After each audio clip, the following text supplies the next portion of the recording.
where we sit now with deepfakes and AI, etc. But before we get too much into that, I mean, what do you think's missing today? I think creativity at the moment is the key, and being really good at using the tools. What would you say to people who maybe looked at AI or looked at X, Y, Z and said, oh, it's just a trend, it will die next week? I think they're massively wrong. I don't think it's like crypto. I guess, is it a doomsday scenario before we started, where I could have, in theory, not actually invited you? I could have used whizzy AI tech to create this Stuart. I think that's going to be a future problem, and I don't think it's as far away as even 2 years. I think we've seen with certain hacks happening out in Hong Kong, Singapore, where people are being invited onto calls with their entire board, and that call with their entire board was deepfake.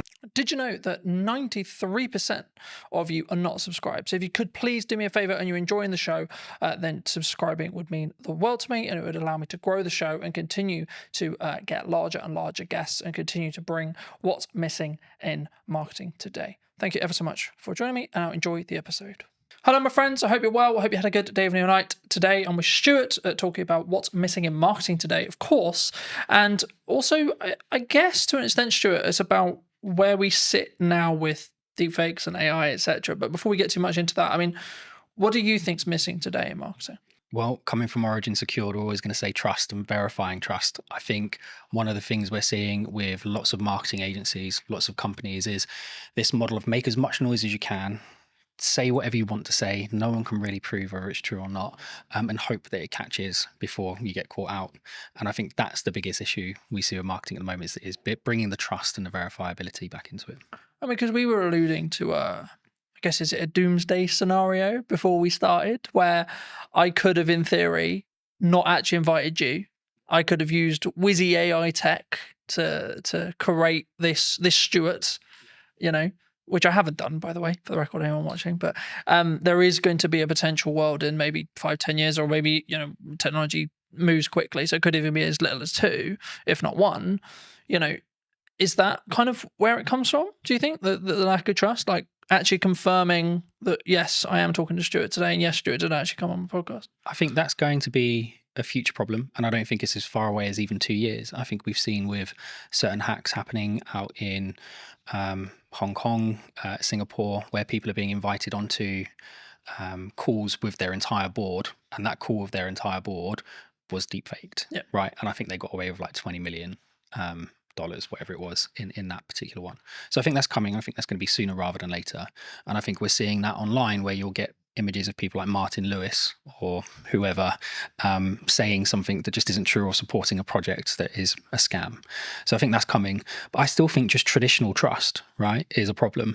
How do I verify that I've worked with the MOD, as an example? How do I verify I've worked with this organization? How do I verify I've worked with this person? And I can make loads of noise and say loads of things about it, but I don't have maybe a podcast to prove that I've done it. So I think that in that sense, we have to find a way of enabling people to verify that information, but without risking all of the personal data that goes with it. I mean, I wasn't actually going to start here, but I think it's important for me to start here. Someone like me, right, who has been on the internet for, I'm going to say, shy 10 years. I might be in deep trouble when it comes to AI tech and AI training and deep fake stuff, right? Like, what can I do in your view? What, to protect yourself? Yeah, I think is very challenging. I think our product will go some way to helping that. But even still, even with kind of Origin secured verification on top, all we're doing is verifying whether something is real, right? We're not necessarily proving something's fake. And I think you can argue that if it doesn't have that stamp of approval on it, or you can't verify it cryptographically, then it's highly likely to be a fake. But it still doesn't stop someone pulling their phone out on the street and recording you. That's still you. But it's going to be very, very hard to detect the difference. More, I guess, as I think about it more, is it actually more down to an integrity and trust thing? Like, someone looking at it, you might look at it and say, well, I know Colin. I've known him for however long, 2 years, let's say 3 years, right? I don't think, my gut tells me that's not him, because he wouldn't come across that way. He wouldn't say it like that. He wouldn't, like, why is he involved in that? That's weird. It doesn't make sense. Like, is that actually maybe the defense?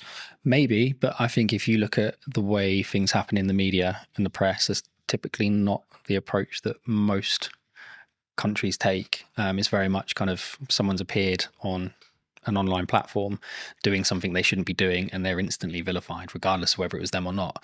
So I think there's an element of education and adaptation that we need to go through as a community. Absolutely, that will help. I think technology will assist. I think that will go some way to proving it as well. I think it's really going to be education. I think we need to teach people to be safer online, and to be able to identify when something might be a fake, which at the moment I just don't think we do enough. I think we rely heavily on third-party organizations who we think represent security, and in some ways they have been secure, but when you've got trillions of dollars flying around markets every day, if you carve off even 10%, even 1%, right, these are huge numbers. Fraudsters are going for them. So I think we need to adapt and find new ways. Do you think maybe as marketing, or as maybe as like just a medium to small size business, what can I do then? What can you do? I think, again, having things like this will help. I think having endorsements from organizations will help. And again, going back to what Origin Secured is about, it's about having endorsements, right? How do I verify that I've worked with this organization? How would you verify you worked with Origin Secured? Well, you can have my video with you online.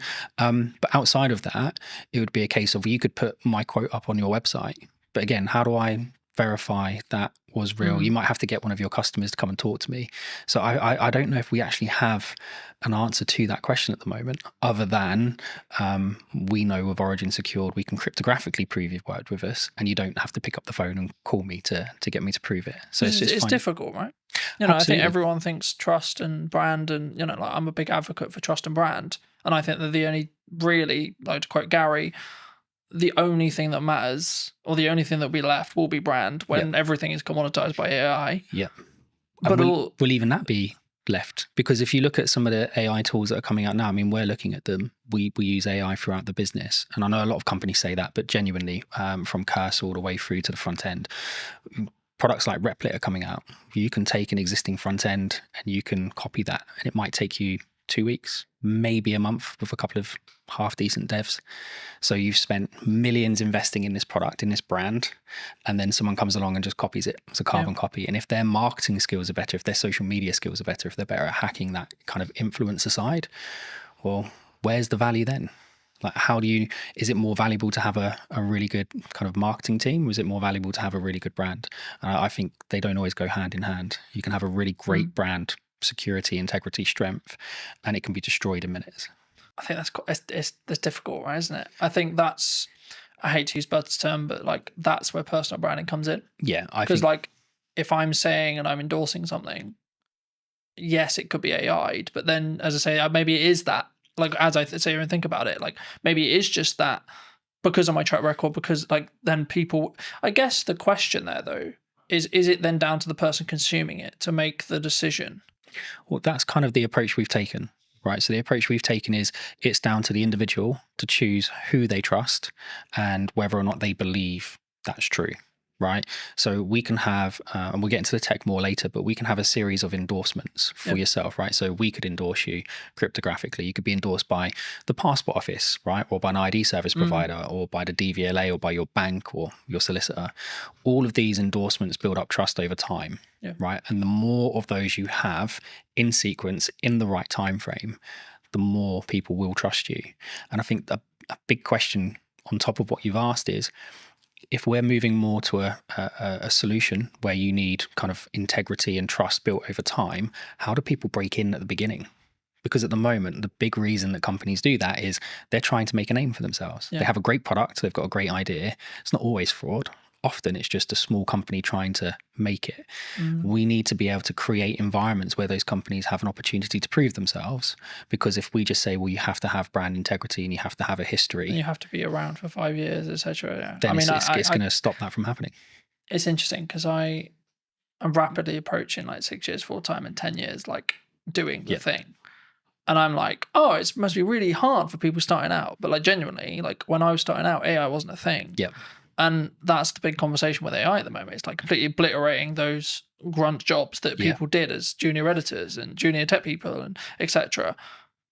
Is it down to us then as providers, like medium and larger, like to say we're going to choose, or is it purely just it's going to get commoditized because it's efficiency?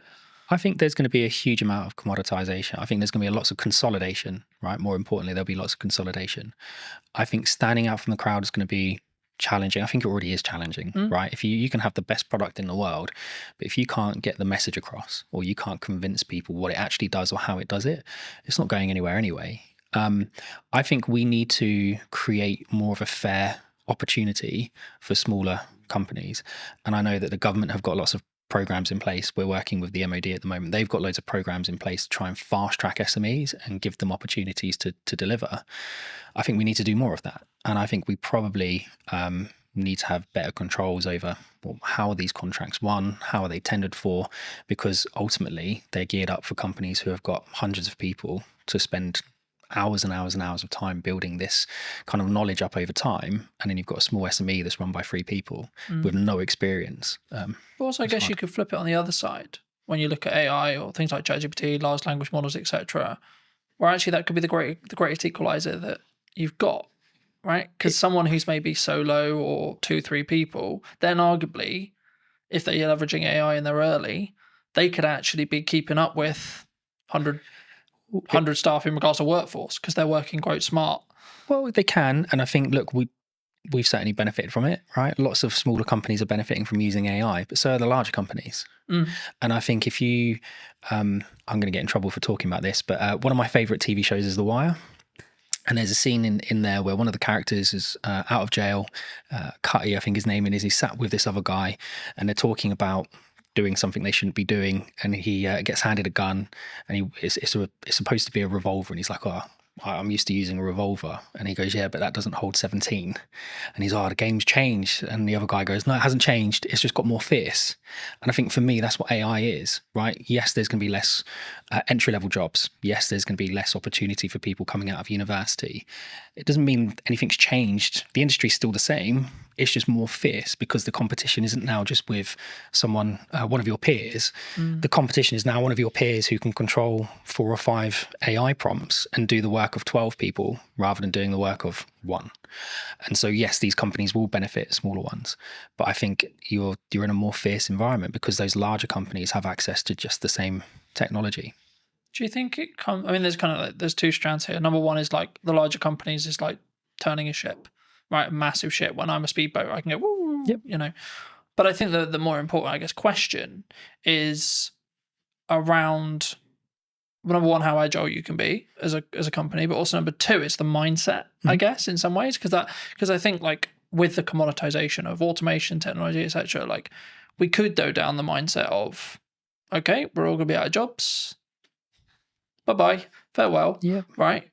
Or we could go, actually, how can I utilize this as a tool? And, you know, I was having a conversation with someone very close to me about another filmmaker the other day, and I was very worried for his model, looking at his business model, because traditionally he's, in this case, brought in as a camera operator for other video production companies. And there's been a large conversation in the space, for those who are listening, about you've kind of got 2 models that you can really like business model-wise that are still profitable and can still work. Massive Hollywood stuff, which big crews, big money, lots of stress, and then the 1 to maybe 2 at most, like production size, right? The issue is, I guess, the middle-class filmmaker, you could say, in my realm, could be and potentially is going to be commoditized, especially if they're not utilizing or looking how to use AI, how to do prompts, how to, especially if you look at like the AI generation stuff that's coming out and like Google VO3 and etc. Like I looked at it and went, oh, right, okay, I need to talk about strategy more then. Because the idea of filming stuff is going to become less profitable than I think it was. Yeah, potentially. And again, playing devil's advocate to the other side, does it become less profitable, or does it just shift into a different community? So is it now not the middle class filmmaker, right? Is it now opening this up for everyone to be able to access it? And actually you get more creativity out of it because there are people who are learning to use those technologies at a younger age and more efficiently. I think my cousin is doing phenomenally well in Sydney at the moment as a filmmaker, right? She's still going through school, but she's done several productions. She came up with this phenomenal idea about a particular singer, and she's been talking to their team about being able to produce a particular song. The idea behind it is incredible. you won't get AI to produce the idea, right? Not yet. That might come in the future, but at the moment, AI is just really, really, really good autocomplete. Lots of people are going to be really upset with that, but it is, right? They're just predicting tokens. We're not yet at a point where it is finding new ways of doing science, right? It might find a new mathematical way of folding a protein, right? But that was always there. It's just able to run more permutations.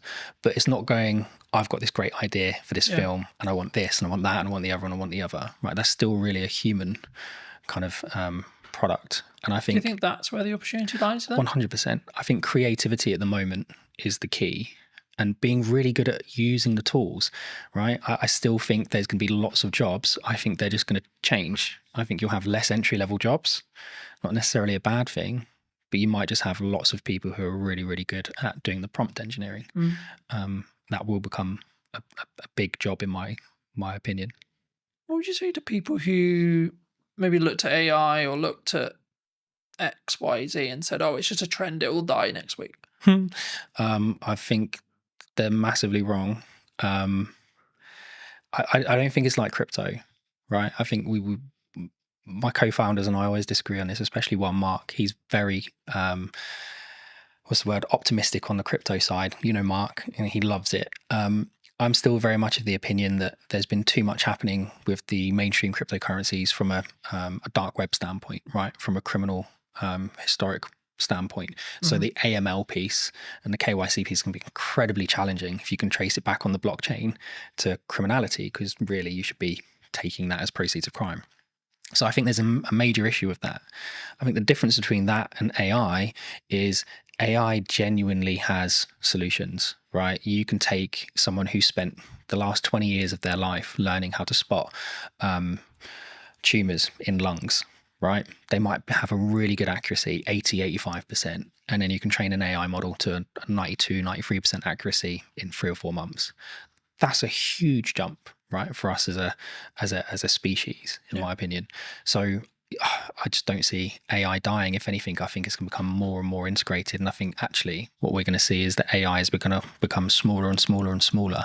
And I don't think it's going to be long before it's fully inside your device, not in the cloud. It will be inside your device. You'll have your own private AI. And it will learn you more and more and more. And this is why Origin set out to do what it does, right? As more and more information is being collected, you need to secure that in a better way. You need to be comfortable that your data is yours, that you have control over who accesses it. And if they do manage to get access to it, that you can revoke that access. And if someone is storing your data somewhere, you've got some level of encryption yourself over that data. I think that's much more important as a conversation. Is not necessarily is AI going to be a great tool, 'cause it's not going anywhere. Is how do you secure the data? How do you scrub the PII out of it? I think, because I know that, you know, other large language model providers I'm sure have done similar, but I know OpenAI, owners of ChatGPT, got into some hot water because they basically, what it seemed like was they were basically ignoring copyright law completely. And they just went, oh, look, the internet's got loads of internet and information on it. Let's just take that. Thank you. And I don't believe that could be undone now. We're kind of in the wild, like we're in the Wild West in that respect, as in like ChatGPT knows everything and they will know everything forever. Yep. And again, there's only so much data in the world.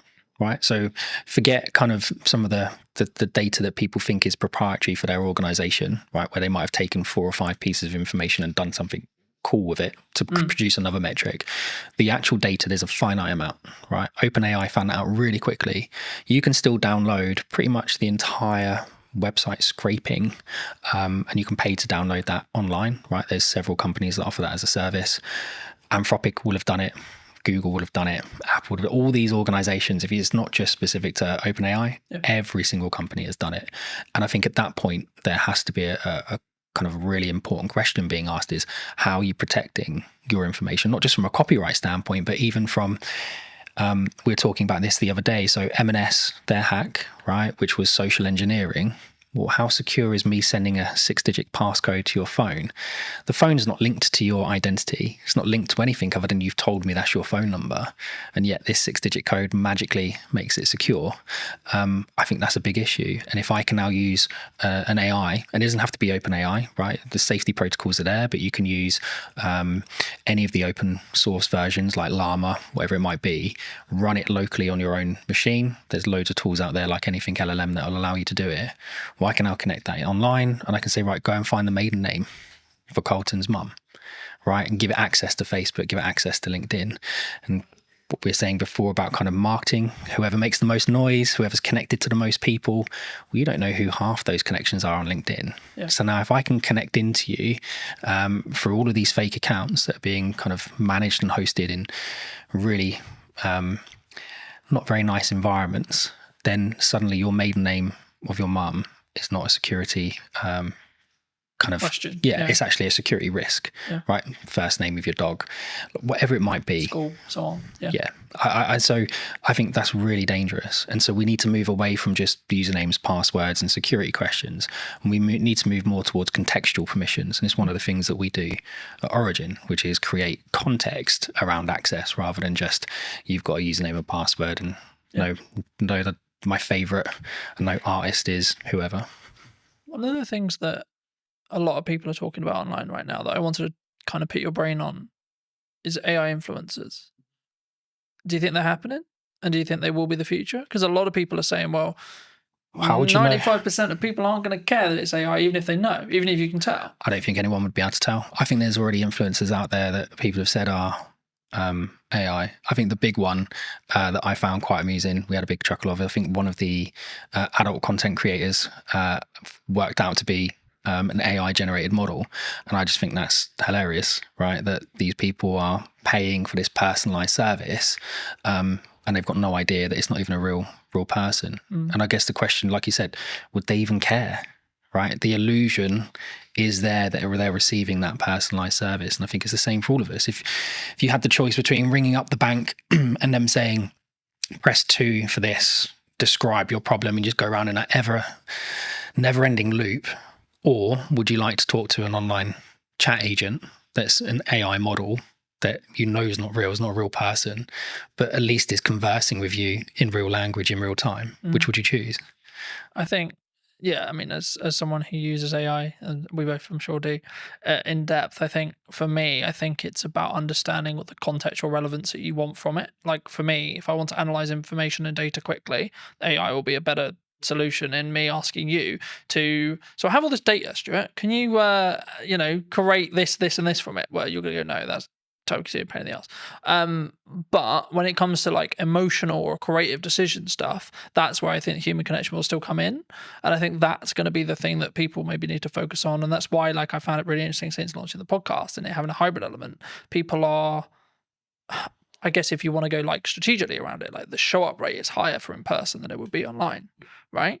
And I think the same is going to be true when it comes to like in-person events and stuff. And I can see kind of this two camp book, which is like people utilizing AI, good idea, but also a constant want and drive to have that human connection, online events, online person, podcasting, online conversations, etc. And actually, from a marketing standpoint, if you don't have a podcast, I would say now is the golden age to have a podcast, because this is the kind of conversation people really want. They don't want you have a conversation with a robot necessarily. Do you think? I think there's a lot there.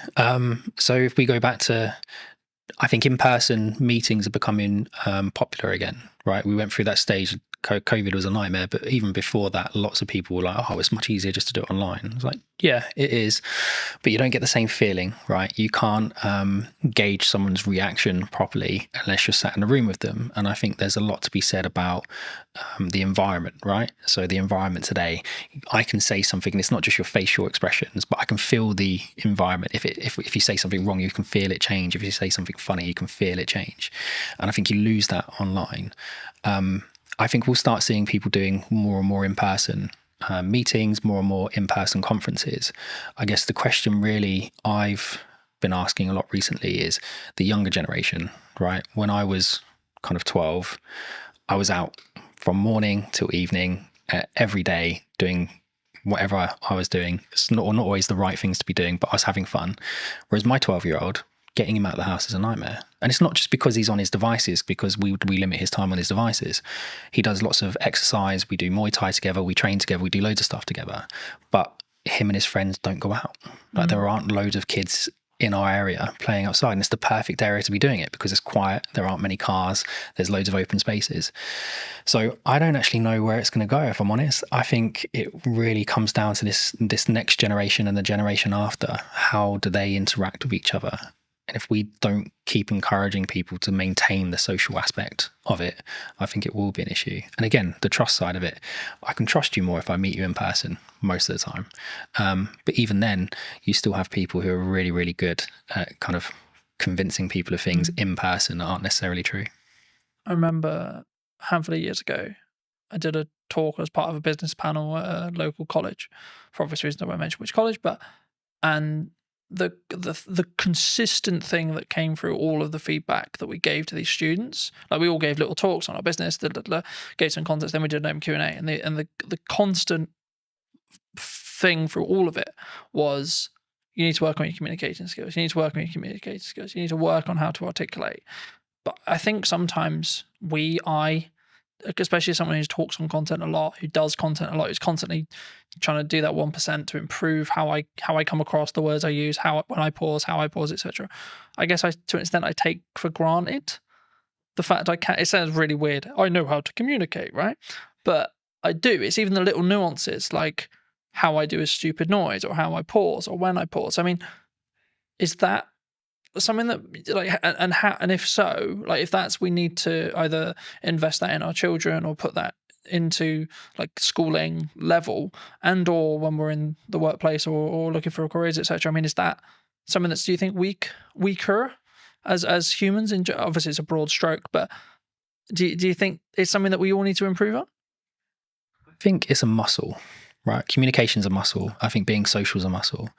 That's not to say people who suffer from any anxiety aren't right to feel the way they feel, or that there isn't an underlying issue there. But I think a lot of the time it is a muscle. And I think the only way you can exercise that muscle is to push yourself past the comfort zone and do it.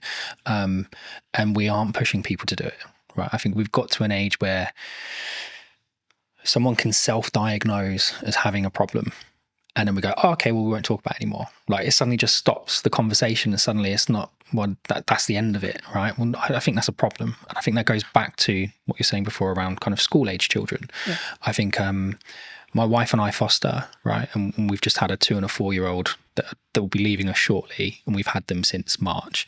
And when they came, like, the little girl was nonverbal, the little boy had some issues with kind of speech and understanding and some other bits.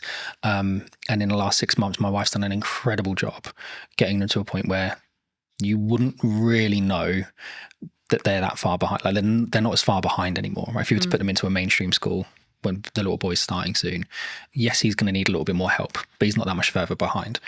But it's because we didn't just go, oh, okay, well, they've had a hard time, so that they get a pass, or we think they might have some anxiety issues. No, let's get them outside. Let's get them on the climber frames. Let's get them interacting with other children. Let's explain to them repeatedly.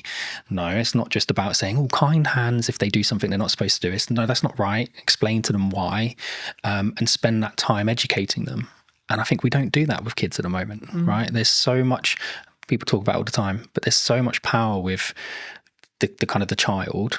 And there needs to be some power with the child, absolutely. But you've also got children walking into schools stabbing people, right? That's a problem.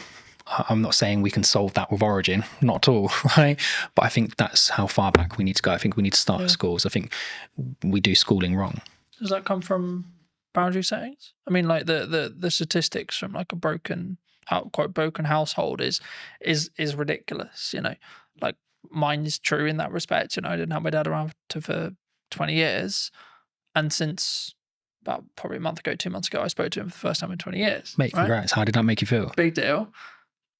It was just, it is what it is. You know, like, I wasn't there to be like, right, I'm gonna, and I wanted to make sure that when I did it, it wasn't coming from a place of anger. It's like, right, I'm gonna pull 20 years, and it was right, okay, but I did it for a point of view of, I need to make sure that I do this so that I don't regret if I'm told he dies. I did my best, I tried. And I think, but then also I've set a boundary to say, this isn't a fully open door as well. And I think for me, that's come from years of building on it. And that's why I asked you about, that's why I guess the question of like, do we naturally have boundaries, either in work or from parents to kids as well? I think we spend a lot of time teaching people how to drive, right? Lots of time teaching people how to drive. We spend a lot of time teaching people how to communicate at work, right? You can't say that. You can't say this. You have to say it this way. You have to say it that way.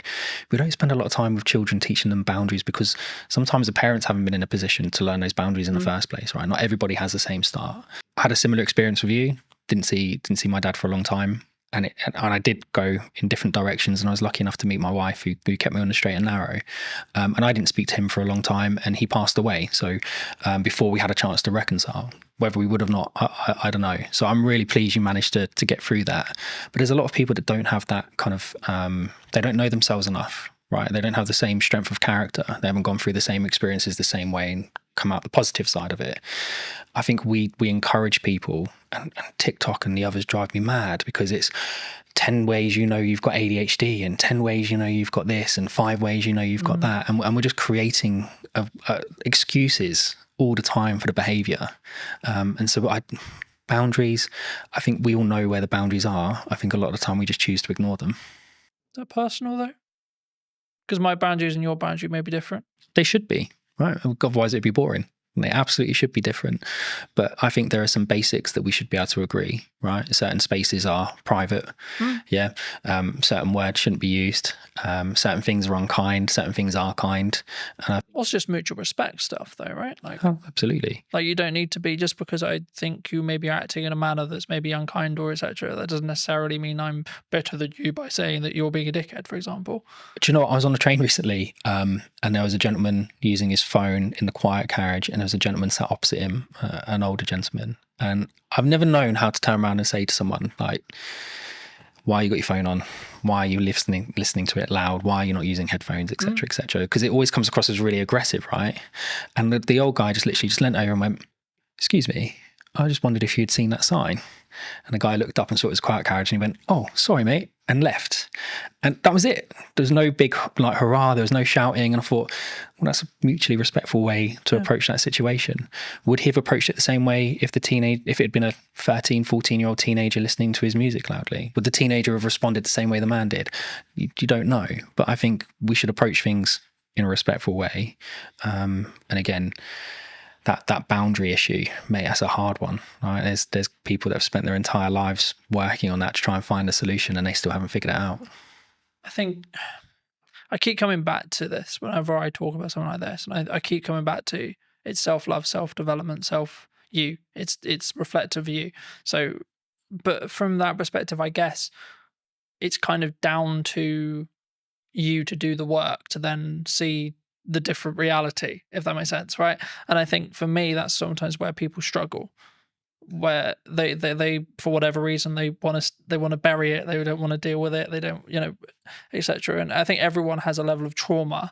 It's I don't know using that word, but the level of trauma will either make or break you, and then it's up to you to see how you deal with that to then move forward. So I think I'm smiling because it actually brings up a really good example. You remember you'd go to the gym, right? I want to lose weight. You go to the gym, you're trying to lose weight, and the guy go, well, if there was a pill you could take that would make you lose weight, everybody would take it overnight, right? But it doesn't change the fact that you need to create these habits and these kind of self-motivation that drive those behaviors, right? Because this is really important. And then we had Ozempic and Manjaro and all these other things come on, and people have utilized it. And I think it's a great tool. If you need to kickstart that process and you're nervous or anxious about going to the gym because of how you look, great, kickstart it with that, but don't rely on it. And I think we've created an environment where I feel depressed, here's some tablets. I feel anxious, here's some tablets. I feel overweight, here's an injection. I feel this, go do that. I hate going to the gym. I hate working out. I'm not someone who enjoys it. If I haven't eaten properly during the day, I will throw up. It doesn't matter how much I train, right? My body just absolutely hates it. But I push myself to do it because I want my son and my daughter to see me go through those hard things and realize sometimes short-term pain gives you long-term gain. It gives me an extra 5 years with them. then it's important. And my dad was 41, 42 when he passed away, and I hadn't spoken to him for a long time. So I don't want to be in the same boat. I'm only 3-4 years away from being in that age category. So I'm going to do everything I can to. Do you think we need to not live with regret then? 100%. And if we can take actions that are maybe uncomfortable today to mean that we're not going to be regretful in 5-10 years? Yeah, I've lived a lot of short-term pain for long-term gain. And if you ask my wife, she'll tell you that it's been kind of lots of long-term pain for not very much gain, but actually we're starting to see the fruits of our labor. And I've got lots of friends who I've grown up with who haven't always taken the same approach. There's one or two of them that absolutely have, and they're smashing life and they're doing really well.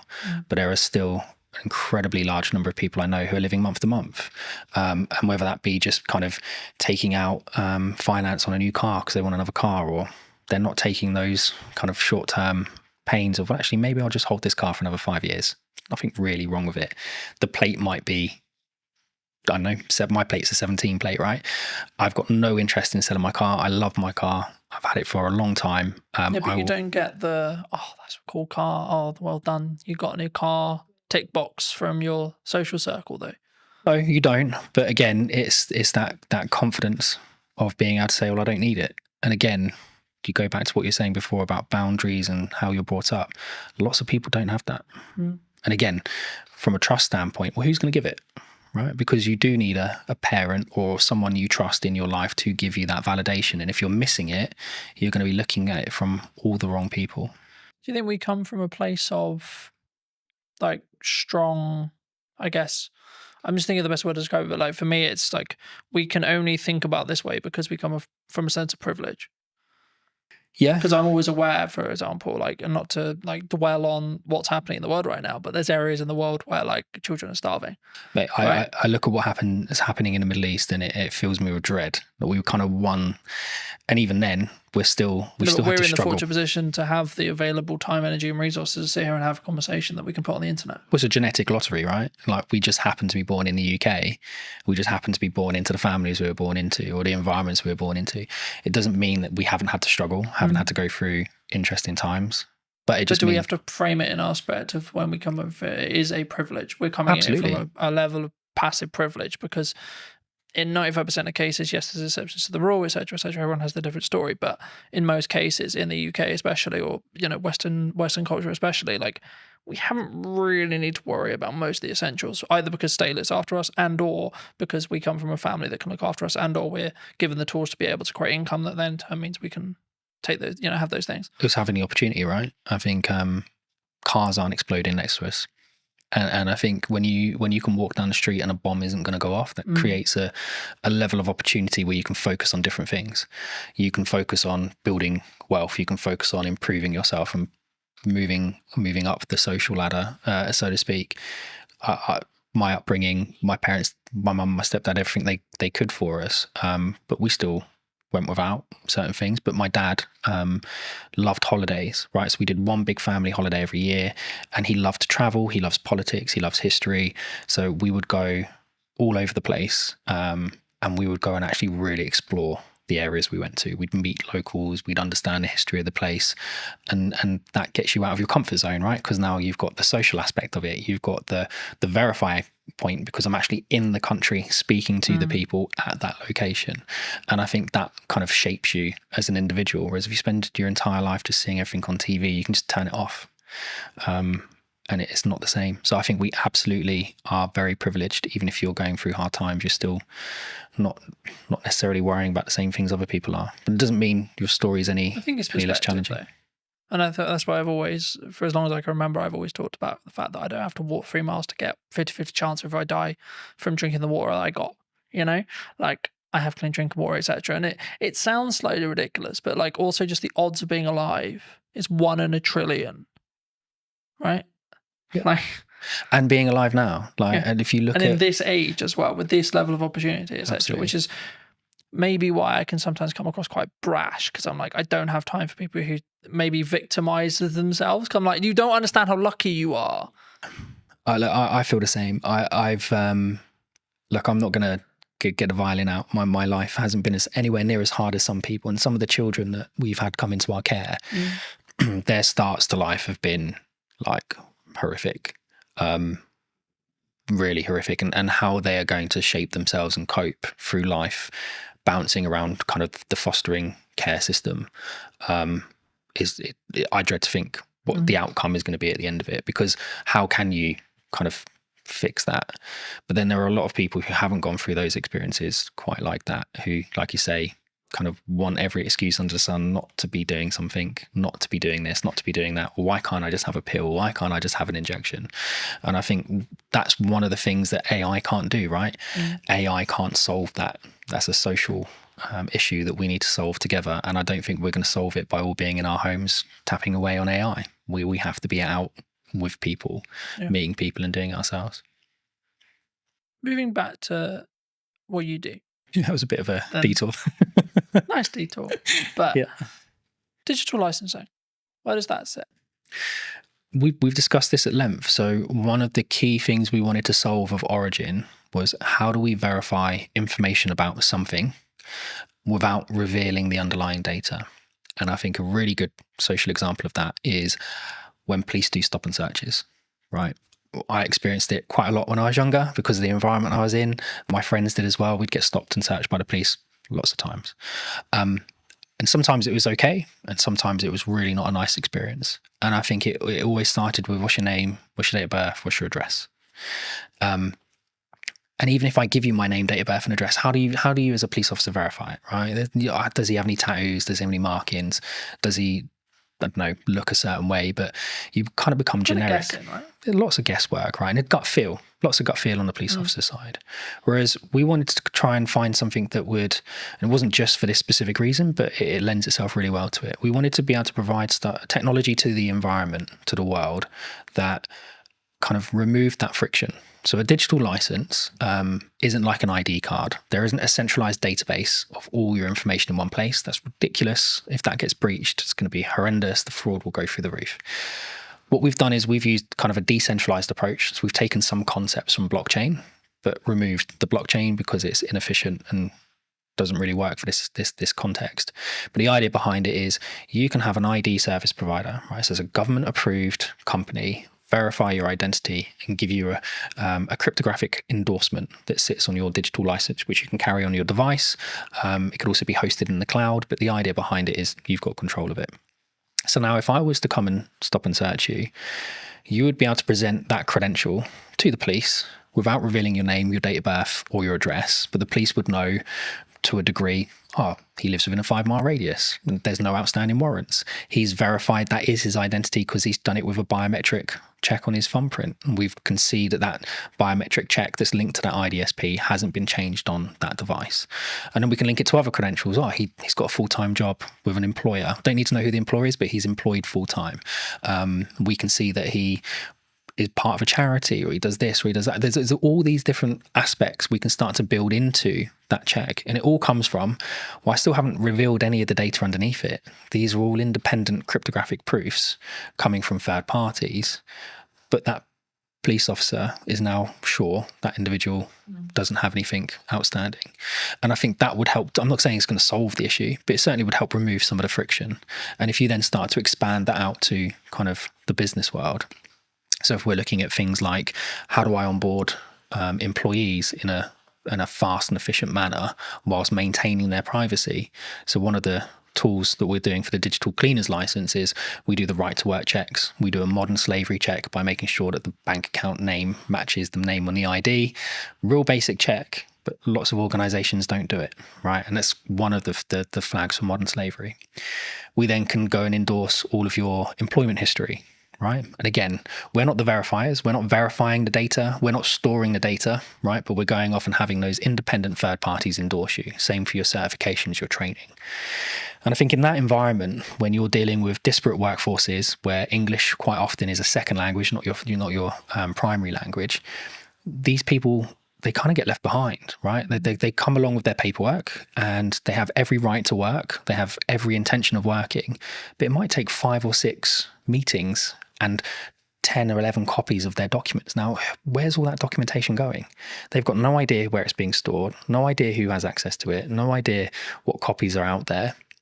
but we're expecting them to just continuously do this. And if they're now working 3 jobs, we're extrapolating that 3 times over. So for us, it's about digitization, yes, but without just copying the existing paper process and doubling the problem, right? You have to do it in a different way. That would fix the problem we opened with? What, going For back? someone like me, for example, who, let's be honest, if deepfakes become mainstream in AI, someone points an AI with that mindset, I'm screwed.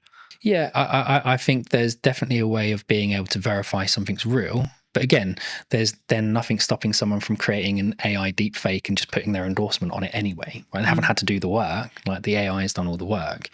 I think it will become more important for organizations and in fact probably more important for creators to be able to verify that's their work. Right? I was the one that created that first.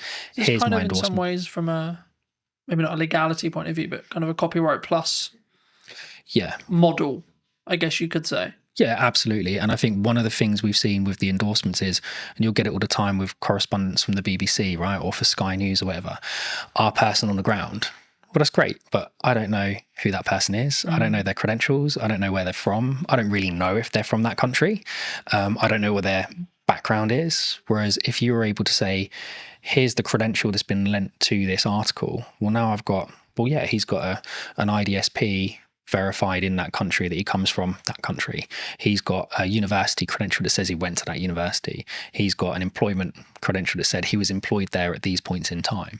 That's not to say people can't build those profiles up at a state level if they really wanted to go to that level, but it becomes much harder to do. Right, the threshold for access to fraud becomes really, really high, because when we're actually taking these interactions and monitoring them, we create an encrypted hash of the interaction, and that gets stored on what we call event chains.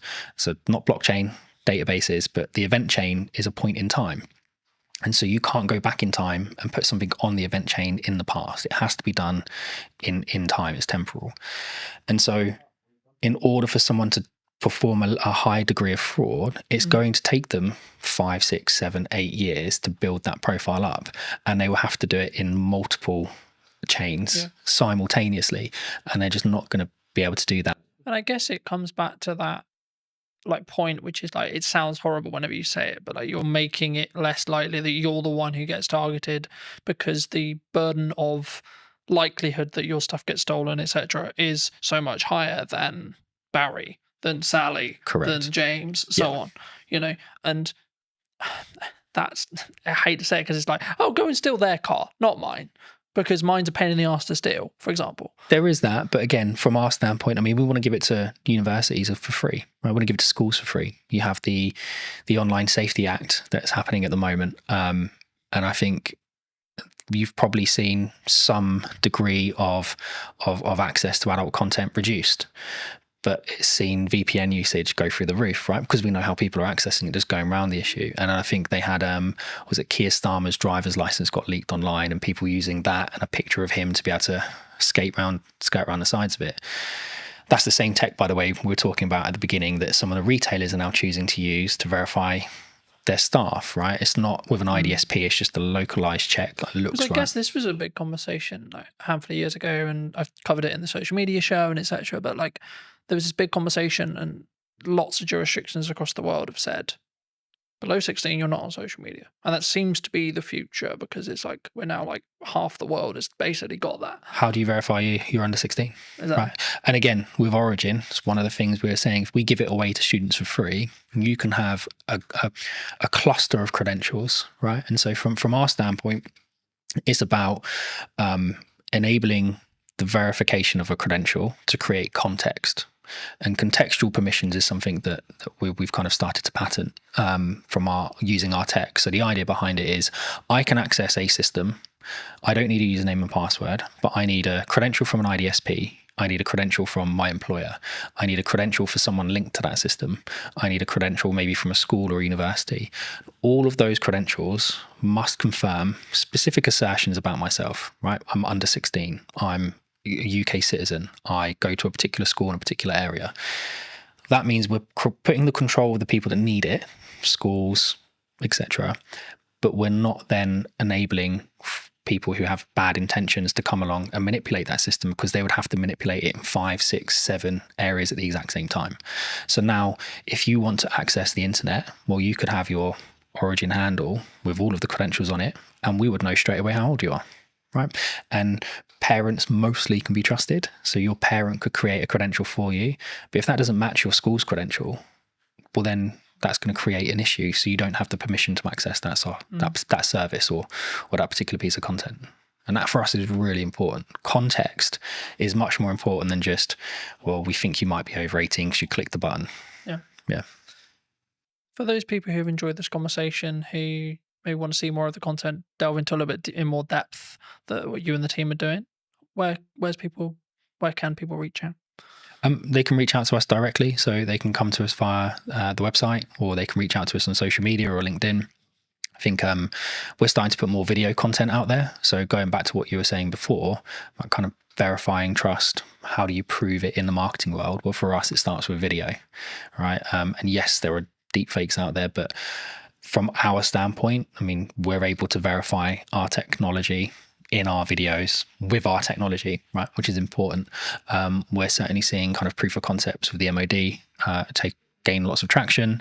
We're talking to OFDIA, the Office for Digital Identity and Attributes, about shaping kind of how the UK consults on digital identity. And I think all of those aspects are important. So it's not just about us. I think people should be looking at digital identity as a whole in a much more holistic way. And reach out to us, reach out to the IDSPs, reach out to everyone. I think is something that people need to understand more, is that digital ID is more than just, here's my JPEG of my passport and driver's license. But yeah, reach out to us on social media or online. Just before we wrap up, I mean, obviously you have worked with us in the past and you've done some video content. I mean, now the other side of it, maybe a year on, how was that experience? What was the things you maybe learnt from? Except, like, how was it as a whole? Like, not putting words in your mouth, but I'm actually curious because obviously we haven't touched base since actually doing it last year. And I mean, was it how you thought it was going to be from firstly from the percent of what we did, but then also, like, was there any byproducts that actually came from like working with us specifically? I think we realized really quickly that video was the best way. Yeah, 100%. And I think working with you guys and working with Lucas for the day, it kind of got into our minds a different way of thinking about things. And we were just on the cusp of really understanding how to talk about our product and how to talk about our technology. And by focusing on the video approach, and we've now released several other videos that we've kind of produced in-house, it kind of got us to where we are now, which is we know what our narrative is, we know what the story is, we know how to describe our technology. Whereas a year ago, we were still kind of trying to work out what it was that we were. And we were early to market, so lots of people trying to explain it to investors, trying to explain it to customers. It was a challenge. So no, mate, having that time with you and Lucas massively helped us kind of crystallize what we were trying to do. And then over the next kind of 2-3 months, I think that's when we nailed it. But it come off the back of the original filming we did, which was phenomenal. Yeah. What would you say to people who are maybe looking at what's going on in the economy or etc., and maybe on the fence about maybe utilizing marketing right now, or like, because the traditional kind of known thing is like, when things get hard, you cut marketing. Yep. Honestly, I'm probably not the best person to answer it, but I'll answer it as best as I can. I think you absolutely have to have a presence, right? You have to. Unfortunately, at the moment, it's about noise. Right, we spoke about it earlier. The more noise you make, the more you get noticed, the more the algorithm picks you up and the more it promotes you to the top. And it goes back to what we were saying as well about the SMEs, like, how do you get spotted? How do you get noticed if you have to have that kind of credentials proving you've done something? I think consistency, right? And we had this chat about podcasts a year ago. I think it's something like most podcasts end after 11 episodes, something along those lines, right? So 11 weeks, 11 months, whatever it is, that's the kind of podcast limit. And people go, oh, it's not growing, right? You have to push past it. And it's the same with the marketing. And yes, some people are really fortunate and they do growth hacking and all of a sudden they're a viral sensation overnight, but that's not the norm. And I think the only way you can build your message is consistency. You have to be in person at events. You have to be putting stuff online. You have to be writing articles. You have to be talking about it. You have to be meeting new people and spreading the word. So I don't think marketing just stops with video. I think it's something much more holistic. And it's something that you have to consistently do every day. And we have a great marketing team. So Hannah does that for us, and she's excellent at it. If you were going to wind the clock back to speak to Stuart 10 years ago, 15 years ago, what advice would you give that Stuart? It would probably be trust your gut. I think we've had hiccups along the way with everything that we've done, right? Whether that be businesses my wife and I started, with raising children, with kind of investors, whatever. There's always going to be a hiccup. Something's always going to come up that you weren't expecting, but you have to trust your gut. And even if that is completely in the opposite direction to what everyone is telling you, sometimes you just have to go with your gut, because at least at the end of it, you don't have the regrets, right? If you listen to everybody else and they turn out to be right, that's great. But if you listen to everyone else and it turns out to be wrong, you're going to spend the rest of the time going, oh, I wish I'd listened to my gut. I wish I'd trusted my gut. So I think take people's advice on board, listen to it, kind of take the best strategies, build them together, but ultimately trust your gut. Yeah. Thank you so much for the time, Stuart. You too. Cheers, Carl. And if you did enjoy this episode and would like to see more like it, then I would love to hear what you think in the comment section down below. Why not subscribe so you don't miss next week's episode? And I'll see you very, very soon. When you truly become comfortable in your own skin, that's when you become a more potent, authentic, and influential communicator. Why do you think storytelling is important? The storytelling is 100% something I focus on. It's just a part of a larger puzzle now, or a larger body of work. But stories are important for so many reasons, man. What is the excuse that we make for the reason why we don't do the thing? Have the podcast, write the book, run the business. So the 5 habits. Number 1 is transform your internal story. The second is ask conscious questions. The third is unearth your charisma. I think it's really interesting, right? Because a lot of the conversations I've been having the last couple of months has been around done is better than perfect. I'm a multifaceted human being. I'm not just one thing. And often labels can lead us, man, to shrinking, playing small and saying, I am this. But what if you're more than this? Did you know that 93% of you are not subscribed? So if you could please do me a favor and you're enjoying the show, then subscribing would mean the world to me, and it would allow me to grow the show and continue to get larger and larger guests and continue to bring what's missing in marketing today. Thank you ever so much for joining me, and I'll enjoy the episode. Hello, my friends. Welcome back to a brand new episode. Today, I'm going to be talking to Ravi, who talks all about communication and actually why is it important. So that's going to be what this conversation is going to be about. But welcome, Ravi. How are you?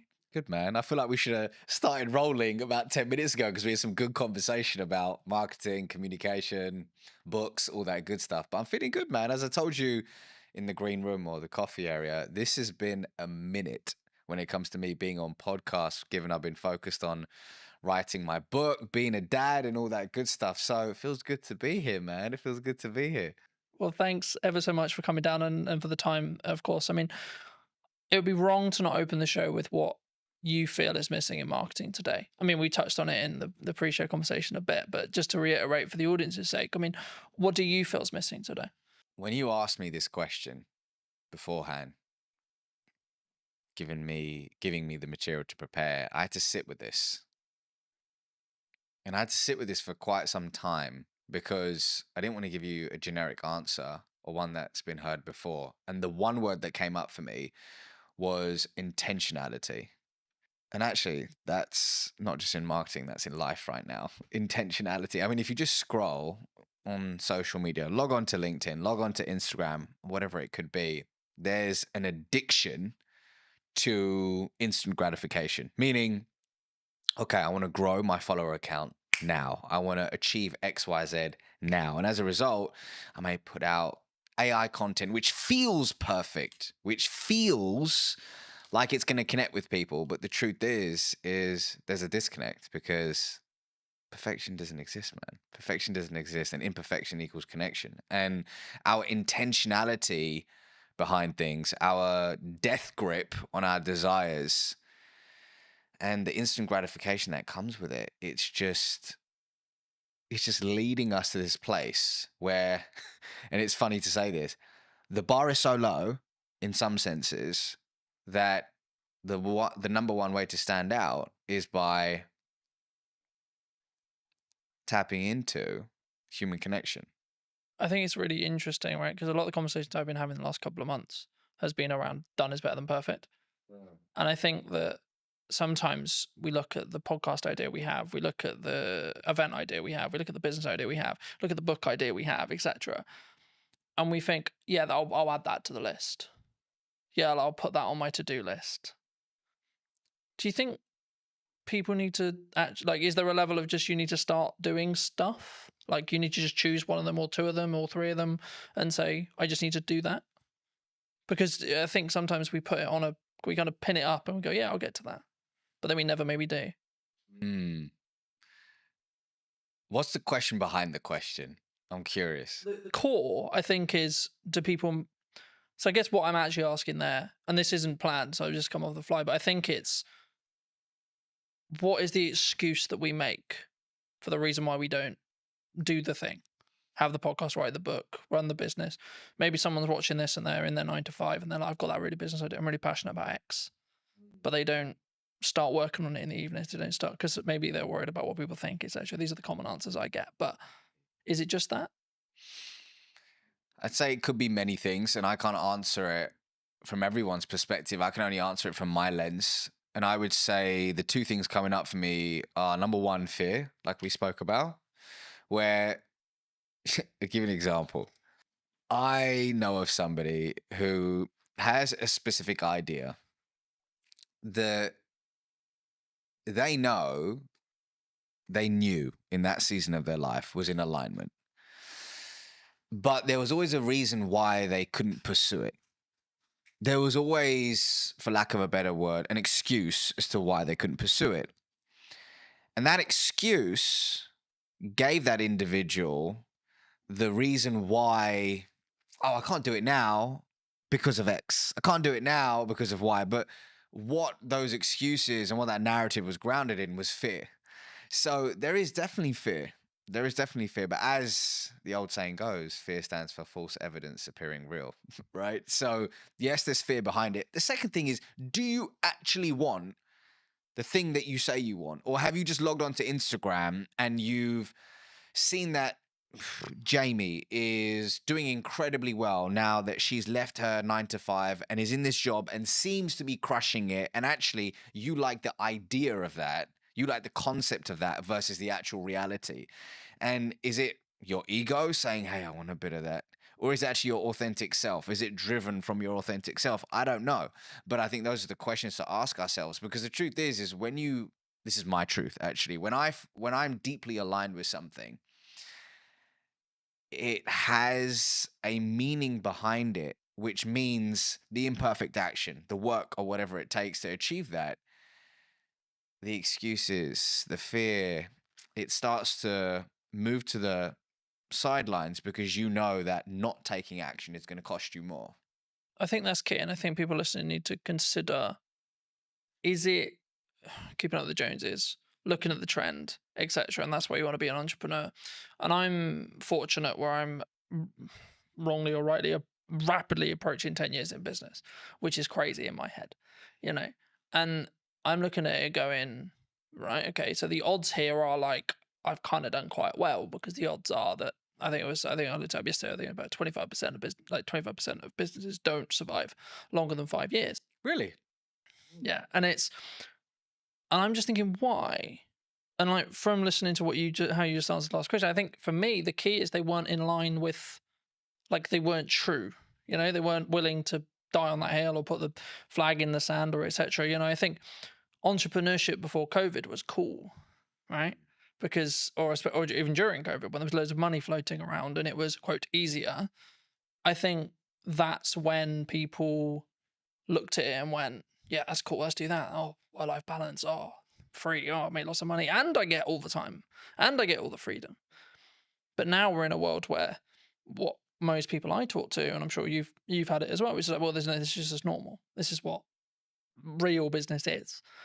Things are harder, you maybe lose a client, or things are harder in the economy, etc., etc. That's just another day at the office, And I think for me, I think that's where the true entrepreneurs will stand through. What do you think people get wrong, though, in either that step or then how they communicate that step to their friends, their family, maybe the clients they want to work with, the market? Because obviously a lot of what you do is about communication, right? And that's why I want to focus on that, because it is your unique skill of expertise and etc. But I also think it's the most underrated one, because it's like, well, there's not much to it, Colin. You just have a conversation, right? Well, before I answer that, to back it up for a second, you know what was cool when I was growing up was everybody wanted to be an investment banker. Everybody, there was like, everybody would watch the movie Wall Street. Gordon Gekko, greed is good. And they were like, okay. And the movie American Psycho, Patrick Bateman, they're like, okay, I want to be an investment banker. And it's so funny how entrepreneurship is now the thing. Like, I think about my daughter, she's nearly 3. I think at 10, she's probably gonna. A YouTuber won't even be a thing then. I don't know what will be the thing, but it's crazy to think how these things move in seasons and how whatever is flavor of the month, people gravitate towards. The question is it in alignment with you and your goals in this season of your life? Ravi now with 2 kids under 3, married, is very different to Ravi in his 20s. Very different. But in answer to your question, so actually to back it up, is the question, what do people get wrong about communication in business, or have I missed or misunderstood that?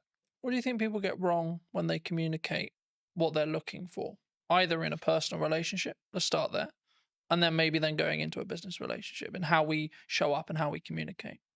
When you say what you're looking for, meaning how they communicate their desires to the external world, I think, actually scrap that. I believe that often we forget to look within before we communicate our desires to the external world. And I think it's important to, in today's noisy world, just find solitude, regulate your nervous system, and find neutrality so you can really figure out, hey, what is alignment for me? Is the thing that I say I want actually the thing that I truly want? Or is there a path that is more aligned to me in this season of my life? I think that internal communication is super important and really tapping into your unique genius. I believe everybody has a zone of genius. Everybody has a zone of genius. But so much of the time, when we look externally, we say, oh, Colin's doing this thing. Colin's pushing out content 24/7. That looks so dope. That looks so cool. Maybe I should do that. But actually, your zone of genius may not be being in front of the camera. Maybe your zone of genius is writing. And you should go all in on writing. Yet, what looks good is Carlton on video. So you disown your genius and you move towards a path of misalignment. But hey, sometimes we need to have the disconnect to allow for the reconnect, right? And that's a part of the journey. So I think, once again, actually scrap that. I believe that looking inward is a step that is often missed in today's world when it comes to thinking about our desires in business and personally. I think that's really important for people to consider, but also like it made me think of where I was at the early part of my 20s, and now I'm in my later half of my 20s, right? Yeah. And I think the definition of the word success when I was 20 was very different to what it is now. And I find like I can say this now, like in hindsight, but I find that really interesting in how it's developed and changed. And I think that's kind of to an extent what some people misunderstand, right? When they look at maybe I'm going to do this business and maybe it didn't work, or maybe they gave their all for 5 years and then actually they're like, you know what? Yeah, I could, but like I'm just going to go get something that is close, but not there. Right. And it's a job and it does what I need it to do, but then I can focus on everything else. And they're putting that first. Do you think that people sometimes struggle to, I don't want to say the word abandon what they used to call success or what their definition of that used to be, but do we need to, as we move forward in the seasons of our life, do we need to constantly readapt and constantly be okay with changing what success means, do you think? It's funny you say that, because if I think about the version of me in my 20s and what I defined as success. So different. So different. And it's wild.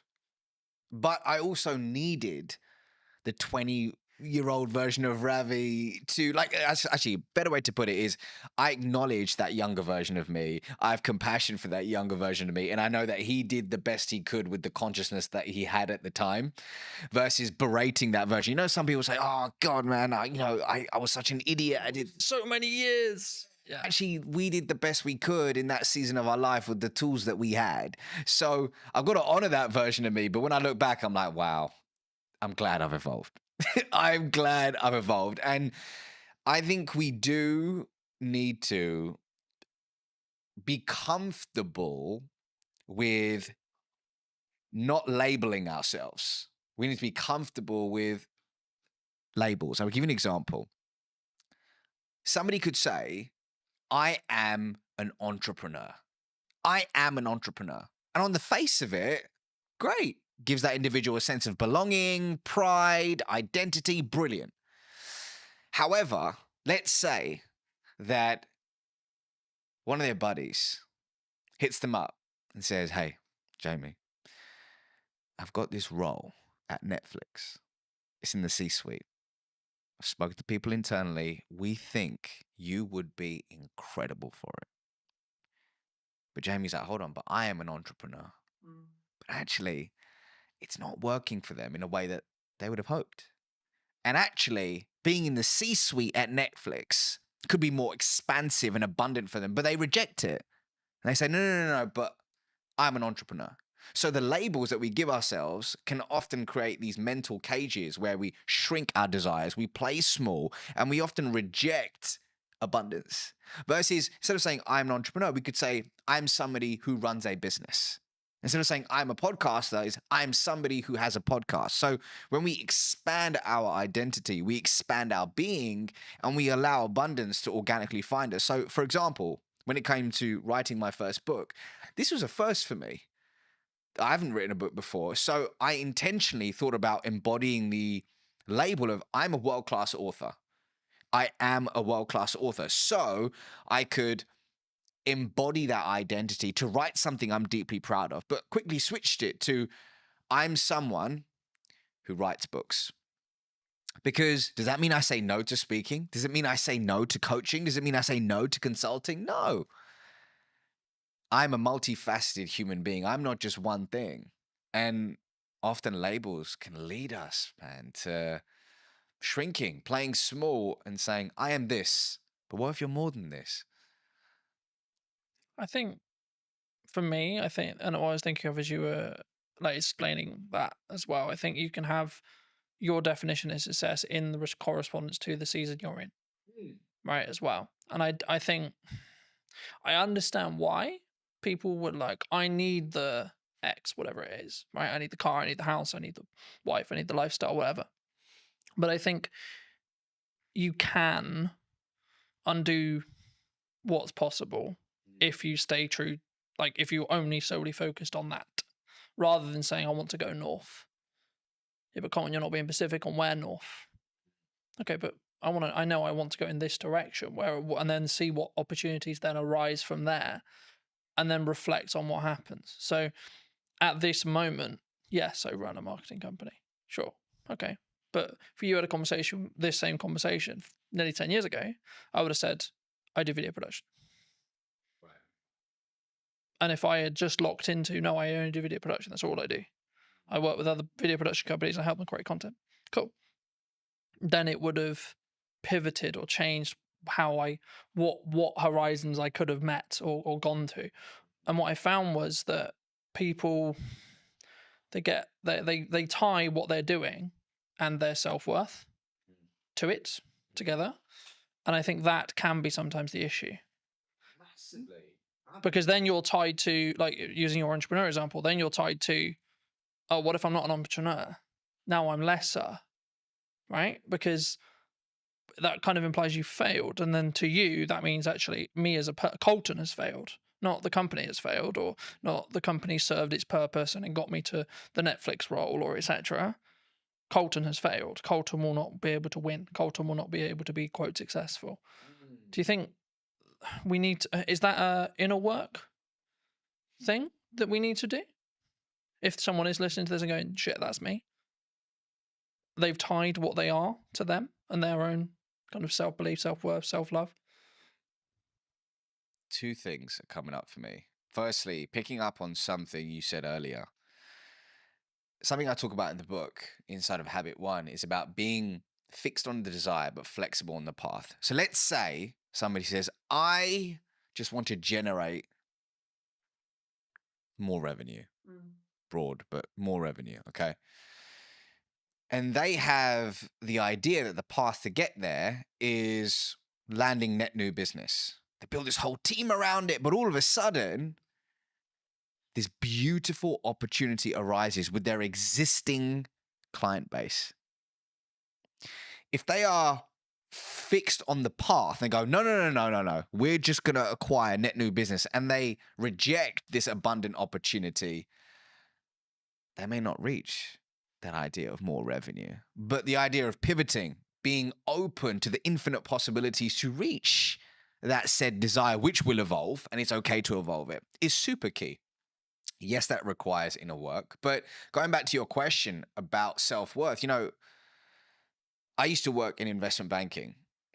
And one of the reasons why it took me a long time to hand in my resignation notice back in August 2016 is when I left that world, was I had pinned so much of my identity and self-worth to I am an investment banker. I'm somebody who works in an investment bank.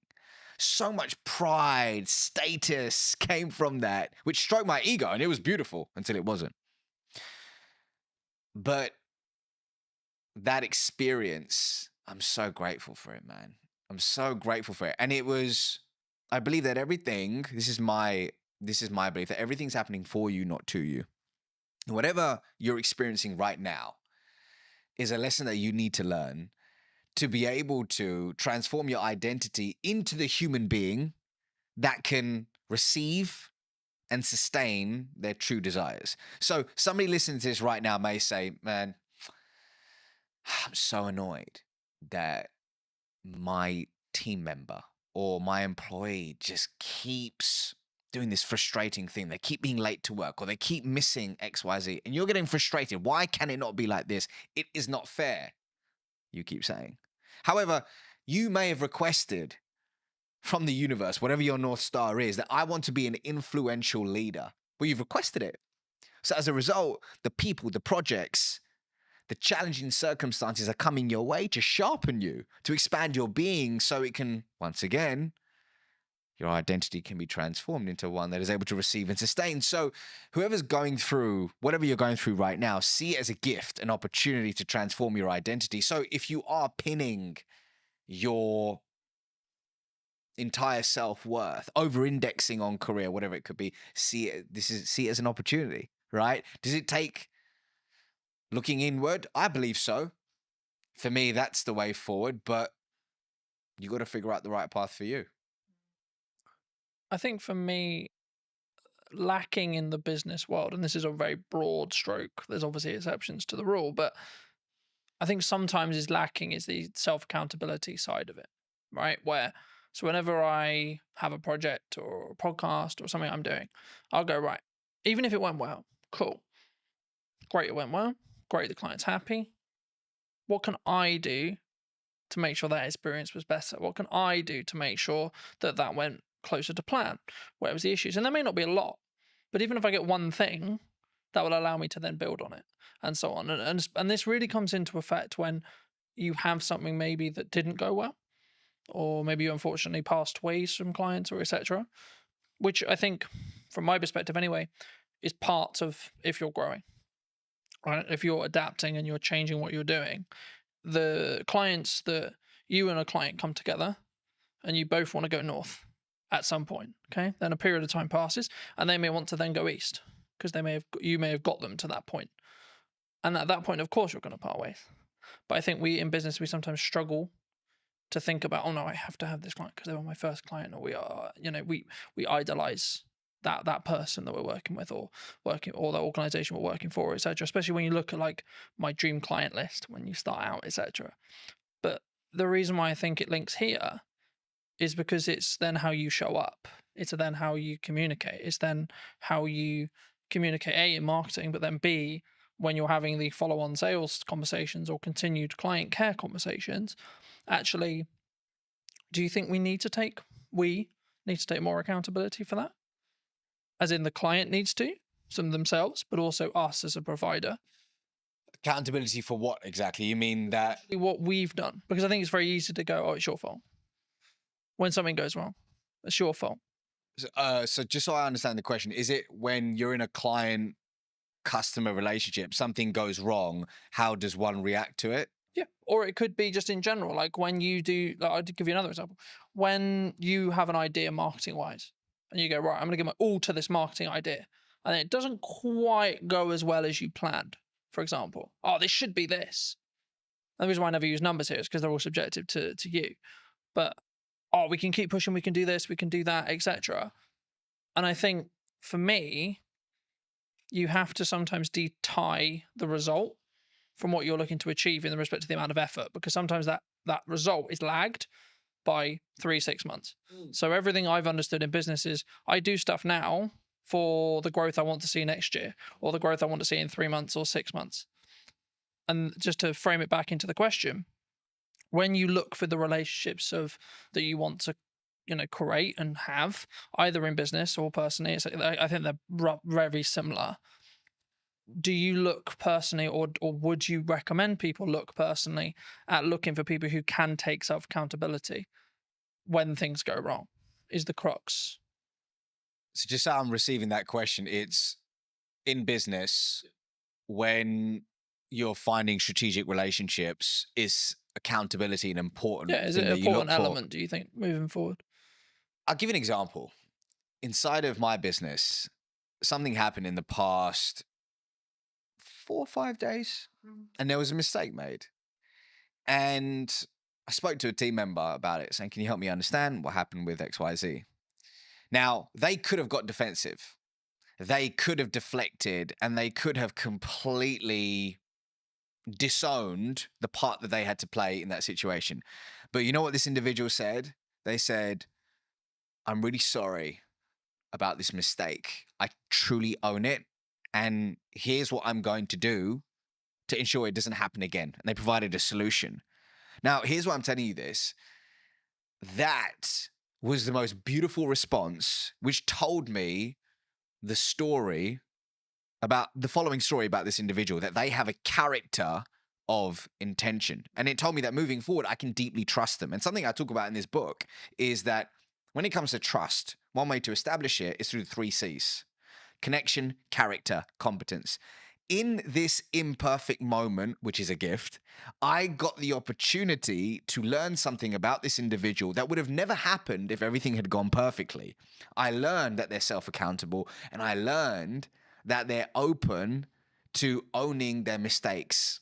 And they showed up with a character of integrity. It was brilliant.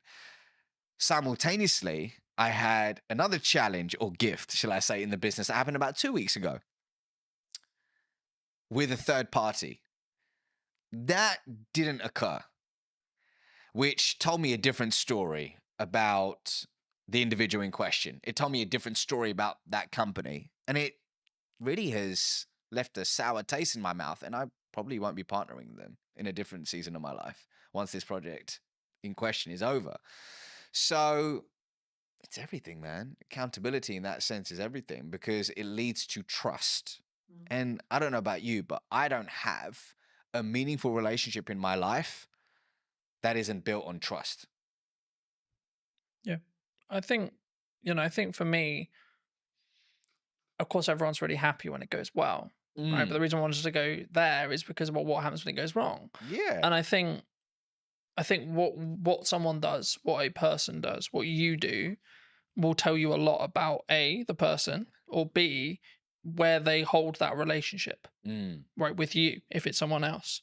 And I think that's why I always look at, okay, let's look at what I could have done better, but then let's maybe look at where the other elements, because everything is a two-way dance, right?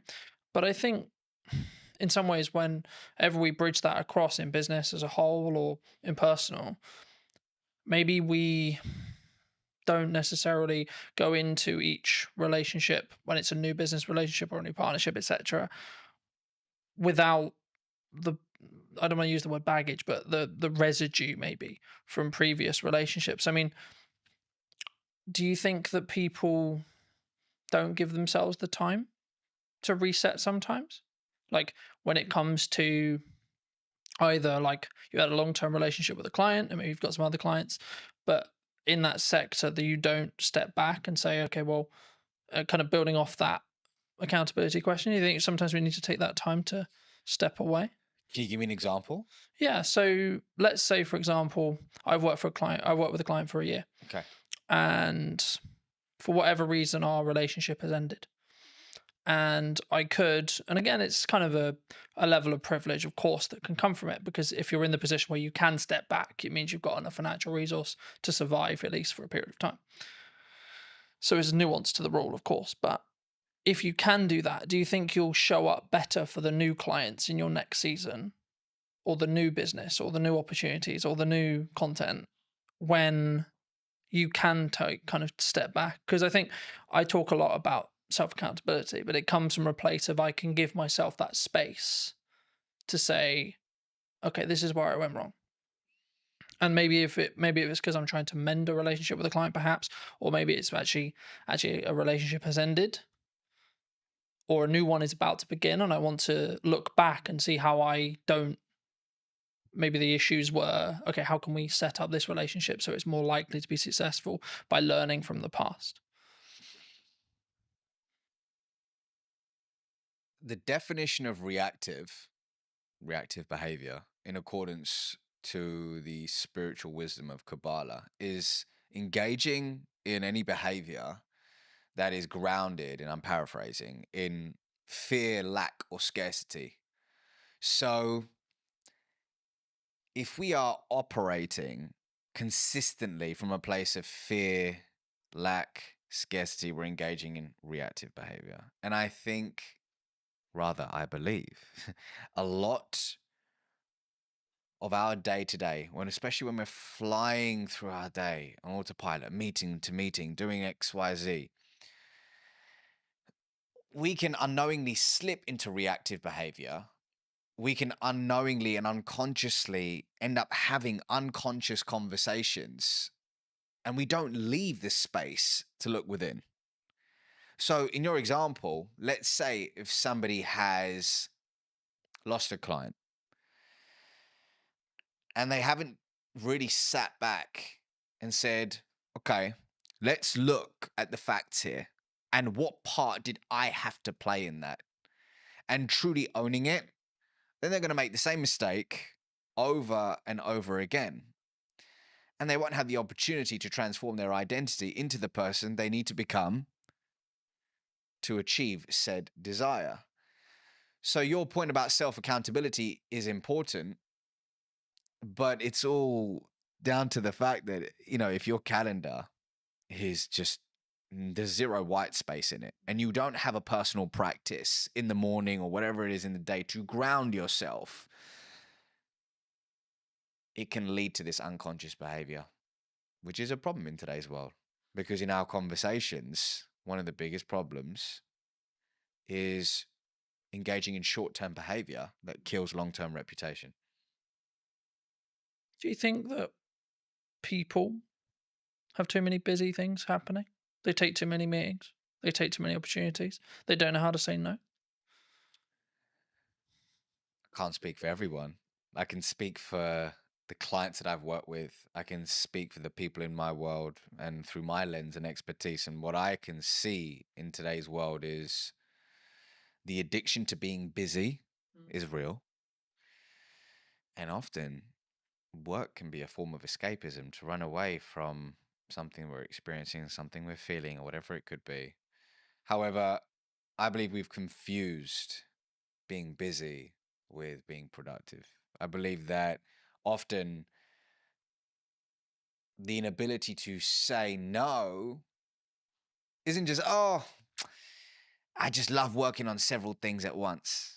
You know, I just love just chasing all these different things. But what's behind it? Is it your inner people pleaser who's struggling to say no? Is it a story that you're telling yourself of I'm not enough, which is triggering, which is a launch pad for these behaviors? What's interesting is I heard a quote a little while ago, which is stop setting yourself on fire to keep others warm. And in a different season of my life, that's what I did. I consistently set myself on fire to keep others warm. And what I mean by that is saying yes to people, projects, and opportunities that were misaligned with who I truly was and my desires, and then saying no to myself, which is a recipe for disaster. The question is, why does somebody struggle to say no? And when an opportunity does come up to say no, how can you do it with warmth? And I'm happy to give you an example of something that I had to do recently to actually say no with warmth. But actually, some people want to say no, but they feel guilty afterwards. What are they going to think of me? They don't want to be not liked. Am I missing out on this? But there is a way to say no with warmth. Do you think that psychologically? Do you think we're naturally more likely to say yes because of that? We want people to like me. I'm going to say yes to you because I want you to like me. If somebody is struggling to say no, on the face of it, people give advice that like, okay, well, what is it costing you by saying yes to this? Okay, here's what we're gonna do. We're gonna focus on you figuring out what's aligned with you so you can start saying yes to the right things and no to things which are misaligned. That's great. I mean, an exercise which Dr. Zoe Chance of Yale University does with a lot of her students, she's a senior lecturer over there, is she gets them to say no. She said this on my podcast many years ago. She goes, I get people to say no for 24 hours to everything, as long as it doesn't result in a divorce or anything crazy, right? But get them to say no to everything so they can start flexing that muscle, which is brilliant. And that's great on the face of it, looking at all those things. And then there's going slightly deeper is, okay, but why do I struggle to say no? What is the story that I'm telling myself? Is it true? How long have I told myself this story? How do I reframe this story? How do I find positive evidence to start stacking evidence for the new story I want to tell myself? How do I reinforce that story? And is that work, that messy inner work that often people don't want to do? But for me, when you commit to a journey of introspection, that's when the beautiful things happen. And that's when organically becoming no doesn't necessarily make it easier, but it feels aligned. And you start wanting to do the inner work because you know the fruits that come with it. I think for me, it's a mindset, right? I see it as something I've tried to do is like, I have a certain window of time, let's say 3 months, and I'm only allowed to say yes to one, maybe two things at maximum during that window. So is this really worth those two shots? Yes or no? You know, and I think it's not like something you can like if it's a job offer, etc. And I like look and go, okay, is that going to help?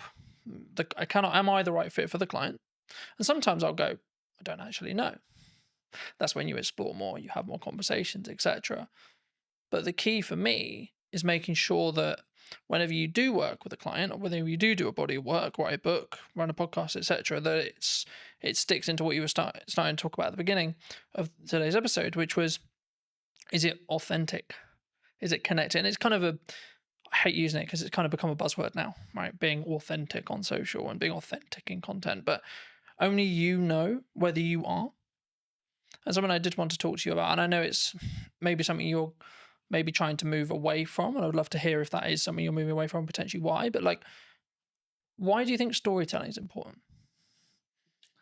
Well, actually, storytelling is the fourth habit in my book. So the 5 habits are, number 1 is transform your internal story. The second is ask conscious questions. The third is unearth your charisma. The fourth is tell stories that inspire change. And then the fifth is become the trusted guide.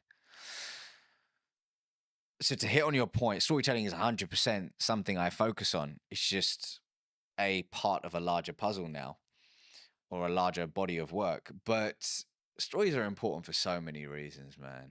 But let's take it back to the work of Zoe Chance for a second, Dr. Zoe Chance. So in her body of work, she highlights that human beings all have a gator, an alligator, and a judge within. Now, behavioral economists will liken this to system 1 and system 2. And what she says is the gator is the fast, instinctive, and unconscious part of us, where our emotions live, that drives 95% of our decisions on a daily basis.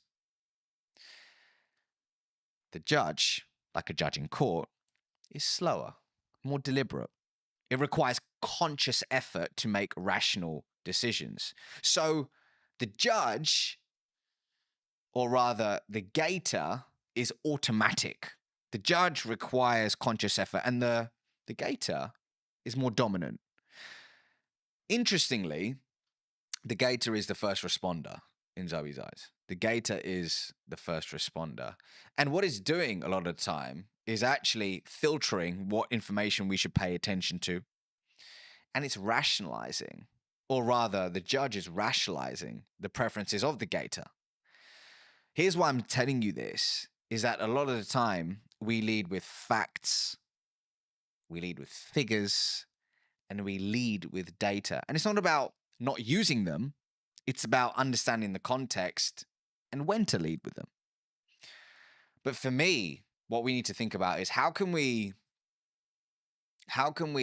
prioritize the needs of the gator so that we can then appeal to the judge. And one of the most potent ways somebody can do that is through impactful storytelling. But the $1 million question is how do you tell a good story? So from a lot of the work that I've done, whether it's training teams at Oracle NetSuite, T-Mobile, Sherwin-Williams, they all want to know, how do I tell a good story that inspires prospects, customers, and people to take action? And through my work, came up with a checklist. I call it the Acorn checklist of what really a good story in a business setting needs to have. There's several things. There's hundreds of things that it could have. But if I just had to pick 5, it would be these things. So A of the Acorn checklist is actively interrupting somebody's trail of thought. So that's through an effective hook at the start of the story. C is your story should contain a story arc. And the story arc that I traditionally teach is the 4 C's: context, conflict, change, conclusion. And we can talk more about that in a second. O stands for organically adding business value. Does your story organically add business value? Because this isn't this one time at Bandcamp and you're telling a story and it spirals off to Pluto and it adds no business value. It needs relevance. And then R stands for, does your story revive a 2-way dialogue? Not just talking at somebody, but does it spark a 2-way conversation? And then N, which is very important, does your story naturally, noticeably make the main character the hero, not you? And when you embody these ingredients, it really paves the way for somebody to tell a great story, which moves people. And hey, what are we trying to do when it comes to our prospects, our team members, our customers, our partners or shareholders? We're trying to inspire change, moving them from a current set of series of behaviors, to a new series of behaviors. And change is hard and change is messy, but storytelling can start that process and make it stick. Do you think, because something that I hear from people who are starting out on video a lot is, yeah, that's great, but my story is really boring. My origin story is really boring. My day-to-day is really boring. I'm an accountant. I spend my life looking at spreadsheets. I spend my life looking at tax returns. I spend my life looking at paperwork. Is that true? It might be that person's truth in that specific moment. Is it, we gotta honor that that's their truth. That's their truth in this season of their life. However, is there validity in it? I don't know.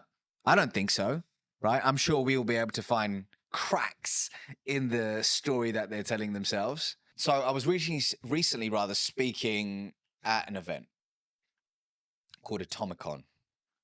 Incredible event, really cool business conference. And at the end of my keynote, this individual came up to me and they said, it's really interesting when you were telling stories about your kids and this and that or the other. There was humor in it. There was fun in it. It wasn't like, oh, I went through this immense pain and this happened and that happened. And that's what I struggle with. I was like, what do you mean? Tell me more. And they said, well, I'm struggling to craft my origin story because I don't have this huge moment in my life where, oh my God, I was down and out. I was at rock bottom and look where I am now.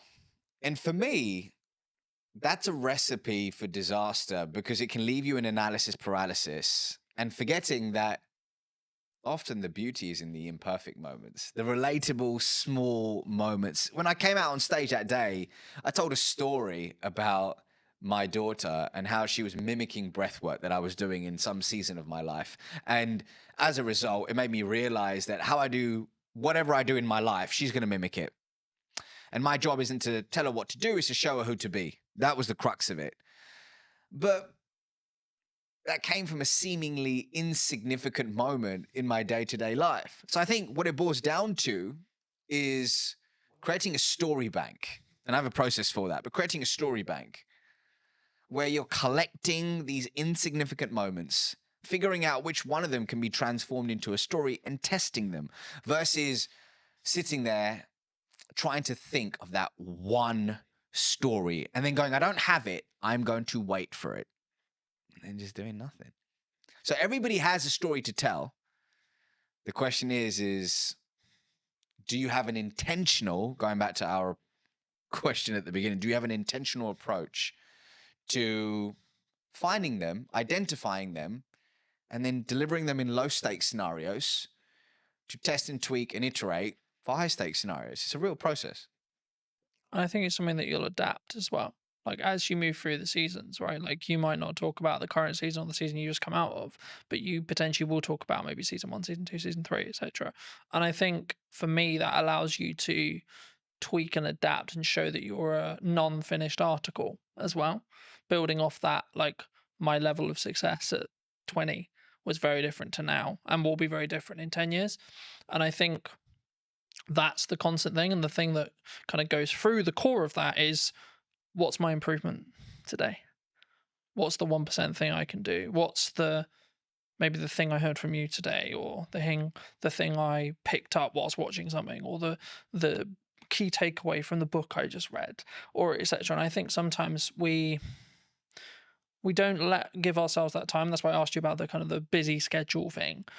And something that I've tried to do is book less, like put more barriers in the way of those meetings, put more barriers in the way of guests coming on the show or etc. And then have more of a filter of who comes on, why, who am I having a conversation with, why, how can I be present in content, what content am I doing? And the reason why I do that is because then I can be more present and more focused on, and doing less work means I'm more present in the work I'm doing. And it means actually I'll be more transformational, so to speak, to that client, to that customer, to that guest, etc. I hope, I believe, anyway, in that respect. But for those who've really enjoyed this conversation, where's best to reach out to you? Where can they get the book? That kind of thing.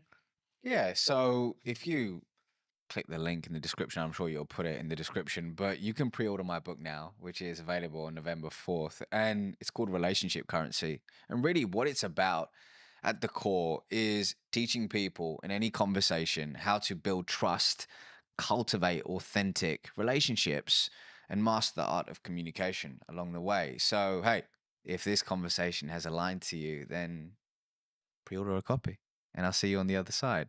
But otherwise, I'm on LinkedIn, YouTube, Instagram, TikTok, all the places, just at the Ravi Rajani, and you can find me there. Magic. Thank you so much for coming on. And if you were going to talk to either yourself 5-10 years ago or someone who's your junior, what advice would you give them? About life, about communication, because I could take this so many places. Wherever you want. let's stick to communication. And I would say the following. I would say you can listen to podcasts like this. You can watch videos, you can absorb books, courses, and all that good stuff. But if you truly want to be able to communicate with influence and with intention, it doesn't begin with that. It first begins with a journey of introspection. And for some people, that can mean seeing a therapist. For some people, that could mean journaling, seeing a coach, or speaking with a friend where you can speak freely and remove the mask. But here's my truth. When you truly become comfortable in your own skin, that's when you become a more potent, authentic, and influential communicator. So start within and then look at all the cool stuff, such as the podcast and the books. But hey, if you can't look within first, there's no hack, gimmick, or trick that will save you. Thank you ever so much for the time, ladies and gents. I hope you took value from this episode, and thank you for coming and Thank you. spending the time with us today. And I will see you very, very soon. If you did enjoy this conversation and would like to hear what's missing in marketing, probably tomorrow or today, then be sure to be subscribed. I'd love to hear what you think in the comment section down below. And I'll see you very, very soon. What would you say to people who maybe are on the receiving end of the obsession? I think you've got to be a part of it yourself and experience the ins and outs of the day to day, rather than just when the person comes home and they've had a bad day. I think that's true in anything that you do. You know, marketing or fitness or writing or driving or whatever the skill is that you're trying to build, with consistency and with showing up when it's harder is when it will work. I think what you touched on there is a really common misconception in marketing. I'm not a fan of it. I'd much prefer the in-person world. If you were going to speak to either yourself or someone 10 years your junior, what advice would you give them? So I'd say take the risk, take it sooner. I waited too long. So I left it and I left it and I left it, and then I went, okay, I am going to do this now. Did you know that 93% of you are not subscribed? So if you could please do me a favor and you're enjoying the show, then subscribing would mean the world to me, and it would allow me to grow the show and continue to get larger and larger guests and continue to bring what's missing in marketing today. Thank you ever so much for joining me, and I'll enjoy the episode. Hello, my friends. I hope you're well. I hope you had a good day, evening, or night. Today, we're filming a brand new podcast, as you have seen, with Matt from Involved Health. Thank you so much for coming on. My pleasure, Colton. Thanks very much for having me. No, you're very well. Good to be back. For those who don't know you, Matt, how did you get to sit in front of me today? I'm sat in front of you today because I've sat in front of you before. We've done some work together before. You've helped with some of my social media marketing. And we had a few of my clients come in and do some testimonial work. So, and obviously I've seen your work with other businesses and other people in and around Salisbury. So, yeah, it's nice to have you back here again. Absolutely. I mean, I think we'll get onto that a bit more in depth later, but how did you, because you're obviously have you always been passionate about like helping people with personal training and fitness as a whole? Yeah. Like, how did you get into this industry? If I think back far enough, the origin story is I loved sport, I loved fitness, I loved playing sport and being involved in fitness and health related activities. I was absolutely rubbish at everything else. So that it was like, how can I make what I enjoy and what I'm half decent at into potentially a job further down the line? So left school, went to college, pissed about in college and sort of experimented in a few different sport and health related activities. And then through pure chance, I ended up working at the University of Bath, sports training village and sports setup that they had at the time. That was back in 1996, I think it was, 1997. So I'd have been about 17 years old, showing my age now. Started off there, ended up living there on campus in a sports house with the Great Britain Olympic swim team, and being part of that campus and being involved in the university gave me a massive exposure to high performance sports, a lot of different athletes from a lot of different sports and disciplines. So I got to see how elite level athletes were trained, how they lived, how they recovered, I got to understand what operating a sports facility was all about. Part of my role was making sure that the gym was in operational order, looking after swimming pools, you know, all sorts of different stuff, athletics tracks. So I had quite a broad education, if you like, being at a university, into how that world works, and it just snowballed from there, really. Was there or is there, should I say, because there's obviously still athletes who are around that you may train and work with, you know, but is there a kind of commonality in respect to the mindset? Because I think athletes and high performance people, I think there is some standard traits. Maybe it's like the cliche, wake up at 5 a.m. kind of morning routine stuff, or it's actually their mindset as a whole, would you say? I mean, I couldn't comment for everybody because everyone's got their way of doing things, but I think there's dedication, there's discipline, sometimes obsession, and I think all of those things are quite interesting to me. I feel like I'm a relatively driven person. I work hard. I put in a lot of work over the years in the industry and with this business in particular. Some would say potentially sometimes I might be a little bit obsessed, but I think that's a good thing. But you certainly that's necessary for high achievers. Yeah.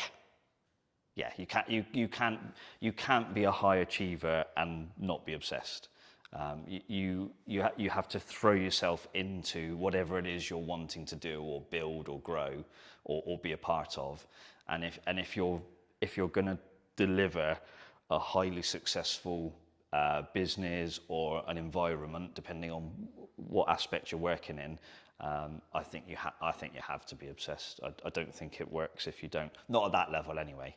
What would you say to people who maybe are on the receiving end of the obsession, right? So maybe they're with someone, their partner, their mother, etc. Like maybe when they're starting out and it's their parents, or maybe as it develops into a full-fledged business, what kind of can that support person do? Because I think for obsessed people who are very driven, like we get it, but sometimes that they don't get the attention or the thought process when it comes to, I wouldn't say how to deal with an obsessed person, but how to support that's a person in that respect. Of course, in your own experience. Yeah, I mean, first off, I'm not a parent. I don't have any children. But what I do know from the backgrounds I've worked in is sometimes the obsession starts from the parents, and the kids or young people are pushed into something, and the parents, I mean, you know, when people used to say pushy parents, I think actually sometimes those parents are just obsessed with creating an environment for their kid to thrive, and sometimes that's awesome, and sometimes it can be, you know, sometimes terrible. So in terms of how to support someone who is obsessed in trying to deliver high performance, tricky one. I think you've got to be a part of it yourself and experience the ins and outs of the day to day, rather than just when the person comes home and they've had a bad day and they, Is use that the phrase comfortability kick and the cat stress almost. that kind of comes from that? Is that normal though, for a high achiever? Is that a sign or a byproduct of them being high achieving? Stress. Yeah, like so from a partner's point of view, or etc. You know, like in that respect. I think there's elements of stress for sure. They will be stressed about delivering an outcome on a performance. You know, if they're trying to compete, they want to win. They're stressed in the build up to a competition, can be stressed at the competition. And then there's the stress if the competition doesn't go so well. So yeah, stress definitely plays a part. Obviously, I've not competed myself at a high level.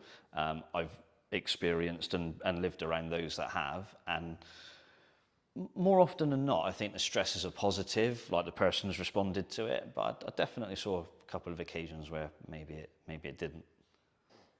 And obviously, maybe with high achievers, and especially in athletes, they maybe get knocked or they have an injury or equivalent. I know you do some, support in that realm. I mean, how was that kind of a byproduct of what ended up happening as you were learning more about training? And yeah, the manual therapy side of things has come in relatively late in my health and fitness and therapy career. Initially, it was fitness-based provision, be it circuit training. Back in the day, it was circuit training classes. Then I got more and more into the personal training side of things. And the therapy aspect for me has probably been the last 10 or so years, 10 to 15 years, I reckon. Whereas I've been in the fitness and PT industry for I've forgotten how old I am, 24, 25 years. So yeah, pretty much since I walked through the doors at Bath University, I've been involved in fitness since, and that's changed, throughout the years. Therapy's become a big part of that. I guess, how was it a natural progression from, so you train people, and maybe they have injuries, and then you saw it as like, actually I can help people here with X injury or Y injury to actually help them with their recovery to get back and train as hard as they actually maybe want to mentally. Yeah, I mean, but certainly their body isn't there yet. Yeah, it was a combination of things really. One, I started to listen to, most of my clientele is Gen Pop, so general population. So it could be business executives, stay-at-home mums, or dads, doesn't matter. But it's across the board, probably age 25, 30 plus, up to my oldest client's 94. So they would always mention niggles and aches and pains. And it was like, right, how can I train around it? How can I train through it? And then I was like, hang on a minute, why don't I just try and help them deal with it more directly? And because of the nature of my client base, the need to be able to do therapy work was becoming more and more clear to me. So I'd say around about 15 years ago, I really started to delve into the therapy side of things. And 15 years later, that's probably a fairly significant part of Evolve's business now.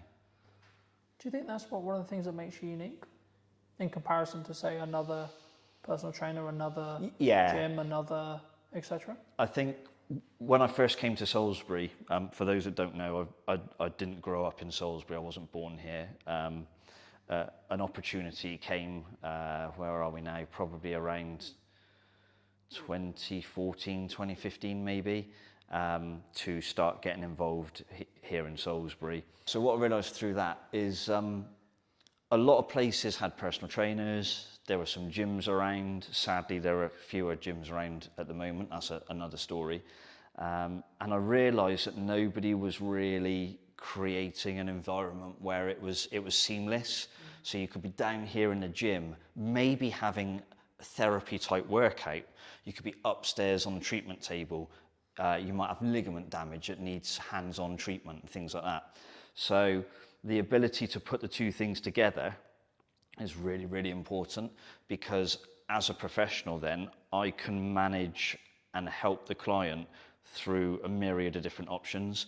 So I can be involved in their fitness training, I can be involved in their therapy work, I can guide them on their stretching and flexibility, and it all has a carryover.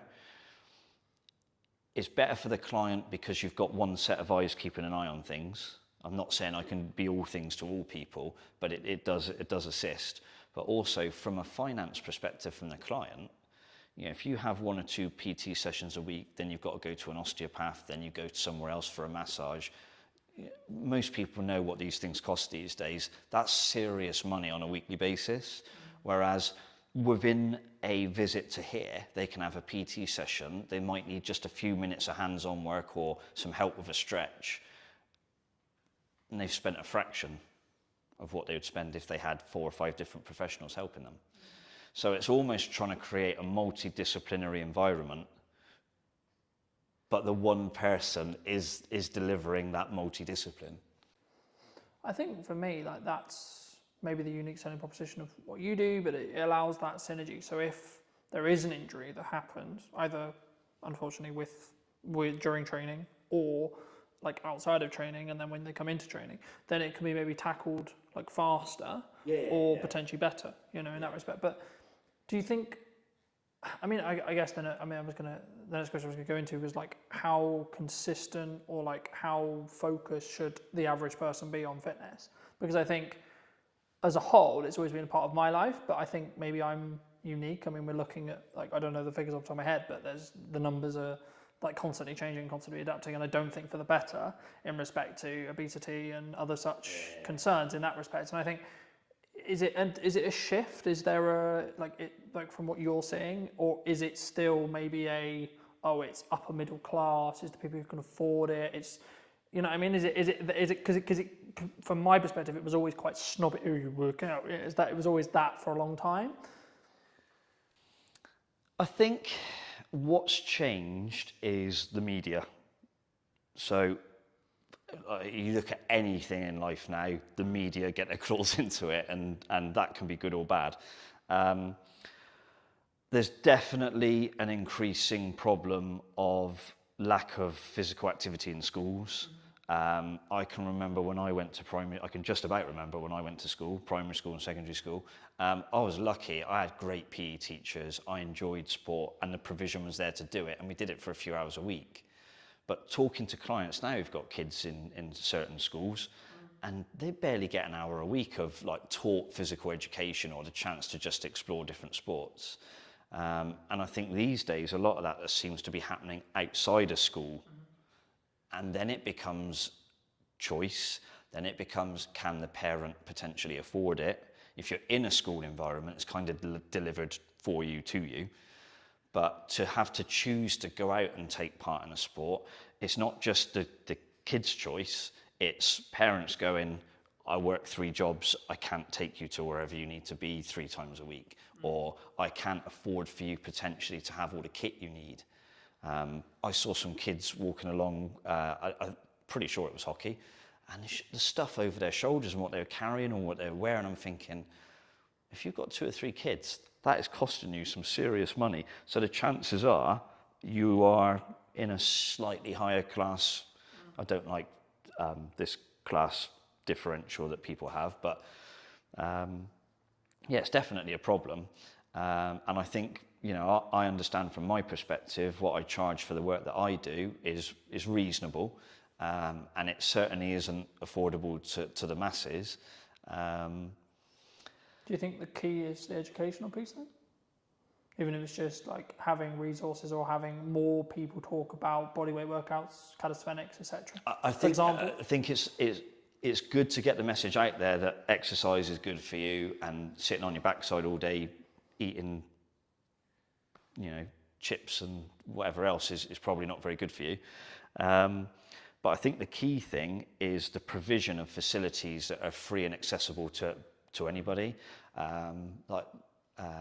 These parks now where they're starting to put exercise equipment and like bars that you can do pull-ups or hang from and stuff like that, they're awesome, and we need more of those, but we also need people to understand how to use them. So we probably need to find some sort of community scheme where people who are big on calisthenics and outdoor workouts and almost like parkour and stuff like that, if you've got people like that who are helping kids from quite a young age get into that, then there's probably going to be a natural progression as the child gets older to, I want to carry on doing stuff like this, I want to go to the gym, I want to play in a team, or I want to partake in an individual sport, but I'm prepared to put in the work to do it. These are all the things we need.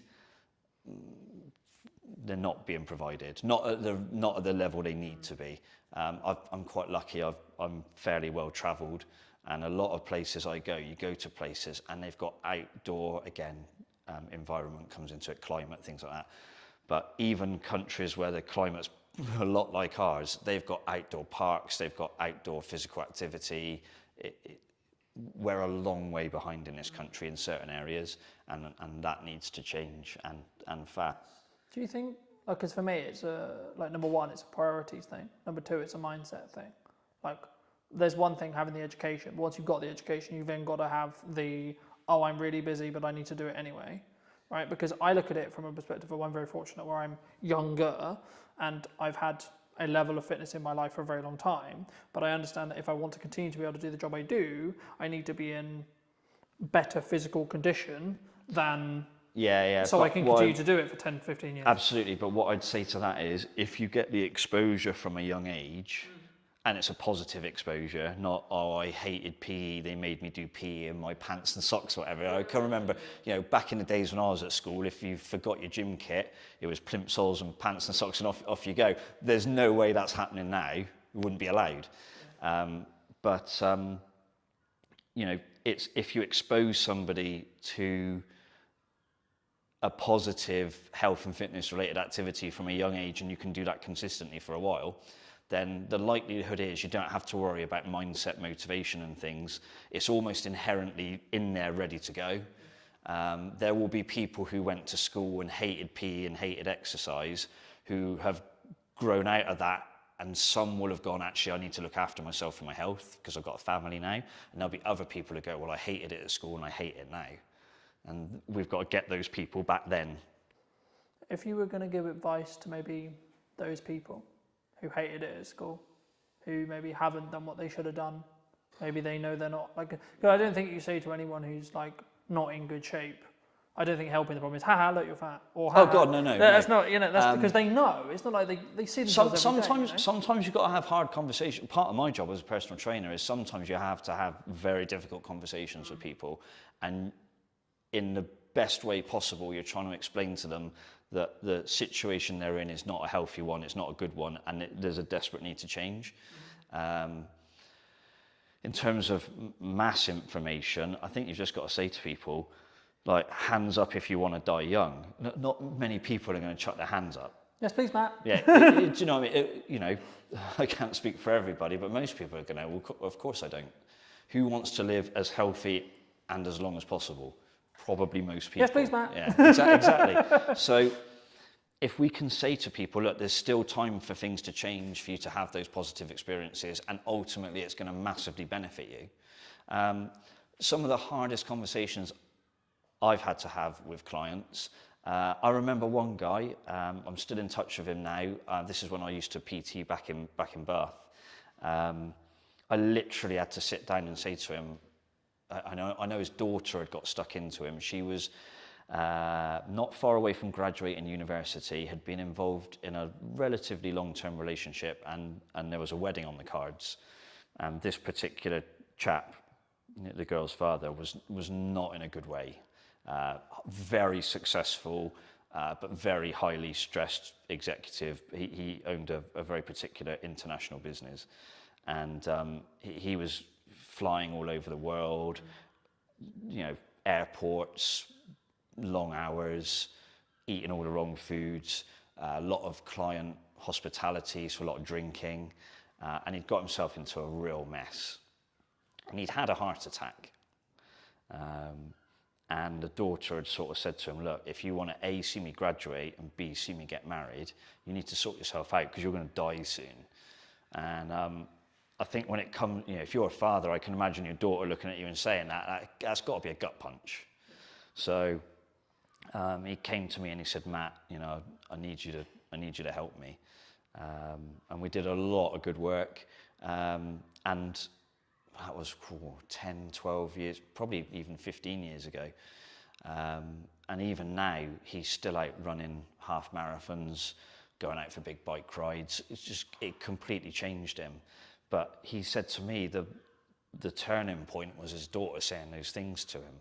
If he'd read that in a magazine, he said, I probably wouldn't have taken a blind bit of notice. But he said, you know, my one and only daughter says that to me, and she's like got tears in her eyes. It's like, I won't use exactly what he said, but he had to sort himself out. So sometimes you've got to be fairly hard on people, and other times it's how you create a different message or a different environment that might encourage people to get involved. Thank you for sharing that. And I think even just through that message, I think, I don't want to use the term wake some people up, but hopefully you'll wake some people up to maybe, I mean, my next question was going to be around like age, and I think the science is semi-conclusive, and you feel free to confirm or deny, but like for me, as far as I look at it, like the healthier you are in your 20s, the better your 30s and so on, right? But there is a point where it becomes harder, but I think that could be perceived as, well, I'm not going to bother then. Is it that, or is it actually you just... I mean, there's no doubt that as you get older, things get slightly more difficult to do. Yeah. within reason. It doesn't have to be that way, and it isn't just a linear decline. You know, you were fine in your 20s, not so much in your 30s, 40s are getting bad, 50s onwards, you're bollocks. That's not true. Obviously, if you haven't done anything for a long time, and then you come into a gym environment or a fitness environment, maybe you take up running, you're going to find those things slightly more difficult, slightly more comfortable at first. And if people tell you it's all going to be easy and sunshine and rainbows, you know, no, it's not. And you have to be honest with people about that and set the right expectations. So part of any personal trainer's job, but certainly how I look at it is, you have to set expectations. Sometimes you have to put a limitation in place because sometimes people attack it too hard and they can do themselves damage. And sometimes they can attack it so strongly that it actually becomes less healthy. So it's striking a balance, pretty much like everything in life, really.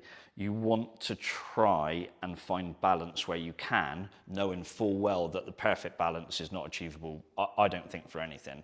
Sometimes you've got to be a little bit obsessed, like I said earlier. Sometimes you have to rein it in a little bit. But it's just finding that balance and working with the person. And it's building a relationship. So it's not just turn up through these doors and go, hey, Matt, just bark at me or tell me what to do. You have to build a relationship. There's an element of trust both ways. You know, the client needs to trust that I'll provide them with safe and effective exercise or safe and effective therapy treatment. And I need to trust that when they leave here, they're not going away and doing 10 times more stuff that maybe they shouldn't be doing, or their lifestyle is bad because they go, oh, I can offset it by going to see Matt, so I can carry on drinking heavily and eating all the wrong food. So it's a relationship, and the relationship's built on trust. And that trust comes with me establishing at the start of the process what are their expectations of me and what I expect from them. And it does go both ways. So that's crucial, I think. Do you think some people struggle the long-term mindset of the results? Because fitness is, from how I look at it anyway, it's a compounding thing. Like once you're consistently doing it repeatedly, then the results will compound. But there is, like, I would say probably a month, maybe 2 months, maybe 3 months where you maybe don't see, it's the question analogy of you go to the gym, you do a thing, nothing changes. You go the next day, you do the same thing again, nothing changes. But there is a day where it does start where there's a change. Yeah. It's consistency. I can write the best fitness program, the best strength program, the best flexibility program for somebody. But if they're not consistent, they won't get the result. It doesn't matter how good one session is, it matters how good 20 sessions are. So most of my clients have been coming to see me for years. I mean, I've still got clients who are training with me now that we've opened the doors to 12 years ago when we first opened, and they're still training with me now. That's consistency. And then they very rarely miss, they have the occasional family holiday. We tend to wind down a bit at Christmas as a business and let people go and have a good time and then attack it again in January. But the overall key is consistency. It doesn't matter what one session's like, it matters what 25 sessions are like and whether they are relatively close together. If you do 25 great training sessions but it's spread across 15 years, it's not going to work. But if you're consistent more in week in, week out terms, then ultimately you will be successful. Is that why you would say sometimes, even when on the hard days, like how I look at it is if I can show up on the really hard days where I'm really busy, really tired, etc. Not like really tired as in exhausted. Yeah, but like, you find like I've shown up. It's not the best workout, but it's still a workout. Yeah. And it's building that momentum. Or would you say that like you need to then focus on recovery there? You find out most about people when they're having their bad days in any shape of life, or any walk of life. But in terms of training, I get people to walk through the door. I haven't got very many skills, but I'm pretty good at reading people. And one of my things as a personal trainer is when somebody, or a therapist, when somebody walks through the door, I can tell pretty quickly if they're having a shit day. So then you have to say, right, well, the person still turned up, so that's a win. So how do I structure the session now to make sure they go away feeling like they've had a win? Any personal trainer will tell you this, any personal trainer. The number of times someone will say, I didn't feel like coming today, I've had a shit day, but I've finished now and I feel much better for it. Every PT's had that conversation, or every PT's had that text message or WhatsApp message, whatever it happens to be. And that's crucial, like the ability to read the room, if you like, read the person, and still deliver a session and try and give them that encouragement and that consistency, even on the not so good days. That's when you get really good results for people. And if there are PTs watching this, then they're all going to be nodding their head to that. There's not one that won't be. I think that's true in anything that you do. You know, marketing or fitness or writing or driving or whatever the skill is that you're trying to build. I think that's with consistency and with showing up when it's harder is when it will work. But you mentioned at the beginning roughly that obviously we had worked together before today and that was, but I mean, how did you, what, if you can recall, it was a while ago to give the audience some context, but like, what were you looking for when you reached out to me for that project? I think it was, how do I deliver the message of how we can help people, but through the lens of another person? So it's easy for me to say, hey, I do personal training, I do osteoarticular joint pumping for therapy, but most people are going to go, I haven't got a clue what you're talking about, Matt. But you're able to derive answers from people by the way you ask questions, and that's a skill that I haven't got. So I think that was one of the key things, is it developed into a conversation with you and some of my clients, and that conversation brought out some interesting answers. And it was an interesting experience for me, actually, because they said things to you on the camera in the interview that they hadn't said to me. So you get a different perspective on why they're here and what they think of the place and whether I've done a half decent job. Hopefully, it seemed to be that's what they thought, which is good. But the key thing for me was the ability to extract information from them that I hadn't got myself. Even though I know the person and I know what they're trying to achieve, the way they explained it to you was different, and I found that really useful. And that kind of then helps you think, well, how do I put that message out further down the line? So that was pretty cool. What, I mean, either since or in general, like, how do you look at marketing in the current landscape? What do you think people should do? What do you think people shouldn't do? Is it a time, obviously it's nuance related to the business, of course, but is it a time, I mean, a lot of people are saying the creative industry is struggling, people are saying the economy's hard. I mean, in the nicest way possible, I've heard that for nearly the 10 years I've been in business. I've always heard that. So I don't want to be this way, but I'm like, but what's really going on? You know what I mean? Because for me, there's always something going on. There's always something going on in politics, there's always something going on in geopolitics, etc. But right now, at the time of filming, what are you looking at from a marketing point of view that you think is really going to work, or you know, are you leaning into more referral based stuff? Are you maybe like keeping your costs lower because you are seeing the climate, or are you going the other way? I'll try and unpack that. I think the key thing is be transparent and be honest and upfront about what you do and how you do it. Don't bullshit people. Like I can't deliver, I don't know, think of someone who's in incredible shape, who's on TV a lot. Can't think of a name now. But if I said to all of my clients, you can have that in 3 weeks, I'm telling some porkies, yeah? So be honest with people about the process. Explain to them that, yes, you can achieve some brilliant results and sometimes life-changing results. And it might not just be the way you look, it might be the way you feel, it might be the way other people view you, it could be all sorts of stuff. But be honest and transparent about what you do and what you can deliver. Most of what we've got here at Evolved has always been referral based. I mean, you know, because we've had this conversation previously, I'm not a big marketer. I don't do, what is it, sponsored ads or Facebook, whatever it is. I wouldn't even understand how to set one up. So on that side of business, I'm probably not very good. But I came here to Salisbury, I didn't know, I knew two people. And we've built a business that does 80 or 90 sessions a week between myself and my colleague Charlie. We've been here 12 years. That's referral, that's not marketing, that's referrals. It always has been, and I suspect it probably always will be to a degree. I think the challenge for me and how I grow Evolve now is I need to market to the people who don't know I'm here and that people can't refer to because they don't know we exist. You know, you can only get referrals from people that know you're here.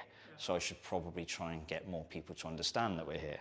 You know, if I had a few quid for every time somebody comes and said, I didn't even know you were here, Matt, until someone told me about you, I'm like, oh, I really need to do something about this.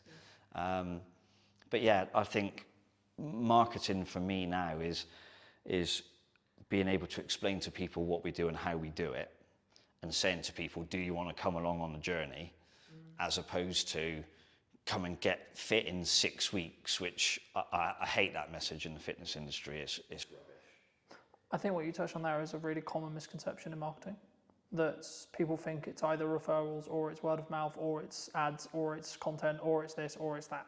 The reality is all that content's going to do, all that marketing's going to do is apply fire to your word of mouth. Yeah.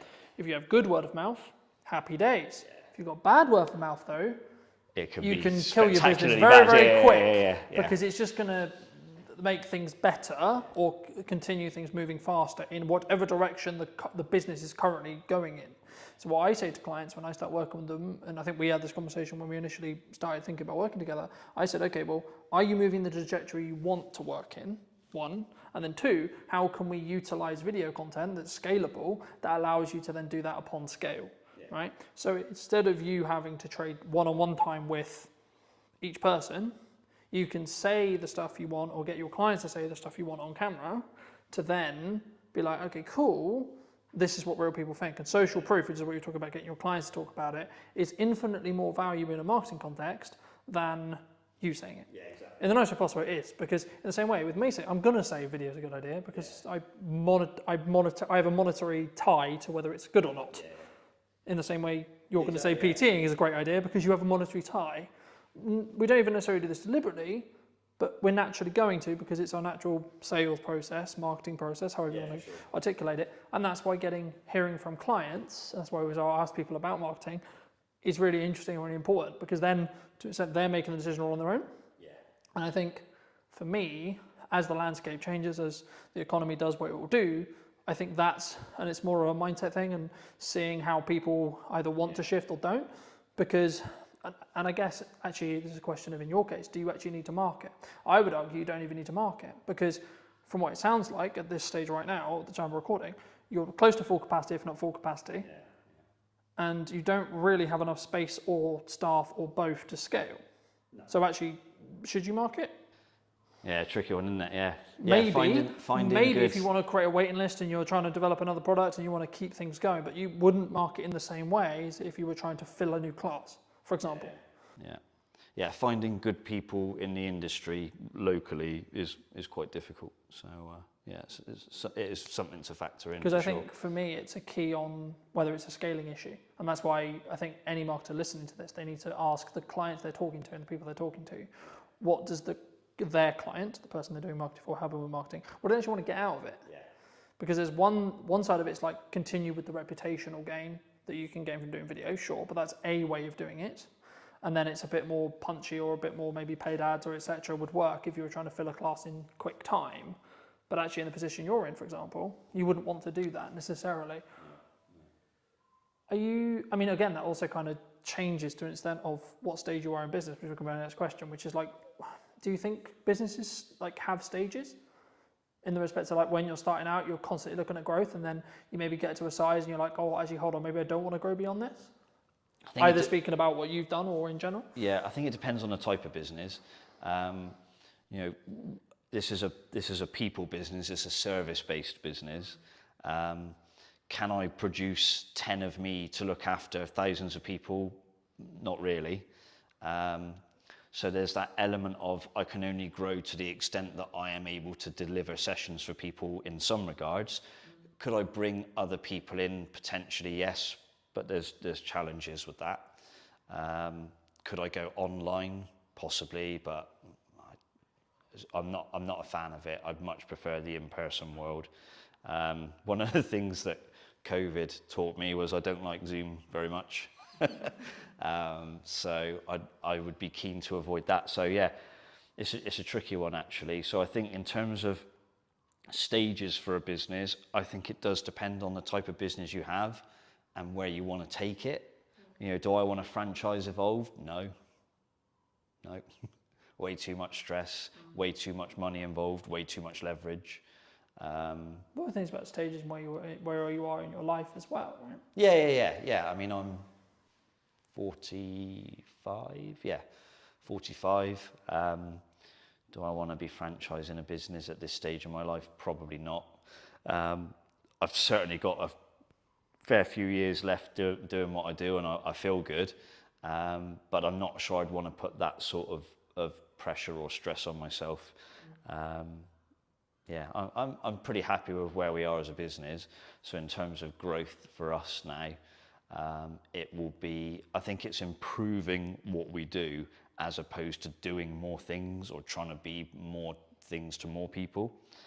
I would like us to go in a slightly more medical direction, and I am looking at maybe bringing a medical professional into the business, whether that's as a part of it or a service that is available to people.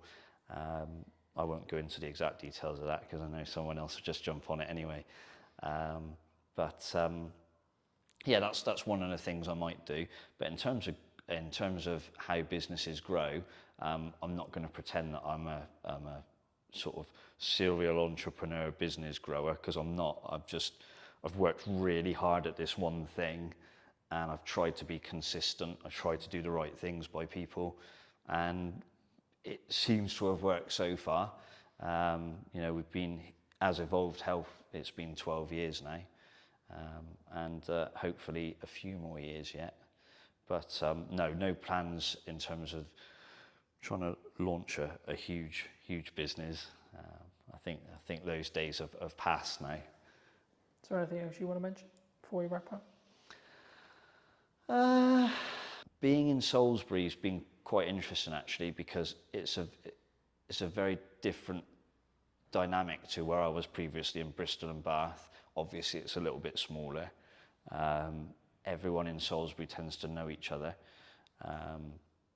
And so for me as a outsider, it was relatively challenging to grow the business initially because people didn't know me. But thankfully, because my work seemed to resonate with people and I seemed to do a good job, the business has been able to build and grow. But I think if you're a young person trying to start a business in Salisbury now, I don't think there's ever been more opportunity, but I also don't think at any stage it's ever been harder. Whether it's, don't get too political, but there's a lot of financial pressures on businesses the last few years, and they're only going to get bigger potentially by the sounds of it. I still think there's too much red tape in business, and that needs to be looked at. But also, I think there's a scarcity of space and facilities for people to start businesses. If you want to go into town and rent a building there, you have got to have some very serious money behind you. And if you're a young person with a dream trying to start out, sometimes those stories happen and it works, but a lot of the times people are going to fall flat on their face quite quickly. So I think there needs to be some way in which young people who have an idea and something that can really grow are supported locally. I don't just mean by national government, but maybe there are some property landlords who've got a space in town and think, actually, I could divide this building up and people could have some really cool startup businesses in here and I'll help them. I think that there needs to be things like that, and there's not a lot of that around at the moment. I don't know if there are any groups in Salisbury. I'm sure there's like a small businesses association or group in Salisbury that might be able to, you know, jump in and say, actually, Matt, we do that already. But I think we've got to try and support young people in Salisbury, because one of the things I have seen over the 12 years I've been in Salisbury is that the demographic is getting older and older and older. And young people now leave Salisbury, and I've seen it in the time that I've been here. They disappear, they go to Bristol, they go to Southampton, they go to London, wherever it is they've gone, but they're not here. And that's because they don't see opportunity. And I think that's really sad. I mean, like I say, I'm an outsider, but Salisbury's my home now. I live here now. I've lived here for a couple of years or so. I eventually got fed up of commuting to and from Bristol. But I think we need to make sure that we create an environment for young people. And I don't just mean fitness-wise. I mean any business. I think the local council need to do more. You know, the local Salisbury, Wiltshire Council as a whole could probably do more. On a national level, I think they've got to look at things like business rates. It is seriously expensive. You can have business rates that are higher than the rent you pay on your building. That to me is insane. Like, that's just stupid. So I think someone somewhere needs to get a hold of that. But yeah, anything to try and make the town, the city, I should say, more vibrant would be a really good start. And there are a few businesses coming into Salisbury now, and in the town centre, different food and restaurant businesses and a few other bits and bobs. So there are some positive signs, but a lot of these people are older and have got money behind them, or they're chains potentially. So something for younger people to say, you know, we want you to stay in Salisbury, we want you to build life in Salisbury, build a business, yeah, and, you know, stop seeing it disappear 50 miles down the road. It's, you know, maybe I'm wrong, but hopefully someone else sees this and goes, he's right. But that would be my one thing for Salisbury, having been here a long time now and sort of seen a few different things. For people who may be interested, really enjoyed this conversation, they want to see more of you, they want to connect with you, they want to reach out to you, how best to do that? One of the best ways is probably on the Evolved Health website, which has got various contact details. We're on Instagram at evolved_health. I hope I've got that right. We've got Evolved Health Salisbury is our Facebook name. And if someone decides they just want to rock up and knock on the door, that's not always the right thing to do, because I might be with clients, but we're based down on Churchfields. We're in the Glenmore Business Park. There's normally an open door policy, so if someone wants to come and say hello, they can do. Or if they don't want to reach out directly through me, they can contact you and say, is it worth having a chat with this guy or not? Absolutely, would always be the answer. If you were going to speak to either yourself or someone 10 years you're a junior, what advice would you give them? What advice would I have given myself 10 years ago? Yeah, if you could talk to even maybe longer, when you first moved to Salisbury 12 years ago, what advice would you give to that Matt? With the hindsight and with the knowledge you now have sat in front of me today. Take the risk.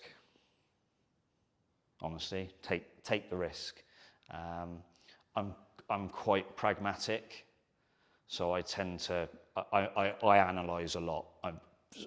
Probably one of my faults is I overthink things. So I'd say take the risk. Take it sooner. I waited too long, so I left it and I left it and I left it, and then I went, okay, I am going to do this now, and I should have done it sooner. So to anybody else, take the risk. To myself, Matt, you should have done it sooner, because it's been brilliant. But yeah, take the risk. Thanks so much for the time, Matt. My pleasure.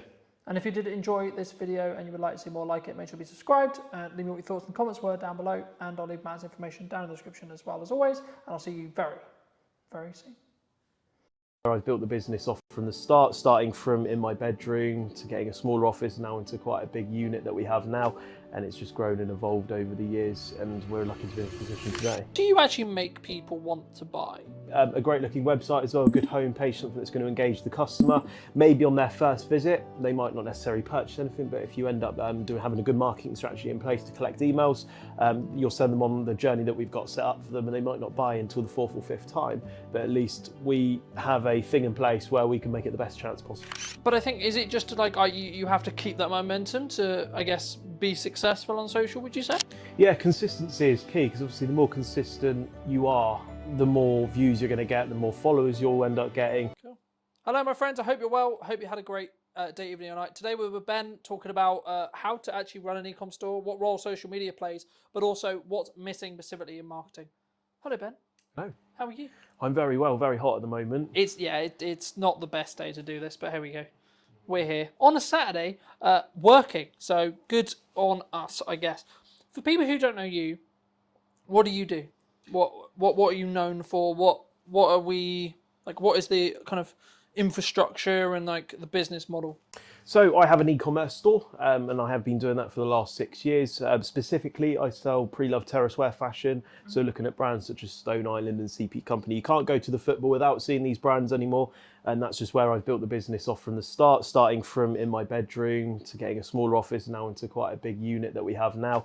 And it's just grown and evolved over the years, and we're lucky to be in this position today.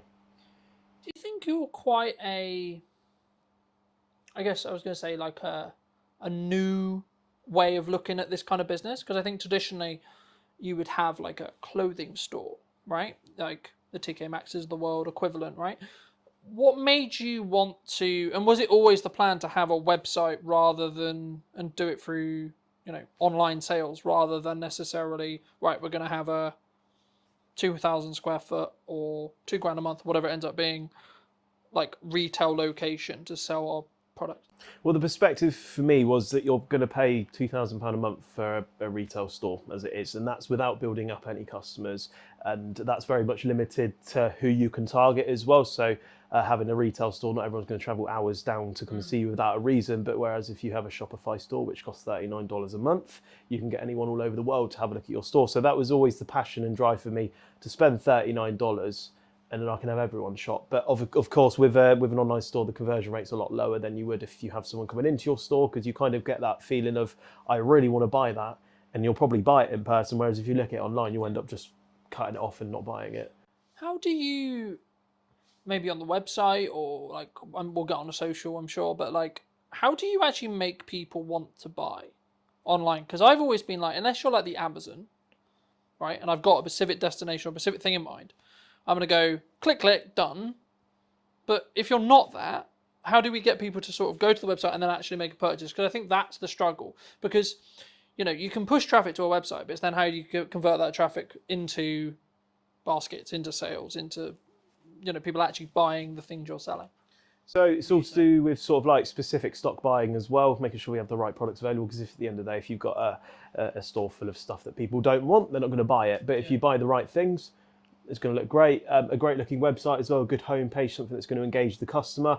Maybe on their first visit, they might not necessarily purchase anything, but if you end up having a good marketing strategy in place to collect emails, you'll send them on the journey that we've got set up for them, and they might not buy until the fourth or fifth time, but at least we have a thing in place where we can make it the best chance possible, because not everyone on your website is going to buy something. That's just kind of standard. So do you think it's more about someone hits the website, maybe they look at something, then they'll come back, then they'll come back again, and then the fourth time, then they'll buy something?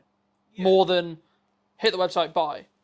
Yeah, unless you're specifically looking for a certain product that we have, people just tend to, because I don't really release my drops before, I don't show people what we're going to drop. So a lot of people go on there to see what we've got, and they might not necessarily want anything, but they all still go on there until they find something they want. So they might not kind of find anything for the first couple of weeks. But because we've obviously built up a lot of cash flow in the business now, there is always something available for everyone. So we make sure we cater for every single size, from anything from size small to 3XL.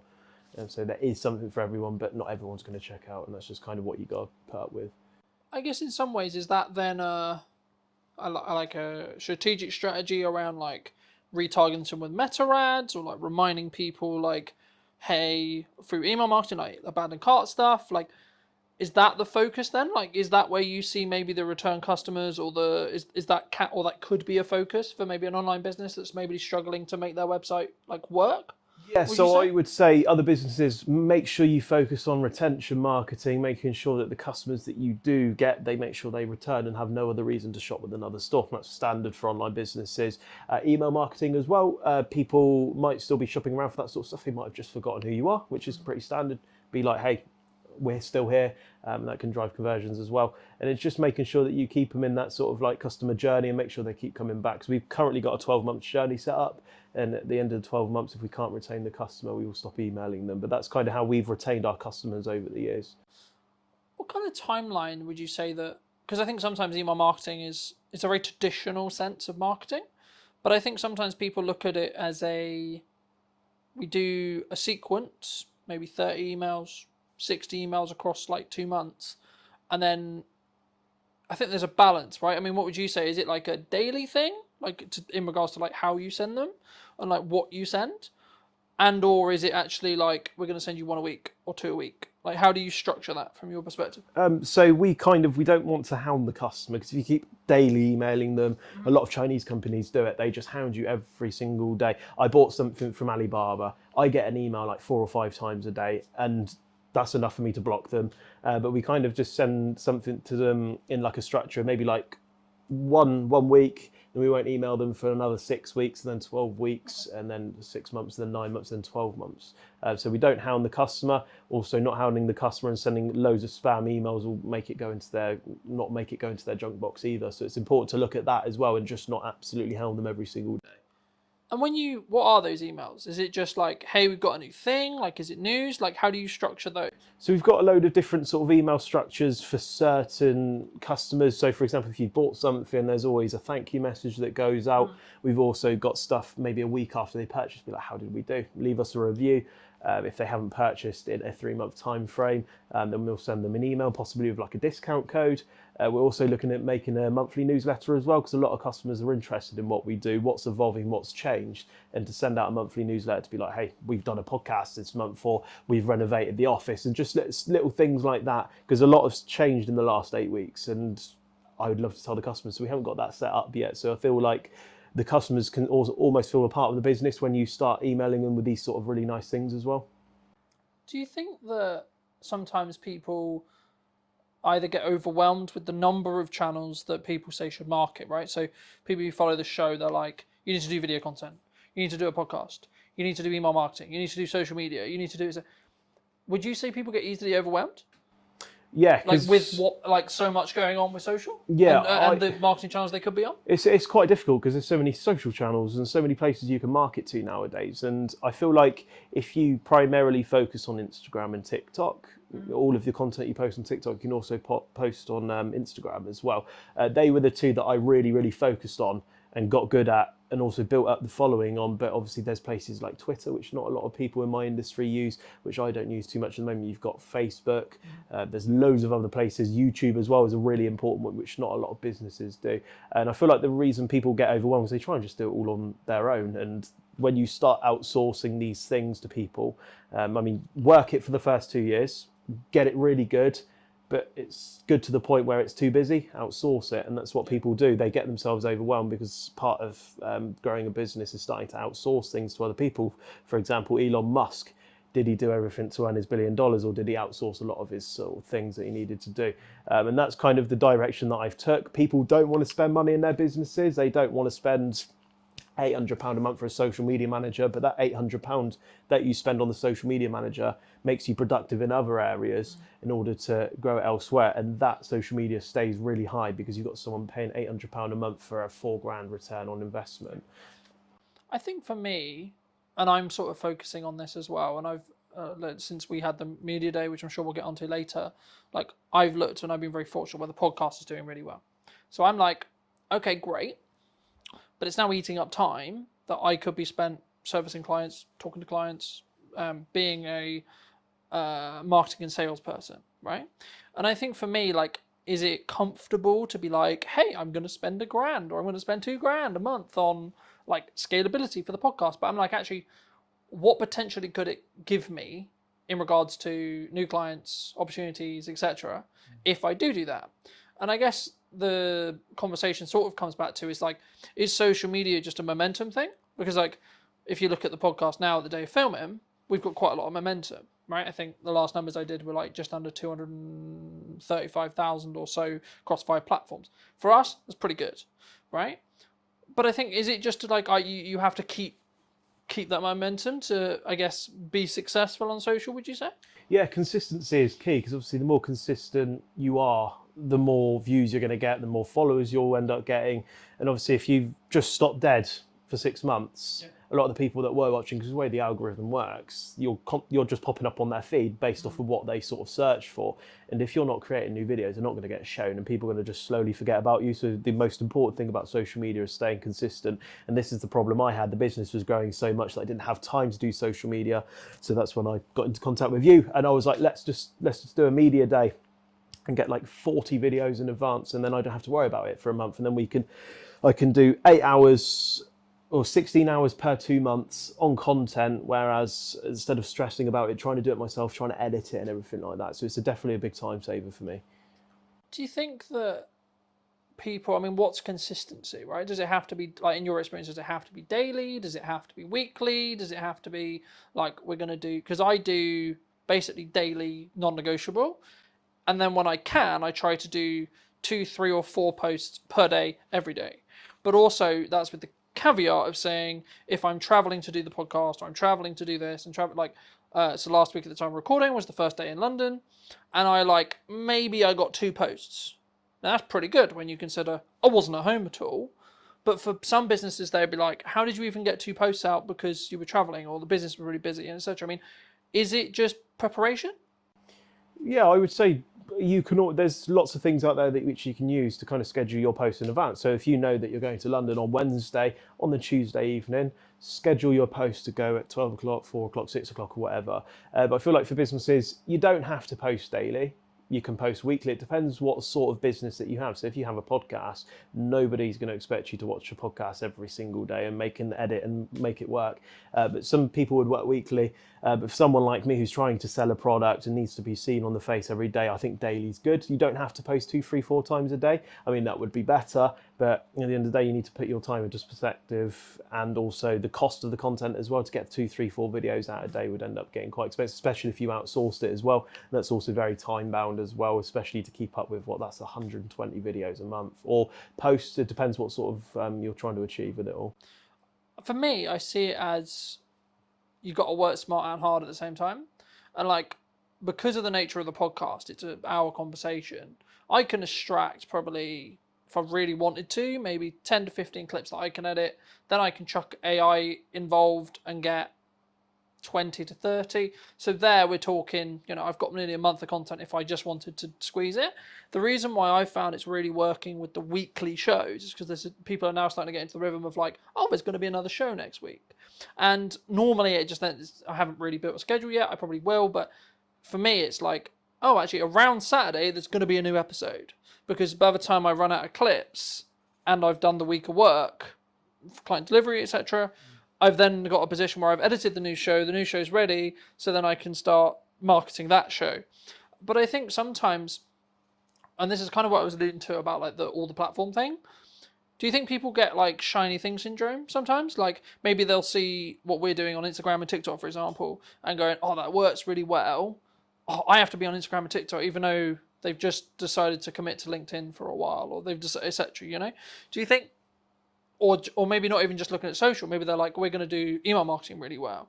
Do you think that people should sort of commit instead of go into depth on, we're going to get really good at this one thing, rather than we're going to try and do, we're going to build up this side model and we're going to do this? And the same in business. To instead, it's we're going to have a coaching model, then we're going to have, we're going to sell products, and then we're going to do events, and then we're going to do consulting, and then we're going to do marketing, and then we're going to do media days. And so, do you think that's a bit, can that be, because obviously it's good to diversify, but when does that get too much? I guess the question comes, do you think? Well, if you put it into perspective, if you leave a plane on autopilot and jump out, it's going to run out of fuel.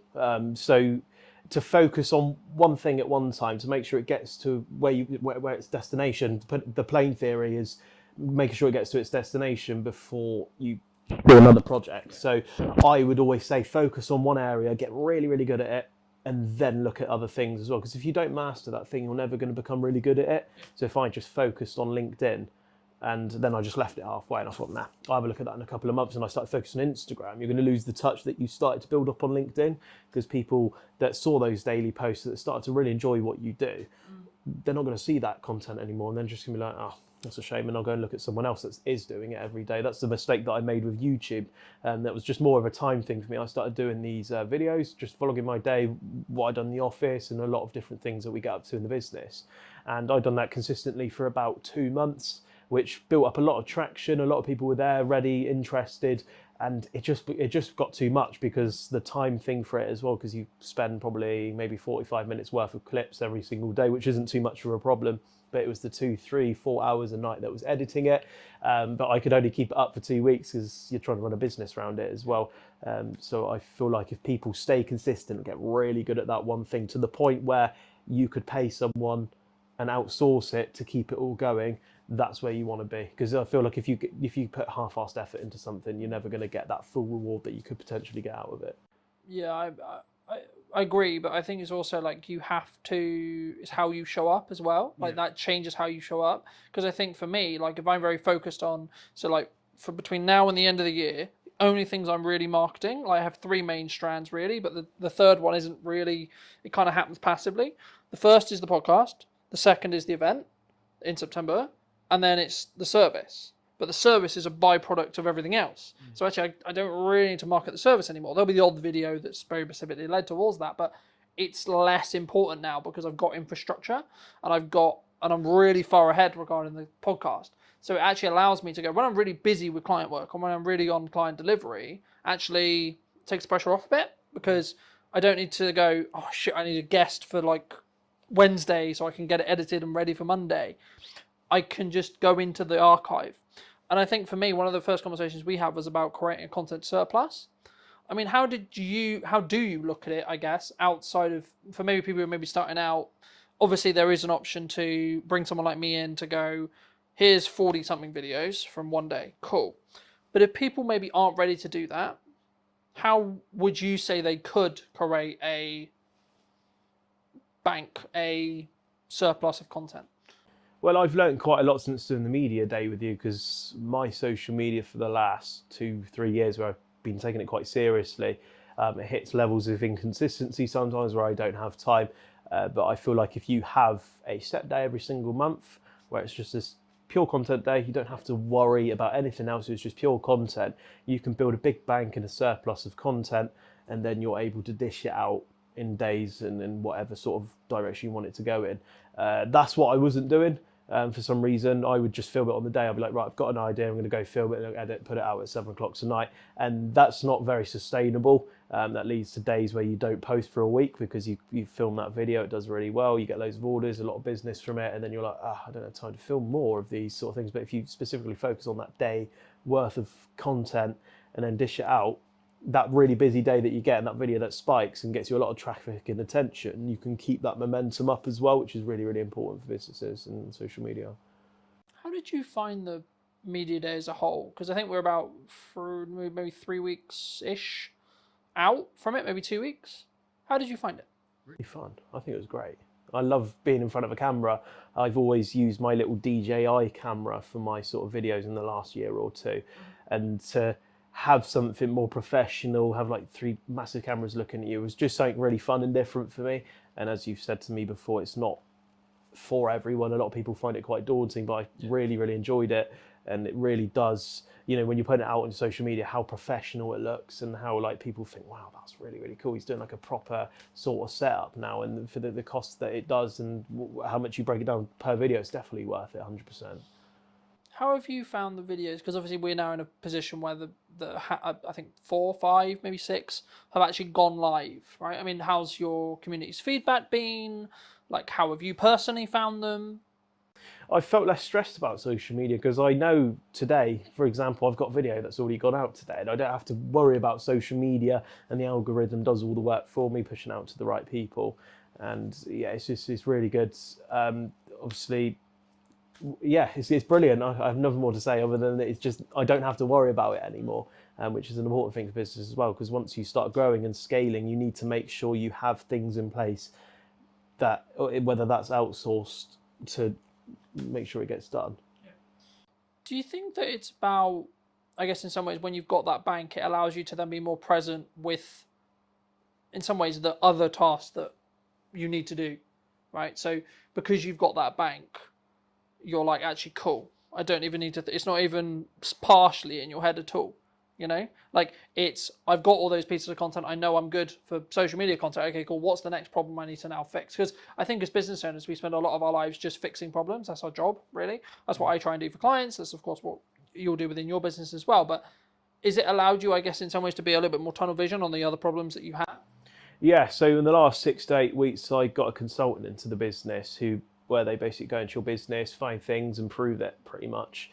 And it's allowed me to really focus on these tasks. So social media did take up a lot of time for me, editing and stuff like that. And I thought, to me, that was a priority because that was the only sort of channel that drove organic and all the sort of people that actually landed on my website before I even looked. I don't even know why I didn't look at like paid ads. I've never looked at paid ads, and I've built up the business to where it is 6 weeks prior, all through social media and also live stream shopping, which we'll touch on later.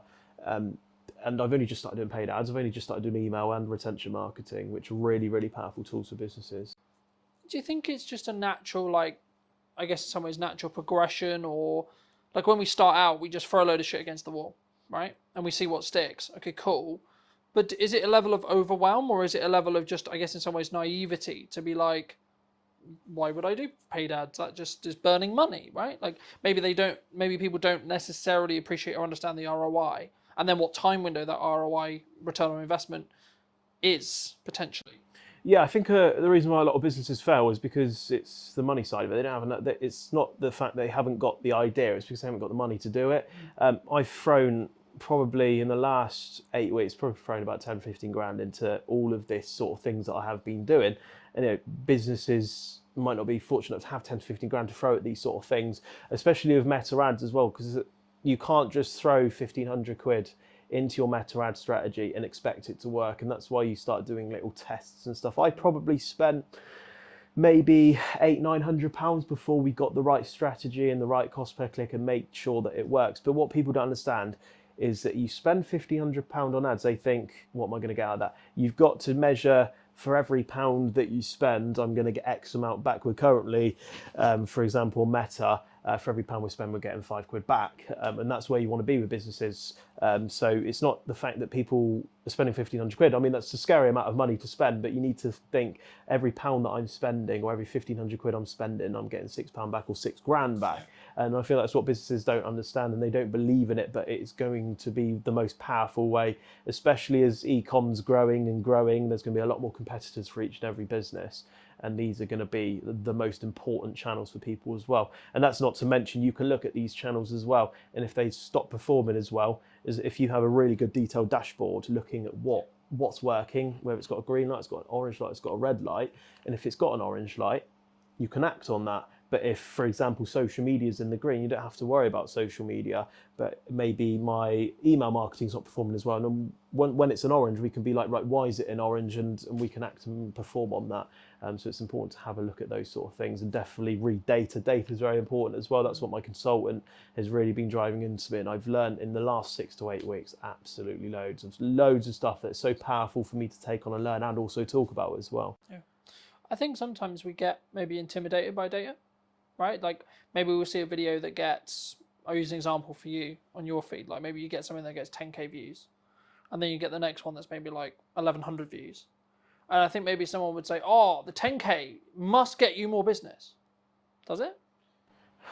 It's difficult because I've measured this one before, so I don't know if you see a lot of the dress up sort of videos that I used to do. They used to get millions, like millions, hundreds of thousands of views, lots of traction and followers.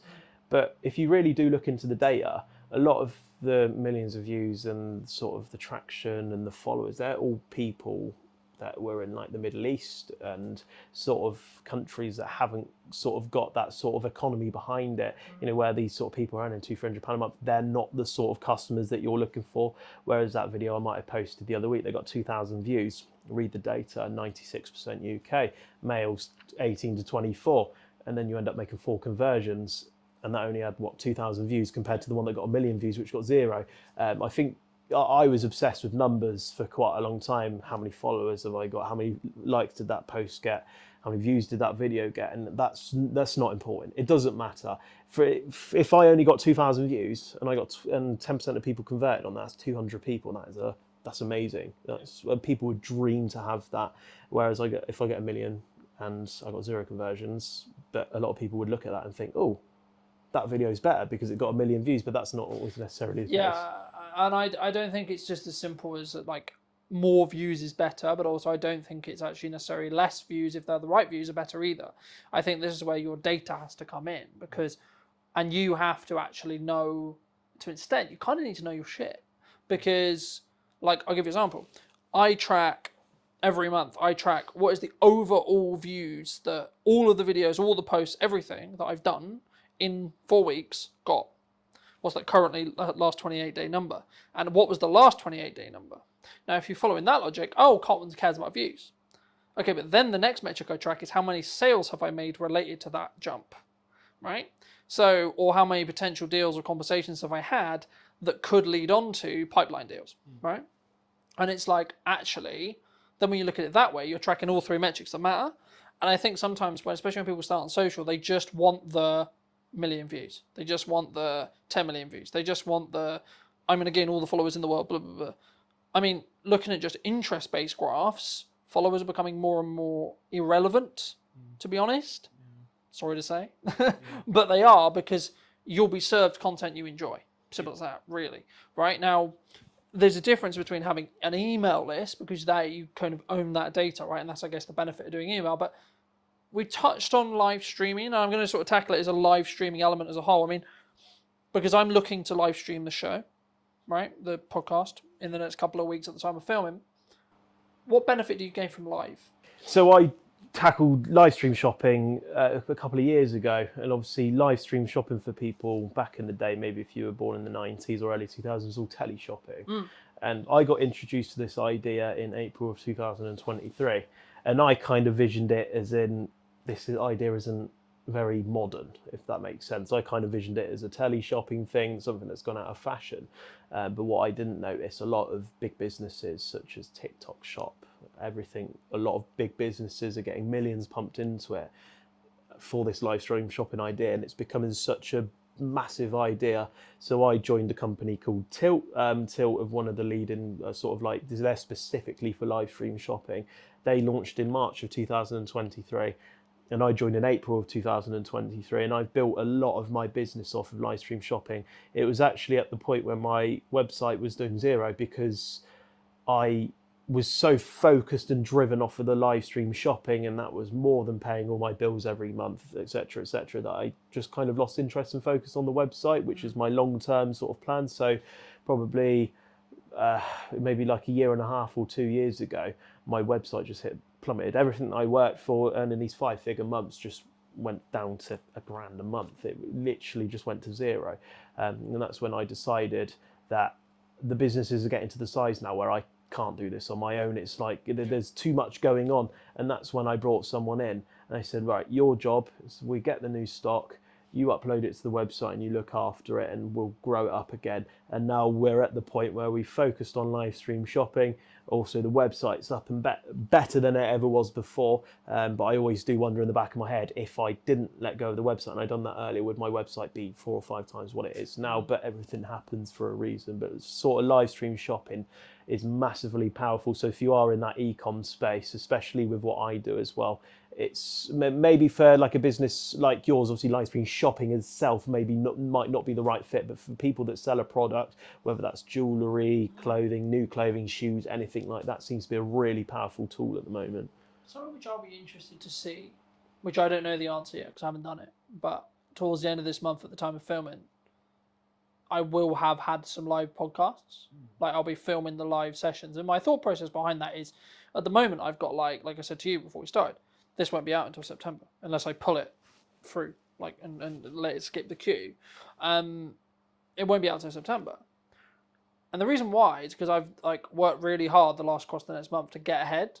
So I have the consistency, so I can always have a podcast every week. But the reason why the idea came from the live stream side was actually I could actually have a live show here because I'm filming all the episodes anyway. I'm setting up all these cameras, I'm setting up all the tech. It could work. And actually there might be and purely from like one of my growth plans is to build the YouTube channel so it can become its own revenue stream. But if you want to gain watch time, one of the best things to do is live stream, right? So if I've got, let's say, a double podcast day and then some solo content on the end, I could do that in a 2.5 hour live stream, right?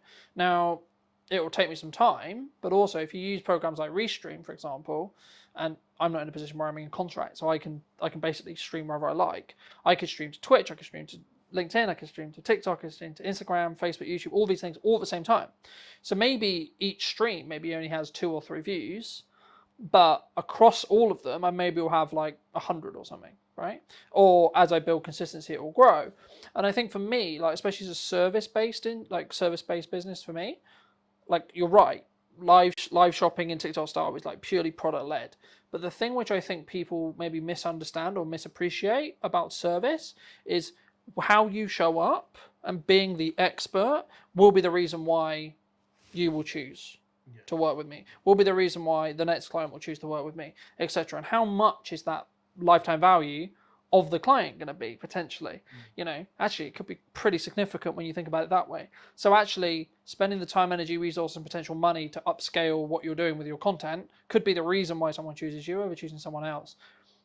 But before we move too far away from like your live sales, live product sales, would you say, if you're happy to share, like what is your percentage between your revenue from a website versus the live side?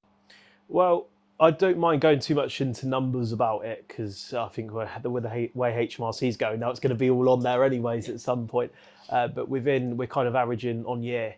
We're looking at doing about $250,000 on just live stream shopping itself, and that's every year, which is still going up. So I think this year we're looking at doing closer to 400,000-500,000 sort of on that live stream shopping, and that's a massive amount of money to, commit into. Maybe I think we probably do about 10 hours a week on live stream shopping. We don't even do that much. There's a lot of big businesses now that they specifically hire people to go 8 hours a day on these live stream shoppings, and I personally myself know they must be bringing in absolutely millions. So where the website is now, I would say that they're going to be quite level. I think the website's just beneath it where it is at the moment, but with the website and the momentum, because this was all organic, but once the sort of like the meta ads are completely perfect, the retention marketing's big, the email list is going to grow, it's going to end up being up there. But then that's not to say that live stream shopping could evolve even more and grow. I think they'll end up going pretty level, but whether that's live stream shopping on top or my website on top, I don't know at the moment. But I would say that they both play a massive part in the business, and just having them two alone is enough to make it a really big sustainable business. Do you think, because obviously in your own right, you're clearly successful, right? I don't know whether you count yourself as successful, but like to the people watching, they would see you as someone who's successful, I would hope, right? Do you think you have maybe lifestyle creep, or like, how do you deal with that yourself? Because I think younger entrepreneurs who have seen success, whether that's the definition of you have freedom over your time, you make good money, you're making the money that you want to make or more, or etc., you've got the office, you've got the staff, whatever your definition is, do you think it can go to people's heads sometimes? Yeah, I think it can create an ego problem with some people, where a lot of influencers start to flash their lifestyles and nice It's like, look at me with my Rolex, look at me with my car, look at me with my house, etc. That's the direction I never want to go in. I never want to be flashy. I never want to kind of like rub it in people's faces. I struggle with this kind of it's called imposter syndrome. If you wanted to Google it, it's basically where you don't feel like what you've achieved you deserve it, sort of thing. I feel like as a 22-year-old, I should kind of be just starting out in a career as opposed to doing what I do. And I kind of look at myself sometimes and I'm just like, wow, what have I done, sort of thing. Well, why don't you deserve it? because you've worked hard. You've worked hard for a long time, and I know your story. And we'll give a brief. Do you want to give the audience, my audience, a little bit of a brief synopsis who maybe haven't seen the video we did in your media day about sort of how you got here? Because I think it could be perceived as like, oh, Ben's doing really well, right? As I alluded to before. But how did you get here? Just before we go into a little bit more depth on like I guess maybe the insecurity side of it, or like the imposter syndrome side. Because I think for me, it's just a sign you've worked really, really hard and you found something that works and then doubled down on it by taking the risk. But how did you get here? So it all started back in lockdown of 2020. I think that's where a lot of kind of online e-com businesses started to really sort of like kind of drive to an extreme level because no one could go out shopping. The rise of everyone being locked in a house. Yeah, I mean, you couldn't go to the pub. That's a lot of where people spend their money, and people had a lot of disposable income, so they're spending on these stores. So myself, I was working at Sports Direct, earning a very piddly wage, £4.58 an hour. But I was 16, so to me, getting that £300 a month was amazing. I could go spend on whatever I wanted. I didn't have anything to pay for. So obviously you got furloughed, so that was an extra £200-300 a month for doing nothing as a 16-year-old. It's the most amazing thing on earth. They then got a job at the One Stop down my local area. That made me earn about another £400-500 a month. So I ended up getting about £700-800 a month. And then to a 16-year-old, that is an astronomical amount of money. I was like, wow, brilliant. I saved up for my first car. I was able to do a lot of things because I was so tied away and stuck at home. I couldn't go out and spend it. I couldn't go to the shops and stuff like that. So it all kind of started from there, really, and I kind of got a bit more of an expensive clothing taste. I've always liked these really cool terrace wear brands such as Stone Island, but could never justify spending 180-200 quid on a jumper. I thought, what idiot would spend that? My parents still have that attitude, even though I might spend £700-800 on a jumper now. It's kind of perception at the time. That was a lot of money, and that what drove me to start looking on places such as eBay and Depop. The Vinted was in sort of like the horizon at the time, but it hadn't really grew to what it was today because their business model was amazing. They started doing buyer fees as opposed to seller fees, which drove a lot more people to sell on there. Therefore, a lot more people went on to there. But that's obviously another conversation. But I started shopping on there, and that £200 jumper that I was looking at, I could get it for £80, and I was like, amazing. So even though I was earning better money for my age, I was still being quite sensible with it. I think that's what I've always been quite lucky with, is spending money, but spending it in a sensible way. So if I am going to spend a lot of money, I need to make sure if I spend that £500, I'm going to be spending that £500 in the most sensible way possible. And I picked up my first Stone Island jumper, and it was a worn navy Stone Island jumper. The badge had been through a wash a few times, but I picked it up for £70. And when I put that on, I was like, this is amazing. I've got that £200 feeling for the price of like the third of it. And that same jumper, I sold it a couple of months later, even though I must have worn it to death, spilled so much stuff down it, all that sort of stuff. I sold it for £100, and I ended up making £30 whilst wearing something that I felt that I got that same experience with. And that led to one another. I bought another jumper. I paid another £70 for it. I sold it for £100 again. And that's when I got the bright idea of I'm possibly going to start buying stuff specifically to sell it. And instead, with the profits that I made, instead of wasting it like most 16-year-olds do, I was building up just a bigger pool of money, spending a little bit more. My parents were very controlling over this because they wanted me to save up, to put money away for when I want to move out when I'm older. So they were like, right, 4 or 5 items at a time. Don't buy any more. If you buy any more, we're going to kill you, basically. So I kept doing that, kept buying, making a bit of money selling, and it wasn't all plain sailing. There was a couple of times where I lost money, but that's just part of the business, and that's where you kind of just learn and develop over time. And then fast forward 5 years later, we're here somehow. Just all happened really quickly. Do you think, like you mentioned spending a lot of money, do you think like people maybe worry that you're spending, like, let's just use the example that you gave, like £500, right? But they're coming at it from the perspective of, shit, that's like 20% of my monthly income, for example. Right now, but if your monthly income and you're in a fortunate position where you build a business where actually let's just use a number for the sake of it, of like 10 grand is your monthly income, then actually spending £500 is like, meh. You know what I mean? Like because it's less of your monthly income, it becomes, I hate to say less important because I'm aware of the climate, right? But it's like in context, right? Someone who makes £1,000, that's 50% of your monthly income.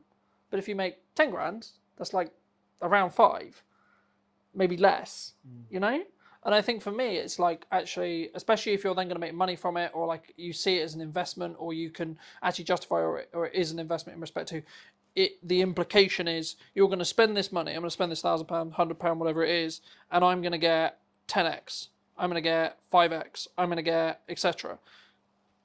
Is that do you think that's the reason why, like, your parents or like your friends may be like, oh, don't spend this money?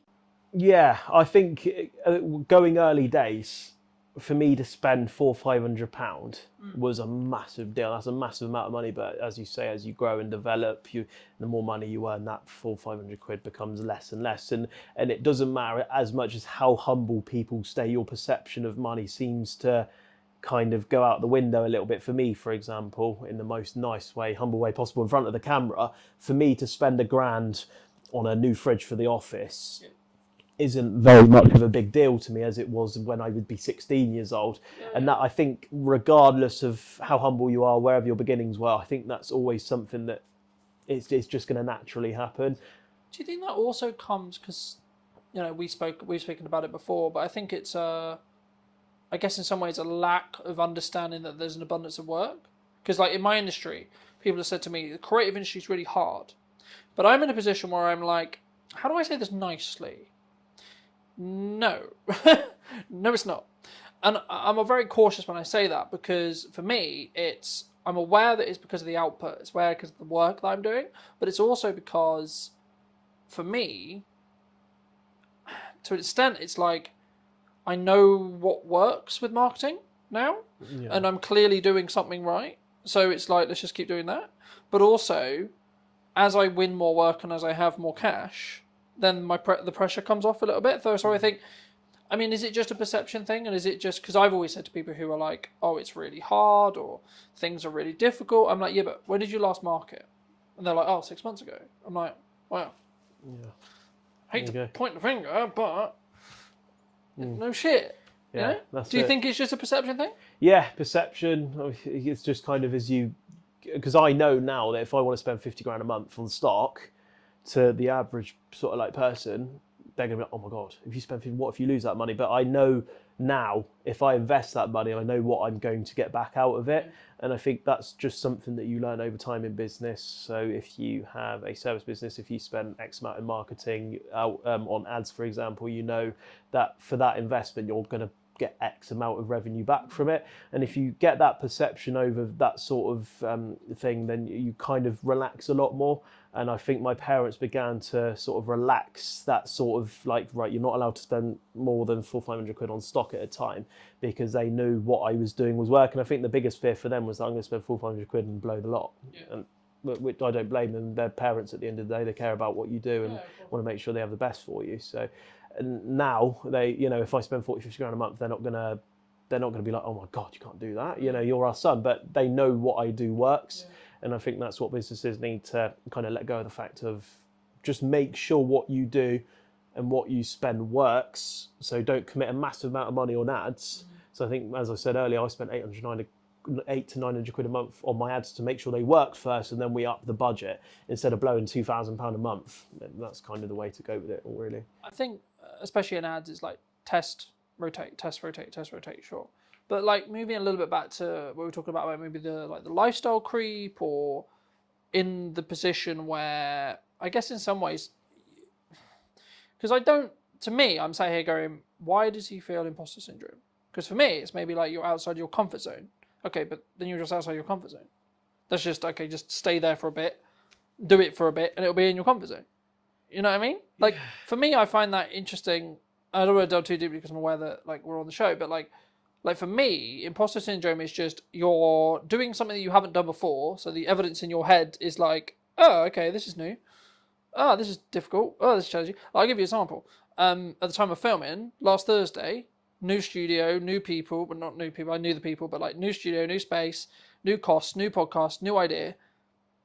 Wasn't really feeling comfortable about it, but I pushed through and did it anyway, And I think those 2 episodes are really, really good. I think they work really, really well. I think the studio in London will be a very different thing to what I do on location, a very different thing in Southampton. And it's not like one is better than the other, right? If you want to go technical, sure. But also, in the nicest way possible, like the one in London's worth, like I pay more for it. And it's also in London. So I've got to travel and it takes more time, etc. So like, and again, it's like also, are we locking in where it is now in respect to, because the one in Southampton, for example, is in a build stage as well. So actually it could go full production like that. And actually then they would be on the same level. So I think for me, imperfect action is what matters. And I think that once you gain some momentum and you have some success, you could say, I mean, we were talking about when you were driving me back from the media day about like looking at a car as like a maybe not a great investment, but actually it's the context in which you apply to it, right? Like for me, if you enjoy that car and that's your like treat to yourself that allows you to keep working hard and keep making, let's just put a number on it, an extra £50,000 a year, £100,000 a year, whatever it ends up, whatever your number is, then actually why shouldn't you spend that money on the car? You know what I mean? Because if it's at what point, I think sometimes as business owners, we don't, for a very long time, I was like, yes, I won, and then straight on to the next thing. I was very, very bad at celebrating the wins. And I think it's kind of the way you counterbalance imposter syndrome, in my view, because it allows you to give the evidence to say, no, actually, you are pretty good. You are actually clearly doing something right, you know, regardless of age. Because I think it's in subjective terms related to, actually, I would say the age is your advantage, because you looked at the business and went, yeah, but someone who's maybe 50 will go, I have to have a retail store. Because that's what they grew up with. That's their perception. Yeah. They can't think I can make 400 or whatever it is, like nearly $1 million a year, just on live stream shopping and on a website, right? Yeah, no, I agree with all that completely. It's good perception of it all. The imposters sort of thing for me is that I'm so young and I've achieved kind of what I've always wanted to achieve in life so young.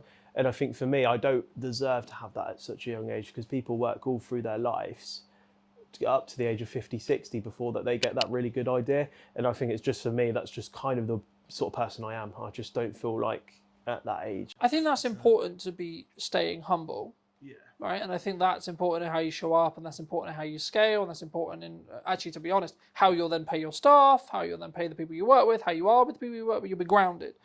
But like for me, I was in this like fortunate position where people are like, I want to get to retirement age. I want to retire at 40. I'm like, what would I do in retirement? I know. I would film videos. Yeah. I would have a podcast. I would do this. And I'm like, hold on. So I'm there too. I'm nowhere regarding revenue right there. But like, I've got enough money to pay for what I need to pay for. And have a percentage left, put enough aside to keep for rainy days, and put some in investments, and happy days, you know. And then I can save towards a goal of, okay, I want to buy a new camera, or etc. You know. So for me, it's all a perception. Yeah. For me, it's actually control over time, control over what I can do every day, control over who I spend my time with, what clients I have to say I can say yes or no to. So I think for me, I get to an extent why someone in your position or someone listening would potentially feel concerned, imposter syndrome, etc. But for me, that's a sign of growth. Like I was talking to my partner about this and a good friend of his this morning. It was like, the things that used to piss me off a year ago, they don't even scratch the surface now. I was like, that's a sign of growth. That's a sign I've grown. And I think it'll be interesting to see where we both are, but just looking at me personally, where I'm going to be in a year to two's time. Like the things I worry about now, are they even going to be things that I worry about? Probably not, right? But what would you say to people who are maybe on the fence about, they've got that idea, like you had, right? And they're like, yeah, but it's not safe. There's no 100% guarantee the business is going to work. Should they make the leap? Yeah. Absolutely, because let's say the business idea costs £5,000. You need to put £5,000 in for it to give it a chance to work. But you'll spend £5,000, and that to everyone that's a lot of money, isn't it? To spend £5,000 on an idea. That's £5,000, but you know. People will go and spend £400-500 a month at the pub, and that accumulates over a year as £5,000. So if you save that, stop going to the pub for a year, to people, that's what they enjoy doing. But let's say if you cut that out, put it in a pot, and then at the end of the year, try that idea. And then you'll be able, and if that idea works, you'll be able to do that business, plus go to the pub and still have money left over. So I think try it. But at the end of the day, for businesses to work, you've got to take risks, and take risks important. If you lose £5,000, make that £5,000 back again and try the idea and do something a bit different. Do you think it's worth the lessons that you might learn in that though? Yeah, lessons are like they're priceless. Because like, even if you fail, the way I've looked at it for a long time is like you either are successful or you gain some lessons. You don't really fail. You're like, oh, don't do that again. Yeah, that's it. Yeah, those lessons are priceless for everyone. At the end of the day, if you spend £5,000 in that sort of idea and it doesn't work, you can use that to work out exactly what didn't work. So if you do want to try it again, you make sure you put those things right and see what happens. At the end of the day, not all businesses are going to succeed, and that's just a part of life. If 100% of businesses succeeded, the whole business industry, in every single industry, would be overwhelmed. It would be like there'll be too many, and there'll be so many around. Like if you look at the odds, whether it's like gut, whether it's work, whether it's this, whether it's that, whether it's just managing cash flow, managing money, whatever, I think it's like the current statistics roughly when I last checked was like 97 to 95%, depending on where you look, of businesses are going to fail, right? So it's like, yeah, the odds are against you, but actually, if you extrapolate that out to the world, 17 billion people, actually, the odds that you win there are pretty fucking high, right? Now, yeah, maybe the numbers, like, in comparison to 17 billion people, quite low, but it's still going to be a couple of million people who win, you know? Yeah. And that's in the lower scale of that. Let's say we go 1%, you're still looking at close to just under 1 billion, right, of people who will still win. The question I guess I would have for the audience is, do you want to be in that 1 billion who has the freedom and the time and the ability to be able to be, quote, extraordinary, or do you want to climb the corporate ladder? Do you want to have the job, right, and then the 3 holidays, the 4 holidays, live for the weekend, live for the holiday, or have the freedom over your lifetime, energy, resources, etc.?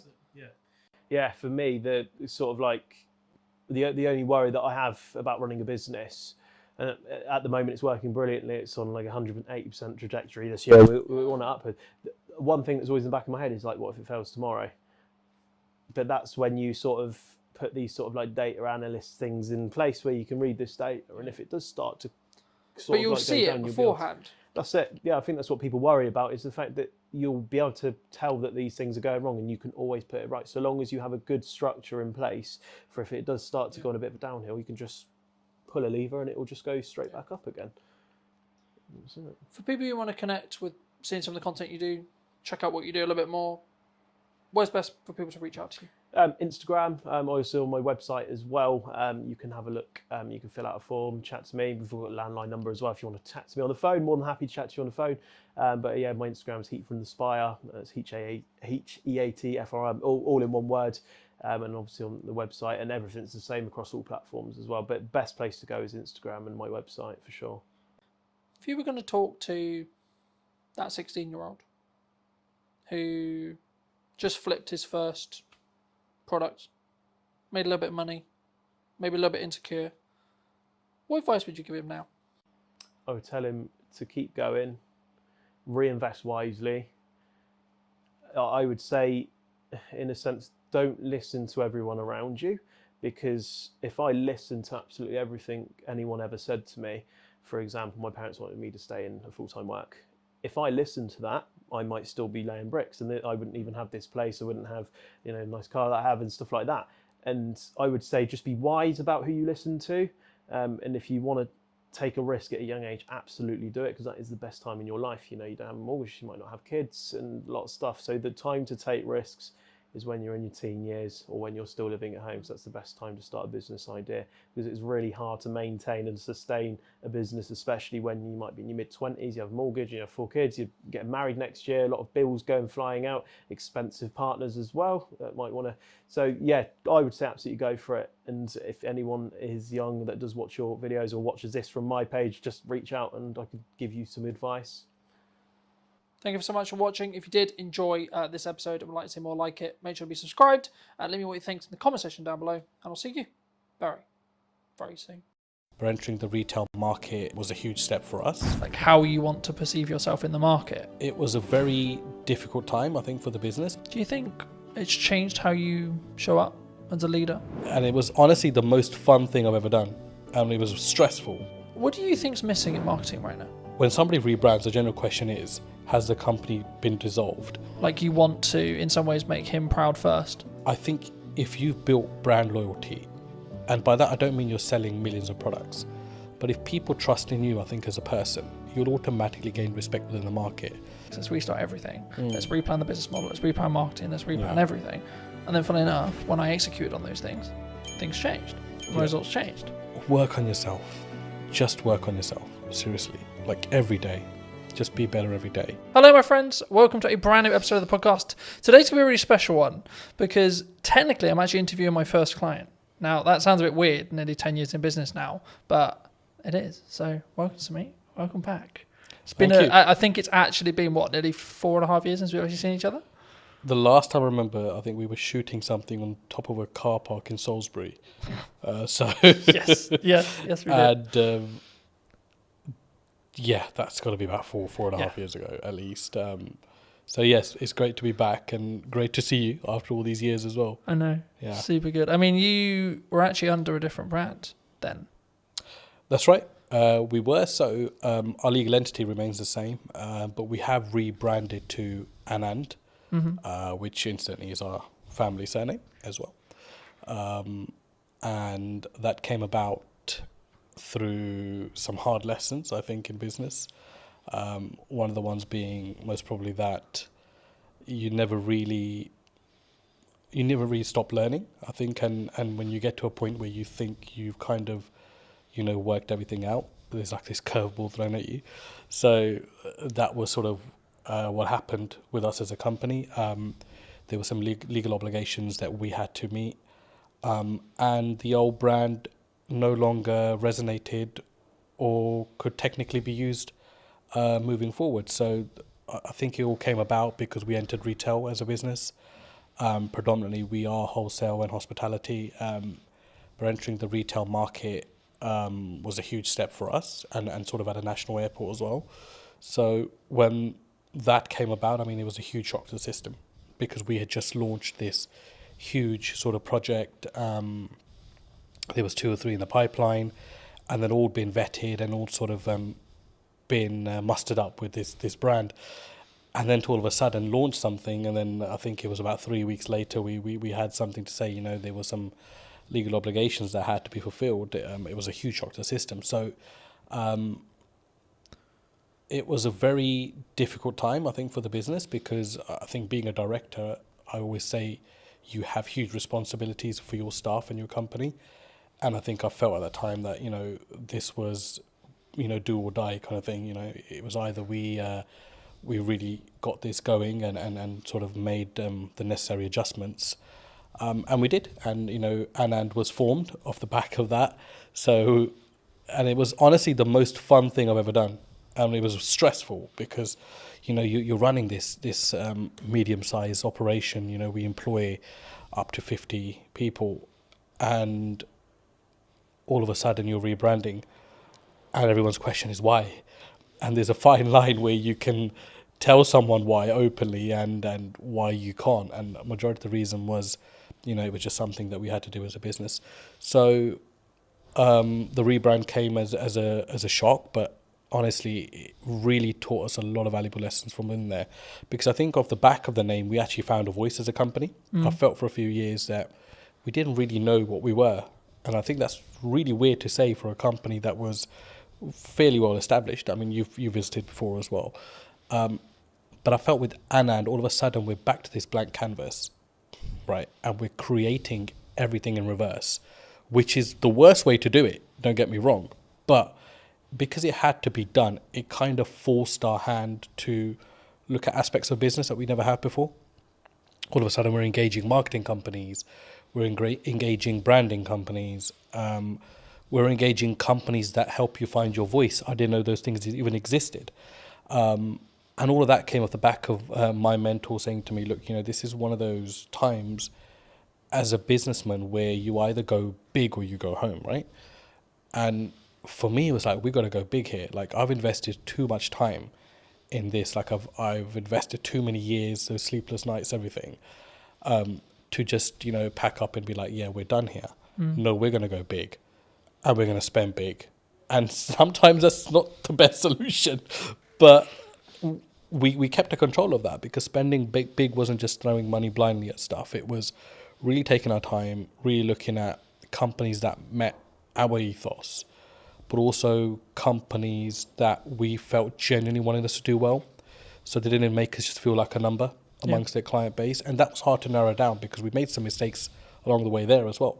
And in hindsight, it's easy to say, these things happen. But at the time, when you're financially forking out money, it's a huge, huge deal. So, look, it was an amazing journey.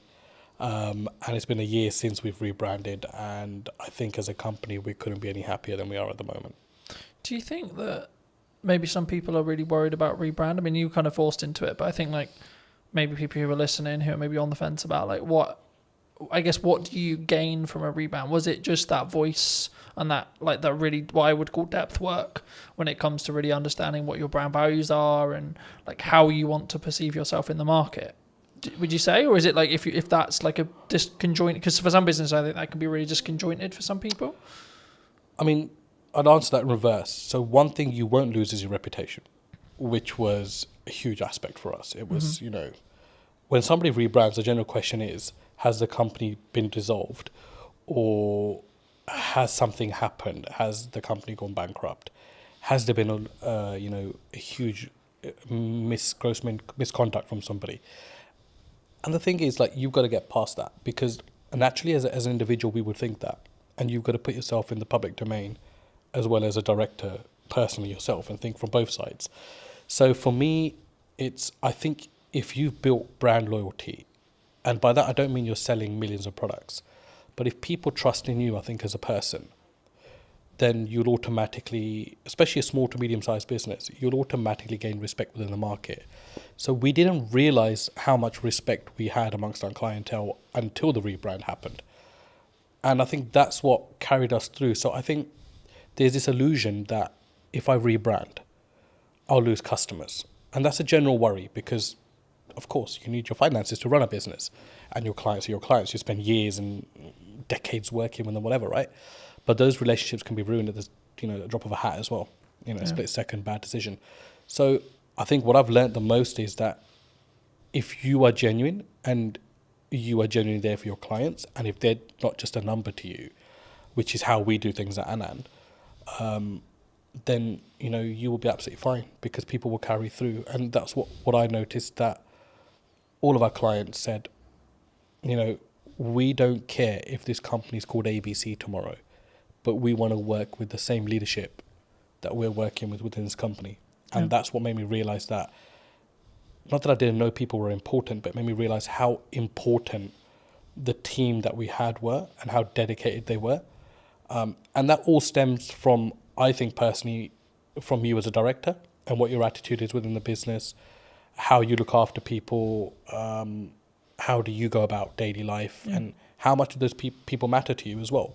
And that kind of proved to me that, those things mattered a huge deal to us as a company, and it filtered right through. So I hope that answers your question. Yeah, no, absolutely. I mean, I think for me it's important to appreciate where you've come from, but also then understand sometimes we have a growing pain, right? Yeah. So it's we're shifting into a new brand, we're shifting into scaling up, etc. But one of the quotes that you gave me many years ago that has really stood apart, that I wanted to remind you of, but also ask you to apply some context to, is people are loyal to their needs.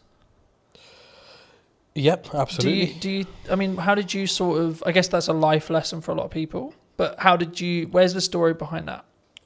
So I think I've been in business for about 10, 15 years myself, and I can't put a number on it now, to be honest with you, but it's been a very long time. And one of the things that you realize very early on is that it's very much a dog-eat-dog world. As much as you think you might be out there to set the agenda straight or to start this new loving relationship with every single person, it never works out that way. And we realized very quickly that as a business, after surviving the first 5 years, a lot of people are just loyal to their needs. When those needs are met, they will either move on or they'll no longer engage with you. And I mean, that's absolutely fine. You know, it's a natural thing to happen as well. But to put it into context, I mean, if I look at how we operate with our clients at the moment, I don't think there's a single client that can say that, you know, if their volumes drop with us, that we change our attitude towards them. Mm-hmm. Whether it's the smallest client on our sort of, accounting system, or it's a big renowned sort of company, it makes no difference to us. We work personally with every single client and every single person that we work with. And that might mean along the way you have to accept that once their needs are fulfilled, that they no longer will engage with you. But to put it into sort of context, that quote at the time came from, you know, it was one of the things that we've always steered away from as a company. Don't be those kind of companies, or that company that is all over a client when it's hot. Yeah. And when it's not, they don't want to know, or they don't want to help them out with anything. And there are some clients that we work with that, you know, we did millions of pounds of business with before. And all of a sudden, you know, they have engaged another company.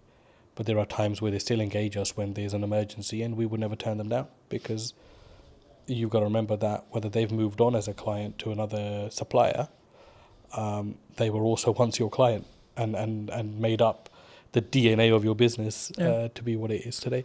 So yeah, I mean, it's something you have to get comfortable with, I think, in business, and how grow some thick skin around that, because people are loyal to their own needs, and it's just the way of the world. For me, it's something that sort of, at the time, I think when you initially told me, I didn't really get it. Yeah. Right? And now I can say, like, 6 years, 7 years down the road, Yeah. I get it. You know?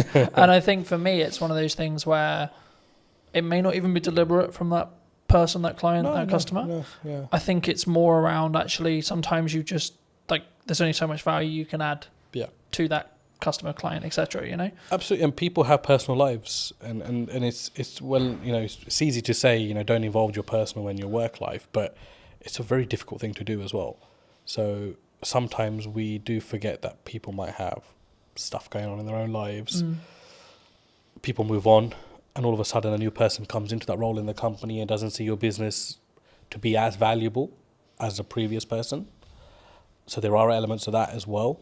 Yeah. But I think I've always found that there's no use keeping hatred and negativity about somebody moving on. I think you've got to accept that and look and think, you know, how can I learn from this? And how can I get better from this? And there was times that, you know, clients left us on a very bad note, completely unexpected. Some that didn't even pay, you know, the thousands of pounds they racked up in accounts, not to mention any names. And, you know, that didn't mean that we were not going to look at what we could have done better as a company. So I think it always starts with what's going on at home before you look anywhere else. Yeah. Do you think, because I've been fortunate enough to be in business and grow and scale and adapt and be in a position where I think there's always some people who are saying, like, there's something going on in the economy or COVID or et cetera, et cetera. I mean, is it a mindset thing as an entrepreneur, as an owner? Because I've always been of the mind of, like, yes, there's stuff going on, but actually your output can then fix your, like if it's a revenue problem, then there's a solution for it. If it's a marketing problem, you can fix it. You know, it's down to you to fix it, regardless of, like, the economy's in bad shape. You know, a lot of people have said to me, like, the creative space is challenging right now, you know, in comparison to maybe when, like, COVID was really good, for example, where there was loads of money floating around. But it's like, actually, I think for me, you've got to focus on what you're doing. And I think that's the key. But I mean, in your experience, have you, is it kind of a catch-all kind of, they're just saying it because, the economy's hard, or as maybe as an excuse? Look, I mean, there's no doubt the economy is very different to pre-COVID. But then it's also very different to 2009, when there was a huge crash, right? Yeah. So, I mean, that's just a constantly sort of evolving, you know, situation. Yes, I do believe it's very difficult now to do business, no matter what field you're in. But there are some fields which feel legislation change particularly they feel it a lot more than some businesses. But I think you're right to say you can navigate through anything with a very positive mindset. And I think if you fold as a business, but you've given it your absolute everything, you'll sleep peacefully at night. And that's for me personally, and I felt that in a situation. I mean, 2023 to 2024 financial year was our worst performing year as a business, and it was also the year that we rebranded. And there was a lot of sleepless nights there because revenue was, rock bottom. We'd employed people that year, doubled our workforce because we were looking to go, north, and ended up going south as a business. And naturally along that is a lot of doubt because you think, should I have employed these 6 people? Should I have done this? Should I have done that?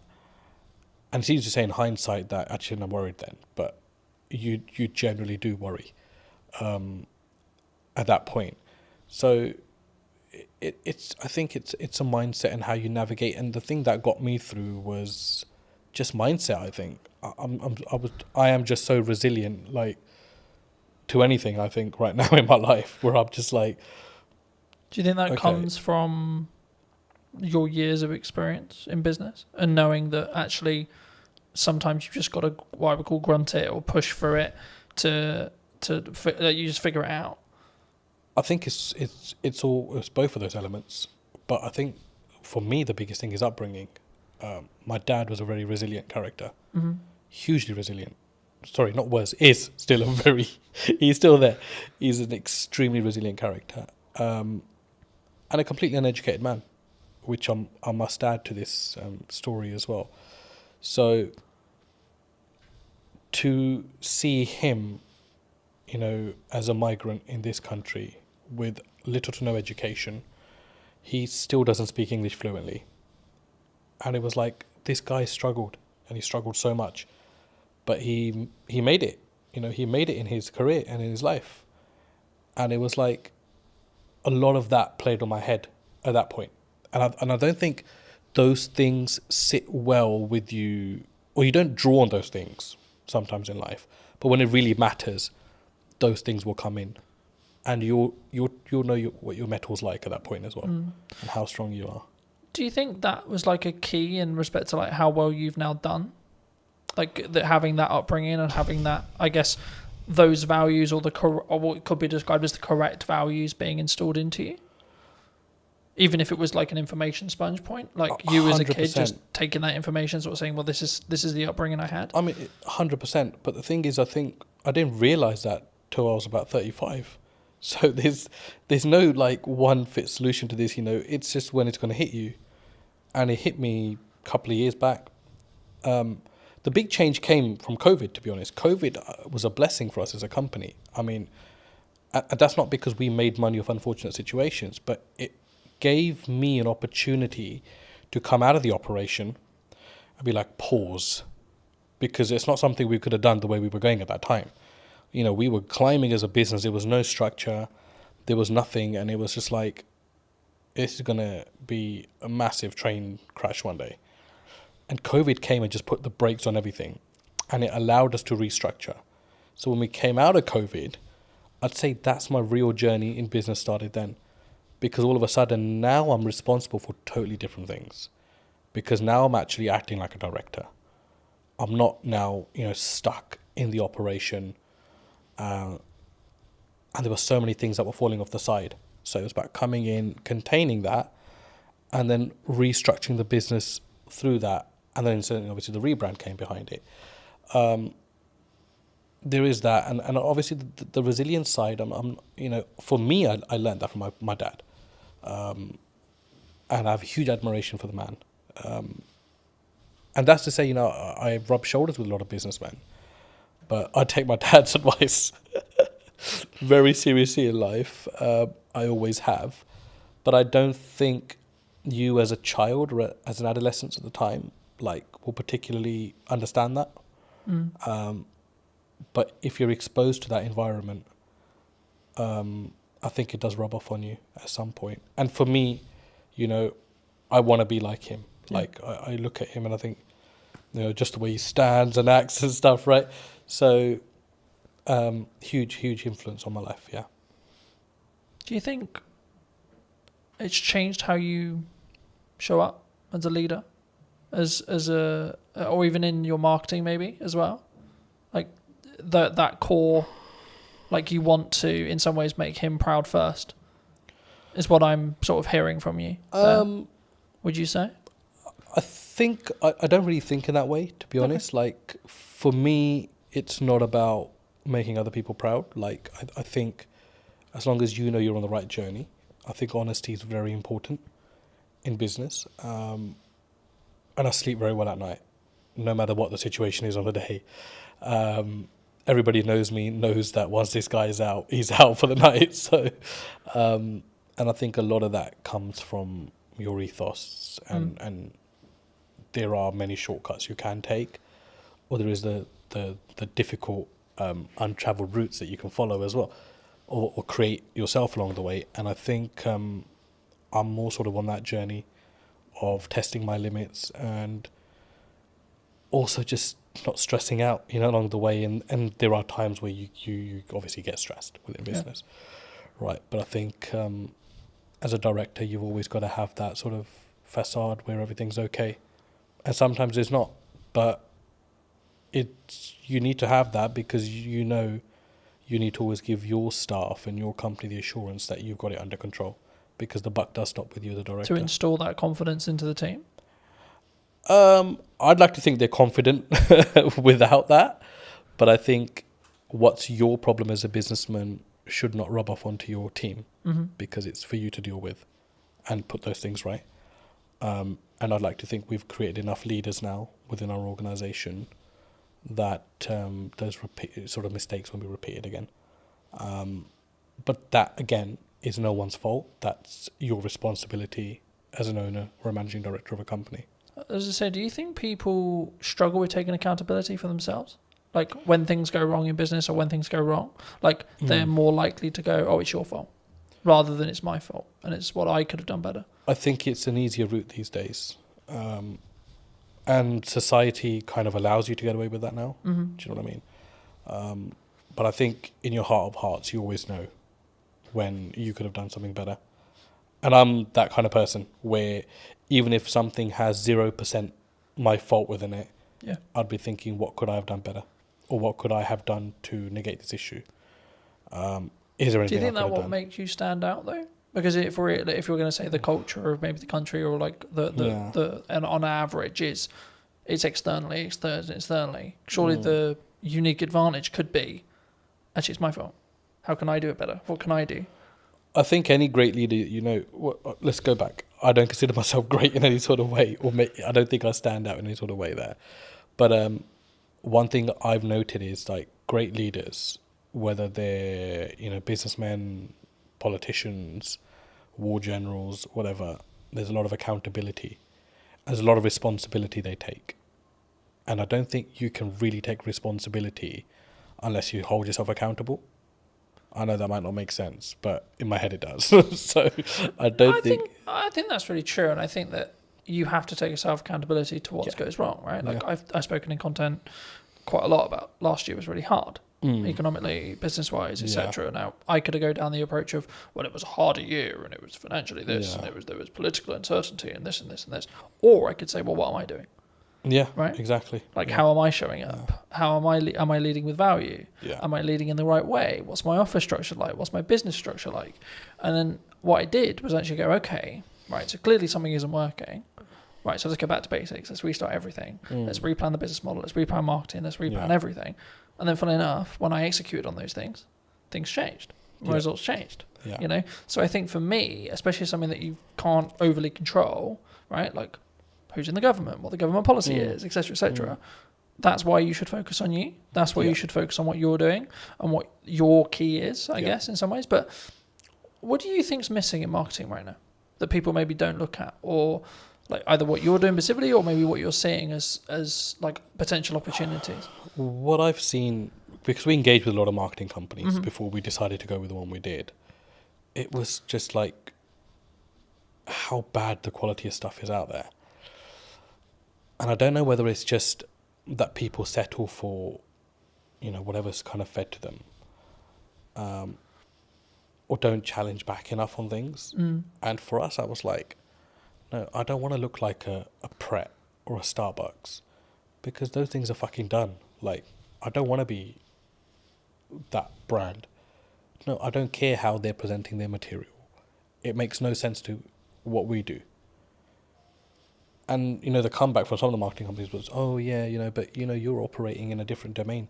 Yeah, we're operating in the aviation domain. It's a huge domain to this country. I mean, you saw what happened when aviation shut down with the ash cloud. Yeah. I said, we're operating in a very high marketable area. But I don't need to be another one of these brands. So there's this whole, I think in marketing, they've kind of got these slots in their head. Where, oh, okay, you're in hospitality, so let's just follow the footprint of this company. You're in travel, let's follow the footprint of this. No, it needs to be personal to you as a company. And I think no matter what size you are, I think you've got to have that arrogance and you've got to have that strength to be like, no, this is shit. I'm sorry. Yes, you might be saying to me this is going to cost me £5,000 a month, but I do not value this at £5,000 a month. Like, this content is shit. And it was until we took that stance, we were able to filter out the companies that we actually wanted to work with. And it ended up actually being a company that had absolutely minimal experience in marketing, had a very strong presence in videography. They did some of our content. We sat down and said, we'd love the opportunity to market for you. And I was sold on the directors of that company. And I think that's a huge valuable lesson, that don't just go out into the market and think, I'll go to the marketing agency that does marketing for X, Y, and Z. No, that will not be the necessary fit for your company. You need to find the necessary fit for your company. So overall, I think it's a huge gap in the market there. If somebody's willing to come in a company and work personally with smaller businesses, I think it's a huge market, because everybody wants to catch the big fish. And big fish will potentially have the budgets just to pay and be like, yeah, the campaign didn't really work out. But as a small business, you can't really afford to do that. Every campaign has to work out. And whether you're small, whether you're a medium-sized business like we are, it has to work, because you're paying a lot of money for that to work. So huge gap in the market. I think there aren't many companies that I would look at and think there's a good reputation there, even though they work with big brands, because they will just consider you a small fish and think that they can pull the wool over your eyes. And I think it's very important, no matter what size you are, that you're the captain of your ship. Yeah. No matter how small it is, how big it is, you've got to lead by example there. And if you have to have the loudest voice, then you've got to have that as well. I'm glad you mentioned video, because I think sometimes people, they're overwhelmed by it, they're concerned by it. Yeah. They're like, well, I mean, why do you use it? Right, was the key, the question there. But I think there's so much that there's, like, from my experience, there's psychology around, like, oh my God, I sound like a dick on camera, or like, I don't like the sound of my voice, or this is how I look. But there's also then, like, the tactics, or like the tech side, right? Now, obviously, if you're bringing in a videographer, you don't need to worry too much about the tech side. But I still think you should, at some principle, you should understand it. I mean, why did you, because you mentioned that you leaned into it. I mean, why did you lean into it? I was obviously introduced to yourself into videography. I didn't have any, we know videos get made, but it wasn't something you ever gave, second thought to. For me, it was just kind of like, okay, I need to stop worrying about how I look or sound on camera. Like, just be genuine to who you are, like what you're talking about. If it produces great content, it does. If it doesn't, whatever. it's not the end of the world. And obviously, it was a changing landscape at the time as well. I think all of a sudden, Instagram changed its algorithms, like videos and reels, and all these new terms are coming out. And I'm like, what the hell's actually going on? And so, yeah, it was just something that came about. And for us, because we're hospitality and retail catering, imagery and videography is a huge aspect of what we do. as part of marketing as well. Of course, you can't just keep marketing with, let me take a picture of this and just keep sticking on social media. It doesn't really work that way. So for us, it was like, okay, we need to open our horizons here and actually look at things that work and just keep yourself open-minded in the process. I think it's something that people should always try and then like see what the data then tells you, right? In whatever the campaign is, whether you're doing short form, long form, etc., etc. But I think it would be important when talking about data to think about like AI, right? We're seeing an AI boom. Do you see it as like we're all maybe in trouble, or like some people, like you're very obviously service based in respect to what you do, so it might not be as relevant, but is there elements of AI in your business? Do you utilize it? Or have you gone the other way and said, actually, no, we're going to lean into the fact that we are doing it ourselves and we're not maybe using it as a utilizational tool? Because I see it as a tool that can be sharpened rather than it replacing you. I mean, there were people in our team that were huge believers in AI. And there are elements of it that we use, no doubt. But I feel with what we do, if we invest too much into or rely too much on AI, I think it will stop your mind from working. And I think it's very important that you're engaged consistently. From just a cognitive ability. Cognitive ability. And I think you don't want to get into a situation where, you're relying on technology to tell you what to do. Because then all of a sudden you're not problem solving yourself. Or, use it where you can, don't get me wrong, if you're stuck or whatever. But I just think that there are certain aspects of business, old school values that no matter, they've tested all elements of time and survived. So technology important, AI important, but I don't think it's do all and end all. No, I think that's a really important reflection. I think it can be, and I'm using the analogy of you sharpen the knife and then use it, right? Because I think it's a tool and we need to be careful with how we use the said tool. But like for me, I'm also building habits around like doing more physical reading, right? Because I'm aware that if I use AI, my cognitive ability may become less. So I'm like, how can I actually increase my cognitive ability with effort and energy, right? And I think for me, that's the difference. And that's why I think like you can still be sharper. But were you always maybe looking at, like, because I think when we look at maybe the arbitrage, or maybe we're looking at for an advantage as a whole, were you always someone who maybe looked at technology and saw the opportunities it could give? Because I think sometimes people, they sort of put their defense mechanism up and go, no, that's not, we're not going to use it. We're not going to do that because it's scary and new. You've got to use technology. It's not, I mean, a side story, but a family friend, I mean, he owns about 20 to 30 industrial units in West London. And he's a landlord on all 30 and he accumulates rent of all 30, is the managing agent of his own estate, charges his own service charges as well. So huge business. And in COVID, he had an issue where his bookkeeper caught pneumonia and was hospitalized. So he called me and said, I need some help with software and accounting. And I remember driving to his place thinking, there's just going to be so much advanced systems here because it's a huge business. So I don't really know what I'm going to be able to advise him on.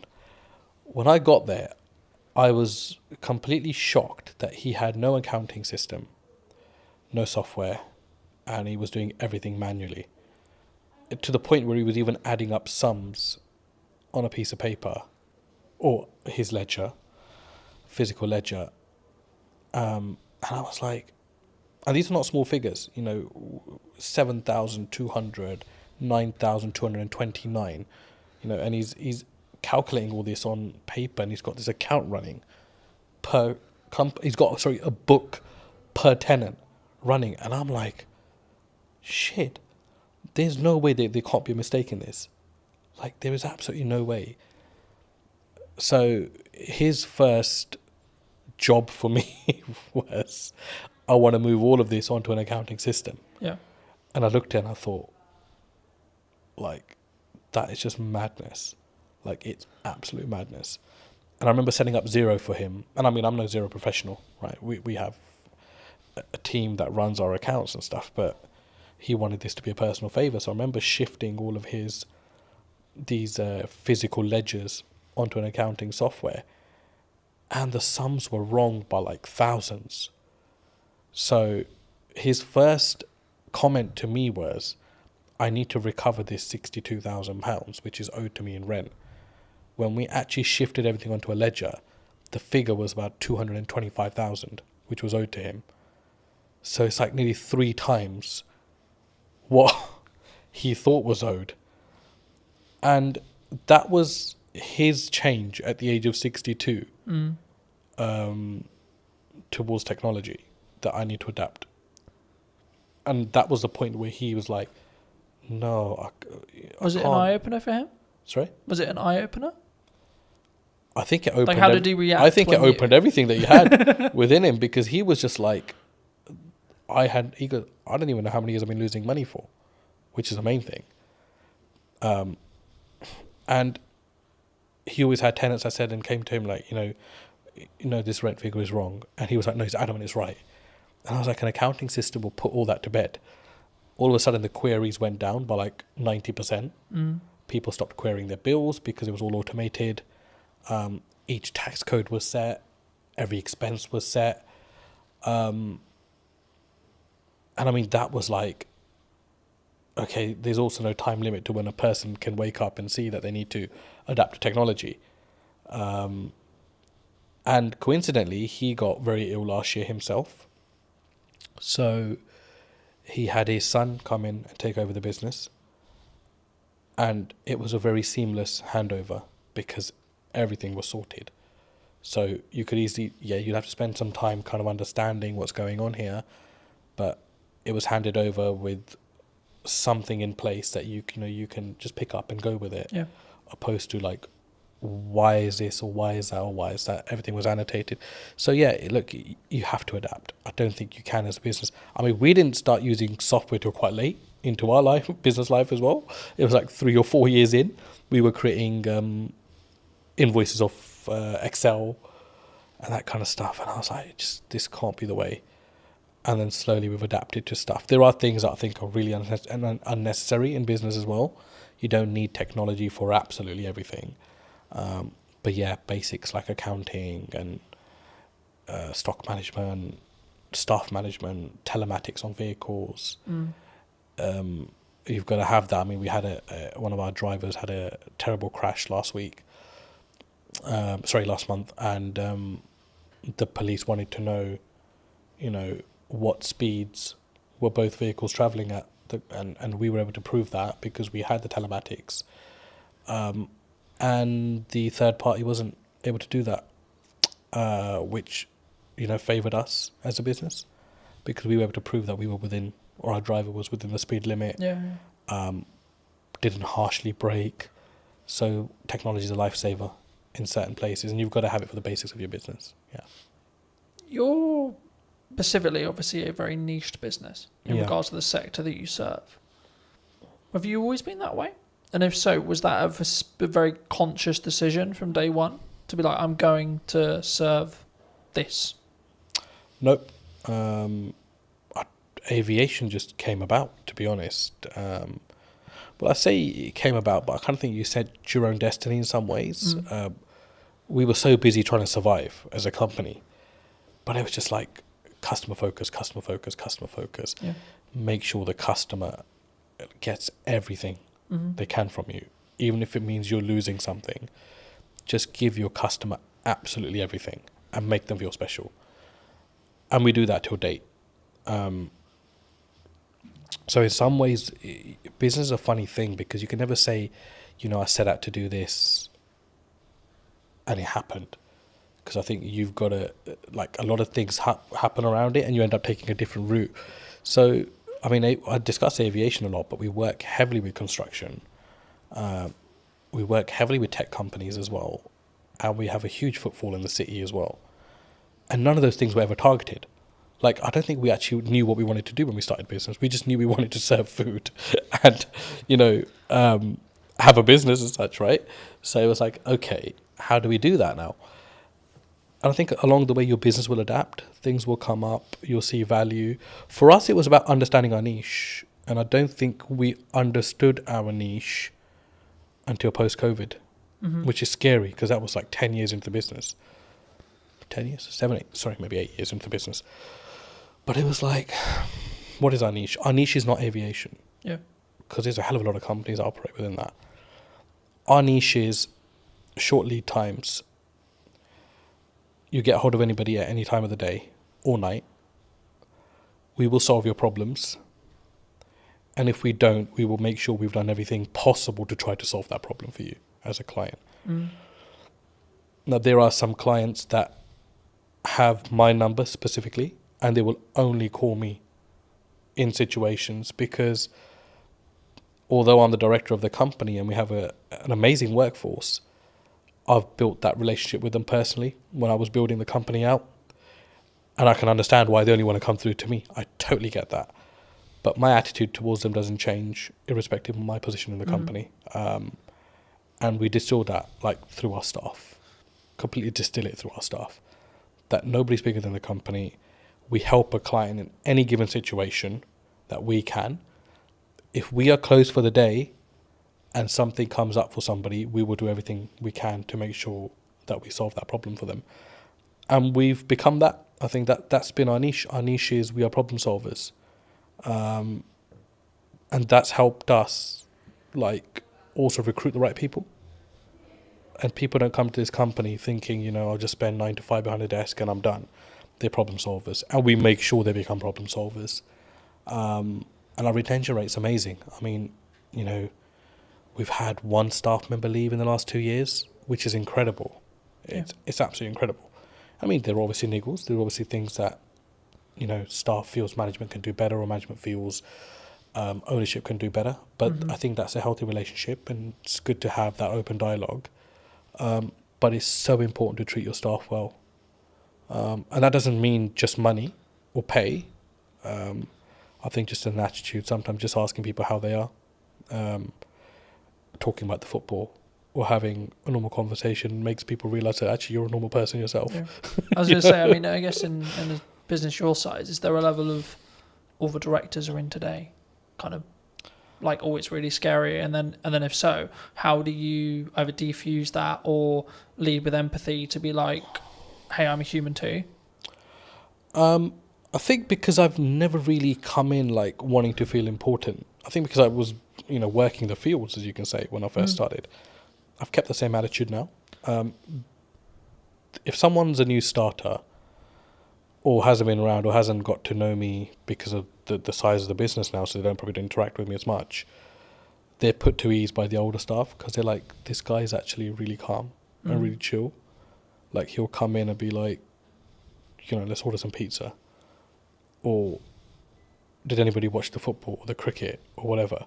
I mean, it's like we have our company WhatsApp groups, and I was at the cricket India-England the other day, and I'm sending in the group chat, you know, a photo of myself at cricket, but that helps people just feel like, you know, I'm not intentionally doing that.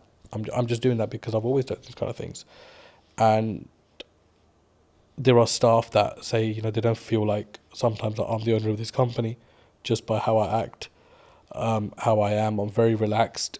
Mistakes are fine. I think we've always said that, look, it's fine to make a mistake, but don't let it become a repetitive mistake and we're not learning from. So it's that yin and yang. I think you've got to find the balance. For me, it's very hard to be serious with people, especially my day-to-day staff, because I think their life is serious enough without me having to add to it. Our work is serious enough without me having to add to it. So I try to, you know, just be chill around them. If there's problems, I'll take that up with my higher management, and we'll deal with it away from our team. But I think it's very important to have that balance as well. Do you think, as a founder, as a director, as a leader, that maybe not you specifically, but people, those people in the question, you know, leadership founders, they maybe have an ego problem, and if so, like, is that maybe their undoing sometimes? Like, they have a massive ego, they care about the car, they care about the house, they're keeping up with the Joneses, but they don't necessarily lead with maybe the correct, what I would describe at least as the correct values. Yeah. Do you think that has a strong impact as from a leader, from a founder, from a kind of how you show up for your staff, your employees, your higher management, etc.? I think so. I mean, the people with, if you've got the nice car, the big house, you've made it in some elements in life, and that's amazing for you as a person. I'm really happy for people that are able to do that. But do you think it comes from an insecurity sometimes? From insecurity, did you Like say? they're doing it. Like, I've got the car because I don't maybe love myself as much, or like I'm trying to fill a hole potentially in their own self. I think everyone's trying to fill a hole in some way within themselves. I think we all have that. I mean, there isn't a perfect person out there. No, of course. Let's start with that. We all have our blemishes. End of the day, and there are things that we can always improve on.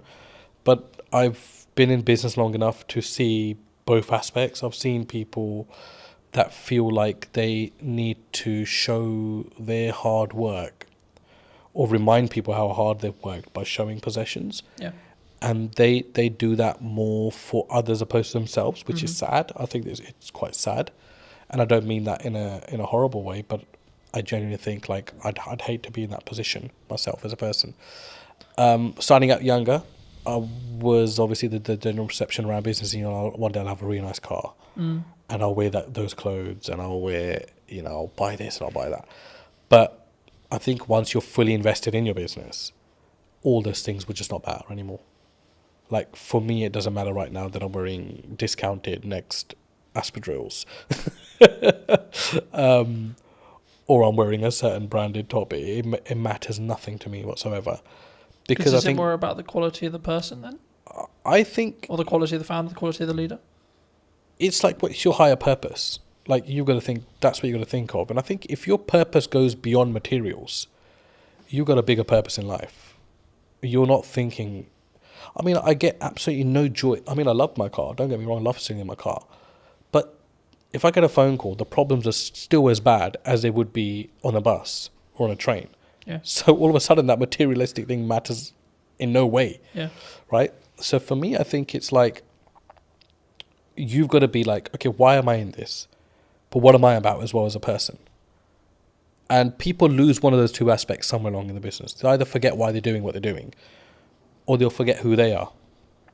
And for me, I can't do that because I grew up eating dinner on the floor. I never sat on a dining table because traditionally, my dad grew up, there was no dining tables, in his household in 1960, whatever it was, in India, because he was from a very poor background, post-partition of India, Pakistan. So they grew up sitting on floors and eating. So he distilled that in us. And there are times where we're just out and about and we're having a working lunch and I'll just sit on the curbside because I'm totally happy with that. Like, because I don't need to change as a person, I feel, to show my status or to show who I am. Like, for me, I'm another person in this world. Do you think by having that level of humility, that like humbleness, will keep you, I guess, in some ways empathetic or like connected with every layer of your company in respect to management and the people and the staff and gives you more, I guess, humanity in respect to how you lead? Absolutely. Because you'll be a human before you're anything else. A human that actually feels other people's pain and their situations, opposed to just your own consistently. Yeah. But it's very important for your personal life as well. Because, I've got 2 young kids. I was at sports day yesterday with them, and my he's just four now. And he's starting school in September. So yesterday was his sports day and today's his last day at school. And the parents were all sitting together and we're talking about schools, and we talked about, where he's going to be schooling and where they're going to be schooling. And it was just like an amazing conversation because no one's judging anyone because everyone's on the same footing at this moment in time. Yeah. But you start to get a feel as life goes on, as you grow older, that it becomes who's going to the independent school, who's going to the state school. Oh no, they must have so much money because his or her son's going to the independent, or his or her daughter's going to the independent school. But it matters nothing if you as a person still have humility, I think. And it doesn't matter whether you're sending your kids to a certain aspect or spending X amount on yourself. It's how you are as a person, how you treat people. I think it's hugely important, and even more so when you know that the person you are treating well can't give you as much value back as you can give them, I think that's a huge aspect of you as a character. Yeah. I think also it's a pay it forward mentality to an Yeah. extent, right? Like I think what you output will also reflect back on you in 3 months, 6 months, 12 months, etc. At some You know. point, it will definitely reflect back on you. Whether you believe in karma, whether etc. Right? Whether maybe don't go about our belief system, but like whatever your belief system is, Yeah. there's always a crossover there. And I think, especially when we go back to business, I think that's true in marketing as well. Yeah. Right? A lot of the work I'm doing at the moment is actually how can I scale out what I'm doing and then build systems so that it allows me to be more present for clients. So then in turn I can do a better job, which in turn means Yeah. then when I take on new clients, I can ensure that the quality is the same, Yeah. right? And actually, I think partly because of that, I will say no to certain projects or certain clients or certain things. Do you look at that when you potentially look at a client or working with a customer, etc.? Do you say no sometimes? And if so, where does that mindset come from to be able to have the humility, I guess, or the confidence to say, actually, no, you're not the right fit for us? I think as a leader, you're responsible for a lot within your organization. And I think you realize that the more you grow as a business. It's something which is easy enough to ignore if you're stagnant or if you're growing through, the growing pains, right? And it's a very painful area when you're growing as a business. And I mean, by no means is Anand a multinational business, but I feel the pain of it every day when we grow. And majority of the time it's financial pain, because the bigger you become, the more restraints you get on your cash flow. And there's times you're thinking, I just want to be small again. I just want to be that business that everything was done on account, payment on receipt or whatever, right? But all of a sudden now we've got payment terms. There's clients that rack up huge bills, but we know we're not going to get the money for 60 days or 30 days. And, there's clients there was a client that came in, and we're absolutely wonderful with each other now, but they started and they, said, we won't pay you for 90 days, but we'll give you this much business. And everybody was like, oh, that's an amazing deal to be done. And it was somebody from our team, actually, because when I consulted him, and he said, there's absolutely no point to take this business on, because if this client's going to be giving us £150,000 a month, we won't have that for 90 days. So all of a sudden we would have racked up something like $500,000 in 3 months. Or this business would have racked up $500,000 with us and that's a huge risk, because we only get paid 150,000 out of that 450 after 3 months. Yeah. And then it becomes that again. And then it becomes that again. And if that goes down tomorrow, we're going to be losing $500,000 as a business. And that's not just the revenue, there's the cost that comes with it as well. Yeah, because you have to pay out the cost anyway. Of course. And I think sometimes when people look at business, they maybe don't appreciate it, right? They'll see them with the nice car, they'll see them with the new studio, whatever it is. But I look at it and go, oh, that's a lot of money. Yes. Oh my God, that's a lot of costs. Yeah, of course. Right? And I think it's how, I guess in some ways we develop as people to stomach those costs as leaders. Definitely. And I think Carlton, it's got to be your attitude as well. Yeah. I think you've got to, I do not think that there is a company in the world, I do not think there's a single company in the world that should ever come to you and try to take advantage of the size of your business. Yeah. Or play on the vulnerabilities. But unfortunately they do, because that's the way the world works. And that's where I think you've got to show your mettle. Like, how much do you value yourself as a business? How much do you value your services as a business? But be able to back that up with quality as well, which is a fine line, right? And that doesn't necessarily mean you've got to have the best product in the market, but absolutely deliver on everything that you say you're going to deliver on. If it costs you to deliver on it, you deliver on it irrespective. You don't just shortcut and then leave yourself exposed in the market for having a bad reputation. But I think it's self-belief. But I know that doesn't come when there's no income or little income, because only self-doubt's there at that point. But my last 2 years in particular in business have taught me, got to value yourself. Yeah. And that doesn't mean you go and shit on people's parade, or you go and mistreat clients, or if somebody comes in trying to bargain with you that you mistreat them. you've got to hold your firm in a polite way, but you've got to know what your business is about, and you've got to know where you're strong and where you're weak, and you've got to be able to make the right decisions. And sometimes the first decision is not always the best decision. Yeah. But leave the ball open where you're still able to have dialogue with clients. There's times where we made, mistakes. We've misjudged, and we wouldn't be human if we didn't. But it's how do you react to that? Yeah. How do you go back and manage that? How do you have the humility to say, we got this wrong, but still be able to have that relationship with your client? I think as well, and I had a very fortunate conversation a couple of weeks ago about this, and it was like we just worked with a brand new client, and one of the things they said to me about why they chose us or me, however you want to perceive it, is that because I was the most expensive out of the ones they were talking about, and for like maybe a newcomer or etc., that sounds weird, right? Because it's like, why would you win the work but you're the most expensive? And I think from what they told me, it sounded like it was like, well, I've got the gonads, I've got the balls, or whatever you want to call it, I've got the confidence to say, no, this is how much my work, this is what I'm going to commit to price wise, but then also I'm going to follow it up with the value that I'm going to lead with as well. Huge. Do you think sometimes people get really challenged on price? Always. You're always going to be challenged on price.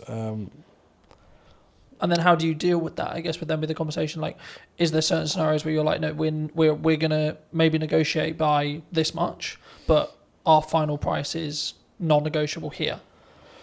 I think there's two ways to do it. I mean, I've been on the opposite end of that spectrum where I've bargained just for the sake of taking on the business, and I've negotiated myself into positions that are like the least favourable in the end. But it's easier said than done as well.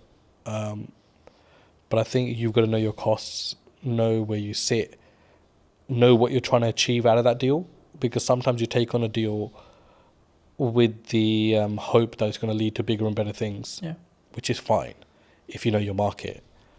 And that doesn't necessarily mean that it's going to happen in that way, but it's a calculated risk. Do you think sometimes you have to take something that's maybe not ideal client, if it is just I need to make this money? Or would you still say no? For us, I don't think we really have that, because we're quite niche in what we do. So everyone that comes to us generally needs us, or we need them in some aspects as well. But there are, you won't know until you start working with someone, I always say. And the ones that you think are going to be troublesome end up actually being the better clients. And the ones that you think, because they're a big brand, sometimes extracting money can be an absolute pain, which is why relationships are very important. And you've got to go above and beyond. A business deal is not just, here's my service, I've provided it, here's my invoice, you pay it, thank you very much. It's all the stuff in between, the dialogue, the things that you don't cost. It's impossible to cost a project, you know that. Yeah. To the T. You can't do that. Because we never add our own time into that, really, if you think about it, as a business. And even if you add your own time as a calculation, they'll still be like, oh shit, I'm still spending too much time on this business. But it depends what your end goal is. If your end goal is like, I just want to be done with this client, get their money, and I don't care whether they contact me again, then that's a very different mindset. Or if you want to always leave you never know when a client might need you, that's a very different mindset as well. I think when you've done 30 years, you're really invested. You're really embedded in the business. The risk that you face when you've been loyal to a company for that long. I've always been of the view that content will work, email marketing will work, networking will work, going to a trade show will work, but only if you do one. That business gave me a solid foundation. I understood the basics of most areas of business. I experienced working with logistics, with marketing, with operations. I look at how many views did I gain between 4 weeks ago and now. Don't get me wrong, we've done that loads. Email marketing was one for us. I can focus on three main things. The podcast, client delivery, and the event. Yeah. That's it. I think AI is the assistant and we're the leaders of that. Hello, my friends. Welcome to a brand new episode of the podcast, this time in London. Today we're going to be with Michelle from, I guess it's from Eden now, but it was, as you'll find out briefly, from I'm going to go with corporation that no longer exists. Sadly so, yes. So, no longer on the high street. It kind of does, but not in the same way. It exists under another name, yes. Should we stop being elusive and should we We, just go we should into- definitely stop being elusive. It's W.H. Smith's. For those of you that didn't guess, it's W.H. Smith's, yes. How does, I mean, I'll start here. I mean, how did it feel? Because obviously you were correct me if I'm wrong, but you were a regional manager. Yeah, so I looked after the north of the country for W.H. Smith's, yeah. I mean, I was with them for 30 years, so I grew from being a Saturday girl on the till to that position of looking after all the stores in the north. But yeah, at the point I finished, I looked after about 304 stores in the north. And what made you make the leap? Did you transition out? Like because I think when you're in a position like that, maybe the money's good, maybe or was it just like, oh my God, not this again. I hate the inside of my car. I don't know really, because I think when you've done 30 years, you're really invested. You're really embedded in the business. You are earning really good money and you're super comfortable. And the reason you're comfortable, and this to me is the sort of the risk that you face when you've been loyal to a company for that long, you've kind of got into the zone of corporate muscle memory. So I didn't really have to think that much anymore. Yeah. So I was earning a good wage. I was doing a job that I liked for a company I was really invested in. But ultimately, I'd kind of lost the ability to be myself.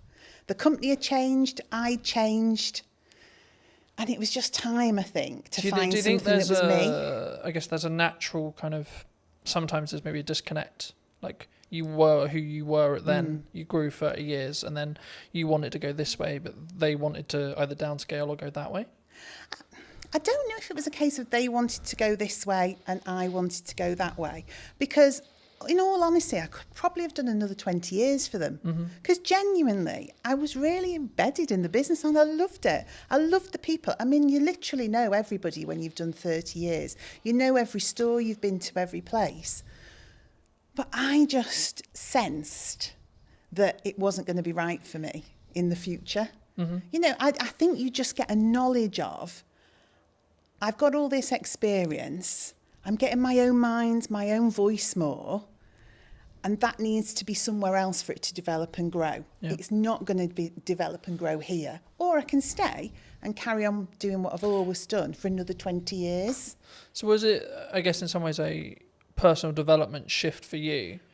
Because we were talking just while we were setting up about, you know, the difference that you now have with where you are with Eden. Yeah, I didn't know it at the time.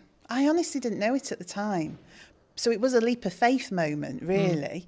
And then the weird thing for me was COVID literally happened on the Friday of the week that I left.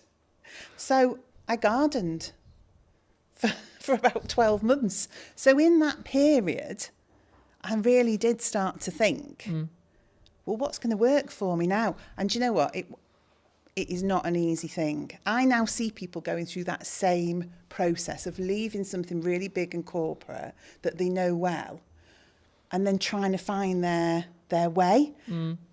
It's difficult.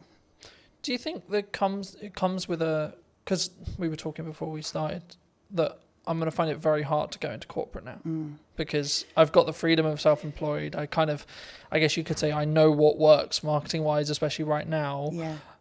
And I would have to fit perfectly into a team culture wise for it to work. It would depend what you'd want that for. For me, that business gave me a solid foundation. I understood the basics of most areas of business. I experienced working with logistics, with marketing, with operations. It taught me to be resilient. You know, they were a company that was adaptable. I mean, they survived on the high street. So it did give me an understanding of how you support a business to survive, to protect its people, to protect the brand, etc. But yeah, on the other side of it, the thing that you're talking about, having your own voice, that freedom to shape a culture, shape a business, shape the dynamics of what the team are doing. For me, that didn't exist in that type of business because I think they have to have really clear communication, real clear clarity of message. Yeah. And if you're someone who wants to divert or disrupt that can be very regardless difficult. Of maybe how good the idea is. Regardless of how good because the idea is. Because it is a triangle in that respect. You know, you have to follow the top. And I always found I was always in a box. I think so. And as well, and you can have, and also it's the ability to push that idea through, because some ideas do make it through. But what do they say? It's like steering an oil tanker, not a speedboat. Yeah. So it's the perseverance, it's that just ability to doggedly slog through with that idea till somebody says, yeah, we can make that work, and you get people behind you. But you learn so much from that. So I could see you going into corporate and learning a ton of stuff. But because I know you, I can't imagine you there, because you're more entrepreneurial. Yeah. You shape things, you do things that you believe are right, not what people tell you is the right thing to do. So Smiths was all about just execute, and deliver. Whereas now I get to shape and change and mould and mentor and support elements of that in a business like WH Smiths, but now with a lot more heart and my own voice behind it. Do you think, I mean, obviously, for those who don't know, you've moved into Chief Strategy Officer. This is the first time I've heard of it. I mean, in a nutshell, what is that? What is it? What does actually your day-to-day look like and feel like? I guess it's about, ultimately, it's having the long-term plan and strategy for that business, so the growth plan. So looking at quick wins, middle term, long term. So saying, where is Eden as a business going? But then from that, understanding, I guess, some of the fundamental change. So what are the operational and robust things we need to put in place to get it there? Yeah. But also having the freedom to be inventive, to work with the team, to generate ideas. So I would say I'm the person who knows the long term, but I'm also the person that wants to generate all the bits in between that move us in that direction. And some of it is quite simple. Some of it is really quite complex. It's about building teams. It's about building roles and responsibilities and processes. Yeah. But then it's about looking at innovation, deciding what we want to do, NPD, all the fun side. And I think for somewhere like Eden, Chief Strategy Officer is because we want to scale up and grow the business, but we don't fundamentally, well, I don't believe fundamentally we can lose the heart of what Eden is. Yeah. It started in somebody's house with the founder and his partner and a couple of people working for him. And it's grown now into its own HQ, its own warehousing, employing 26 people. There are loyal customers who've been with that brand for that whole 12 years. So we've got to scale it up because we want more people to join the organisation and more customers to experience the brand. But we don't want to lose the heart of what Eden's all about. And I think it's my job to make the scale up happen, but make sure Eden remains Eden. Do you think it's difficult?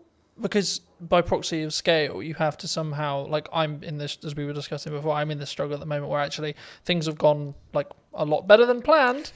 Happy Which days. is brilliant. Right, great place to be, grateful place to be. But it's also like a legitimate issue in the respect to actually now I've got to like, how do I duplicate myself? Because that's potentially the position I'm in, especially when it comes to like continuing the next step now, which is actually continuing with what I feel is working.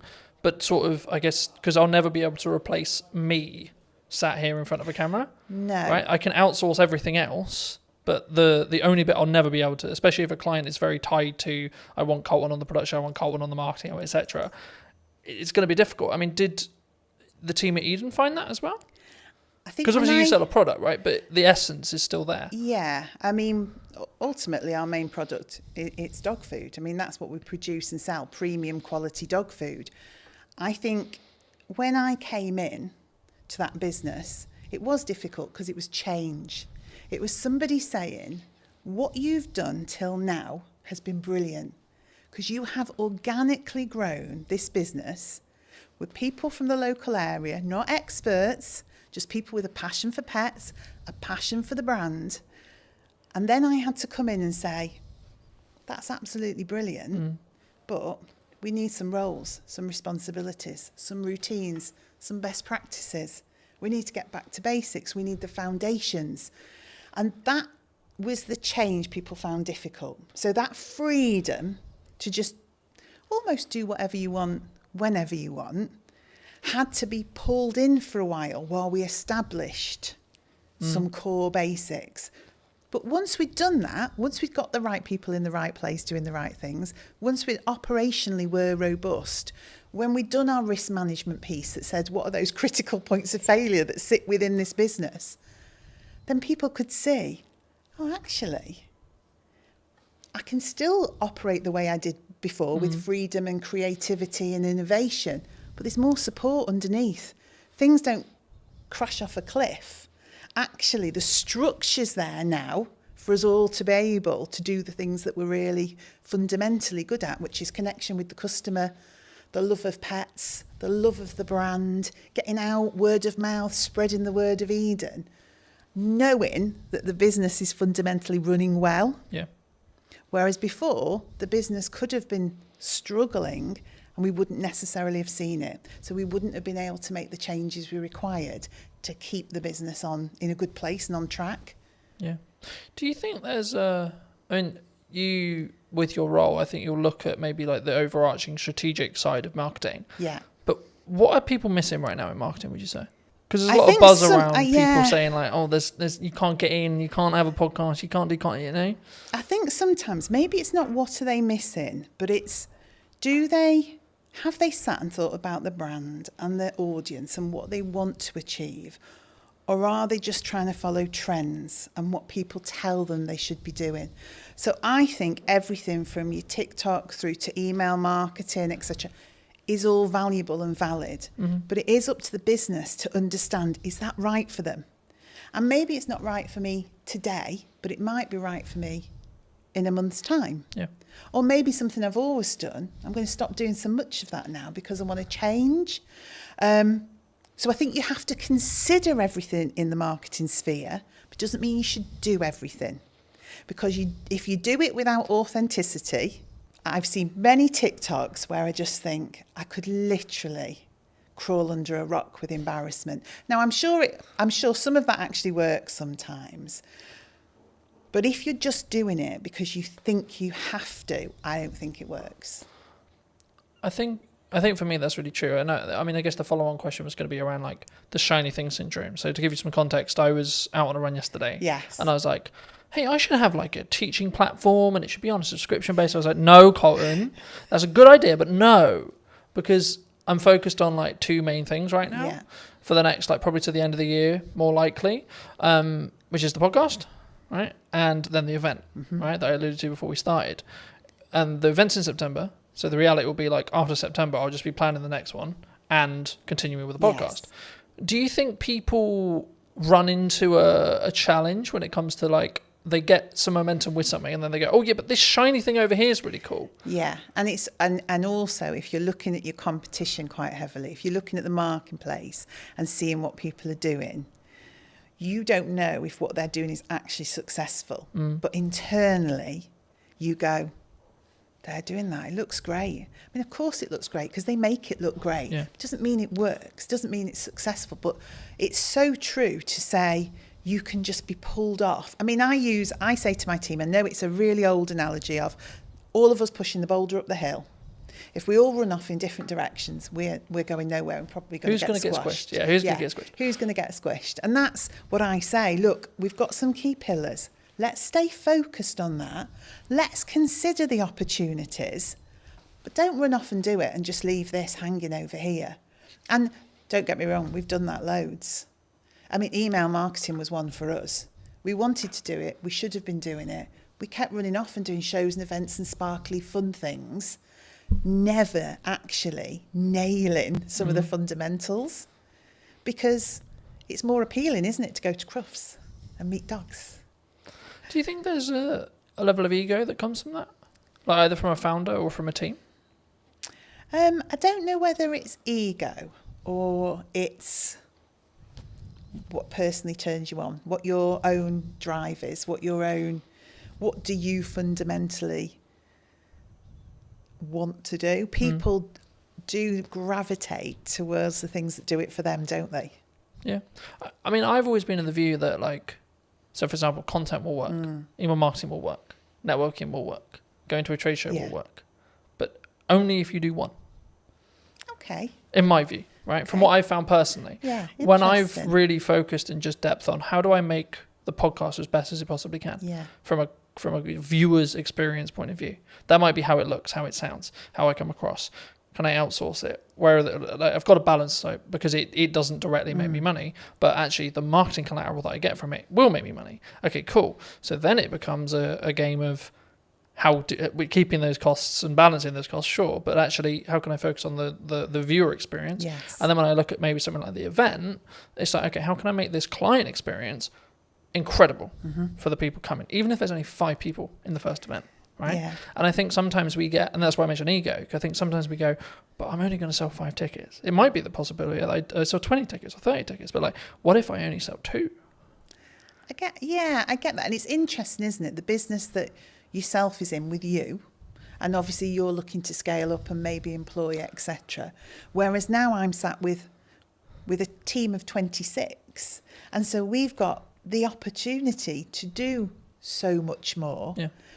But again, it is that decision on what's really valuable.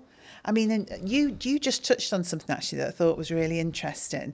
Doing things really well, making sure that the experience for the customer is, well, I mean, we were in a whole cycle of wanting to be perfect and never actually doing. So we had 20 things we should have been doing. So we were going to a show, we were doing email marketing, we're creating a newsletter for B2B, but actually all of those things had to be, to us, absolutely flawless. Yeah. And we were not delivering anything. So now I'm in the world of accept 80% sometimes, but execute and get it out there for the customer and do it consistently. Because I think sometimes, and maybe it is a bit of ego, you want to look at a piece of work you've done or something that you've done that the customers see and comment on. And when you're getting all the praise and, oh, that's so beautiful and that looks amazing and your brand is absolutely, but you've achieved very little, it's not really worth anything. Yeah. All that praise and adulation about something when you could have delivered on 20 things but done them at 80%. No, I completely agree. And there's a very quick psychology study. I've done longer videos on it, but like just a very quick synopsis here. There was 2 groups. Sometimes it's pottery, sometimes it's painting, sometimes it's sculpturing, etc. The lecturer says one half can only create one piece across a window of time. Sometimes it's 2 weeks, sometimes it's a month. And the other half can create as many pieces as they like, whatever the metric is, so pottery, painting, etc. And the result of the study was that the group that could repeatedly create something had a better piece objectively than the group that had only that window of time to create the one thing. Completely agree. And that's where done better than perfect is better. Yes. And when I say I'm looking at, like, I think it's a focus point for me on how can I create the journey or the viewer's experience or the customer's experience or the client's experience as a whole to be better across a year, not per episode, not per event, it's the overarching strategy. So I don't look at this reel got 1,000 views. I look at how many views did I gain between 4 weeks ago and now, right? That's the metric I track, not what when I go into what's working. Sure, I'll look at specific videos, but on average, I won't. I just focus on the output and then focus on how can I build each one to be 1% better than the one before. Yeah, and I think we do similar. I would say we start to look at consistency of communication. Are we building a community? Do people feel like we're engaged with them, and so that they're engaged with us? So it's a similar sort of metric, but in a different way. Because if you're brilliant once, those people soon just disappear. Yeah. But if you're constantly there, talking to people, engaging with them, they're able, you're responding to them, then over time, that just builds into we call it a community. We're trying to create a community. And we're always trying to draw people in to that community. So the end result is growth. But I think we sometimes get into the world of we need it all to happen in one day, 2 days, 3 days, 4 days, 10 days, etc. That's me sometimes. But actually, in reality, if we just focused on, I can't remember the exact quote, but something along the lines of, we underestimate what we can do in a week, but we completely over-egg what we can do what we can over-egg in a week, but what we can do in a year is really underrepresented mostly. And I think for me, actually focusing on that 1% is what that matters overall. Yeah, Because then you're building that compounding effect. You're pushing the snowball down the hill a little bit faster, a little bit faster, a little bit faster, a little bit faster. yeah. And also, I think people can understand more. So if you are constantly jumping from one thing to another, your team just cannot grasp where we're going. They can't grasp the brand. What is the message? What is the strategy? So that continued delivery, that momentum that builds, you onboard the team. And by onboarding the team, you onboard the customer. And particularly in our business, because we've got customers and consumers. So the dog's the consumer. It's the dog we're trying to get to, but it's via that customer. And so it's almost like the baby food world, isn't it? Yeah. The baby's eating the food, but the parent's choosing which of the brands to buy. Same in our world. The dog's eating the food, the customer's choosing. A lot of that comes through trust. So that consistency, that slow momentum, is people don't trust people that flip from one thing to another, and they cannot understand what they're doing, and they can't see the message. So that repetitive, consistent approach. Oh, right, I know what Eden's about. I can see what the team's about. And because we're so accessible as well, a team of 26, we're all working in Stoke-on-Trent. You speak to one person, that understanding of the brand, you'll speak to the next person, you'll get that same message, you'll get that same education piece. So people start to think, this business knows what they're doing. And I think that's the same for yourself. When I see you online, when I see you doing what you're doing, I think that guy knows what he's doing. I also think it removes the pressure of being perfect every time, like building off the like done is better than perfect thing. Yeah. Because as long as I'm authentic to me, then it doesn't necessarily, you know what I mean? It doesn't matter in the same way, because I'm not like, oh no, that's not, as long as it's on brand and on piece and still me, then I'm like, actually, that's cool, you know? But talking about that to its extent, I mean, we're in a world where AI's like risen, right? Are we all going to lose our jobs? No, we're definitely not going to lose our jobs. Is it all doomed? I think AI is the assistant and we're the leaders of that. And so you can use AI fundamentally to change your business. You can use it for insights, you can use it for planning, you can use it for content support, but ultimately it's the assistant to the business. It's not the business creative, it's not the founder.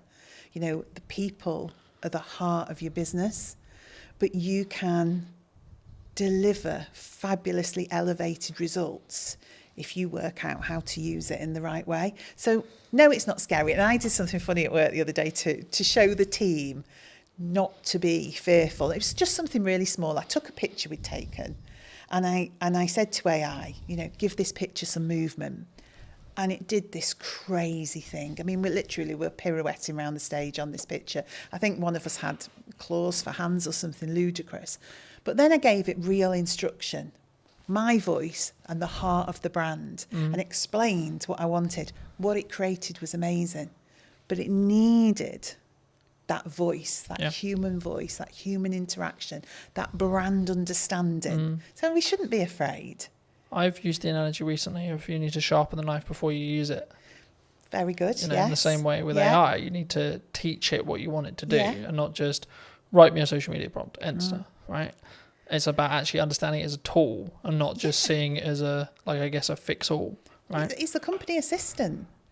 It's like your PA. It's part of the business. It's part of your business. It's a tool of the business. But it hasn't become the business. And I would hope some of the more routine tasks that it will support people then to be able to drive more creativity and innovation because they've got the capacity and the space to do that. You know what business is like. Sometimes it's incredibly busy just getting tasks done, just executing things.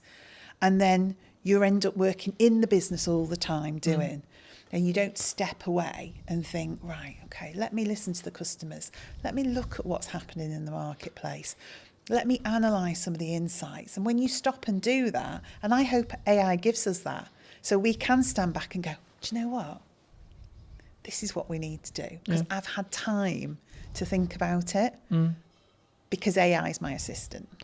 Something that I found really interesting, and I'll be curious on your thoughts as I'm bringing it up here. I mean, I'm rapidly approaching the end of Mel Robbins' the 5-second rule. Okay. I don't know if you know it, but it came out a handful of years ago, and the crux of one of the things I read on the way here was procrastination is actually a reaction to stress management. It's nothing to do with like not getting the work done. It's how we cognitively distract ourselves and have that stress break. And it kind of links to the AI thing, because I think the performance, you could say that, especially when you're in C-suite or you're, you know, a chief marketing officer or a chief exec officer or a chief strategic officer, etc., we can be so do. How do you personally balance it, but also allow yourself to have that time to, I guess, think up the more creative ideas, or like have that more synergized approach in respect to actually, no, I'm going to step back now and say, let's look at the problems I may be facing and how I can like strategically fix them, but not with the pressure on having to fix the answer today. And sometimes I'm really bad at it. So if I'm overly excited about stuff, then I'm just do, just as you describe, really. There'll be days that fly by and I'm not quite sure what that day was about. I think there's a point in business there where you have to do that, right? Probably, yeah. Well, you do it because it's necessary, in the moment. But then what I also find, I like to be planned and organised. We were talking about this. I like my notebook. I like to think ahead because I like to show up in the right way. Yeah. I am myself. I'm always the same, but I do give thought to how do I need to show up tomorrow? What are the things that I need to achieve? Am I planned and organised around that? And when I am, that gives me those periods of time to step away with people. Do that for people in the business as well. Say, hang on a minute, let's just stop. Should we just go and grab a coffee, or should we go for a walk? Because we probably just need to think this through a little bit. Is that an environment thing, do you think, as well? Like you need to physically remove yourself from the office, the home, to get a change of scenery? For me it is. And I probably use that with other people. Now, whether that's everyone's reality, I don't know. But I am one of those, when I got home and walked the dogs at the end of the day, that's where things would come together. So all the strands from the day that all seemed very sort of disparate and all over the place would come together, and I'd think, right, that's what we need to do. But we talked about this in work the other day, actually, creating space, going for walks, having hours of the day where people put down their keyboards, they put down and we do something different. And whether you want to call that a team exercise or just chilling out and having a coffee, but forcing people in a way to have space. Because your natural reaction is you're being paid to do a job. You see yourself as, I must be productive. I need to be able to demonstrate the things that I've done. But that's not the case. What you need to be able to demonstrate is an understanding of what the most important and priority things that we should be doing. Not that you've done 100 things, that you picked the 10 most important things and did those.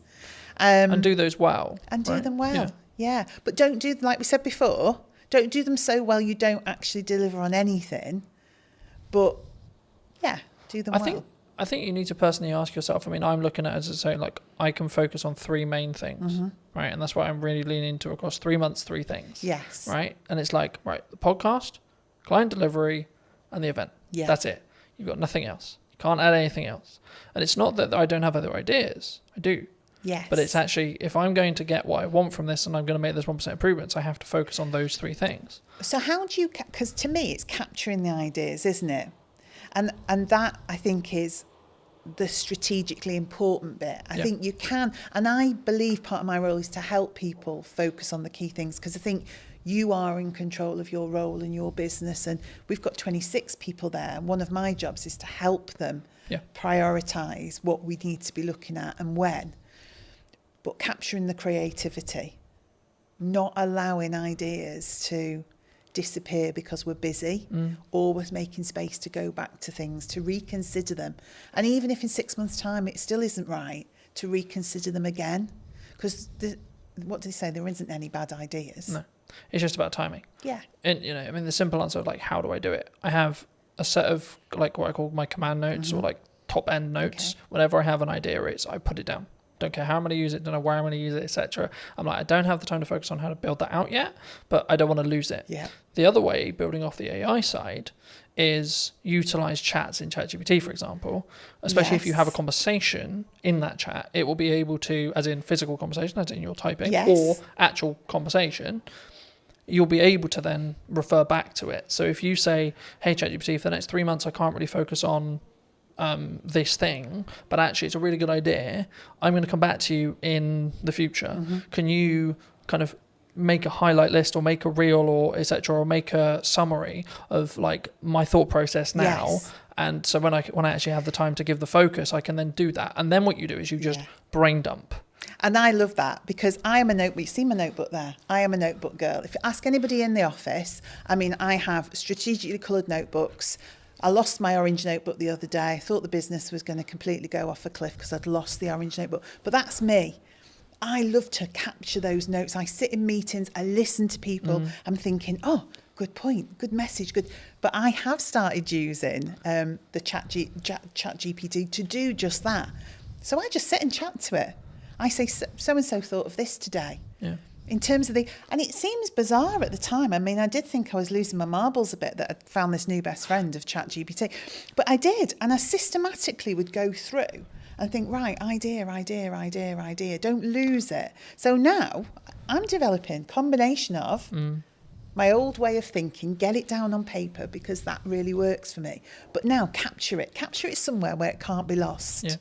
And I think as well, like if you are capturing it either written wise, like some people are really into writing, there's a couple of things I would say, like get a tablet with a pen so you can just write it and it can digitally transcribe it for you, or just get into the habit of taking photos of those pages, because if you give those to ChatGPT, it's probably nearly smart enough from what I've found to actually be able to capture that information and then convert it into like a text format or whatever you want it to do, or even just capture it inside the chat's memory. I like that, because I'm a paper and pen girl. I really am. It's meaningful to me to put words on. But that might be paper. actually that's how your brain's wired. Yes. And actually that might be your good idea. Yeah. And that's where your ideas flow. But then like in the result where you do lose your notebook, if you're also backing it up through ChatGPT's like chat memory, like you could just have one called idea dump, for example, right? And every single time you write a page in your notebook, take a picture of it. Yeah. And then tell ChatGPT, I'm going to refer back to whatever the note is. Can you bring this content forward whenever I ask for it? And it's how you then, and this is an example of like how to leverage AI rather than being scared of it. Yeah, and I think that is just it. And it's funny that naturally using ChatGPT in that way worked for me. And also that ability then for me to create patterns, trends and insights from it, because I will go back and say, are there any common themes? And I didn't know if it would work or not. You never know if these things are going to work. So can you see any patterns, any common themes, anything that's coming together as one cohesive idea? And it's so good at that in terms of analysing and pulling out insights. Because I would go back, I mean, and this was an arduous task, I'd go back notebook, highlighting things in different colours, pulling strands together, generating one idea from 20 thoughts. AI is really good for that. Yeah. But again, I think it's an assistant tool. I don't think it's going to necessarily replace us. I mean, the trend sort of changed and it became this, someone who's utilising AI is going to take your job rather than the AI itself. And I think that's a more positive or more real reality of what we're going to have in the next 10 years. I think so. To be honest. And things change, don't they? Things always evolve. You know, industries change, the way we work changes, but our minds are amazing. We've just got the power to adapt and do things in a different way with the support of that new way of working. But I found because it's taking the grunt work away or allowing me to document things, etc., I then can have the more creative thinking process because my bandwidth is like opened up in that respect, and I can sort of play around a little bit more with what works and what doesn't, and like what ideas work and what, and I can ideate them a little bit deeper. Yeah.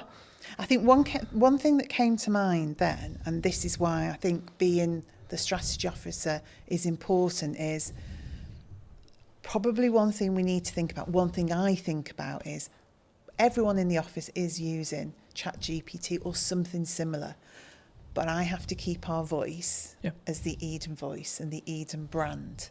So that's what then becomes important in terms of us and the team. Because again, we could all go off with our voice thrown into ChatGPT. What it gives you back then starts to become But I think it's a mirror, right? Yeah. And I think when we blame it, oh, it's a bit robotic, oh, it's a bit this, oh, the words aren't. It's like, well, you put it, you did the prompt, you did the. Yes. But I think, I mean, as a more generalized question, I guess, do you think that we don't look at ourselves in accountability-wise as an over, not even necessarily AI, but as an overarching kind of like as a person when we see something maybe goes wrong, like more generally? Like, what, that people as a whole we don't take accountability themselves, or do you think that's rarer? It's easier to go, it's your fault. Yeah, we don't always want to take accountability. If you're asking if we do, I think you know when you're accountable for something. Yeah. That doesn't mean you don't try and deflect that accountability. But normally, if you work it through with somebody, you can get to a place where you understand what role you had in that. And again, that's something I have to do, because I think part of my role is clarity. And I think clarity is caring for people. So getting people to a place where they do understand their accountability and they do understand. There's also needs to be a proven place of safety, right? Well, yeah, definitely. But that's how it should be, isn't it? It should be a place where because it isn't like hands up, I made a mistake. Oh shit, my job's gone now. No. It's actually no. Hold on, we're all going to make mistakes, and that's okay. How do we learn from it? It's we've made a mistake. You know, we have done. We've put tons of effort. We're relaunching it again, but we did a try before you buy campaign, and we got quite a few little bits wrong in that. Mm-hmm. So that campaign did not deliver as it should have done. Now we've learnt from that and we're relaunching it, but at the time, nobody wanted to hands up where the. So I just said, we've made a mistake. This team here, we're the project team. We didn't do it well enough. We weren't aligned. We weren't working together in a way that we were picking some of these things up. So you may have had that ultimate last part responsibility to deliver on that or to create that but actually fundamentally it was a project. Yeah. So we all bear the responsibility. But let's go back and say, what was your part? What was your part? What was your part? So next time we do it, we've got clarity. Yeah. Clarity is a form of kindness. If you don't give people clarity, what you're saying is, I want you to keep making mistakes. So ultimately, at some point in the future, this is going to blow up and you're going to be in a whole heap of trouble. Where it's much better to say, oh, that's not quite right. What can we do about that? Yeah. Or I just want to have a chat with you because I've just noticed. That's much better. A way of having accountability than waiting for something to crash and then saying you did that. Yeah. Do you look at it as in your role, because obviously you work with a larger team, mm-hmm. So I'd be really curious, do you look at it and go like, do you come at it from a perspective of like, are you okay? Like when you work with someone one-to-one, like if they are making mistakes, because it's like you good? Like what's going on? If it's out of character. Yeah, I don't necessarily say I always would do the you good, because different people respond in different ways. But I like to be in touch with the team. I like to have sat with people before we get to that point, so I know a bit about them. So some people want to share more than others do, but fundamentally, you know the dynamics of the team, and you can see if they're having a good day or a bad day, if they need a bit of space but a business, and also SME, I have to say, one of the things I noticed about being in a small business, it is a lot more personal and emotional to me, because I know all those people. I know their dreams, their passion for their role, but equally, that's really positive as well, because just as you described, there are days when I can say, hang on, that's not like you. Or do we want to just take 5 minutes? Or actually, is there anything we can do today? You know, is there anything you just... So, because I feel differently about a small business. I definitely feel it. There's a lot more heart in a small business because that connection is so close. I'm so close to the team. I'm very close to the product. I'm much directly closer to the customers. Yeah. So those decisions you're making, those things you're doing are much more personal. So I would say it's made me more thoughtful.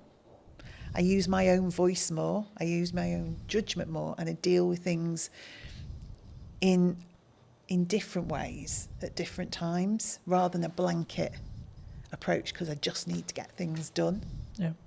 Do you think that do you need to I guess, lead with empathy as a leader in some scenarios? Definitely. I mean, I would say for me, what has always been important to me in the roles I've had, outside of the things you need for life, like your money and all the rest of it, Absolutely. is building a strong team and a strong set of people and individuals. So, yeah, you've got to have empathy for that. You've got to have some kindness for that. You've also got to be you want to drive people. So motivationally, you do want to stretch and challenge people. So it's equal hands of empathy, kindness and support, but drive and challenge and creating a buzz in people where they can see a future and they can start to really push themselves forward. So I think it's in equal measure, really. Yeah. I think sometimes we don't necessarily look at the empathized way of looking at it. I mean, I think we'll wrap up soon, but do you think people are purely just, you're here to do a job? Like, could that be the approach? Like, it can be very, like, I'll use the term like maybe domineering or led or like very pushy in that respect. Like, you're here to do a job, get the job done. It definitely could be, couldn't it? And I think we all have to admit there are times where you just want somebody to get something done. 100%. And actually, is it more of an ebb and flow? Yeah, In some scenarios, you need to lead with candor and you need to lead with empathy. And in other scenarios, you're like, come on. Yeah, because you're also thinking sometimes the mentality of just get it done is because you know what the impact of that is going to be for other people and other things if that isn't done. Yeah. So it is empathetic, but in a different way, because you can see the end result of that not happening. So say we get something wrong. We've got someone who's relying on our food, getting to them on a certain day for their pet, who's always at their food, has a health condition, and logistically we get something wrong. My view is I have to help that person. So in that moment, you just need to get that done. Because we really need to care for that customer, that pet. We have to do the right thing for them. Then we'll stop and say, right, okay, could we have done that differently so we didn't have to get to that point where we had to drive somebody to get that done? Yeah. But there are moments where it's right, but most of the time that's a result of not having done the hard slog in the first place, that you got there. Yeah.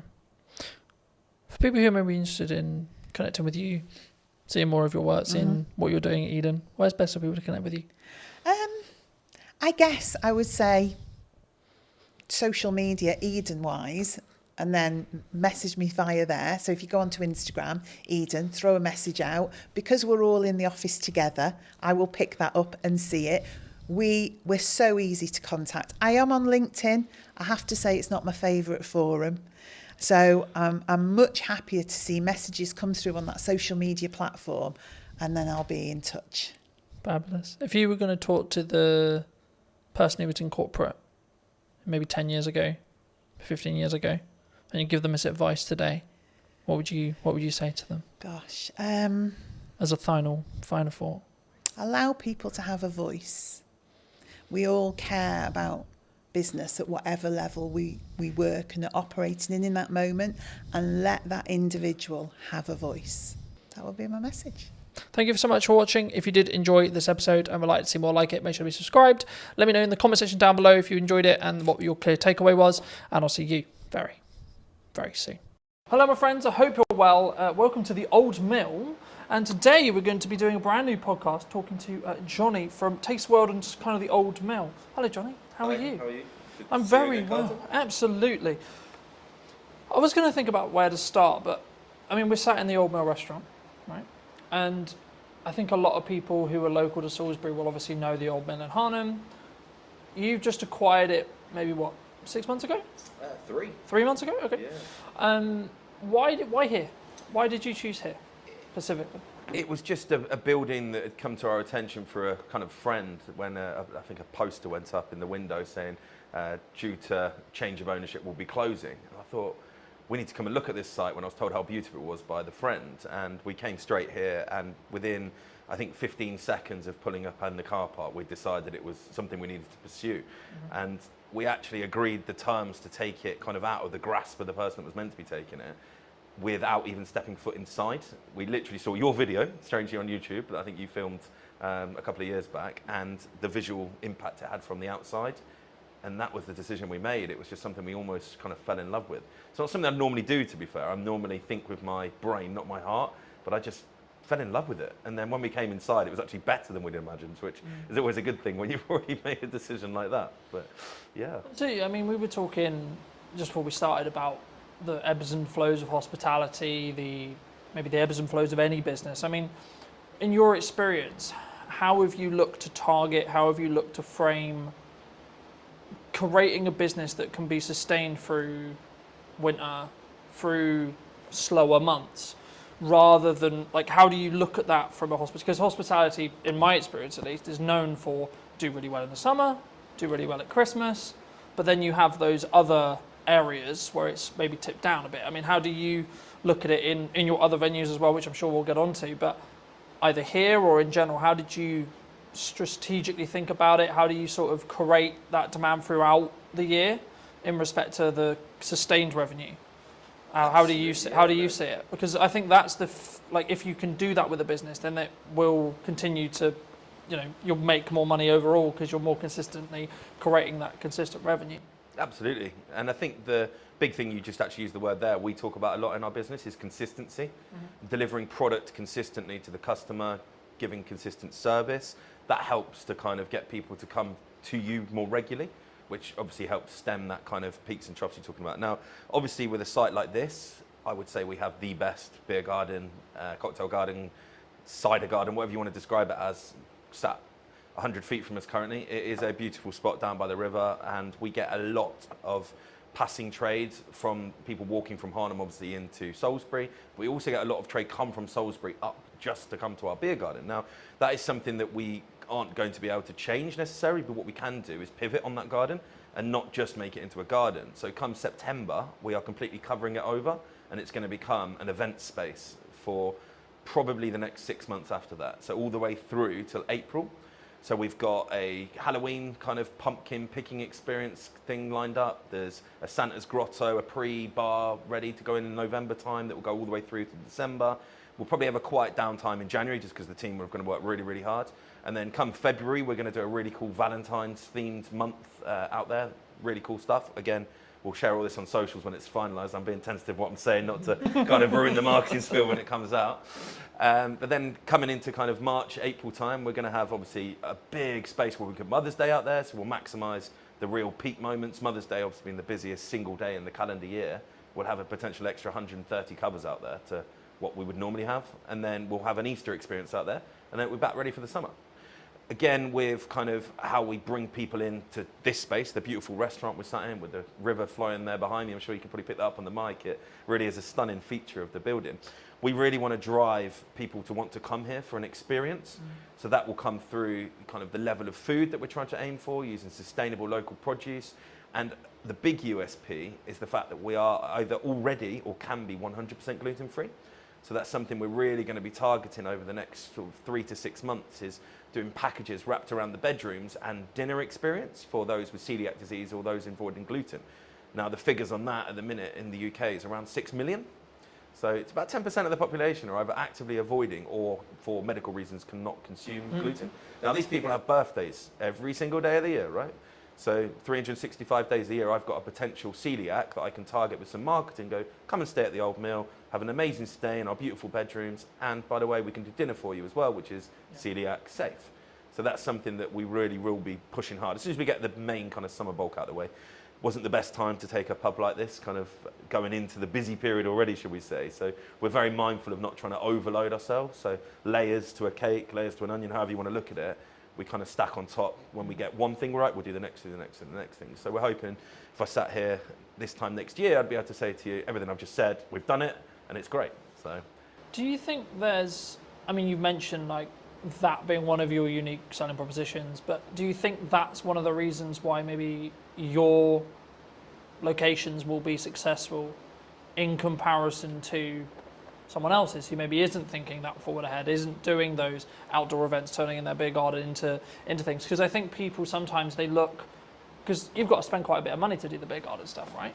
It can't be cheap to convert the beer garden semi-consistently and then convert it back, and then I imagine if it works, you'll do it the following year and you'll flip and you'll continue to rotate it. I mean, Is that just the nature of the business, would you say?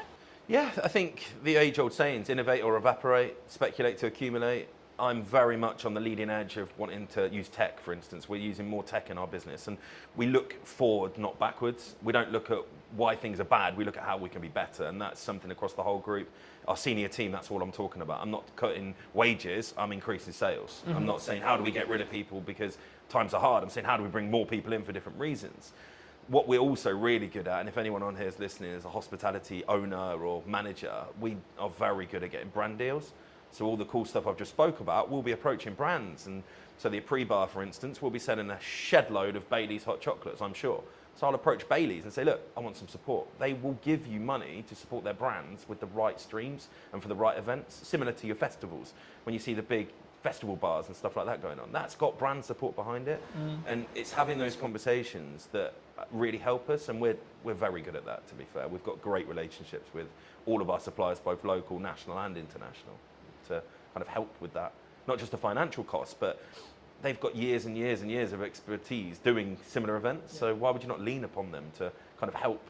It might be a supplier they use that can cut some costs that we didn't know about, or just simply going, have you thought about this? Like we had an event a couple of weeks ago that we used Thatcher's, a very local company, obviously from Somerset, but they are fantastic, just gone to #1 cider brand in the UK actually last week, that was announced, and they supported fully. They paid for the live music, and they came down, gave us a load of free stock, and had people down here giving out samples. That was just because they wanted their brand to be seen in a beautiful pub like the Old Mill. Yeah. So it works both ways, I guess. Thatcher's has got exposure from being able to use us as kind of a staging post, and we've also got kind of the use of their kind of expertise as well as paying for our live music. So yeah, I think that's a really important thing, and a lot of what I'm hearing about that is a very modernized touch, right? And I think the concern with some, would it be, I don't know, I don't like saying like, oh, it's this person's fault or etc. But there's a lot of people in my industry, like I had a conversation yesterday that was around like the creative industry struggling, right? And I've been very honest and very fortunate where actually I'm in a very different place. I'm in a very fortunate place with the kind of work I'm doing and how I'm doing it. And like actually like looking at the bottom line of my business, it's actually doing really well, right? Yeah. So I'm not feeling that, oh, it's difficult, right? Do you think in your experience, has there been like always something going on? Because I always see it as like, there's always something happening in geopolitics. There's always something happening in the economy. There's always a concern related to the up and coming budget or the up and coming changes or etc., which of course changes things for businesses. Of course it does, right? But is there a perspective, I think, because obviously a lot of your group, a lot of how you work could be perceived as you're very successful, right? You're clearly very good at taking on some sites, making them make money, and then continuing to repeat that process. Is that from a mindset from you specifically and the rest of your exec team of we've got to keep being aggressive, we've got to keep moving forward, regardless of what the doom and gloom is, would you say? I think absolutely. What we talk about a lot is that age is on our side. I mean, myself and my exec team are on the right side of 40, shall we say. Apologies to any older listeners listening. So we're there, we've got bags of energy. Now, a lot of the sites that we look at now have had kind of historic landlords, tenants for a long period of time. They're just tired. They don't know where to look. Social media, they don't get it. When I'm saying, why are you not on TikTok? They're like, oh, no, I don't want to do that. They just don't understand that TikTok isn't just for young people now, right? We have spent 0 pennies on paid for advertising, okay? Obviously, we brought you in, you made some amazing content for us, but we've paid absolutely nothing to do it with. We've done all organic. That's because we understand what we're doing. We've been pretty much fully booked here in our rooms and our restaurant and our garden for the last 6 weeks because we understand where to put our energy and our time. We don't put energy and time into something that's not going to give us back reward. So if a conversation starts happening, even at kind of management level within here, I'm like, is that going to actually affect my bottom line? No, stop talking about it then. Because you've got to be so fixated on the numbers that it's almost autistic. I mean, there is definitely traits of autism in me, but sometimes I wake up in the middle of the night and all I'm doing is thinking about those numbers, how we can trim 1-2% on this cost base, how can we then put that money to work in increasing sales. I think the old saying is the good places, the good people will always do well. Doesn't matter what the economy does. I think without blowing your ego too much. The reason you're doing well is because your content's bloody brilliant. There is plenty of people out there doing similar stuff to you that are probably complaining, moaning it's not great. And you look at the quality of their work and it's just not there. They haven't got the adaptability, for instance, without throwing anyone under the bus. We dealt with another content creator doing very similar to yourself. And they were just so slow to react to us. Whereas yourself, Colton, this is what we need to do. Can you be a bit more flexible? Yeah, cool, perfect. We can do this, we can do that. And you said yes more than you said no. And that's very much what we talk about in our business. If we can, we will. And I think the customers react to that, right? Yeah. We're not perfect, never perfect. It's not a real word, right? Perfection, I think you can pursue it, but you'll never get there. I think, well, just building off that, I mean, I've always followed the motto of done is better than perfect, because your concept of perfection will always change, right? Yeah. Because if you're growing personally and as a business, your definition of that word will then change by proxy. So you actually you should never hit perfection, so to speak. And that's why I think execution is better to focus on. And that's, I think, why we synergize so well, because I do focus on execution, but also I focus on strong ROI. I'm so glad you mentioned TikTok, because so many people think it's what it was when it was Musical.ly, right? Which was dances. Dancing for kids. You know, kids are social, but I think it's more around the attracting of attention to then make the byproduct be sales, right? Instead of we're going to just look at the pure ROI when it comes to sales of we do this, then we pay it on ads, and then we get a higher return. Because when you do paid ads, you can track that cost a lot, because you can see the metrics behind it. When you do organic, it's slightly harder. I mean, how do you look at either TikTok or your content strategy? Because one of the first things we talked about was actually like, you're really strong at marketing, right? So I was like, okay, absolutely fabulous. How can I then add value on top of that? Because I wasn't then going to have you need to post on social media. I wasn't going to, because it was like you had it. I didn't need to have that conversation. With some clients I need to, because they're new to social and we need to get them up to speed. But with you, it was like, okay, cool, what do you want? What do you want us to do? Yeah. You know, I mean, is it just TikTok? Is it just Instagram? Is it socials? Like, how do you tackle marketing from your perspective? I mean, we approach each venue with different purpose. So we've got a competitive gaming venue, for instance. So targeted 21 to 35-year-olds that want to go out and play interactive darts, shuffleboards, that kind of thing. Now, our marketing strategy there, very different to here. We actually use Snapchat still, believe it or not, because we get good, positive interaction on that. We use a lot of TikTok, we use a lot of Instagram, we use a lot of Facebook. Don't do any paid for stuff there, really. It's a lot of get influencers in, come and play some darts, film it, put it on your Instagram for us. That gets us great results. It really, really does. Somewhere like here, where our target base audience is 35 and upwards, we're actually using Nextdoor app. We're using Google. We're using TripAdvisor, because these are all social media platforms. They don't get spoke about, but that's what they are. So we'll have a really strong focus for, say, a month, where we work really, really hard to get lots of reviews focused on TripAdvisor. Not by any other means other than giving great service and just going, guys, really appreciate it. Just leave us a good review. Or a review, sorry. You never tell them what review to leave, of course. An honest review. And yeah, that works really, really well. So then people searching for places to go in Salisbury, we're up there, right? Yeah. The biggest thing we do, I think, is getting the team on board.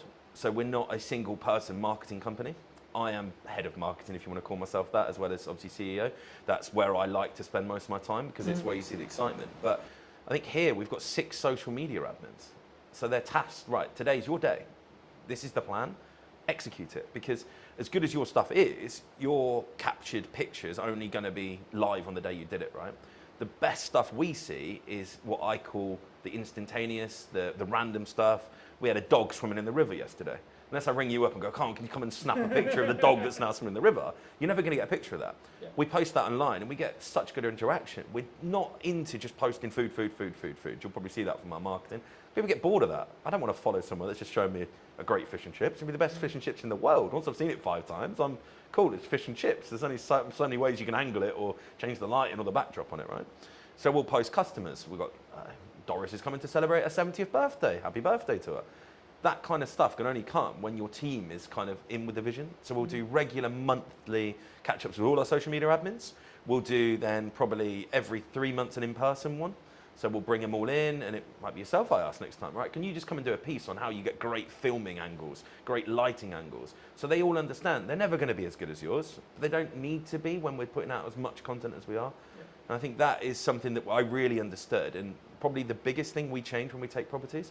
I mean, yes, this is beautiful. Yes, we've spent money on it. Yes, we've elevated it. But circumstantially, this building was beautiful before we took it, right? Why are we now busier than it ever has been? I think because our marketing's better. I think before, when we looked at it, their last post was 2 months previous on their Facebook, on their Instagram. I think we took it in February, end of February. The post that was last on Facebook was advertising Christmas carols. It shows you the difference on where we're at. If you go on our Instagram, our Facebook, our TikTok, our websites are kept up to date to the day, you'll know exactly what we're trying to be, who we are, and then hopefully, when you come in, our social media, our marketing reflects what you then see inside.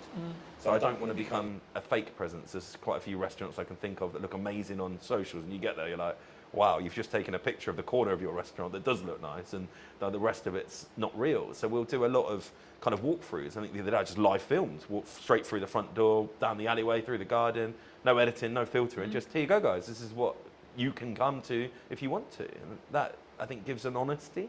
Yeah. I think that's the best word to give it. You're not trying to sell anything. This is what we are. Do you want to come? If you do, great. We'll see you at the other side of the door. But if you don't, cool. It's also not for you. And we're very, very good at that, actually, to be fair. Identifying who our customers aren't, because not every customer's for us. Someone walked in here and they wanted to have a £10 meal on a Friday night. We're not for you. There's plenty of places offering a fantastic meal for £10 in the Salisbury area.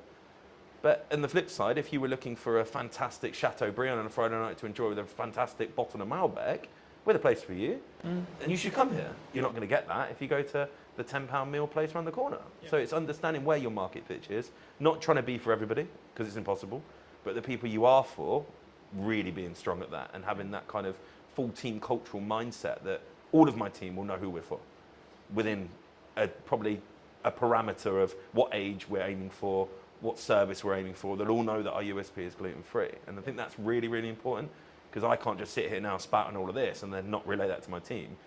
And again, we're not perfect. We're definitely, particularly in this site, 3 months in, it's nothing. You're really still learning everything at the minute. We're learning our customer base. We're learning our team. Still a weekly training for all of our team. In 6 months, would I expect 99% of customer visits to be at the level I'm talking? Absolutely. And anyone watching now that came here and didn't have that, please contact me on the Facebook and we'll put that right, because that's another thing we're very good at. If we're not right, let's put it right. If we know it was something that we did wrong, we need to do everything we can to put it right. If someone came, they just didn't like our menu, that's okay. Really sorry we weren't for you. Hope you find somewhere that is, because we're not going to be for everybody. But if something's kind of not to plan, shall we say, identifying that, having the touch points during the visit to identify why you're here is best practice. But having then the touch points after visit, we have feedback emails that go out. I've got business cards that go out with my personal email on it to everybody. If you've had a great time, let me know. If you've not had a great time, let me know, because we want to know. Even at the scale right now, when we employ 165 people across 10 venues, we are relatively big. I still understand the importance of being customer-centric in my role.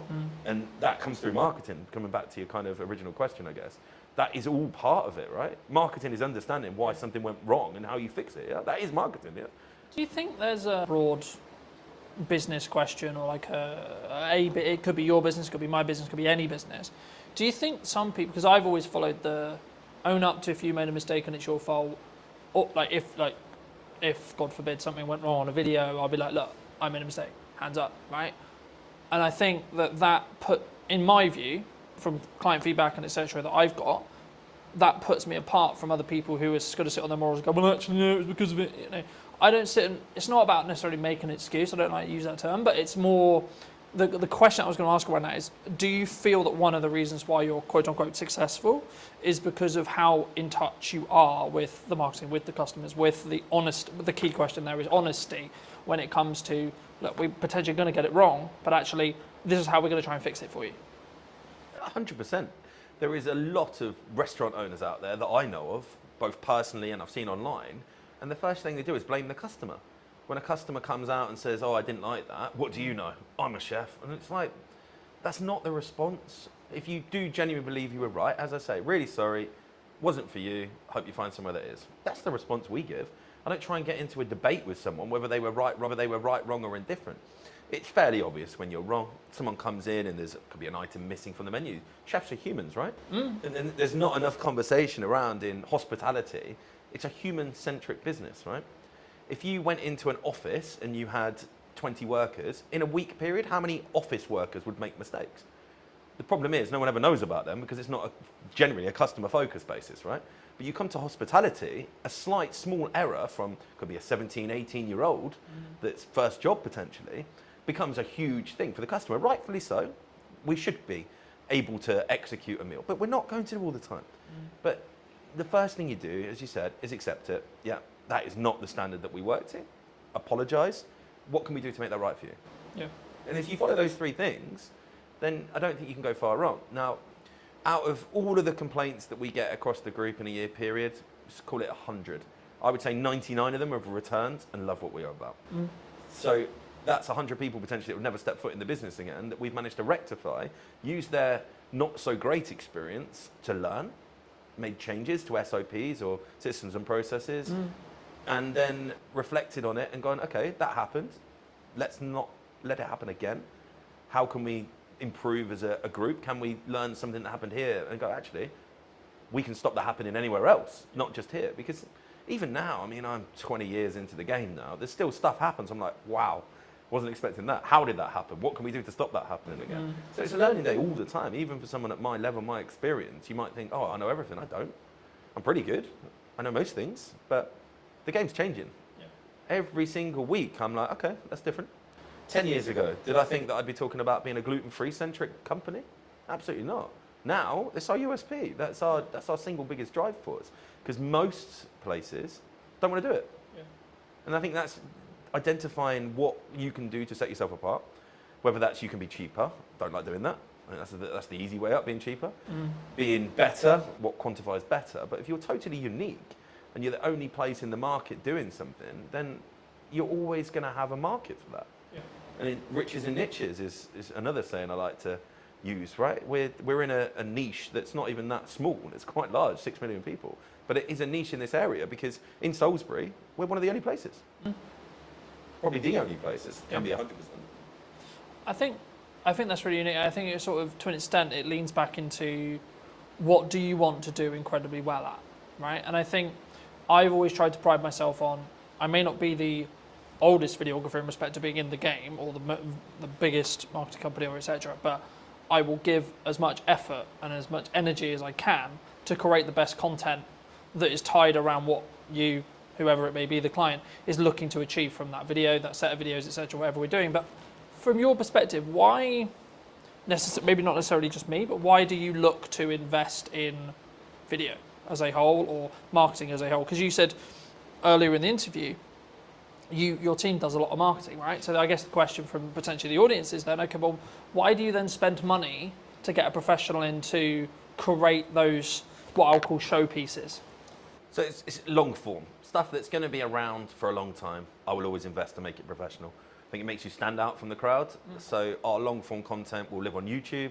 Our long form content will be housed on our website. Our long form content will be posted to the top of our grid, pinned to our grid, technical term there, on our Instagram. So some lands on our Old Mill Salisbury Instagram, right at the top there will be a pinned post of, oh, okay, that's what that's about, really professional. And I just think it adds to that level of experience. The customer sees, oh, okay, that's a serious place.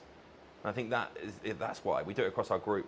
From probably the second or third month, we'll get it in. Once we know we're right, we'll get a videographer, a photographer in, and we'll get everything kind of framed up, and then we add it onto our websites, and we've got then a bank portfolio of stuff, like the stuff you've done, we'll cut that down. We'll do 10-second clips every now and again. It just kind of helps remind people that we are, okay, these guys are serious.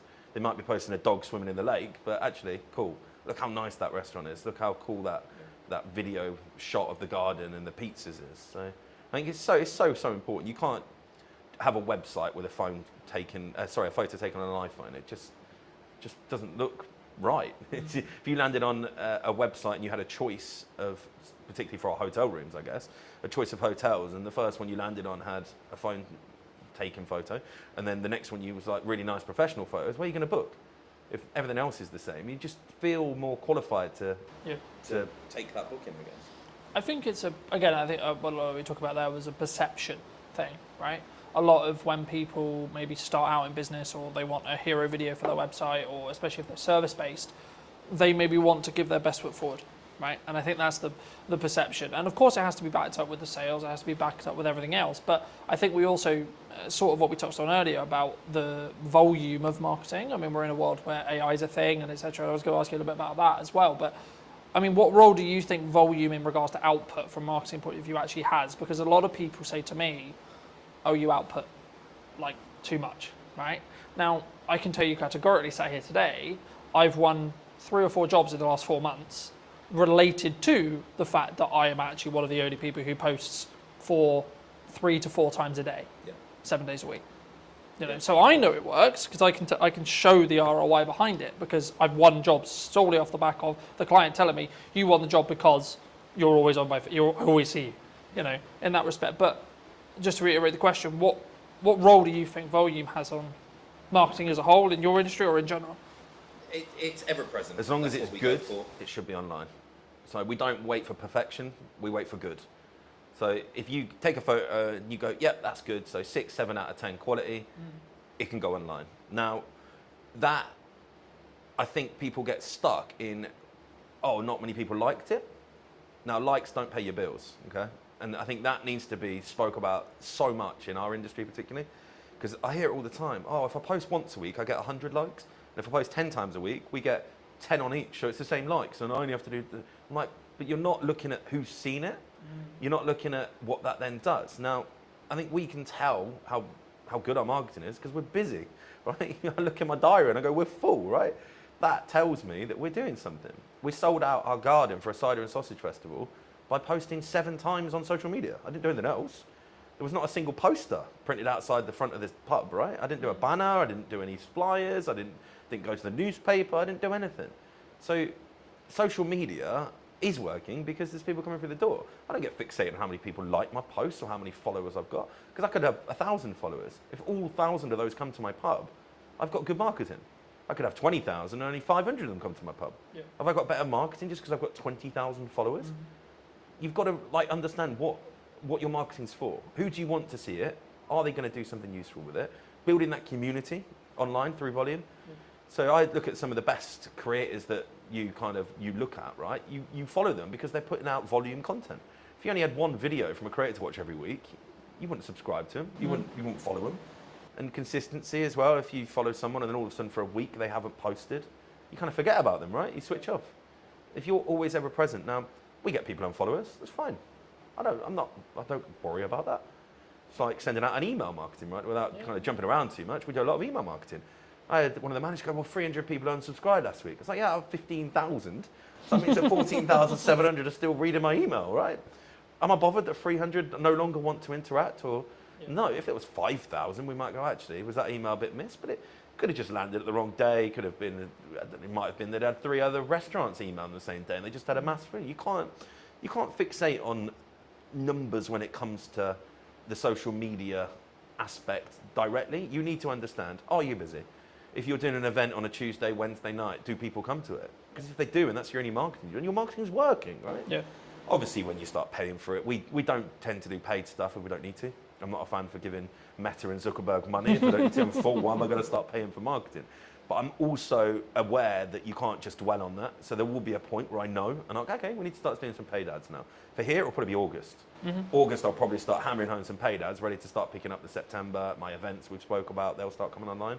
But right now, our organic marketing, showing people, look, garden's sunny today, there's people out here, come and join us, is working really, really well. I mean, I don't know my exact numbers on here, I probably should have known them before here, but I reckon we put 30 pieces out on our socials last week, roughly.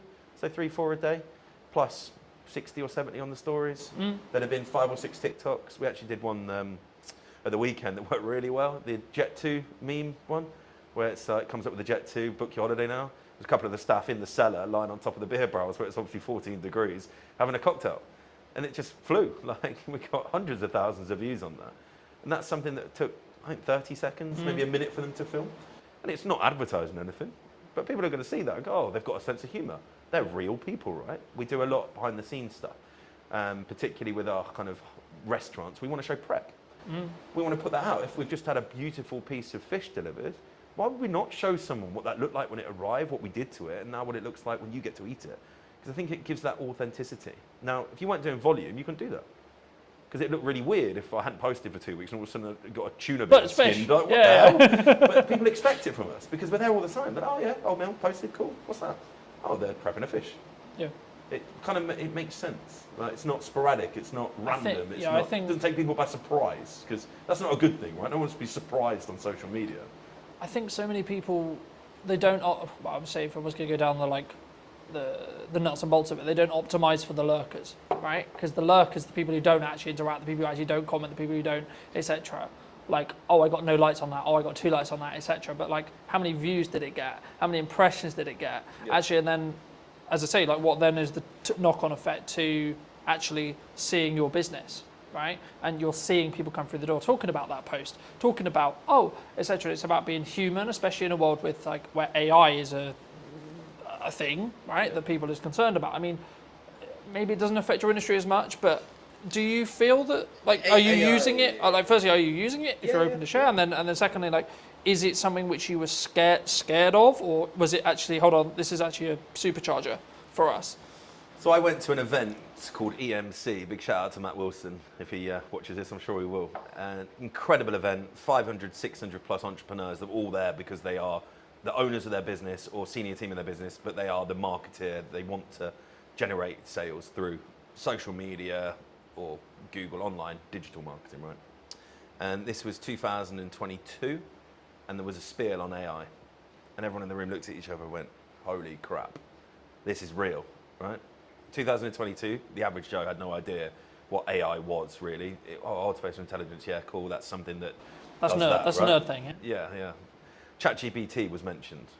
I got on it pretty much within 3 months of that conversation. So I've been using ChatGPT when it was a bit rubbish. Now, every single one of my social media admins, every single one of my senior team has it on their phones with the pro version. Okay? Now, we write our posts, we put them into ChatGPT, and we tell them to optimize for our audience. So it knows our audience, it knows what we want to write like, so you end up with a post. If you really knew the marketing like we do, you can kind of tell, but the average person has no idea that's what we're doing because it feels personable. What we don't do is go, ChatGPT, write me a post to advertise Cider and Sausage Festival. We don't do that. We'll write into it. What it does is proofread. So you don't end up with posts going out with spelling mistakes. Can't get my words out today.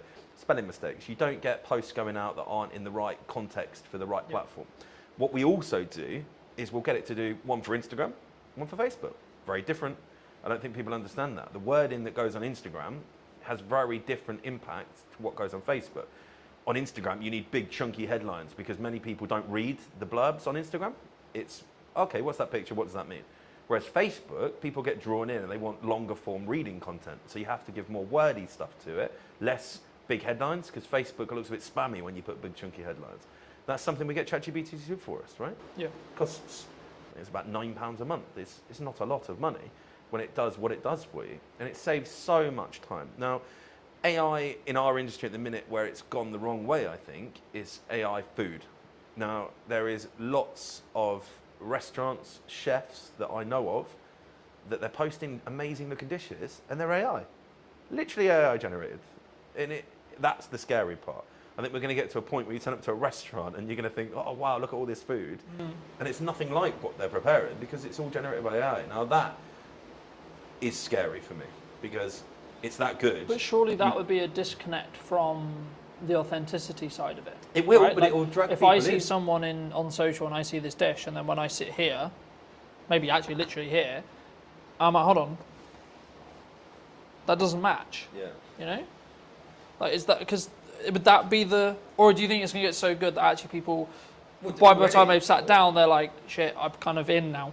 Already, I know it's getting that good. Now, visually, you can't tell, but if you save it and throw it back through ChatGPT and say, is this AI? It will say yes. Yeah. So you know it's AI, but it doesn't look like it's AI. It's that good. It looks like a really good dish of food. There's one particular chef, and I think his last 70 posts, 50 of them have been AI. But it's like really deceiving almost. I mean, video AI, let's not get started on that. I think that's very scary. I'm sure at some point I'm going to be able to CGI Channing Tatum walking through my front door, taking his top off, having a cocktail at the bar, and people will think he's actually at my bar, right? I think that's the scary part. Where the authenticity is going to lie with that, you're almost going to be able to, if you got really good at it, simulate a fake restaurant where celebrities hang out and none of them have ever been there. And You know what celebrities do when you put their name to restaurants? It's interesting how it's going to play out. I'm sure some of the big boys have already started doing similar things. I mean, there's a lot of talk in the marketing space about like what AI influencers was kind of what you were hinting at potentially. You know, these are completely artificially generated people that are developing an audience, right? And I think it's about, to an extent, from my view at least, yeah, you can run a business that way, but then you're not trying to be an authentic person behind the business, right? Yeah. I utilize AI to help with editing, to help with scripting, with help with posts, etc., in a similar way to you, but I'm still the one sat here talking to you today. Yeah. So it allows me to do the other things that actually I have to tangibly do, right? Regardless of how big the business is, you're still going to work with me. You know, I'm still going to be the one who has the conversation related to what we're doing with marketing, potentially what you're looking to achieve, how you're looking to achieve it, etc. But you saved 2 hours last night. But I saved 2 exactly. Write out, well, without jumping off marketing, job descriptions. Yeah. You can go onto ChatGPT now and say, can you write me out a job description for my new assistant manager that I've just employed? Please use all relevant sources online to give me a relevant job description. It will then send it to me. All you have to do is then read it through, make sure that you are happy with it, and then you've got a job description. Yeah. 5 years ago, it had taken me 3 hours to write out an assistant manager's job description. We're doing it now in 10 minutes. Yeah. Like, that's the big thing, I think. We're probably slightly more protected as well. Sorry to jump in again, but in hospitality, if you are really good at hospitality, you're never going to replace that with AI. There will be a point in some fast casual food dining settings, a robot will serve you. It won't be long. It's already happening. We went to Japan for our honeymoon last year, and a robot served us. Really odd. I didn't see the human the whole time I was there. Took my order, brought my food, cleared my table. Literally came over and said, have you finished, sir? I said, yes. Said, please put your plate on me. So you put the plate in, it goes off. Really odd. That is not too far away. But no hospitality. Hospitality for me is escape from AI, escape from technology, escape from digitalness.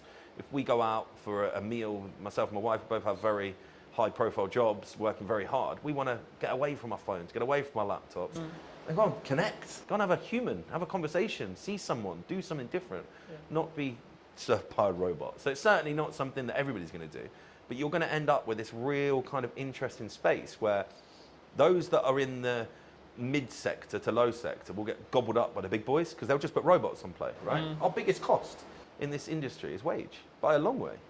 5-6% more than what we spend on food and drink is spent on a wage on a weekly basis. Yeah. So if I could have loads of robots running around and I felt it wouldn't affect my business, then of course I'm going to do that. I spend 10 grand on a robot. It never phones in sick. Never tells me he's got a hangover. Never tells me he can't come to work today because his child's had to come off school, right? That's going to have a big benefit for some of the big boys. But then that's going to leave a really interesting space for people like ourselves that will never go down that route to be the personal touch to the industry. And really have that as kind of a hyper differentiation to the main kind of norm is actually, I don't want to be served by a robot today. Let's go to the old mill. We're going to have a human service. I think that's only 5 years away. I know it sounds pretty crazy concept, a human carries I think 5 years away, your big chain fast food places, maybe not the full service, but I imagine the food will be brought out. I imagine the tables will be cleared by them. It will be kind of a little system running around with little lines on the floor, and all the tables will be symmetrically placed in square grids, and there'll just be robots running up and down, and you'll probably have a few humans to oversee and maybe say thank you when you leave. And that's scary. But I don't think it's the same environment though, as you were mentioning. I think it's it's horses for courses, you know. It's one is efficiency for efficiency's sake, and it's kind of the cheap and maybe the middle potentially it blends in when it becomes really efficient. Right, but if you're still the experience, the entertainment, a lot more reasons than just necessarily the dining. Of course, the dining, but also then the extra stuff that we've already discussed in this episode alone. Then you're still going to be there.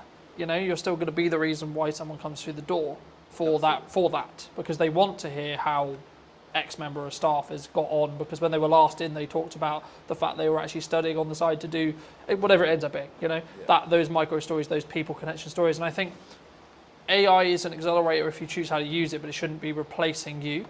I think you should use it in the same way you would sharpen a knife before you use it to cut, right? Yeah. In the same way you should train AI to do the jobs that would be grunt, would be, I can edit this podcast in third of the time now because of AI. I press one button, it does most of the transitions for me. I need to check it, just double check it. I need to do that nuance, but the bulk of it can be done with one click. You know, and I think that's the opportunity, right? A lot of people in my industry are pushing back against it. Go, oh, I'm not going to do that. But why? That's the question I'd ask them. Why? What are you scared of? Because if you're not doing it, you're going to be left behind. And I think we've touched on the fact that we're kind of going to separate ourselves in the higher space where personal touch is going to be so important, but we can also charge the price that allows us to afford keeping the team on. Where the restaurants are going to struggle is where they step back from, oh, I don't want to use robots, but then everybody else that starts using them will be able to then reduce their price point or not have to put their prices up.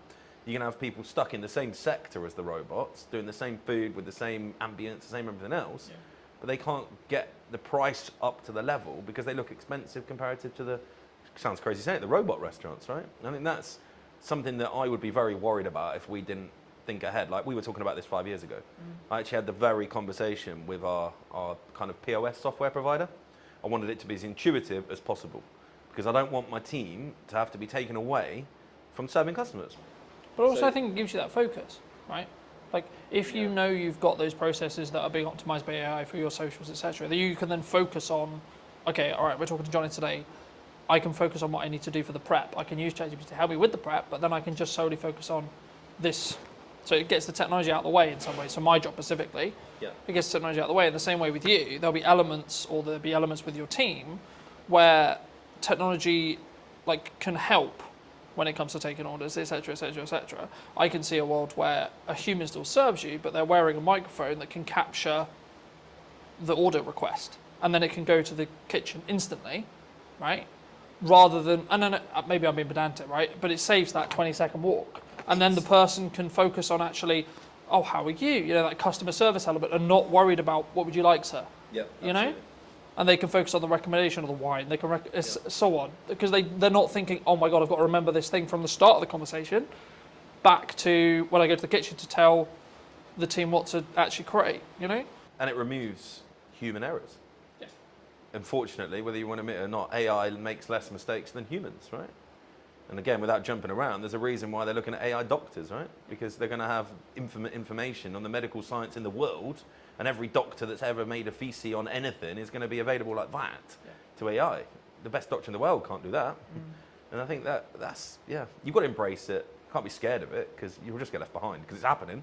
I mean, I don't want to go too deep, but when the www boom came in the early 90s, everyone, no, it'll never happen, it'll never happen, it'll never happen.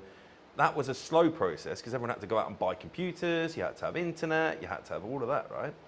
The only thing stopping AI going probably 10 times further than it is today is the human mind saying no. The technology's there. We've all got iPhones, Samsungs, Pixars, whatever you've got in your pocket, right? You can do it. It's just the embrace, right? Yeah. And the more we use it, the more it learns, the more it adapts, the quicker it's going to go. I mean, the improvement in ChatGPT in the last 12 months is scary, right? Yeah. And I think, especially in the leading kind of industries, you're going to see a big shift to AI being the only thing they do. And then that will feed down and down and down, right? And yeah, we understand it. We've been speaking about it since 2022, right? We've had it there in our back mind. What can we do to improve and, as you say, be more efficient? QR code ordering is something that we use a lot of because it brings back the time. Yeah. If someone's sat in the garden, gets their time back, they don't have to go and stand at the bar on queue. They just order on the QR code, comes onto the till, it's printed, it's paid for, we can take it out to you. Yeah. That saves so much time, right? But also in then, you're actually creating a better customer experience, which determines they're more likely to come back, which determines they're more likely to enjoy their time. Yeah, so of course, when it works, right?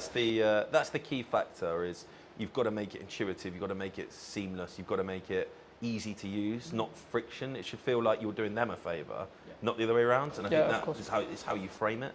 Guys, we're using technology because your life's going to be more enjoyable, you're going to have a better experience, not we're lazy, we can't be bothered to serve you.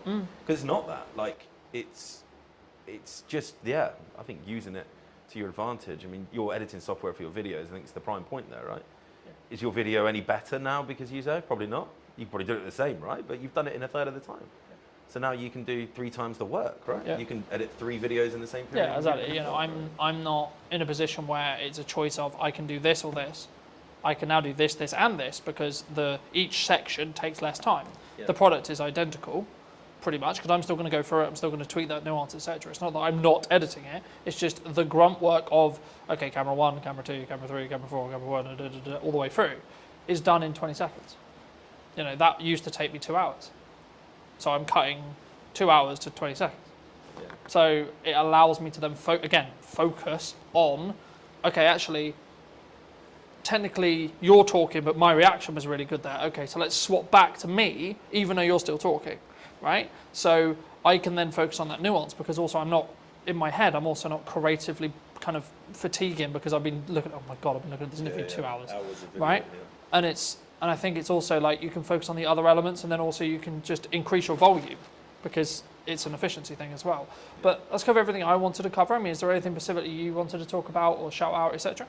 No, I don't think so. I think it's been a really great chat, to be fair. I think those that are in business will know that it is hard at the minute. But I don't know a single person that's talking like we've spoke today that's complaining. Because that's the kind of the key, I think. If you're complaining, you're not thinking, you're not changing, right? You're complaining. Stop bloody complaining and just look what you can change in your own business, in your own life to be better, because it's not going to change in the macro, right? Complaining is not going to stop the Labour changing any of the crazy wage bills they want to put on us. It's probably going to happen again in April, right? We all know that.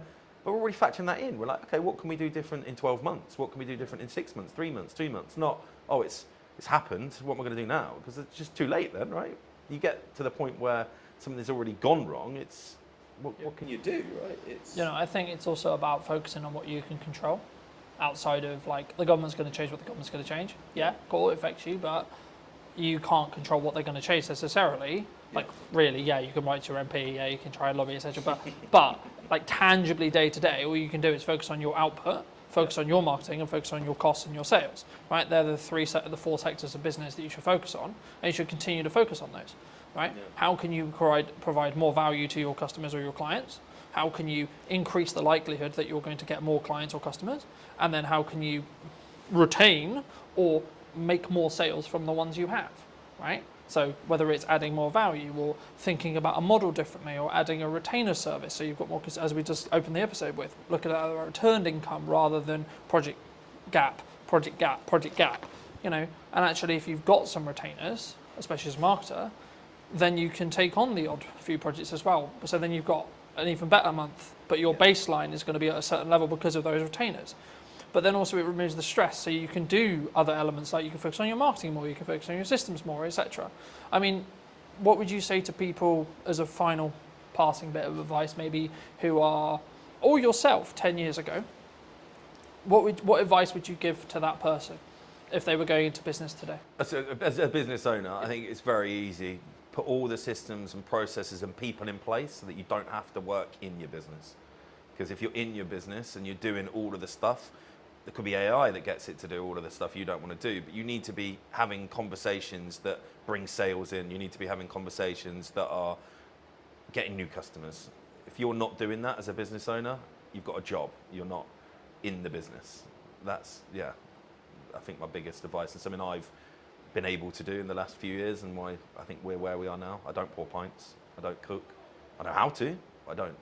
I've got people that do that, because as soon as I start pulling pints or I'm in the kitchen, I'm not marketing, I'm not growing, I'm not out there looking at what we can do to be better in the future. It's a lot easier to find a chef than it is to find someone that can do all the stuff that I know I'm brilliant at. And most business owners are going to be the best salesperson in their business, the best marketeer, because they know it inside out, right? Yeah. But they just get so tied up, and I get it. You're a one-man band plumber, but you're only ever going to be that level. If you've got aspirations of being a full-on business owner that can be on a beach 4 or 5 times a year, and not having to be worrying you've got income coming in while you sleep, which is the dream for everybody, right? You've got to put the people to do the job that you are currently doing, and then focus on how you bring customers and sales in to pay their wage. If you do that, game changing. Easier to say when you run a pub, because you have to employ people, right? Yeah. I think the biggest challenge, even for yourself probably, I don't know where your growth map sits, like it is the biggest challenge for most people, is the mindset, oh, I'm going to employ someone, I've got to find their wages every single month. Yeah. But that's ultimately what makes you a business owner. I think that was a real kind of shift change for me, that brought an ops manager in, brought an exec chef in, brought a head of marketing in, brought all of these people in. I went, wow, I can now concentrate on the stuff I really enjoy doing. Yeah. I'm not having to sit there and get like fixated on the pot washer didn't turn up on Tuesday night. although it is my problem, ultimately it's not my problem. You need to make it someone else's problem, those little minute details. But then, it's that focus, right? It comes back to that focus. And I think you have to build financial stability within yourself in answer to what my growth plan is.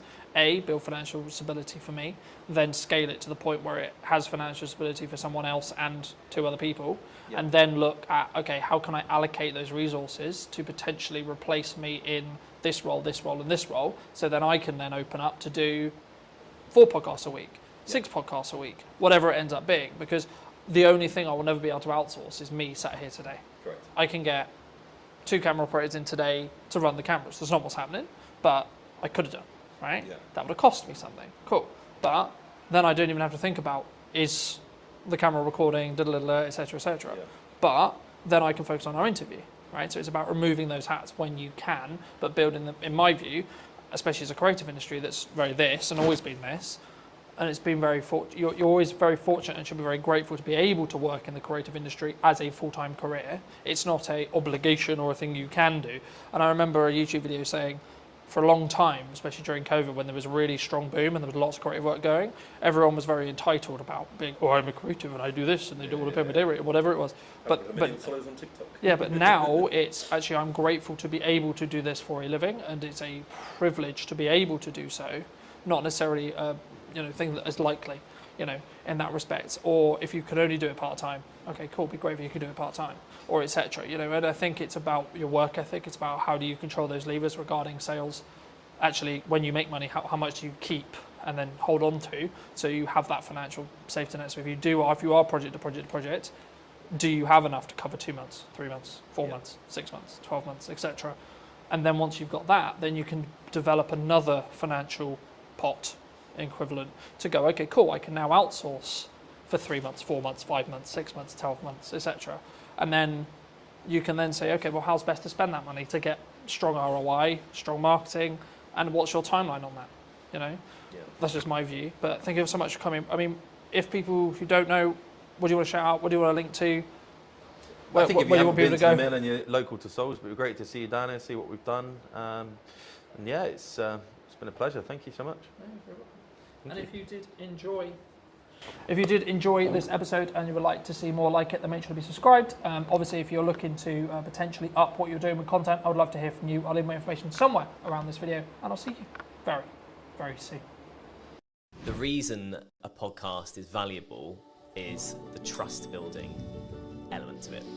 I don't think any other format builds trust in the same way that a podcast does. Sometimes done is better than perfect. If it's a barrier, Talking to people about their own personal relationship with money. how do you break that down? You will know this better than anyone. You need a hook to get people in. It's not glamorified. It's not you put out a video, it got 1 million hits, and then you get 20 phone calls. Right? Absolutely not. No one's calling me at this stage. Definitely not. The super niche stuff is a super niche audience. What content can you create on a consistent schedule? So now I'm like, how can I best spend today? And how can I be as efficient as I can? Hello, my friends. I hope you're well. I hope you had a good day, evening, or night. Today we're talking to John all about podcasting. Hi, John. How are Hello. you?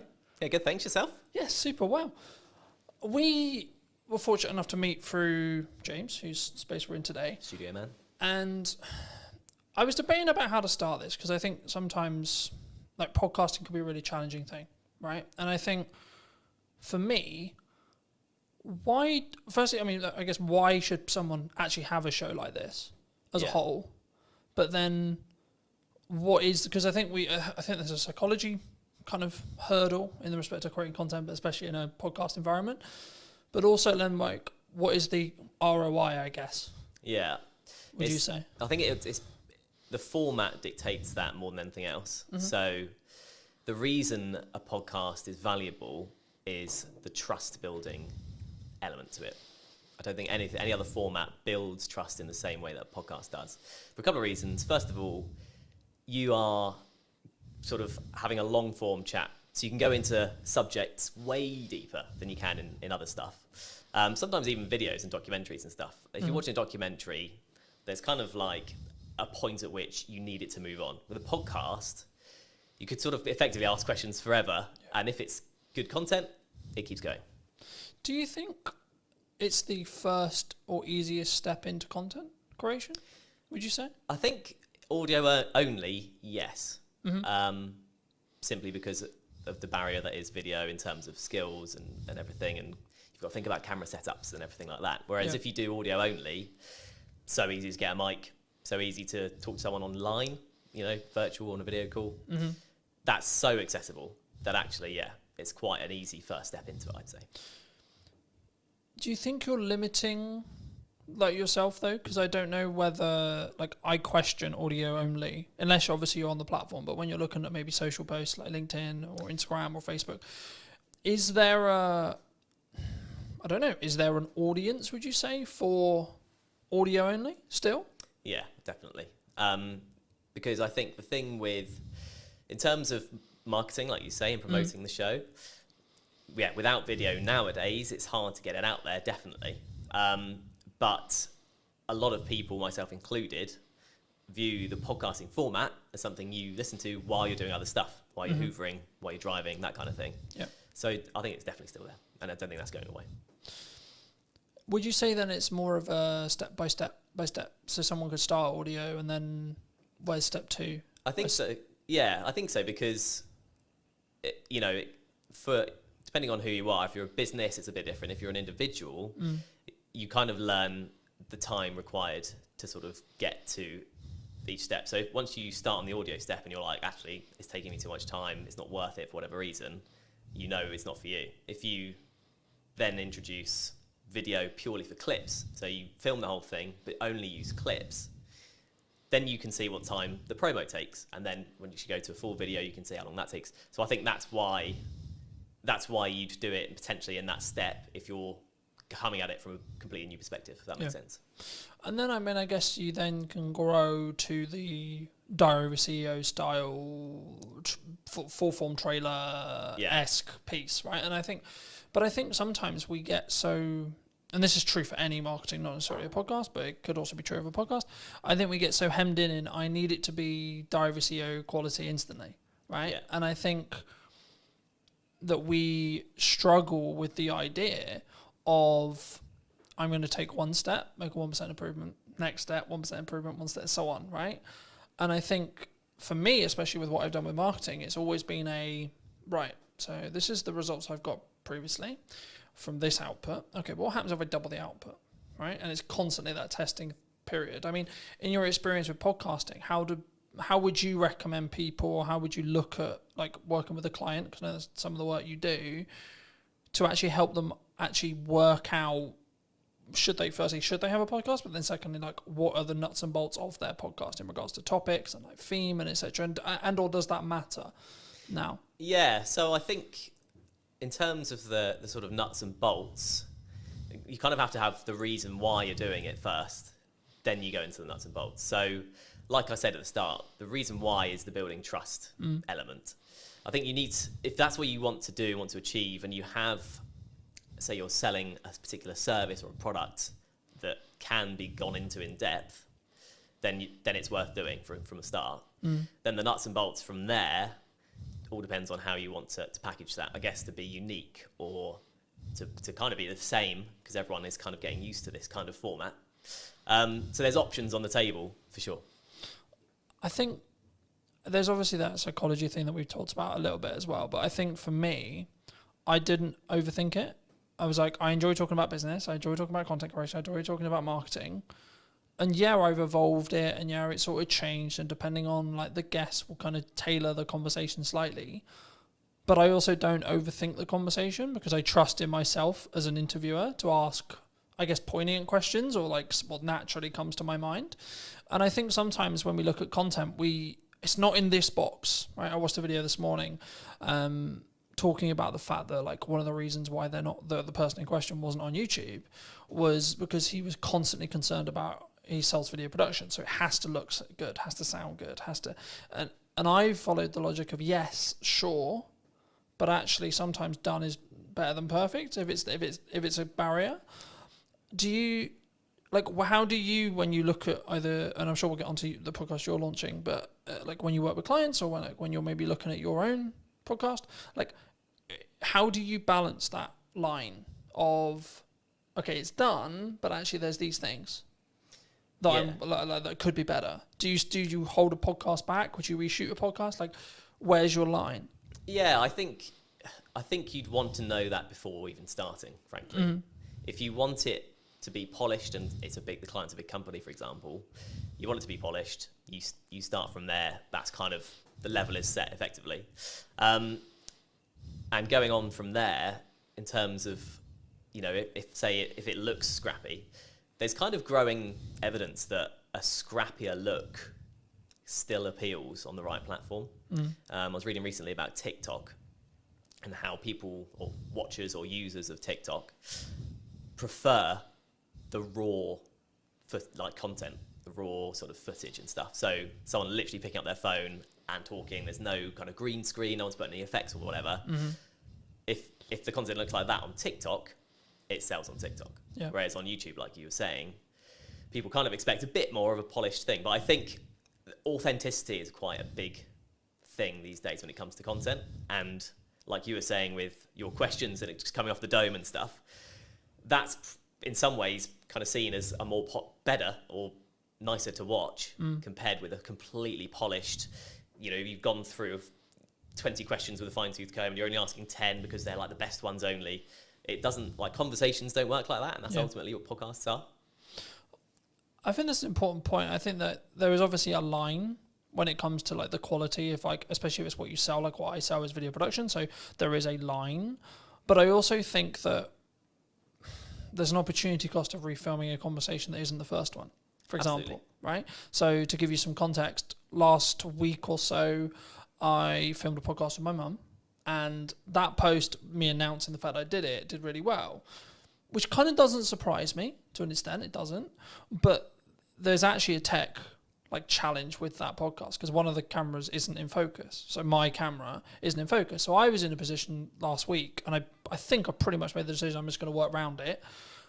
But I'm in a position where I'm the episode is really strong in regards to the content, but it's not perfect video production wise. Do I reshoot it with the potential opportunity that it will feel different and the conversation will maybe come across differently?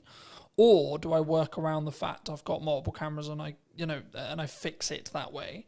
Or do I just go with, okay, it's out of focus. It's not far out of focus. It's maybe an inch, a tiny amount. But is that an approach some people should take? Do you think they should get out of the way of the content sometimes? Because I could really sit here and lose my shit over the fact that one angle's out of focus, but it is what it is. Yeah. I think the content is what matters most. I think if you try to reshoot it, it's never getting anywhere near the same, especially if it was a good episode. Yeah. And it's your mum, right? So it's personal to you, and it's like an emotional element to it. Yeah. And I know what you mean. You're coming at it kind of from an editor's perspective, and it's just going to annoy you forever. But the average watcher probably won't bother them that much, I'd say. So actually, if the content's really good, I guess like you say, you could in theory refilm your bits of you could pretend you're there again. Yeah. But unless you're a particularly good actor, it's it's not gonna work. Yeah. So I would say no. I'd say take the hit on the because slightly also, blurry but I image. also look at it from a perspective, from my point of view at least, by saying, okay, well, in the grand scheme of all the episodes I've got in production, that's one episode out of 20, right? This week, I think I'm filming 9 or 10, right? Total.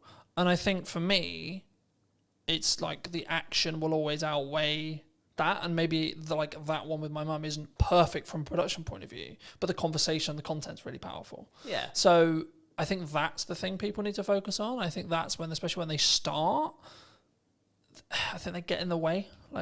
They get in their way sometimes, and they're constantly it needs to be £40,000 of production. It needs to be this, and I only use 45 because Stephen Bartlett's known for what he did with Director of CEO and how he then scaled that to the point he did. But I think we don't look at the journey sometimes that Stephen went on specifically. If we're going to use him as an example, anyone with a big podcast, we don't look at the micro testing that happened through the journey to then get to the point where they're at today.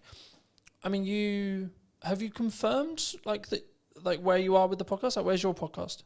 So yeah, yet to officially launch, but all the stuff's going on in the background basically at this point. I've got the first bunch of guests booked, I've got the studio booked, and in terms of the background work, in terms of questions and what I'm thinking of asking and how I want it to look, that's all sort of down in my head. Yeah. So I've got to start it now. I've got the dates booked in, so it's just a case of starting when it starts. Happy days. That's super exciting. I mean, for people who may be interested, I mean, how did you come up with the idea? What is the idea? Like, what are you going to be talking about? Like, where's that? And I think it's really important to also highlight, and something I try to do is like collaborate with other people rather than, because some maybe will be watching this and go, but Colton, that could be like, technically you're a competitor in some ways, right? Yeah. But I'm like, no, actually, because I think we can both work together to actually create a better show as a whole, right? And lean into each other's skills where it makes sense. But I mean, just to reiterate the question, I mean, where, what, and how is your podcast going to be about?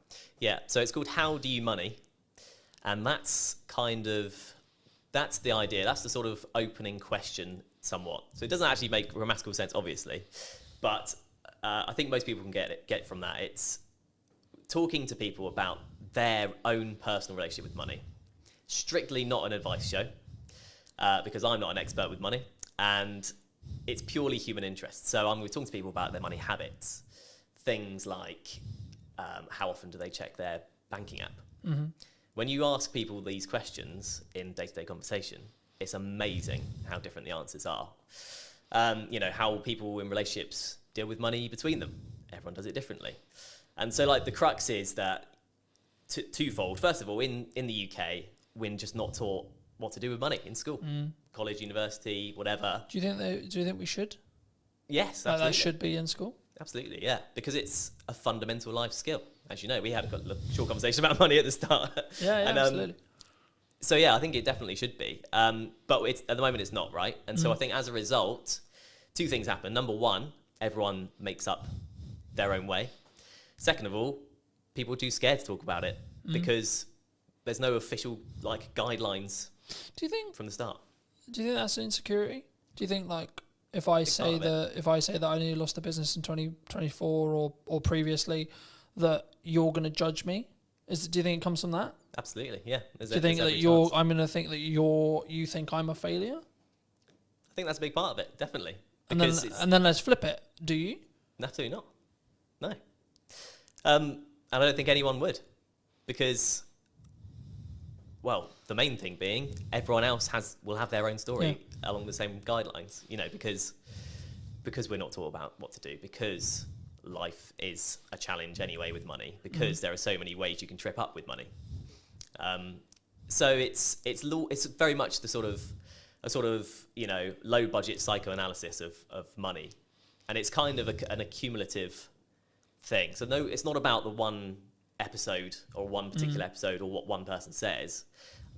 My idea about it is looking back at the first 10 episodes and seeing all the different answers. I've got a killer question that I ask at the start of this podcast that everyone will definitely have a different answer. It's a one-word question. Okay. One-word answer. And I hope that kind of sets the tone for how the rest of it is going to be. Yeah. I mean, looking at your planning stage then for your show, I'm curious, because obviously I plan mine in the way I do it. How have you looked to plan it? Do you completely pre-plan it? Do you have an idea of questions in your head? Obviously, you've already said you have the opening question there. I mean, what do you have the rest of it? Like, just break most of the audience's case, but also I'm curious as well. I mean, like, how do you break that down? Like, how have you broken that down?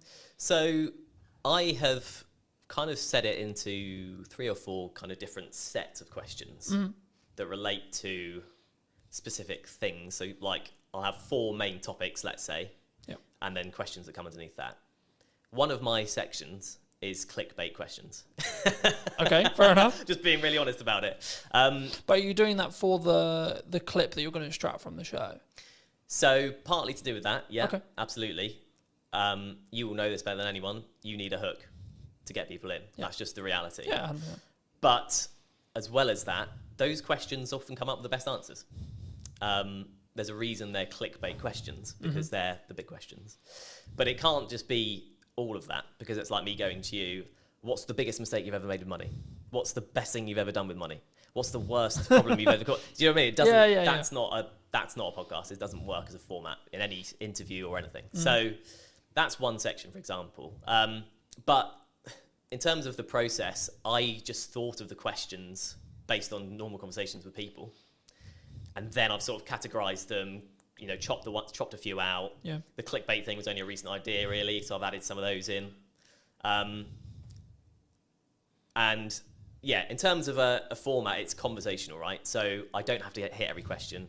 If I ask the second question and that lasts a good chunk of the podcast, so be it. It's quite loose because I want the content to be real. I think that's important, right? Because I think sometimes, and we were talking a little bit while I was setting up, about why people don't post or why people don't like show up or why they don't talk about their money, or, you know, there's loads of the kind of from a psychology point of view or like a coming across point of view, it's the same. And I think that for me, I've been very fortunate that I've always sort of taught publicly or built in public. And it was interesting because about a month or two ago, I think, I personally, so I don't know when the trend started, but the trend of building in public really started taking momentum. I mean, have you, because I know we in our one-to-one, we talked about the fact that you were 6 months-ish like into freelance. I mean, how was your journey from like, okay, I'm going to do this thing, I'm going to go freelance? I mean, was it forced on you? Was it 50%? Okay. Yeah. I took voluntary redundancy basically from my previous job. But to be honest, I'd come to a point where I felt like I wasn't going anywhere in that job, if that makes sense. And yeah, it was a bold decision because I was also 3 months away from my first child being born. So I've since had a conversation with a friend who was like, "You're mad. Why have you gone and done this at this exact time?" But yeah, a lot of things felt right about it. I did seek advice about it from people about, you know, rates and how much work is available, just a few people that I knew. And it just seemed like the way to go, and it has been the way to go up until this point. So it's a bit like that freelance, and you'll know as a business owner, you're just sort of going, okay, I've got through this month, go to the next one. I was definitely like that at the start, right? I've been very fortunate. I've talked quite openly about the fact that 2024 was quite rough, but I blame myself on why it was quite rough. Yeah. Because I wasn't showing up as it's in the correct marketing to actually get the output I wanted, but also in volume, I don't think. Yeah. I think if now I look in hindsight about what I was doing and like what went wrong, quote unquote, and I could sit in the respect of maybe a victimized mentality of saying, well, the economy was hard and there was this issue and then etc. But like as we were discussing before, I think you're an example of this at 6 months in, but I'm maybe an example of this year. You have to have a strong business model. Something that I've tweaked in the business model now is a more recurring revenue model. So we'll work with people on a monthly returning like payment plan. Nice. Or like, and it's not like that's not the only thing I do, but I still do project work. But like for me, it was always a matter of, from looking at a business point of view, of how do I squish those troughs, right, and also squish those peaks in proxy to an extent. But it's basically having a flat line. I know categorically I'm going to have X amount coming in, and then how do I design a business that allows me to do that? But then also, what marketing does that business need to then show to other clients that I know I'm talking about? And I think when we look at actions, and this was going to be on to the next question, which was around like, is it just the reason why you're busy is because of your output? Because I think sometimes we sit here and go, oh, things are quiet, or like, you know, we both kind of alluded to it already, but business owning, freelancing is difficult, right? And I've had times where it's really, really hard, where I know I've got to hit a certain amount every month, and I'm like, I don't fucking know where that money's coming from. But how do you look at it when you were looking at either going full time or like now in respect to like keeping your pipeline full? If you don't, because I'm in a quite privileged position where I've got that residual revenue, so actually I don't need to worry too much at the moment as it sits right now, because I've got that residual revenue. Of course, I'm still pushing, I'm still looking for projects, etc. But I don't need to worry in the same way as if I didn't have that income. Yeah. So for people who are maybe in the position closer to that, where they're just project to project, and maybe they don't have a pot of money and they don't have like money management, how do you look at it? How do you create a strong pipeline, I guess, is the question. There's a magic wand called LinkedIn these days. And it basically, I've just utilised that. So you can find companies that do what you do, or companies that you want to work for in a freelance capacity. Then there's a tab that says people, and you can directly speak to the people at these businesses that you want to work at. That's all I've done. And the first 6 months, I'm thinking about 10 months in now, but the first 6 months for me, 100% of the work I got was through LinkedIn. Okay. So, and was that through what I would call in the trenches, hand-to-hand DMing? Right. Yeah, absolutely. There's a strategy I call it. It's like cold DMing, cold outreach, cold warming. It's not glamorified. It's not you put out a video, it got 1 million hits, and then you get 20 phone calls. Right? Absolutely not. No one's calling me at this stage. Definitely not. But yeah, it kind of just through messaging people. Sometimes people I knew, and that led to work. Often most of the time, people I didn't know, and that led to work. And it's you often hear in sort of success stories. It's like a lucky break or a sort of lucky thing. And I kind of did have that with my first job. But it was because I made that approach and I said, oh, hi, you do these kind of podcasts. I've done these for this number of years. I'd love to do more. At that time, they happened to need someone because they wanted to do something new. Yeah. And I got the work because of that. And it's one of those things, isn't it? I think the quote is, luck is where time and preparation. Preparation meets opportunity. That's it. Preparation meets opportunity. It's luck. That's all luck is. Yeah. You're prepared for an opportunity to come, and then you continue to keep yourself prepared and keep yourself ready.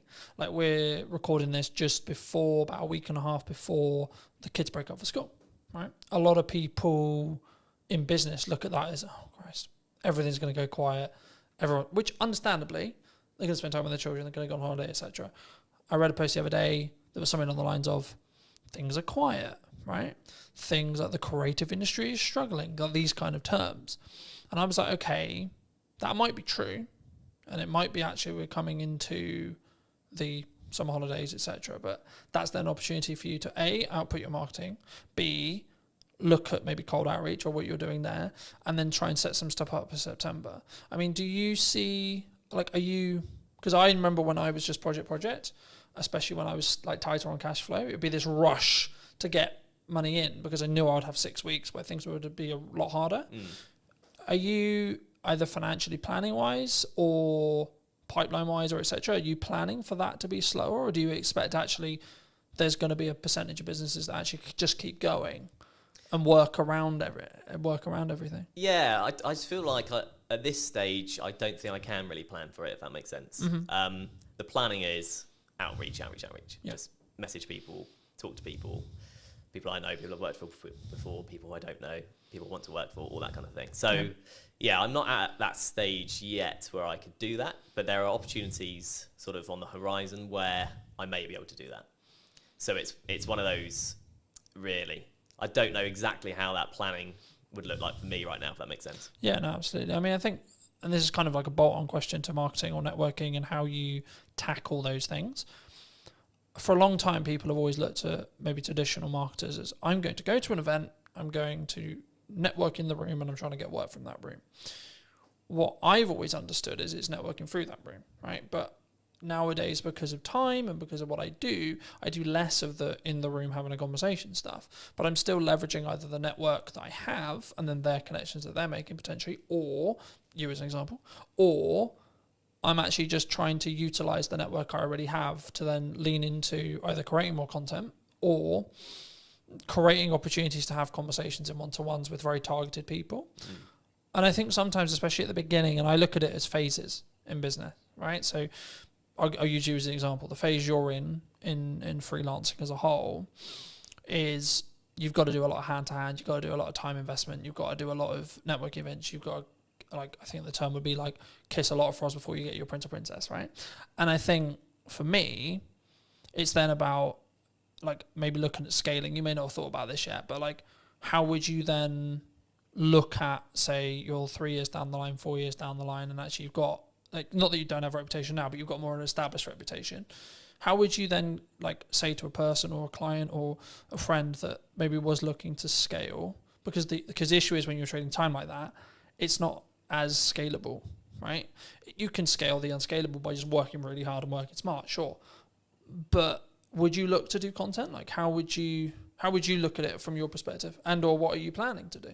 In terms of content, how do you mean in terms of content? In respect to like, would you continue to network, and would you continue to lean into your own podcast and see that, because I expect what will end up happening, of course we don't know, it hasn't launched yet, but I expect what will end up happening is you'll get inquiries solely because you have a podcast, right? That's kind of, and that's part of the strategy, frankly. Yeah.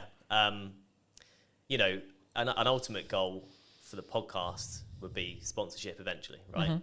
Very hard to get, notoriously, very long time to get there. So I'm not particularly holding my hopes out for that at this point, but that's kind of my best bet in terms of something like you say that isn't just working and getting paid for the work, if you know what I mean. Yeah. You are getting paid to do the podcast, but it's not directly, I do this hour, I get this pay. Yeah, absolutely. I mean, I'm glad you mentioned sponsorship, because I think it's something which people really struggle with.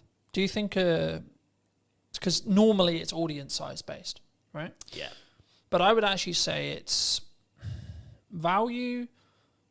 To an extent, it's audience size, but also it depends on who you're asking to sponsor it. Okay, Yeah. If you're trying to get Coca-Cola to sponsor it, you probably should be pulling like a couple of million, right? If you're not trying to go for Coca-Cola, you can probably do it on a lesser scale. I mean, at what point would you, from your experience, would you say that even entertaining the idea of a sponsorship is a good idea?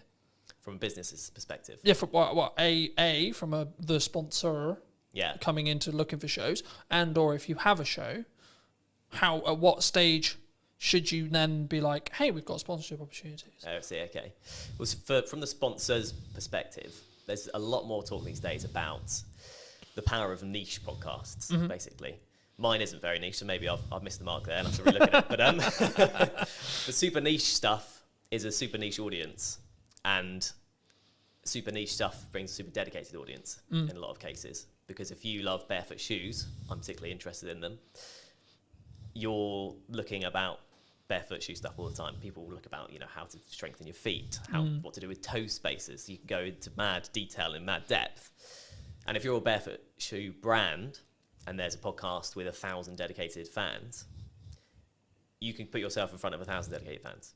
It doesn't sound like huge fry, compared to small fry, but it's dedicated people that if they like your brand will keep coming back.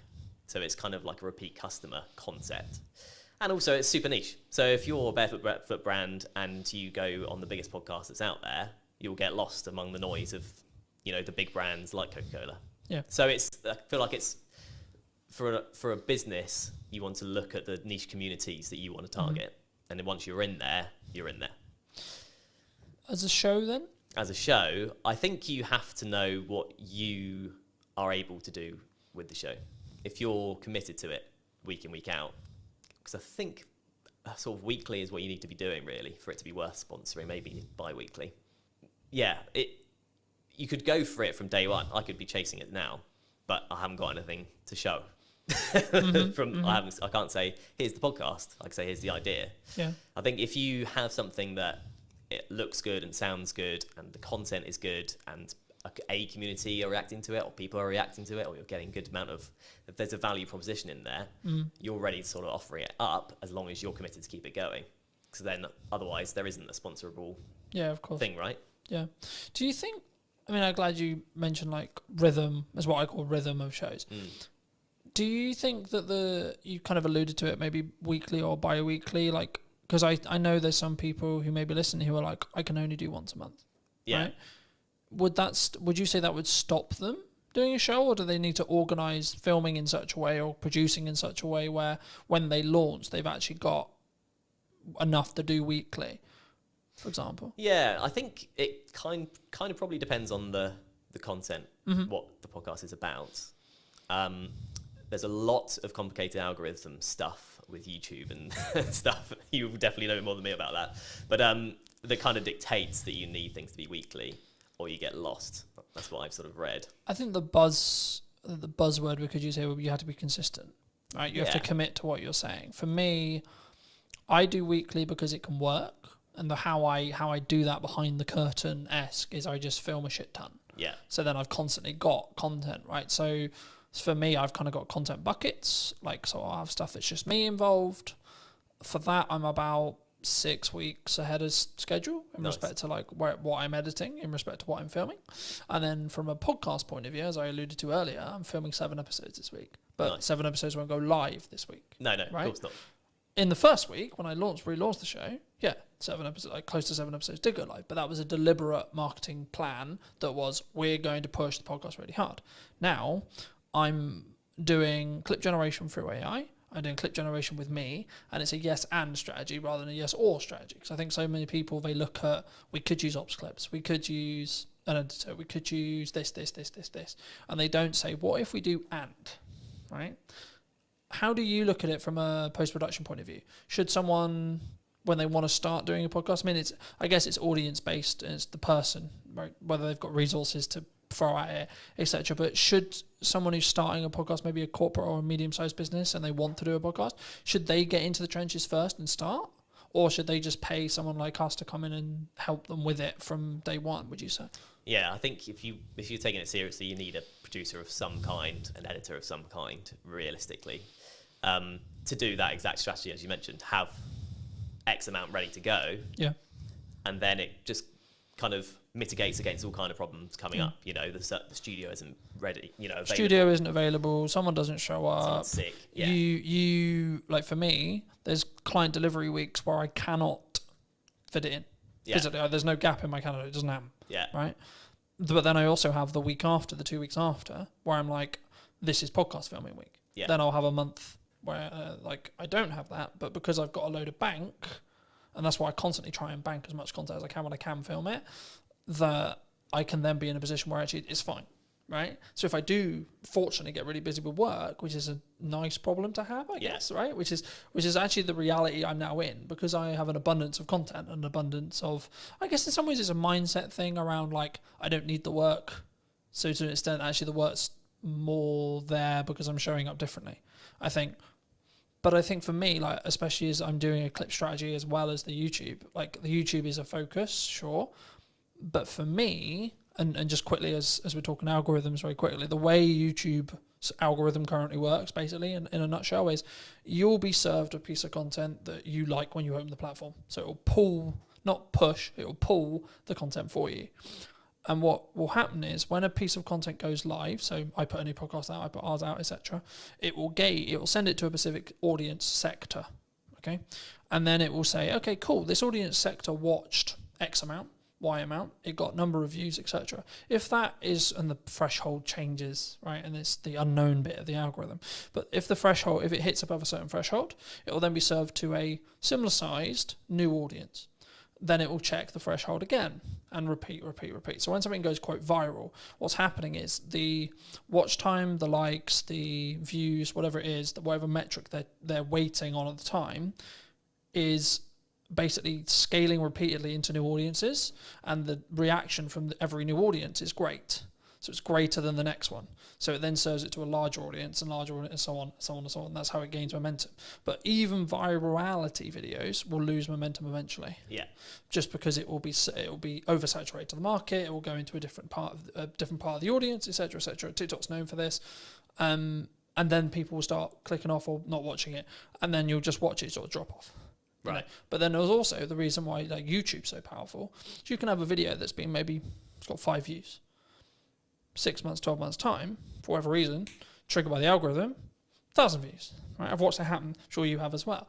And I think for me, it's not necessarily about looking at what the algorithm is rewarding or isn't rewarding. It's more about what content can you create on a consistent schedule that you're passionate about, that you can speak from, that puts you in a position to put your best foot forward. When you look at working with people, are you quite picky and choosy? Or are you in a fortunate position where you can be picky and choosy when you work with people on their podcasts? In terms of clients? In terms of clients, in terms of people you collaborate with, in terms of people you work with. Because I'm always curious whether it's just the nature of the beast in some ways. Like as I said, I sort of explained the makeup of my business this year. I'm now in a position where I'm very protective of my time. Mm. And that's not like I don't want to talk to you. It's just I only have a certain amount of time, and that's the only barrier. And that's my hurdle now. Because actually I'm okay on cash flow pretty much all the time because of my retainers. I'm okay because of project delivery. I've got a strong pipeline, and I'm good on content because I've got a large pile. So now I'm like, how can I best spend today? And how can I be as efficient as I can, in that respect? So is that, I guess the question, I'll re-ask it, but like, is it something you personally do? And if so, or if it isn't, is it something that you think you'll adapt to as your business scales and grows in that respect? Yeah, I think it's a stage thing. So at this stage, I'm picking up what I can, where I can, effectively. If there's something I particularly don't want to do, I'm not going to do it. I was just saying, is there still a line? There's still a line, I think. Yeah. There's a line in terms of the day rate, frankly. If that's not up to scratch, there's a line in terms of what the actual work is. Sometimes. Do you think people struggle with? So I've said no to certain clients just on like, not necessarily political ideology, but their approach, how they come across, whether they respect my time, things like that. And I think people, they sometimes worry, what if I say no? What if there's, like, do you think that's the it comes from I'm aware that I'm overusing the word insecurity, but I can't think of another way to describe it. Is it an insecurity of like, there isn't going to be more work down the road for me? Yeah, well, it's the biggest insecurity, isn't it? Because money is security these days, really. Yeah. Yeah, absolutely it is. I think in terms of people saying yes to literally everything. Yeah, I think you're picky and choosy when you can be, probably, frankly. If you go, the last couple of months are fine, I could do nothing for the next 2 months and be fine, then you are very picky and choosy. Yeah. When you've had a barren 2 months, you're more likely to be like, I'll just take it. I also think it's a perspective of obviously synergize with the client, can you add value, but also like, even when you have an abundance of money or you're in a strong position with money, it might also be actually, my goal is to hit this amount, right? And this project might not be ideal, but it pushes me closer to that goal so I can hit it sooner as well. And I think I'm in two minds about it. Because I'm a big advocate for you should say no, but also I'm a big advocate to get off your ego, get off your high horse. You still need to be in the trenches. Just because things are good right now, they're only good because you make them good for 6 months' time, etc. Right? And that's why I'm focusing on content. That's why I'm focusing on how I show up. That's why I'm focusing on constantly personally developing me, so that actually in 6 months' time things can be even better than they are, rather than, I had a really good 25 for the first half. Do you think people sometimes just want the instant though? As a question, like, because we're very social media orientated in that respect. Do you think it's purely around short-term validation, short-term money, short-term deal, short-term this? I guess, yeah, to an extent. I mean, it's if you're in a situation where I need money now, everything else will go out the window for some people, depending on your circumstances. This is the crux of it, is it depends on your circumstances. If you're comfortable for a while, then you'll be fine. Otherwise, probably you will just snap up the short-term things. But I think, in terms of what you're saying, I think, of course, it's nuanced, right? Because it's like, if my back's against the wall, then I need to go and do what I call hand-to-hand outreach, right? Which is I need to come up with an offer and I need to go to my network and I need to sell it and I need to sell it quick. Yeah. Right. But if I'm not in that position, I can then take my foot off that. I can step back and I can say, okay, actually, let's play the mid to long game now. Yeah. And that's what I try to do in my content all the time. It's not direct sales. It's not this. It's actually, hey, have you thought about doing this? Hey, da-da-da. But as a society, as like starting creators, as freelancers, as video people, whatever you want to call it, have you noticed that people are more, they want short term? And they don't really have, I guess, the patience to look at where you're going to be in a year? Yeah. I think that's a reality. I mean, I would have been quite sort of downbeaten if I'd had a different first 6 months to it. You kind of have to go through the journey to understand what the journey is. Yeah. Right. So with clients, with people approaching you, and you will have experienced this as well. You have 100 people you message. Yep. 30 reply. Yep. 10 say they'll have a call with you. 1 person gives you work. And if you think of it, if you go into it with that mindset, you'll live by that mindset, right? Yeah. So you'll keep doing it and you'll keep getting work because you've played the numbers game effectively. You've hit as many people as you can. Eventually something's going to come up. You've done the rep, so to speak. Yeah. I was going to ask you about speed of delivery, speed of output, speed of execution. Do you think that's maybe a nature of why someone's more successful than someone who's, I'll do that tomorrow? from a mindset point of view? Do you think? So I'll give you an example. Like for me, when I came up with the idea to relaunch the podcast in the format that it was, so on location, in person, and or remote, and then within a week, I had filmed 3 episodes of the idea. Within 4 or 5 days, the first one was out.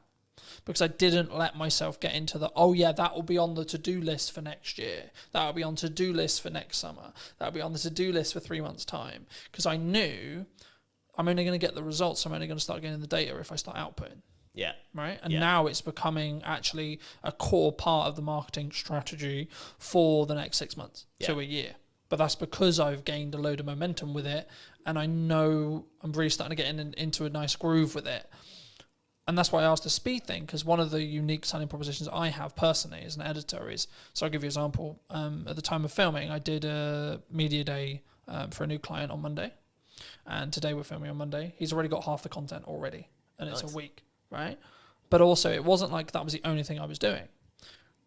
I've also put out, like, I think, nearly 40 pieces of content for me, etc. I've done a load of other stuff related to the business. So for me, I'm one of my unique selling propositions, or one of the things I do is like I work really smart and really hard consistently with no result, plan no result. But for me, from what clients have told me, one of the reasons why they continue to work with me is the speed. Yeah. Right? Like one of the things that comes up in conversation all the time, and James mentioned it a couple of weeks ago when I came to do 2 more podcasts, he was like, your speed's ridiculous. And it's because I've built a strong system to be able to work smart, but also just work really hard. And that's where I kind of come from that point of view. Like, I know it's really important, but I know I'm willing to put the graft in and continue to put the graft in for 10 more years or more, if that's what it takes. But do you think that's uncommon in entrepreneurs as a whole? I guess potentially, yeah. I mean, you kind of touched on it. Because there's a level of complacency. There's the work smart, not hard mantra, isn't there? But like you say, if you do both, kind of double the results effectively. I'm going to outperform someone who's just working hard, sure, because I'm working smart and then doing the hours on the smart work as well. Yeah, right? That's it. Yeah. So I think it probably is in terms of that. I mean, the get up and go thing.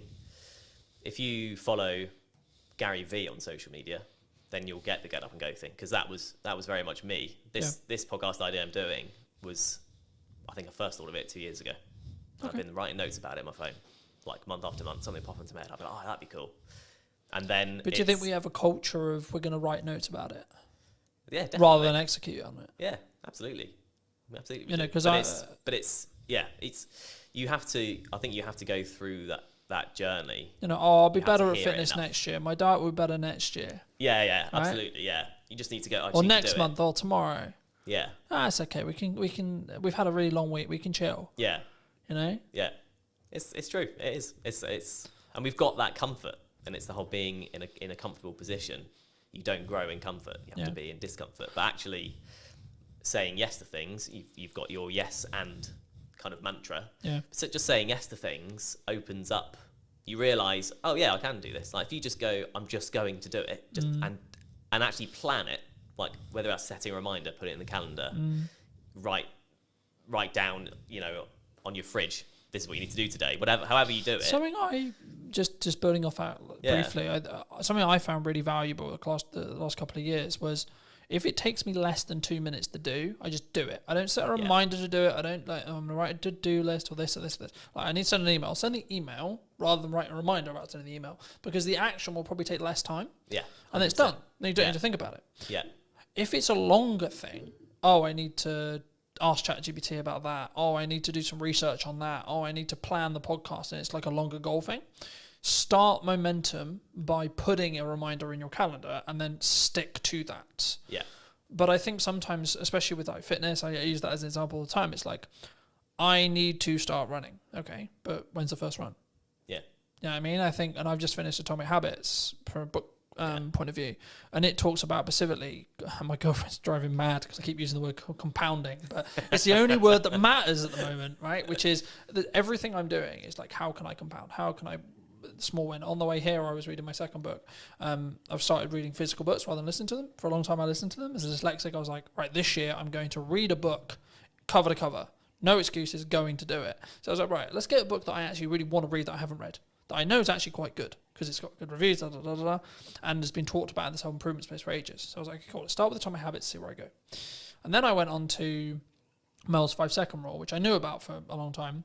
Mel Robbins is a leading psychologist, for those who don't know, in Canada, and she's just launched a new book talking about they, them, and other people's opinions on us. It will be on my read list.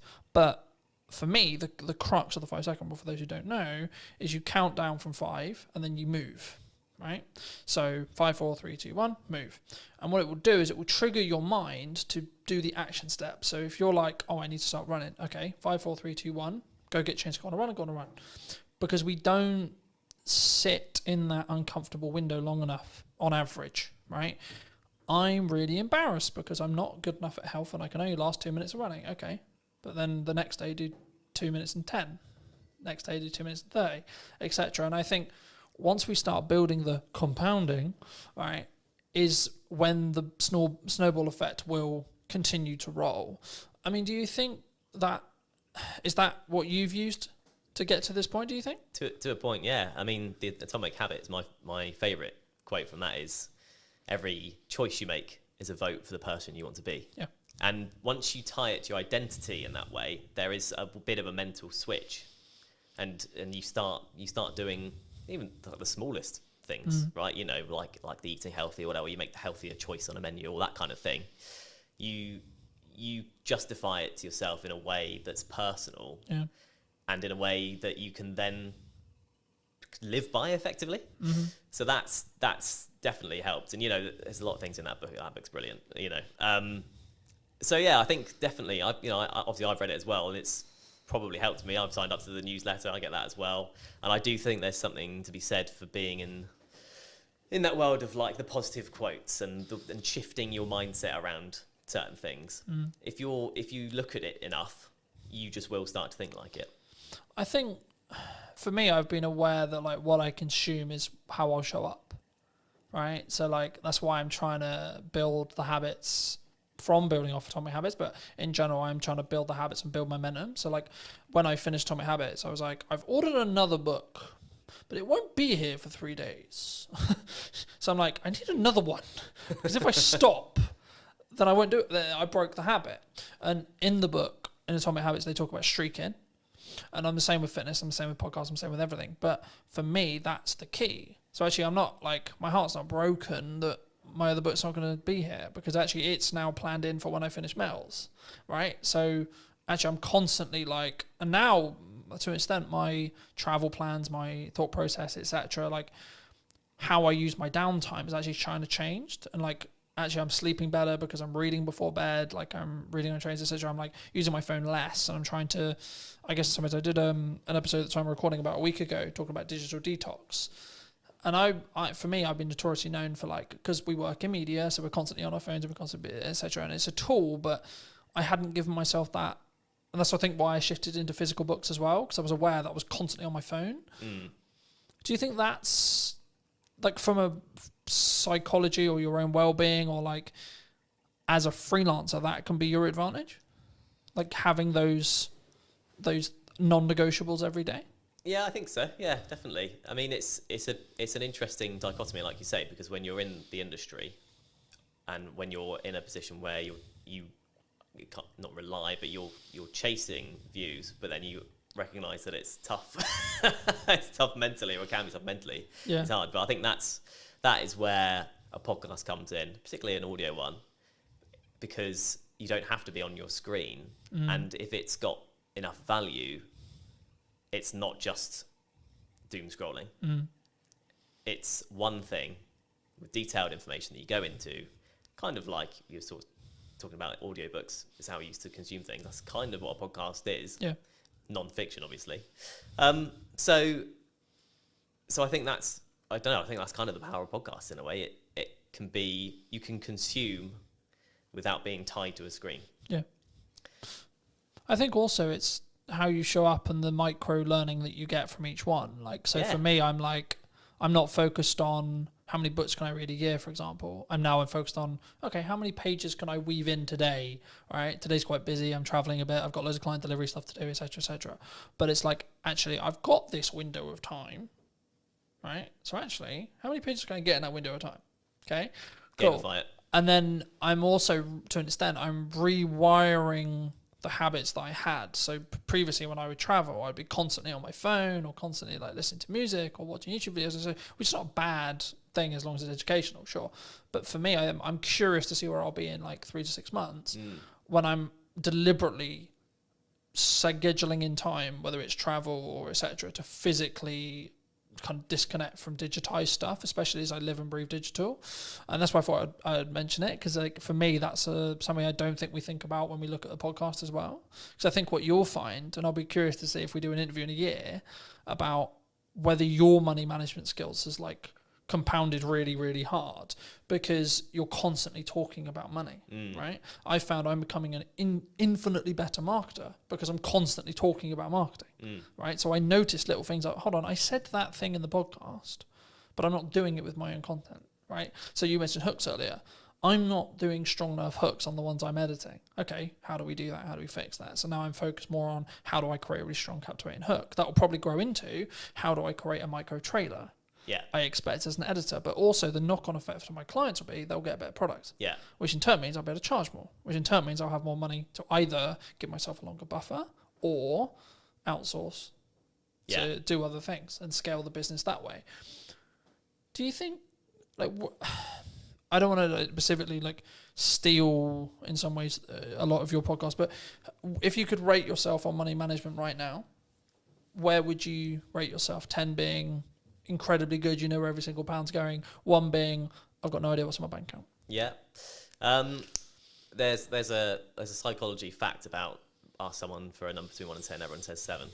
But that's kind of where I'm tempted to land on that, really. You know, I've been on my own journey with it, definitely. And, you know, I married an accountant, so that's helped me quite a lot. And, you know, just being in a relationship, she's super savvy. She's closer to the 10 mark than, you know, most people I know. But just being with her has helped me probably come up from a 5, frankly. Okay. In your 20s, you're in like a 3, you know, generally speaking.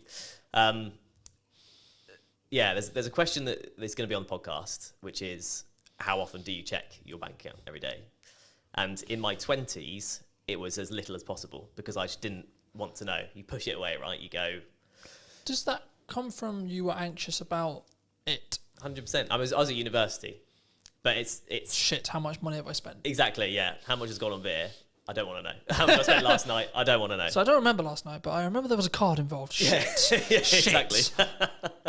But once you sort of learn to look at it regularly, it empowers you. I've found empowers you because you go, okay, well, actually, I'm in control rather than just letting it all just slip and hope for the best. And if it's overdraft, it's overdraft.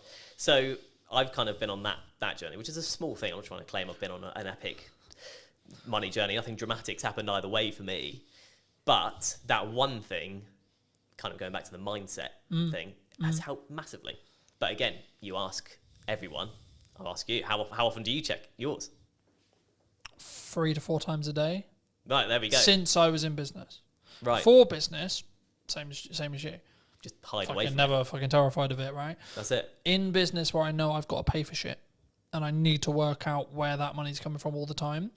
And I'm doing a technique at the moment where I'll hide a significant amount. Whenever I get paid, I hide a significant amount of my money away into an account that happens to have 4.1% on it. Happy days. Yeah. But it's actually the point of I deliberately, yes, I'm doing well, but I deliberately live on a lot less. Yeah. And I deliberately keep, in regards to what I see every day when I check my bank account, a lot less because it allows me to keep pushing forward and keep thinking I need to find another way to invoice something or have more money coming in, A, but also B, when there is an emergency, I can go, I'm actually good. Yeah. You know, I can fix that problem. Hidden account will fix. Yeah, because so this is an example of how I use AI. AI is currently tracking for me the books I'm reading, what my takeaways are, how much am I showing up, what my fitness is, where my money is being allocated and how and why, and how well that's doing and how in line I am with the goals, how the podcast is doing, how many episodes I've filmed, how many episodes have gone out, what views are going on, what views are likely to happen in the future because it can extrapolate the data from, okay, you're here now and then in 6 months I think you'll be here, you're following the growth rate. So people, and I wanted to talk briefly on a warrior time, so I think we'll wrap up soon, but I wanted to talk a little bit about AI with you. Yeah. Because I think it's, people are either going to use it to be more efficient and have a lot of those things being monitored for them, as I mentioned, or they're going to sit on the moral of, I don't want to. You know what I mean? Yeah. I'm not doing it because the world's over. Yeah. You know, and we're all going to lose our jobs. Do you think we're all going to lose our jobs? Not necessarily, is what I'd say. I think it still has to come quite a long way, because, and people will reference the manual jobs of, an AI won't fix your sink. Yeah. Maybe a robot with an AI brain could do one day. Mm-hmm. But actually, anything that involves a human at this point, largely, you need to be able to talk to someone about. Yeah. And you can have a conversation with AI, but it's slow, like, compared to talking to a human. If you just want to get to the bottom of a problem, because of the way LLMs work and how they're programmed, you can't get there quick enough. Yeah. You can't relate in the same way. You can't. It also has ask, a "Oh, why bias don't you do towards this?" being positive as well. So if you want constructive criticism on something, it's not very good at that. Yeah, Right? exactly. But I've used the analogy recently of, like, you need to sharpen a knife to be able to cut something, right? Yeah. So you need to sharpen the AI, tell it what you want. And that's what I mean. When it comes to data analytics, which is everything I basically just discussed of how I use it, it's actually really good. Yeah, absolutely. Because all I'm getting it to do is do the thinking for me. Yeah. But I'm also aware that I may lose my cognitive ability. That's also why I shifted to reading physical books. Yeah. Because it keeps my cognitive ability high. Yeah. Right? So actually I've got the best of both worlds now. Because I'm building more time because I'm being more efficient to then utilize my brain more in tasks which are more challenging, you could say, to then be able to utilize AI better, and the snowball effect goes that way. Yeah. You know? Do you think people are naturally scared of it because it's the new thing? I think there's an element of that, yeah. But I think it's seeped into normality. So This feels weird. I'm not used to being this side. I'm sorry. You're sorry. fine. You're good. It does feel weird when you're on the wrong side, doesn't it? It's like what? Well, hello, my friends. Welcome to a brand new podcast today in James's studio. Today I'm going to be with Maddie, talking about her new book, talking about neurodiversity, money, etc. Hi, Maddie. How are you? Hey, thanks for having me. It's lovely to be here. It's good, isn't it? The second time on your podcast. I as know. well. I know. Love it. And you also, while I was setting up, you reminded me that it's been a year since we has last been- spoke, it's been a and that's year. nuts. That is We have absolutely. spoken a little bit in between then. It's Yes, not like but I've totally ignored you. Hey, people are busy. It's all good. For people who don't know, Yes. what do you do? So I like to call myself a multi-potentialite. So for people who don't, That's a sentence. it is, yeah. For people who don't know what that means, it means that I am a jack of all trades, and instead of being master of none, I'm actually quite good at some of them. So I am an ADHD money and business coach. I am a visibility strategist. I'm a speaker. I am a app owner. I'm a wellbeing platform owner. I also am an author of a Amazon best-selling #1 book, Mad About Money. I think that is about it. Oh, mum as well, dog owner, crazy Wonderful. person. Wonderful. I'm a neurodivergent with every single neurodivergent presentation that there possibly could be available. It's funny, right? I did a podcast yesterday, and the crux of the conversation afterwards, we ended up talking for an hour afterwards. Cheers, Johnny. Appreciate the conversation. Was basically like everyone's like, oh, you need to niche, right? I wasn't actually going to start here, but as you mentioned it, we'll start here, right? It's my favourite topic. Why do we not? Because I've always been in the world of like, I could niche, but I don't want to. Yep, that's exactly Right? where I am. Like I could, and I could make probably a lot more money if I did, maybe, right? Arguably that's what everyone who's into niching will tell me. But for me, I'm like, yeah, but tell that to wedding videographers during COVID, for example. Right? Yes, exactly. How'd that work out? I'm a big fan of like not putting all your eggs in one basket, but also as a neurodivergent, I need to make sure that my brain is entertained. And if I have to stick and do one thing, I'd get really fucking bored all the time. So I do things in a variety of ways. So the way I describe my business to people is I have an A side and a B side. Like think about like cassette tapes, only your soundtrack. When you are a cassette tape, you have a side and you have another side and you can flip it. So that's basically what I do. I talk about business on one hand and money on the other hand. And in the middle of that, there is also things like well-being, life. Obviously, the neurodiversity stuff is quite big for me. I'm a qualified neurodiversity specialist. And I don't niche by the things I do. I niche by my values. I niche by the things that I talk about. So I talk about basically 4 different things when it comes to my content pillars. I talk about neurodiversity. I talk about life. I talk about money. I talk about business. And it just so happens that I'm also really bloody good at TikTok, social media, all of those kind of things. But they all do fall under the business arm. So, I'm a qualified business strategist. I've been a business mentor coach. I hate the word coach, really. It's more, I do more mentoring. I don't do that whole, how does that make you feel type of, coachy thing. I do the, this is your strategy. This is how you do it. Let's talk about ways that we can grow your business, and let's talk about how to get you a plan to grow your business. So it's not your traditional coach. It's kind of more like sounding board, let's throw stuff around and help you to grow type of situation. I think there's so much I could go there, but I'll start. I mean, let me ask you this a very selfishly personal question. Okay. Because I'm a dyslexic. Yes. Is that why I don't want a niche? Because I think there'll be people watching this who maybe are on the neurodivergent scale. Yes. Who are like, I don't get it. Because I can do multiple things, I can spin multiple plates, but doing one thing consistently, I can't think of anything worse. So dyslexics need to have their brain stimulated, and doing one thing does not stimulate your brain. So it's the same for most neurodivergent presentations. We will want to do things that keep us alive. It's why we do the things that are very much interest-based. Yeah. So if I said to you, do you want to be an accountant? You'd probably go, fuck no, that sounds super boring. If you said to me, do you want to be a videographer? I'd be like, no, because I do not know how to do that. But if I like being a business coach because it gives me the variety of people. So I get the variety of working with people who have all got ridiculously different businesses. And most of them are also multi-potentialites. They do lots of different things because they want their brains to be stimulated. So by working with lots of different people who all do different things, who also do different things within their things, I am just constantly this is fun. Yeah. If there's ever a day where I turn up to work and go, oh God, this is ridiculously boring, I think I'm in the wrong job. But I, every single day, love what I do. I think it's so easy for us to sit here and go, oh, well, we love what we do, etc., right? Because there's that A-Dodge analogy of you find something you love, you'll never work a day in your life. But it's I work really hard. But that's what I was going to say. I mean, I think it's one of those things where when you say that, I can tell you haven't done it. Yes. Because the whole bouncing around things and spinning multiple plates and coming up with new ideas drives my partner mad, because I'm constantly coming up, I've got this thing, I've got this thing, I've got this idea, oh, what about this, oh, what about this? But that's one of the reasons why I would argue I'm going to be a really good entrepreneur. Yes. Because I can constantly adapt. I'm switching from finance head to marketing head to sales head to client delivery head to now doing a podcast, etc., etc. Exactly. It's nice when you get to do when you get to kind of build that team and get rid of the things that you don't enjoy as much.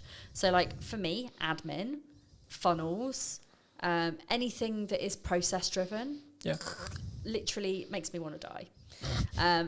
Sales, marketing, talking, podcasting, video creation, not in front of the camera rather than behind it, because God no, I would not want to be the other side. But for me, it's all about the people facing, and I love going networking, and I like going to events as long as they're not too big. But that gives me all of the variety, but also it means that I can outsource the things I don't like doing as well. Yeah. Do you think there's a stage with outsourcing? Because I've been very open in my content and in marketing. 2024, I overspent. I nearly lost the business twice. Oof, right? Yeah. And I'm now in a position which is kind of not the opposite, because it's weird to say that, but it's I'm in a stronger position, but I'm actually doing absolutely everything myself again. Yes. So I do most things myself. I've got a couple of virtual assistants who are absolutely amazing. Shout out to Kira and Naomi. They're amazing. But yeah, I think one of the things that I did super early on in my business, so even with my previous business, was that I outsourced the things that I don't enjoy doing first. Because if you have to do all of those boring tasks, they never get done. And actually, they're quite important tasks, like scheduling emails, paying your invoices, like creating invoices. If I didn't have somebody creating my invoices, I would never make any more. I'd never make any money. And I've just been in a little handover with my 2 virtual assistants, and I realised that I haven't invoiced for like 4 months, and I'm like, oh, I thought my cash flow was a bit down. But it's because I don't have the executive function to actually do that piece of the business. So it's not that I don't think it's important. It's just that my brain goes, no, you don't like me, so I'm not gonna be a friend. Mm. Do you think there's a? It's not even bored. I think it's because I was going to link this into TikTok because I know that's a lot of what you do and a lot of what you teach, and so it'd be wrong of me not to talk about it. But do you think there's a level of people who are concerned about being on video? They're concerned about doing marketing, Absolutely. especially if they don't know what they're doing, because they're like, what if someone? It's not, from my experience at least. It's what if X person thinks I'm a dick? What if they think da? Absolutely, and there's a lot of confidence building that goes on in the background with that, especially when people are new in business, because showing up and doing videos, like, you're going to get your friends judging, you're going to get your parents judging, like, why are you doing this? Why don't you go get a proper job? Like, I see it all the time, and it's a case of just being like, do you know what? This is my business. Nobody else has a say in how I make my money. I don't even think it's just your business. I think it's your life. It right? is. One of the things that I remember very early in my entrepreneurial career was entrepreneurship is a lifestyle, not a business. Ooh. Right? It's not, because for me, I have new ideas. I like, again, much to my partner's annoyance at times, I will be working at night. Like, I was answering text messages and emails at 10 o'clock last night. Yeah. Right? But also, I used to do that. You know, I have the freedom to actually choose when I work. So it's not like I'm like, I have to do that every day. There'll also be periods in the week or periods in the month where I don't do that. Yes. But when it's push and when there's a lot going on, like today, for example, I was editing all of this morning on some client delivery stuff. Then I came here to do this. And then after this, I'm going to go back and finish client delivery again. Yeah. Right? So there is a lot of stuff going on, but actually I'm aware that I can do that, and I know it's at my pace, and someone who's maybe looking in on it will go, well, that's that's a lot, Colin. Yeah. How do we change our pace? How do we, for us, not for Colin, not for Maddie, for someone listening to this, how do they make sure they know what their pace is?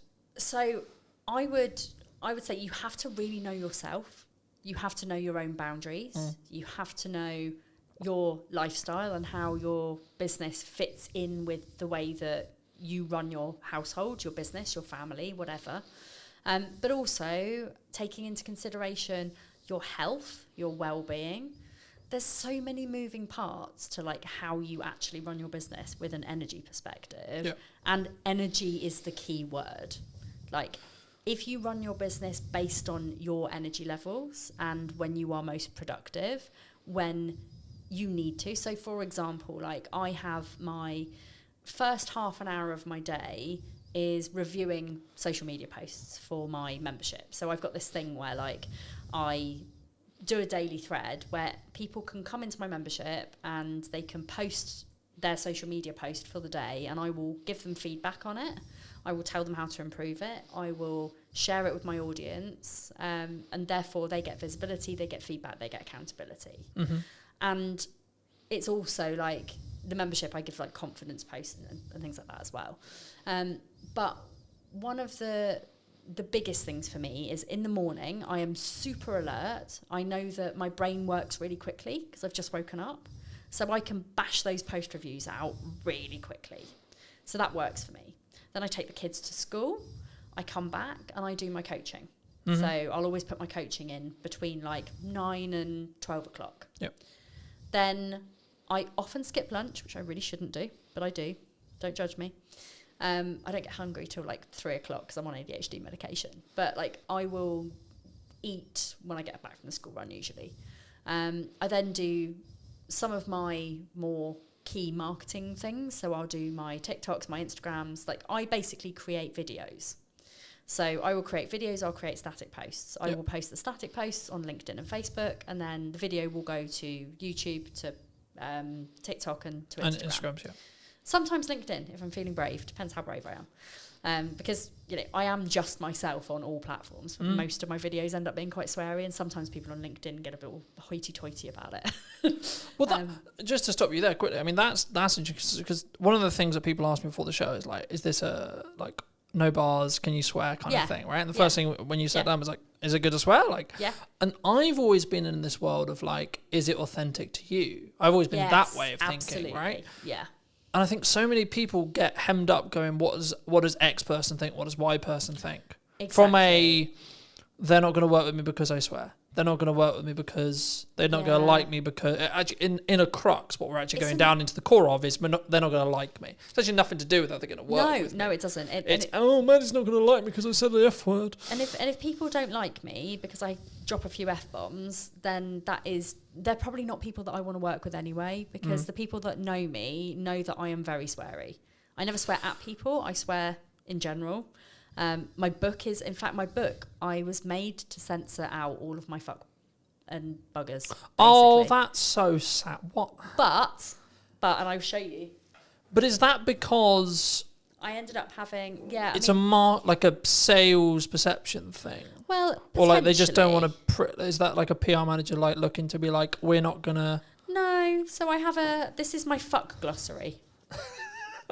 The name. So I love it. For those who are listening on audio, Manny just handed me the book and I'm looking at the fuck glossary.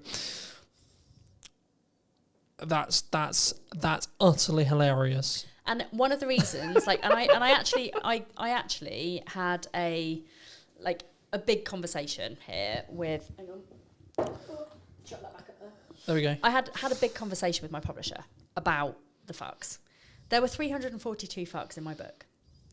And they were basically like, we can handle a few fucks, but that's quite a lot. And I said, well, but it's me, and it's just how I talk, and I don't want to like completely censor them out, so I don't really want to. And they said, okay, well, let's compromise. Let's just change all of your fucks to like other funny F words. So we've got things like flambunctious, fluffing idiot and stuff like that. Like there's just you know what I'm trying to say, but I don't say it. And then in the back of the book, they're all basically glossarized. If that's even a word. It is now. It is now. My glossarized fuck glossary. So I still managed to get all of my fucks into the book, but just in a slightly more comical way, which I think actually gives the book even more charm. So I expect I'll probably do the same with my second book. Technically third. Okay. I think, and to reiterate for people who are listening, I think it comes from a place of they're not going to like me, right? Yes. Especially on social, right? I think they're not going to like me. Oh my God, what are they possibly going to think if I swear? It's the same thing when they put the first video out, burst out, etc. It's a confidence issue. Yes. But my counter argument to that, in my view, it's how I run my life, is, okay, maybe they're just the wrong people to me.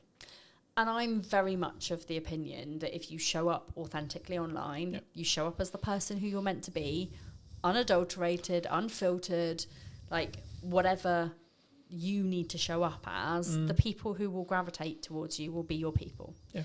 And LinkedIn is like, and I do share my videos and I do swear on LinkedIn. People do know that that's for me.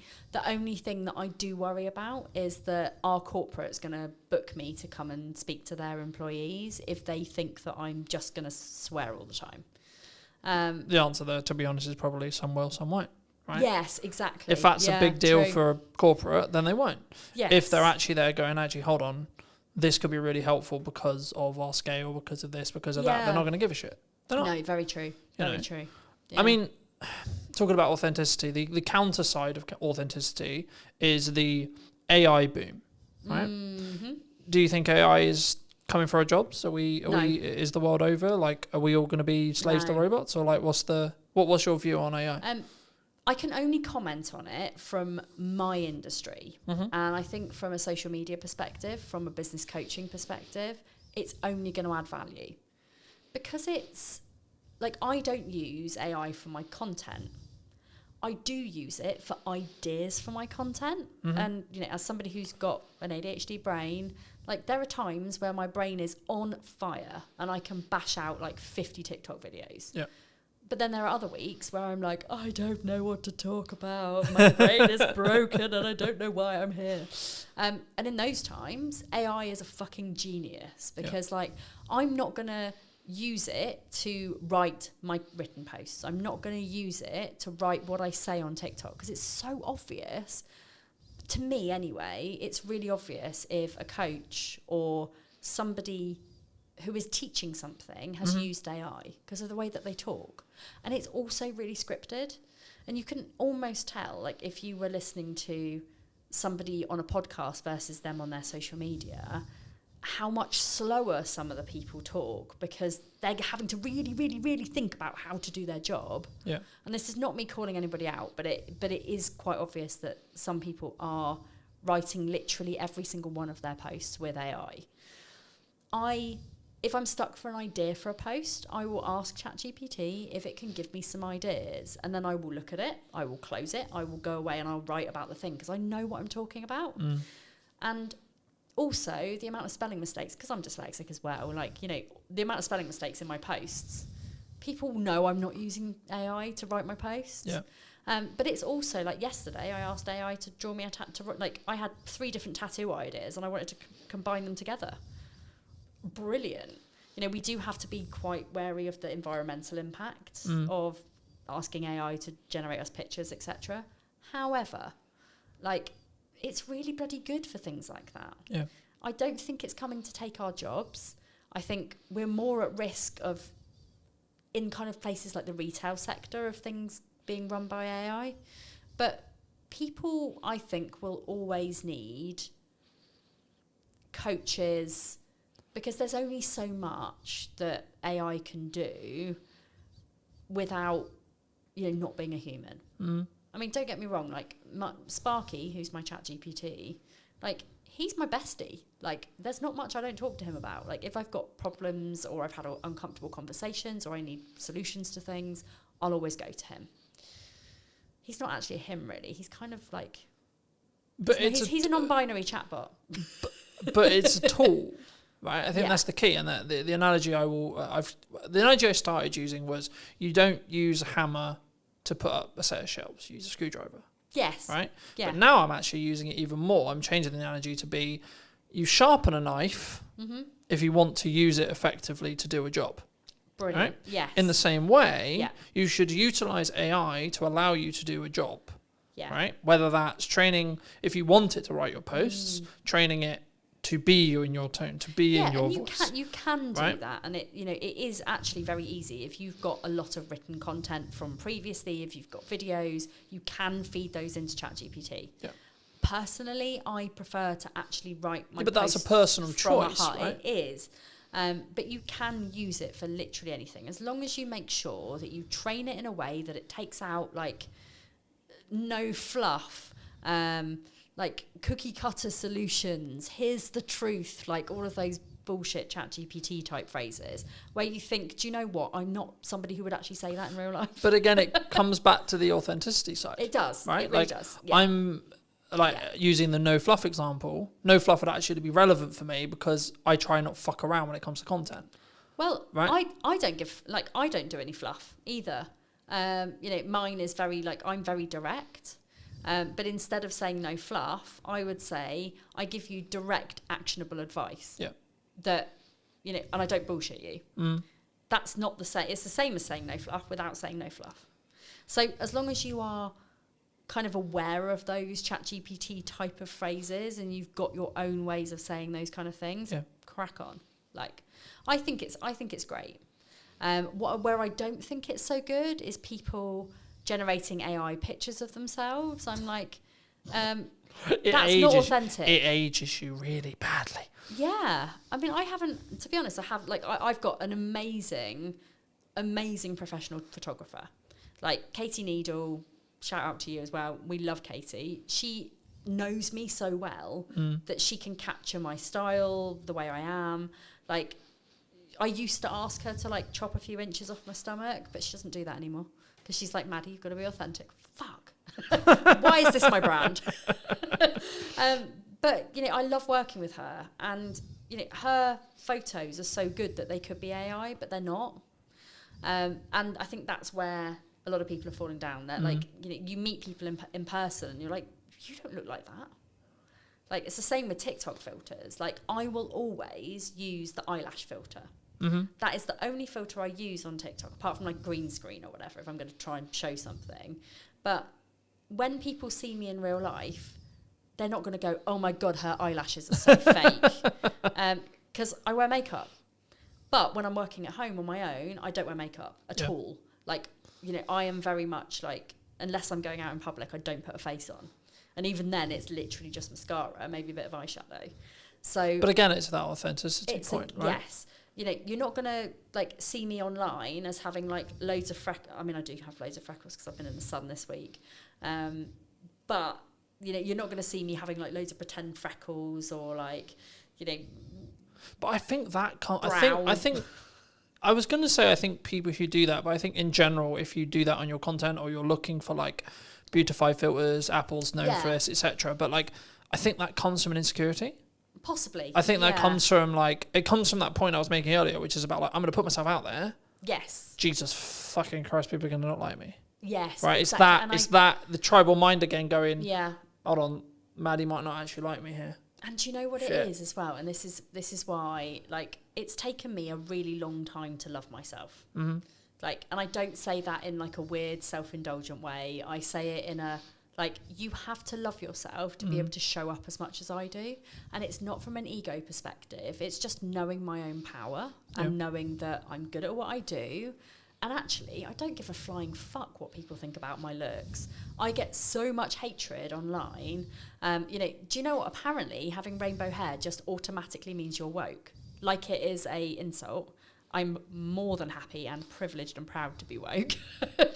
But it is that. But it's interesting that, jump. That All right, fair enough. But it is that thing. It's like, people see me with my rainbow hair and they're like, lesbian, and I'm like, married to a man, but whatever. I dabbled for a while, but it is that thing. But people make the assumptions, and then what I don't think, if you have high self, I've been very fortunate. I've been installed into me from a very young age has been what I believe to be the correct values, right? It's always been, how can I love myself? How can I have self-worth? How can I have self-esteem, etc.? But what that's come from is my mother and then my reality, right? Yes. And then as I went through school, etc., etc., etc. But I think it's again that reaction will come from someone who is going to use it as a defense. It's going to sound weird saying that's a defense mechanism for them, but it is because they're being aggressive, they're being accusatory first, because then Maddie can't like stand there and be herself, and that's uncomfortable for some people. It is, yeah. But how did you get here? Like the personal story wise, how did you? Because I think your story is a very interesting one. I think it's something that people can really relate to, possibly now as well. And that's why I wanted to touch on it. I know we've already kind of done it in length. I'll leave the other episode in the description down below for those who want to go in a bit more depth. But quick synopsis for people who maybe don't know. Yes. So I grew up with an eating disorder, essentially. My eating disorder developed into problems with money. And by the time I was 21 years old to 23 years old, I was in £40,000 of debt. I struggled really bad with spending addiction. What I didn't know was that I had ADHD and that my brain was constantly lacking in dopamine. So therefore, for me, the two things that really, really mattered to me were food and spending money. Ching. Buying stuff, buying food. Which is why I've always been overweight, because I'm like, hey, I'm sad, have a donut. Have 5 donuts. At times that has happened. But for me, it was all about spending money. So I would buy things like dresses and clothes and bags and shoes, and I'd be the person at the pub like buying my mates like around Jaeger bombs, or I spent and spent and spent. I realised there was a problem when I couldn't afford to pay any of the repayments. It wasn't that I didn't know I had to repay any of them. I just got to the point where like I was just so overwhelmed and I had too much to pay, and I was like, where am I going to get 40 grand from? I'm 23 years old. This is pretty bad. a bailiff showed up at my door, tried to take my car. I packed up my things in the middle of the night. I fled, moved back to Southampton, went to see Citizens Advice Bureau. They basically said to me, like, it's bankruptcy or, like, you pay it off. Those are your two options. Both of those sounded really shit to me, but I took the second one because I'm not a quitter. You know, if I look back at it now, I probably could have gone bankrupt and it would have been great, but then I wouldn't have had my journey. Would that have been like an excuse, an easy way out for you, do you think? Possibly. And I do like to challenge my brain. So I like to challenge my brain. Because I think people listening to this will go like, that seems an easier path for me. Let's just reset the clock. Yeah, and actually for so Eat the shit for a year. Yeah. For so many people, bankruptcy is a very valid option. At the time, it filled me with dread and filled me with shame. And it was almost like I was going to be walking around with like a tattoo that said bankrupt on my forehead. It was hard. You know, and as somebody who now has since had a massively catastrophic business failure, which again came with a load of money, shame and guilt and all of those things that I had to reevaluate. For me, paying it off seemed like the easier option because it didn't fill me with as much dread and shame. And actually, if I hadn't have paid it off, I wouldn't have learned all of the methods to pay it off to put in my book. So, you know, everything happens for a reason. But I learned to love money. So was there an issue with like your relationship with money? Yes. Do you think? Do you think that's where it get like? Because I hope you don't mind me saying this, but like to get to 40 grand, you've got to really fuck up for an extended period of time. Yeah. Right, like it's not like a 3 month, 6 month. This is like years of problems. I got myself in £40,000 of debt within 2 years. Yeah, I spent. I also had a drinking problem. Like I was a high functioning alcoholic. I say high functioning because, you know, I didn't wake up and need a drink, but I needed a drink to be confident. I was using alcohol to mask all of my neurodivergence because I didn't realise that I had ADHD and autism. And I was very awkward in social situations. People, like now, all of my friends are like, you're not awkward in social situations. I'm like, because you met me when I was pissed. Like, all of you have known me as Maddie the social butterfly who likes a drink and is super chatty. But if I didn't have that alcohol, I wouldn't be super chatty. Yeah. So now, when I'm in social situations, I don't know very many people. I'm actually really reserved and really quiet. Put a drink in me. I'm anyone's, but pretty much that was kind of how it was. And now I don't drink anymore. So because I'm more comfortable with who I actually am. So do you think it came? I hope this isn't too personal, but like it links. Do you think it came from a lack of self-love, self-worth, self-esteem? Absolutely. At the core? Yes. Because a couple of months ago, I think near a month ago, 2 months ago, Jamie Oliver put out a documentary on Channel 4 all about neurodiversity and dyslexia specifically. And I was gobsmacked by some of as a dyslexic, I was out here going, how am I not a fucking drug dealer? I know. Like, what the fuck's going on? Like, how? ADHD and dyslexia are so closely linked, and a lot of the presentations kind of overlap each other. Yeah. So, you know, dyslexics have a very, very, very tough time, especially in early years when it's not picked up on. Yeah. And people just assume that dyslexia is just, oh, they can't read and write. It's so much more than that, and it's quite frustrating. Like, I actually go into quite a lot of detail about like breaking down all of the individual neurodivergent presentations in the book, so you can kind of like learn more about those things. Yeah.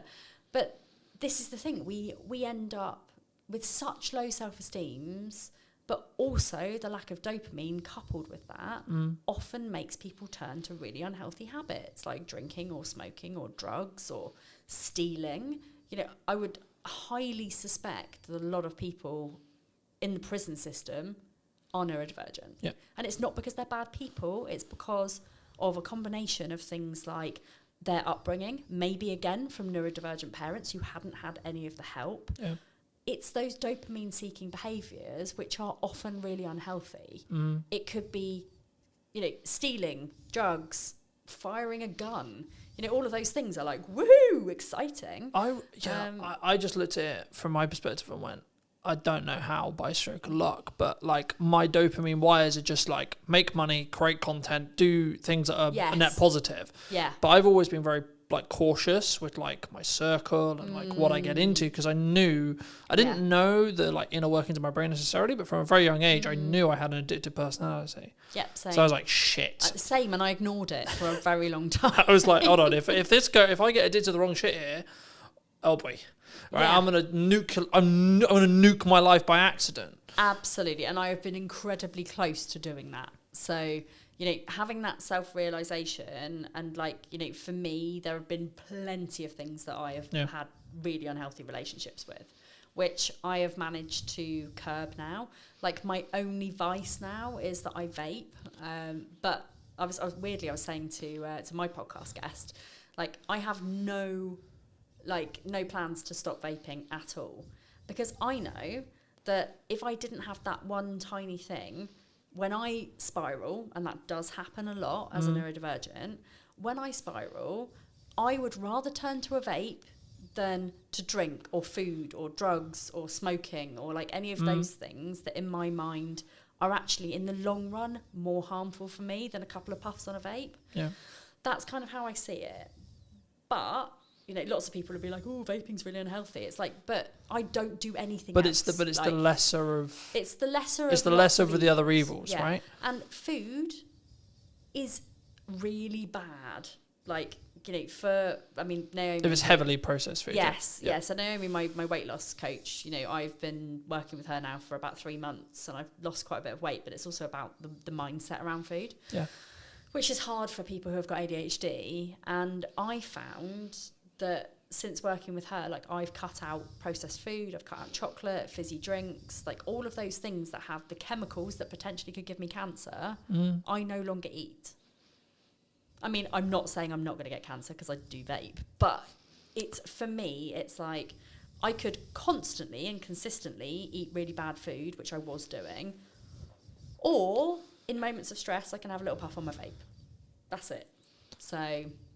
I think it's about focusing on those lesser of all evils. Like in an ideal world, like your stress response would be fitness. Well, right? in an ideal world, but you know, as a disabled person who has hips that would probably die if I went to the gym, I mean, this is the reason why I'm on my weight loss journey.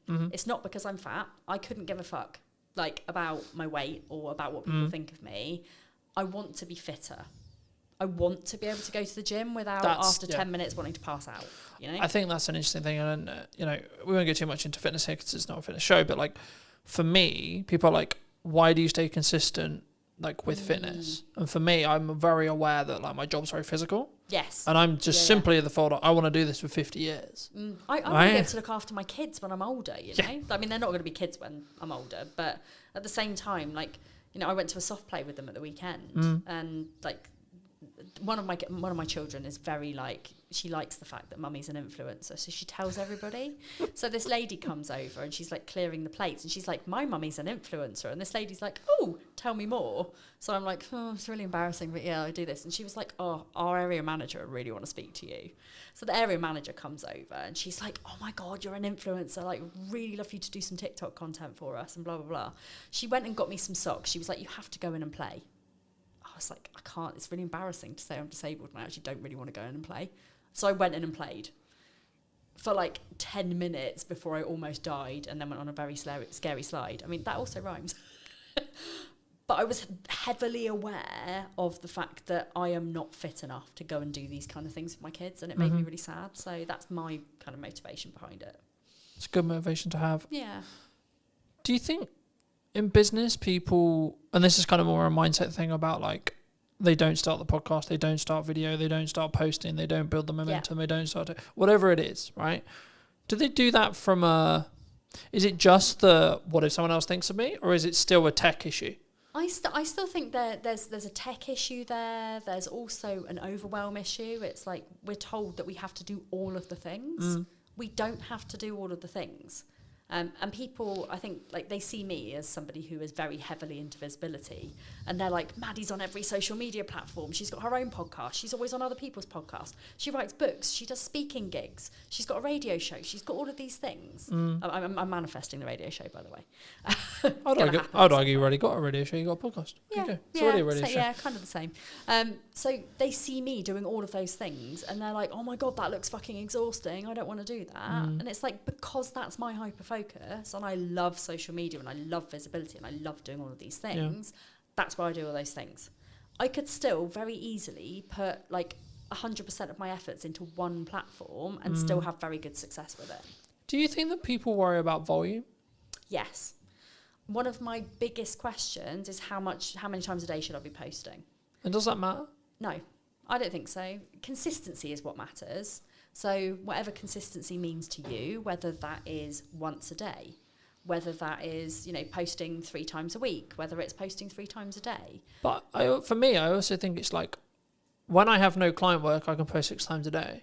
When I'm in client delivery mode for half the day, I can only post once or twice a day. So right, I'm still posting, but you're not posting as much. But like when I'm here filming, I'm having to travel, I'm having to do this. I'm not in my office, sat there on the computer. So my posts will be less, right? But that's why I batch content. That's why I Exactly. Yeah. But also, I don't sit there and go, I didn't hit full post. For fuck's sake. But this is the thing. It's not how many times you do it. It's the quality of what you do when you do it. Yeah, of course. And it's also like just bearing in mind that output reflects input. Yeah. So if you post more, you will more than likely get more clients. If you show up more, you will more than likely make more business, make more money. And if you are posting once a week on one social media platform, you're probably not going to be getting to your ideal clients unless you're out there and you're networking 24/7. Yeah. Which, there are other ways of doing it rather than showing up online every single day. But it's the consistency, it's the output, and then you'll see a return on investment based on what you put into that. But it's also, because I think we're so, and I did a video a couple of weeks ago talking about like, we're so in the business world, we're so hyperly focused on I need ROI. And I'm just like, yeah, but you're outputting an amount and your revenue's like driven by 10%, 20%, 30%, 40%, whatever it is. So in the nicest way possible, why do you give a shit about ROI? Because clearly it's working. Absolutely. Right? I obviously give a little bit of a, like for example, like I got invited to speak at quite a big event. It was a big investment, like 15 grand. I'm like, ooh, that's a really good opportunity because there's going to be like thousands of people there and it's going to be really great. But then I thought about it. If somebody gave me, and this is again one of my money rules, if somebody gave me 15 grand and said you can spend this on anything, would I spend it on that? And my answer was no. If I had 15 grand to grow my business, I would strategically think about where to put that. Yeah. I would probably put some of that on ads. I would probably put some of that on like promoting my book on Amazon, things like that. And I just thought, you know what could 15 grand do for me? I could stand up in front of a room full of people and speak and maybe walk away with 5 clients. Or I can go and put 15 grand on Facebook ads and I can walk away with 70 clients. Which one am I rather going to do? So from that perspective, I look at ROI. However, I also don't look at it at all. So I'm very much a passion, purpose, and kind of pleasure, I guess, type of person. So profit to me, as long as I am paying my bills, I'm living the life that I want to, my staff are getting paid, my bills are getting paid, I couldn't give a flying fuck how much money I make. Yeah. And by me having that attitude, but also having very, very low costs, the only things that I really pay for are things like advertising, but I don't do traditional advertising. I mean, when I say advertising, I mean things like I'll go to an expo and I'll have like a stand at an expo, or I will have like something where like, maybe I'll pay for like to hire this podcast studio, for example. So my costs are still fairly low. And in my first year of business, I made 100 grand. But I wasn't focused on making profit. I was focused on making people happy and getting good reviews and showing up as I think an that's honest I think person. that's really key, and I think Yeah. we don't. And it's not that we don't look at ROI, and every business should look at ROI. They absolutely should, but we don't. What's the ROI on a brand podcast? Arguably, if you look at it, either huge amount Yes. or fuck all. Yes. And it's down to how you think about it. Exactly. So at the moment, my podcast, I think, helps me to grow my social media, which helps me to grow my email list, which helps me to grow my client base. It's not phenomenal. I am not Stephen Bartlett. But also, do you want to be Stephen Bartlett? No, not at all. No. He's a nice enough dude. I've met him. But I wouldn't want to be him. In my mind, I think his success has very much changed him. I think I remember him very early on in the days where he was quite humble. Don't feel like that anymore. But that's what I mean. I think it changed. Yeah. I think we're in a world now where I have to commit to the decision. Right? Yes. So Yeah. I'm going to make the world's biggest media company. Yeah, but what if tomorrow I don't want to do that? Yeah, and I want to live my life in a flexible way. As long as I am fulfilling my life's purpose, which is helping people with neurodivergent presentations to live their best life, that's my main game. That is all I want. So, this is why I help people with 3 different areas. It's life, money, business. Those 3 things are, if you've got those 3 elements nailed, obviously not everybody's got a business. Some people it will just be life and money. Some people it might just be money and business because they might already have their life sorted. Some people it might be life and business. Their money's amazing. But they all interlink with each other. And neurodivergent people struggle with all 3 of those things. As a rule, some neurodivergents will probably be flying. Stephen Bartlett openly says he's got ADHD. But he's somewhere along the line, massively landed on his feet and has never had to struggle with money because he's always made so much. And therefore, his business has been fine and his life's been fine. Yeah. So if I bumped into him in the street, his ADHD is not the same as my ADHD. And this is a good way to look at it. It's every single person who is neurodivergent will have something that maybe isn't so great in their lives. And I'm not saying that Stephen Bartlett is perfect. He might, not be in love with somebody, or he might have, problems with relationships, or he might, because he's so busy with his life, maybe he doesn't have friends. I don't know, and I'm not going to judge him for that. That is, where at times I think that's probably soon, but that is something that I think people don't talk about enough in business, and how you maintain a relationship, and it's something that I'm working through the process of now, being nearly 2 years deep into a really healthy relationship that's so really important to both me and my partner. Yes. I'm but also my business is really important. So fuck, how do I do that? Juggling your money, your life, and your business is a really fucking tricky thing to do. It is a spinning triangle that, if you think about a triangle, if you're spinning it too fast, you're going to poke yourself in the eye, it's going to fucking hurt. Yeah. So, you need to be balancing those 3 areas of your life so that they all work in tandem together. And that means, no offense, not working till 9 o'clock, because I used to have a thing where I'd be oh yeah, my cutoff every night's 9 o'clock. It was some form of badge of honor.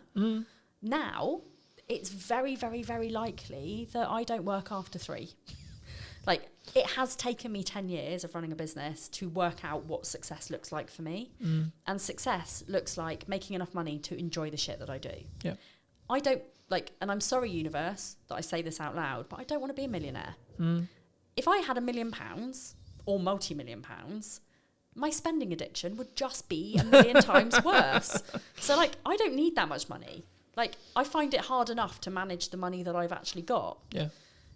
But I go on 2 nice holidays a year. I've got a fairly nice car. It's a Citroen C3 Picasso. It's not Citroen C3 Aircross. That's the chap. It's nothing exciting, but it's it's only 5 years old. It's got Apple CarPlay. It's pretty cool. And somebody the other day, I picked up one of my clients, and they were oh my god, your car is so nice. And to them, that was a really posh car. To me, I'm that's not a posh car. A posh car is a Porsche or a Jaguar or a BMW or whatever. But I think it's about perspective. Yeah, it's perspective and the stage you're in, and that's what I was going to say about the whole 9 o'clock thing, right? Yes. At this moment in time, I'm working potentially till 9 o'clock. But that's because it works for you and that's your decision. Yeah. And also, one of the things that fucks me off so much about the business world is it's like either you're a hustler or you're a lifestyle business. Like, there is no in between. Yeah. There's no, let's run a successful 6-figure business or you know, like high 6 figures, even early 7 figures. Yeah. It's like you're either a lifestyle business or you're a multimillionaire. There's nothing in between. And that's how I teach the people that I work with, like in business, that there is an in between. Yeah. Like, there is a level where people want to make 5k a month.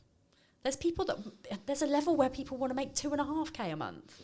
You know, they want to cover their bills, they want to cover their mortgage, they want to have 500 quid's worth of spending money. Yeah. Everyone's a winner. Happy days, yeah. It's all to do with how materialistic you are. It's all to do with like how much you want to show off and like flash everything around. You know, I'm not a flashy person. I buy my clothes from Shein and Sainsbury's. I drive a bog standard okay-ish car, which by the way is on car finance. You know, it's not really that posh. I'm hoping to buy it at the end of my deal, but you know, I am not somebody who is like gonna go and spend masses of money like renting a private yacht or like, you know, doing those kind of flashy things. I like, for my business strategy day recently, I took all of my people for a day to the beach, and we went to the arcades, and I gave them all a £5 and they had the best time in the world. You know, that's the sort of thing that I bring to my business community. Yeah. It's not about being flashy. It's not about like all of the things that. But I think that makes you more relatable, right? Well, it's I not think more so, about yeah. like, oh, this guy's untouchable, this girl's untouchable because she has the yacht, she has the car, she has the house, etc., etc. But no. And again, I think it's one of those things where you've got to choose: do you want to live to work or work to live? I want to work to live, and I want to enjoy my kids, like as much as anyone can enjoy kids. I want to have a life where like I spend time with my friends and time with my family, and like I go to a lot of gigs, I go to a lot of festivals. Like if that was taken away from me, I would be very sad. Like, and if I was going to work more, that's my decision. Like, but that's what I mean by like phases, right? And the stages you're in, right? And it's about actually having a longer, especially in a relationship. I don't know how you do it, but this is how I do it. Is right, this week, this month, this quarter, a lot of shit going on, right? Yes. I'm launching a podcast, I'm doing this, I've got an event going on, I've got loads of client delivery, etc., etc. Yeah. So what's your event, just out of curiosity? AI, content creation, teaching young entrepreneurs how to do it in Crux. I love that. Why AI is not a threat and how you can use it as a tool. Nice. Link in the description, those who are interested. Yeah. The crux, though, is I've got a lot on in the next 3 months. Yeah. So the conversation I had with my partner before that period was the next 3 months is going to be a bit rough. Don't divorce me, basically. Pretty much, yeah. Yeah. Pretty much. It will end at some point. Yes. Right? I'll get churn. I'll get to the point where the podcast, I'm so far ahead that it's fine, it doesn't matter, etc. I'll have a lot of, like, when the kids are off school, client delivery will fall off a cliff because everyone wants to spend time with their kids, completely understandably, but that will be natural. Yes. So it's now about actually having the candor, the conversation, the understanding to say, I understand I'm not around as much as you want me to be. Yeah. I'm not showing up as much as I want to be for you. Yes. But this is important to grow the business for the next year. Yeah. So we need to sacrifice for 2 months, 3 months to allow to reap the rewards that will come in 6 months. Exactly. And I'm pretty sure that like me and my husband at some point went through that stage. Now it's very much like we're both working the same amount of hours. We're both having, like, because he works, he's just been promoted as well, so he's like head kitchen gardener for quite a big estate. You know, he has lots of things in the summer, like he's got to plant all his beds, and they have open garden days and like things where he's got to impress lots of rich people. So he has lots of things where he has to work. Yeah. I have lots of things because I've got like festivals and like things that I'm speaking at, and you know, I'm all over the place. And we always like have that little bit of time at the end of the day where we sit and we like debrief and we talk about the things, and like we know that we've both got the same end goal, which is moving house, and we've bought somewhere, we're just waiting to complete on it. But we know that that's not the end of our journey, because we're building a loft conversion, we're like having a garden office made, and like all sorts of different things where we're gonna need to still both of us work our asses off. Yeah. But it's about balance. And yes, it is about the stage that you're at. But it's also about understanding the boundaries of your relationship, the boundaries of your business, the boundaries of your friendship circle. Like my friends at the moment, like they barely see me. And the other day I was like, shit, do you guys like, you know, are you pissed off that you barely see me? And they were like, no, it's welcome relief actually. Like, really. But they were like, we're also really busy. You know, we're not 20 anymore. Like, actually, we have all kind of moved on. Like, we're all in our relationships. We all, you know, but also I think have our special hobbies. And I think when you're in that stage or when you're out of that stage, you then value the time you do have with those people. Right, for some relationships, unfortunately, it will be like the reason why you grow apart and etc. And that's sad, but that's life, right? Yes. But for the people who stay, actually, when you have that committed time together with your close friends, with your partner, with your family, etc., it makes it more special. You then value that more because it's lesser, because there's less of it. You know, I was one of those really lucky people that during I mean, I say lucky to a certain extent, but like during COVID, like my husband was classed as a key worker, so he was never home. So on one hand, it was the most unlucky thing in the world because I had to do childcare of 2 on my own, and that was like mentally damaging. Like I say damaging because like I literally every day I was like rocking in a corner by the time he came home. But it was great for our marriage because we weren't living on top of each other. We weren't constantly in each other's spaces. And, you know, you hear of people who were like, you know, they got divorced because of COVID because they had to spend time with their partner. Like, I like my relationship. Well, I don't just like my relationship. I love it. Like, it's great. We have a very, like, open. I said the other day that we have an open relationship, and my son was going around going, "My mummy's in an open relationship." I'm like, "That's something very different." Like, no, we're not. But you know, we are very open with each other. We're very trusting. Like, if either of us have got a problem, like, I mean, my husband is very much like another work event. Oh God, well, this is like, and he does get a bit annoyed sometimes because I do work away a lot. And when I say to him, like, I need to go on holiday, and he's like, why? And I'm like, well, A, it's a working holiday. I'm going to go and I'm going to write my second book. But B, like, I don't get any time on my own ever. I'm either working, I'm parenting, or I'm with you. None of that equals alone time for me. So me going on holiday on my own means that I actually get time alone with me to relax with my thoughts, with nobody talking to me, so I can hyper-focus on the shit that I need to. And that's what I need. So but I think that comes from firstly communicating what you need, secondly it's then both parties understanding, and then if something has gone wrong, then there being a level of forgiveness there. Yes. And I think for me, they're my 3 keys in any relationship I have, right? Communicate, understand, and then forgive. Yes. And it's not that we're immune to making decisions and we're immune to getting things wrong. It's things are going to go wrong. How do we then deal with those things? Exactly. I'm going to overpush sometimes. Yeah. Right? And actually, how do we then bring that back and say, okay, I did this wrong. Yeah. How do I move forward, and how do we move forward so that doesn't happen again? Yeah. In my mind, it's about communication. It's about boundaries. It's about trust. It's about open dialogue, and it's about kind of just being aware of your partner's needs, but also being aware of your needs, and communicating that together. And that does really help where you are in a relationship. And I think often, especially when you're new in business and you're just working and working and working, because you kind of have to hustle at the beginning to kind of get something off the ground. That's kind of one of the pinnacle like it's growth stages when relationships tend to suffer. And it's not just relationships with partners, it's relationships with children. It's relationships with friends or parents. Like, I mean, my mum quite often will say to me, "No, I haven't seen you for like 2 months." I'm like, really? You saw me like last week? Like, you're being melodramatic. But it's that point where but that's your mum saying, I miss you. Exactly. I want to see you. Yeah. Right. Yeah. And I always, I'll always take that on board. Like, but she is equally as busy as me. She doesn't run a business. She just does a lot of music things. But again, it all comes down to awareness. Yeah. And this is why I teach in the way that I would want to be taught myself, and having those 3 pillars, it's like life, business, money. Everything fits into that triangle. You just need to make sure you don't poke yourself in the eye with it. Great place to end. Where can people find the book? Where can people find your podcast? Where can people find you?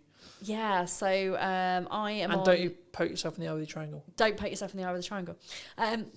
I am on all social media platforms, not saying that you have to be at all. Maddie Talks Money on Instagram, Mad About Money Official on TikTok, LinkedIn and Facebook, and everywhere else, Maddie Alexander Grout. The book is here. I mean, you can't get it from here, you can get it from Amazon. You can get it from all good bookshops as well. You can even order it in. If you don't have it, you can order it to your own library.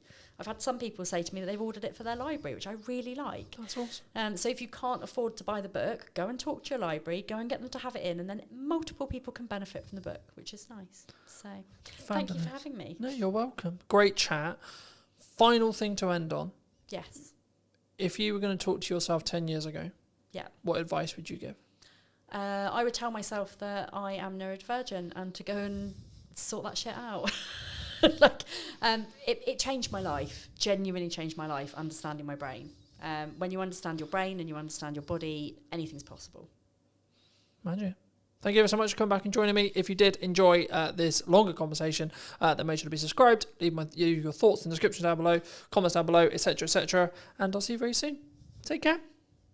Hello, my friends. Welcome to a brand new podcast. We're here with James in his wonderful space. Hey, thank you. How's it going, much. James? It's going very well. Very busy, though. The space is launching very soon. We just started kind of putting the idea together for Hampshire Podcast Studios, and it launches July 1st. So I'm sure by the time this is out, it might already be launched, but putting together an all-purpose space for content creation, video podcasting, audio podcasting, anything you need, one-stop shop, walk away with your footage. So it's going to be fun.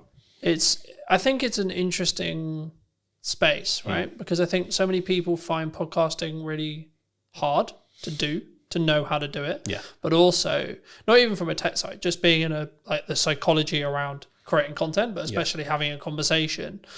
I think maybe it's slightly more natural with the conversation element, but I wasn't actually going to start here, but I think it's a nice place to start. Like, why not? How would you say right now to people who are maybe watching this, who are looking at this and going, I kind of know I need to be doing content, but it's terrifying.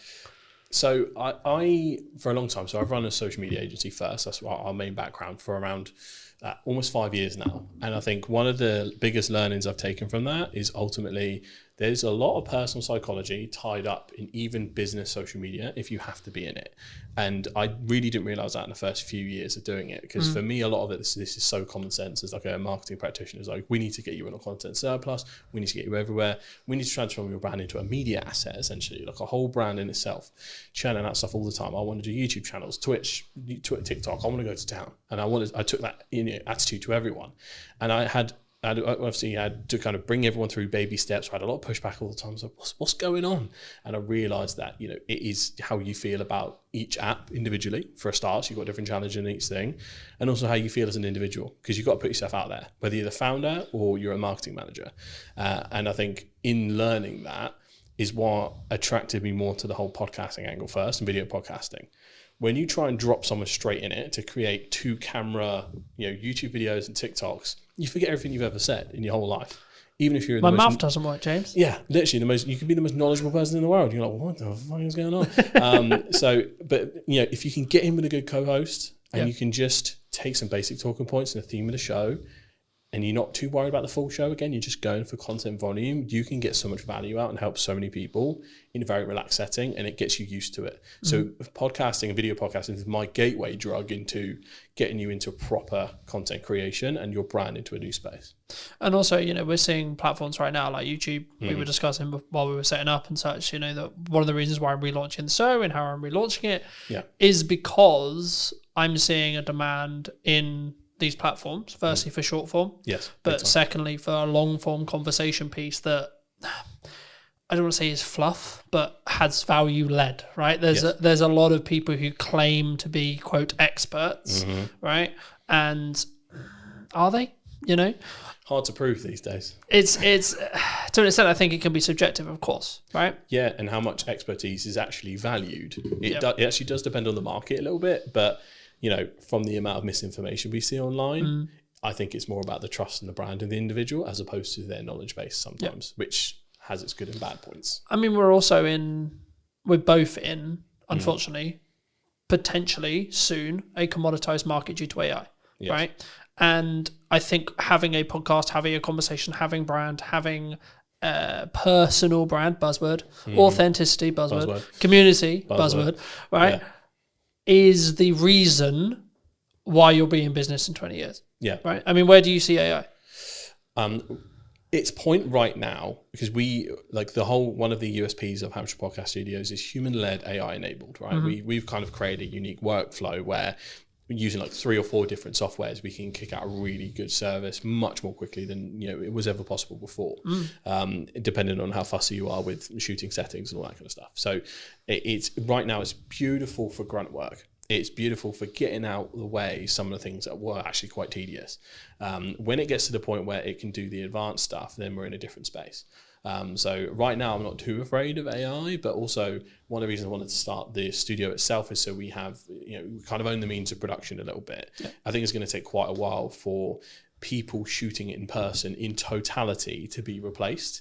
And I think it will go in phases. So it'll be like, short form, easy or creative content. I mean, we're seeing a lot of incredible stuff at the moment. That will be the first to go. Then like the more in details, maybe YouTube video, talking heads when you're more static, I think that might also go. And then eventually it'll be pretty much everything. But we have no idea how long that might take. It could be one of those moves way more quickly than we think in like a 3 to 5 year span, or it could be 10 to 20. Not quite sure. It is interesting, right? Because we're also in a world where AI influencers are a thing now. They will continue to be a thing, right? And I think the commoditization of attention, the gathering of attention, is what marketers want, right? Yes. What we're talking about when we go into detail and we add value is the tactics and the nuance that comes with, like when we first met, we were talking about TikTok as an idea, right? Now, fast forward, 3-4 years? Yeah, you'd be surprised how many people still haven't picked up on that one. Yeah. But again, just for those who don't know, who may be listening, right? Like, can you explain what you explained then, in layman's terms, the difference between a social graph and an information-based graph, or something which is more TikTokified in that respect? In terms of how the algorithm works? Yeah, the physical algorithm, how it works, and then how it also could have a knock-on effect to now what we're seeing in every single platform because of especially meta-based platforms right now. LinkedIn will do it. It hasn't still social-based really, but give it another 2 years, I expect it will go interest-based. YouTube Shorts is interest-based. TikTok is obviously, of course, interest-based, etc. What does that mean? So for the layman, the easiest way to describe it is the TikTokification of the internet. So that's the starting point. TikTok came along. Let's say pandemic is where it really kicked off. We're all at home. This new app pops up. Oh, let's check it out. A lot of people didn't jump on it at first. That was very kind of still early, at least from a UK market point of view, very early on. At some point, everyone clocked onto the fact that TikTok pretty much has the best algorithm going for interest-based suggestions. I'd say even more better than YouTube in terms of how that works. So it then became extremely addictive. Every other platform caught onto that and realized we're going to get left behind in the interest-based economy. We have to get on that. So now every single platform has an interest-based video feed, and now pretty much main feed, especially the Meta suite, that's gone full interest-based. I think X/Twitter, that has gone interest-based. Blue Sky has remained solid in the fact that they, for following, I think that's part of their USP. Even LinkedIn now is going interest-based feed they're testing it a little bit on the main feed, but mostly on that kind of scrolling video. So it is unavoidable. And that has essentially created a very interesting thing where it's the social part has been removed from social media. It's gone. It is just media. And if your brand, or personal brand, or as a freelancer, you're not part of that interest-based economy where you're churning out stuff that will eventually get to the right person, you will be left behind a little bit in that. Overthinking quality, overthinking substance sometimes can hinder your attempts and testing to get to where you need to be. I'm always a proponent of scale, test fast, even if you need to post quite a lot, figure out what works, where are your golden veins that you need to mine, and then start improving little by little the same way a creator would. Yep. That's all I'm always looking at. I think it's interesting, right? Because when we first got here, we were talking about the difference in scale versus perceived quality or quality, right? And I think that so many people worry about what is the judgment of X partner, friends, colleagues, so on, dog is equivalent, right? What are the, I'm going to spam them, right? What I'm going to post too much is part of knowing what works. Volume, would you say? Yeah, well, you need a certain amount of volume to test, and at what point does it become spammy? This will differ per platform, and some platforms is pretty much impossible to spam. So you got to think about user behavior. So if we take TikTok, 70% of content, I think, still, or probably more now, is digested on the For You page instead of the following. So people have to make an intentional step to head over to get everything in the chronological order of the people that they follow. That is where maybe all of your videos appear quite a lot, and you're like, okay, weird. But if not, it's just going out into the ocean. I see every kind of short form video you post is pretty much just taking a bucket of water and pouring it into the ocean at this point. Like, there is very little risk of it being seen a bajillion times. But that's when you get to a TikTok, Meta, Facebook point of view. If you're looking at something like LinkedIn, the algorithm is still early and it's still developing. So a lot of people might see the same thing. You'll notice on your LinkedIn that you'll still have the regulars engage first and often see it. They might get notifications if you engage with them regularly. And from that point, other people might see it based on if someone likes, comments, shares, because LinkedIn is quite good in the fact that someone comments, that might as well be a share. That's quite handy in terms of how that works. So per platform, it does change slightly. However, even someone with an extremely engaged following like me and you, we could probably post 3 videos a day and it won't bother anyone, or they might see one, they might see none, but they might see all 3 on Tuesday next week. Yeah. You can't quite tell where that is at. So I'm of the opinion that you're never going to lose out by posting more often. What most likely is going to happen is someone's going to go, "Bloody hell, you're everywhere, mate." That's the place I want to be. I'd rather be top of mind and someone be slightly miffed. I'd rather take that risk. I was going to say, because that's the main trap for me. Like, you're probably the 5th person, 6th person I've met this week in person. Yep. And every single one of them's first reaction when they first meet me is, "You're fucking everywhere." That's the way. Right? Yeah. And for me, I'm like, that means I'm doing something right. Yeah, because it means you're seeing me. Now, it might not mean necessarily you're consuming 100% of that video, that one video, but then my heart isn't, "Oh my God, James didn't watch my whole video." Yeah. Because ultimately, if you start knowing that, and especially that there is a massive silent lurkers user behavior on LinkedIn, I think goes underestimated. There is a large percentage, and I'm not sure the specific number, of people that watch video without sound that just kind of watch it without checking in. Yep. Now, if you don't click that video, I don't think it actually classes as an official like engagement. I think after a certain point in watch time, without kind of clicking the unmute button, that will then class as a view. But you'll have a lot of lurkers, which means your actual statistics won't show the true success of what you're doing. So this is where like you get into the debate between reach and impression numbers and which one you should really focus on. I'm quite focused on views at the moment. Views and watch time are basically the most essential KPIs now. But in terms of how you need to look at LinkedIn specifically, I think you just go nuts. But if you're going to make those slight improvements to really focus on the quality element, again, quality is subjective. For a lot of people, our content will be quality because we have good equipment, good knowledge. And a lot of people within our industry will look at quality as how good's the edit. What are the things that grab back attention? So there are nuances to the game, and it does depend on your audience. So I often just optimize for the silent watcher. Title that lingers for like the first 5 to 10 seconds, put the best bit at the front, and then let the rest of the story play out. Because you still got to manage your own resource. Even if you have a team behind you, they've still got to manage their resource. You can't do a full Diary of a CEO trailer for everything. And often, if you're not already quite big or have a large following, we have catching up to do compared to others. So different spaces for different places. I think, again, and it's one of those things where I think this should be a yes and not a yes or, right? So for me, I'm like, that's a good idea. Let's do that, and a podcast, and short form, and talks, and in-person events, best, right? and this, and that, and that, because I don't then worry or care about this specific video has got X amount of views. I have absolutely no interest, to be honest, in what that standalone video does. What my views are as a whole across Meta, across Instagram, across LinkedIn, okay, as a whole. Specific video, don't care. Because I don't know what's going to go well or hit. The only way you can do that is test it, right? Test and it something and look at which the spikes on your graph. And something when you're specifically creating content around a targeted event like an in-person event or a service you're trying to sell, etc. A strategy that's worked for me in the past and will work now is put out a load of short form stuff, see what happens, see what works, and then media buy, ad, Meta, placement, etc. against the stuff you already know works because you've already got the viewership, you've already got the metrics. And that way you're not then potentially wasting pounds or dollars figuring out going, is this good? Now, this is one of those things where you might want to tweak the copy slightly because it's an ad and not a post, etc. Things like that. But overall, it's going to work because you already know the creative's good, you know? Absolutely. And the thing is, for me, I think people, they use I'm trying to create one polished video on LinkedIn as an excuse not to be working. Yeah, because a lot of people will take that out. Again, this is where we come back to the personal psychology point. We know we're supposed to go to the gym. Do we all go all the time? Some people do. Most people don't. That's just the reality of it. It's Gary Vee that made the point originally. You know, social media is like going to the gym and eating healthily.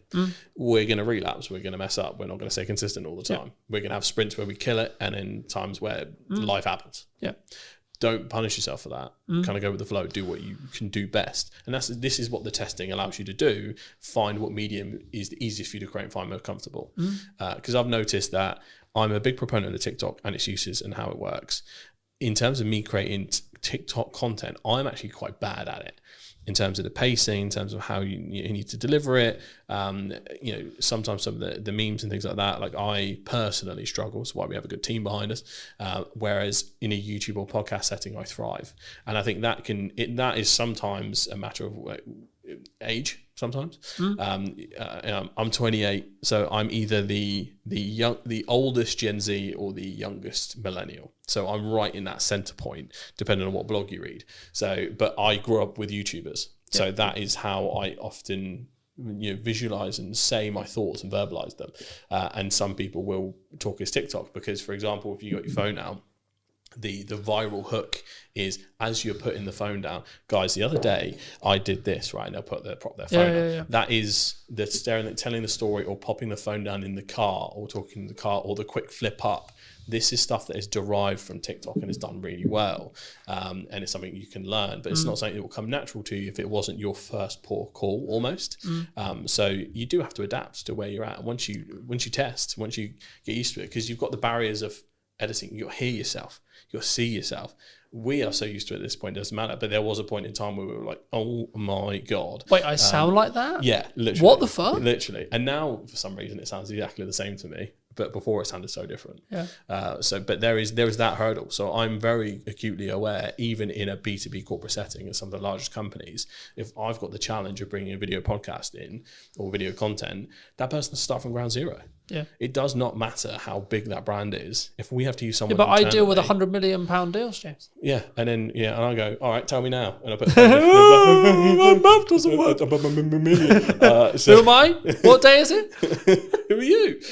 So it's hard, but you have to practice. This is what a lot of brands do have some hubris around it. Like I'm a big brand, we can do whatever. It depends on your presenter. Unless you're going to bring in a professional presenter and pay. But again, should you, from a brand point of view? Because the whole point is I'm talking on camera, right? You need so the same person who sells is the same person who's talking on camera. Homegrown will always win, in my opinion. Homegrown, authentic, buzzword. Homegrown, authentic. We like our buzzwords. We do. Homegrown, authentic, and just, I think, not tied to perfection is probably the best piece of advice I can give when it comes to corporate content. Like something completely unedited, probably similar to how this podcast is going to be, flows nicely, you can tell it's genuine. Their corporate trust is at an all-time low as is. If you are going out with something ultra polished that's over the top, you brought a TV presenter in, good luck relating to anyone, right? It is that kind of equation. So factor that in. If you're the biggest brand or just starting, both people are kind of in the same place. And if you are starting, I think you'll pick up things, right? Like I've noticed, you may have noticed it in the show.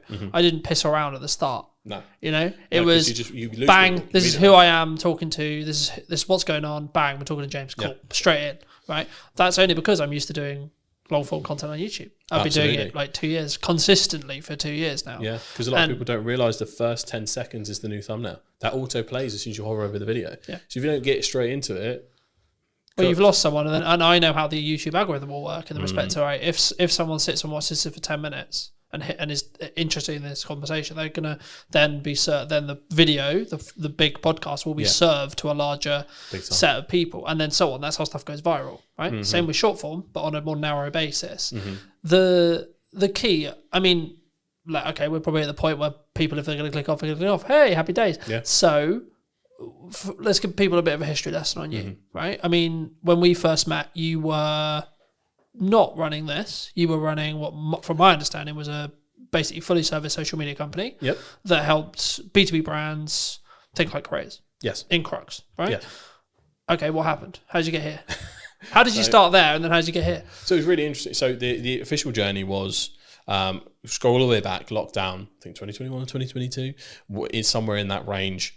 We all start working from home. You know, weird day for us. We think we're going to be back next week. Oh boy, did we mess that one up.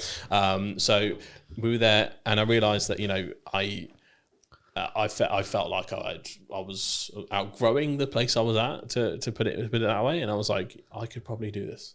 So got an ad up on Fiverr, and for a month it kind of did nothing. Had no idea what I was doing. I came from an advertising marketing background, 4+ years in that, working in-house and agency side, so I had all of the knowledge to bring. It was just a case of how do I business. I had no idea. So that ad basically did nothing for like a month, and then suddenly it put me in this like featured creators section. So I had a lucky break there. Most people don't admit their luck, folks. That's how it happened. And then from there I got my first client, and then got my second client through Fiverr. I got my third. That pretty much got me to the point where it was around what I was earning, and I just went, see ya, and then I took a risk from there.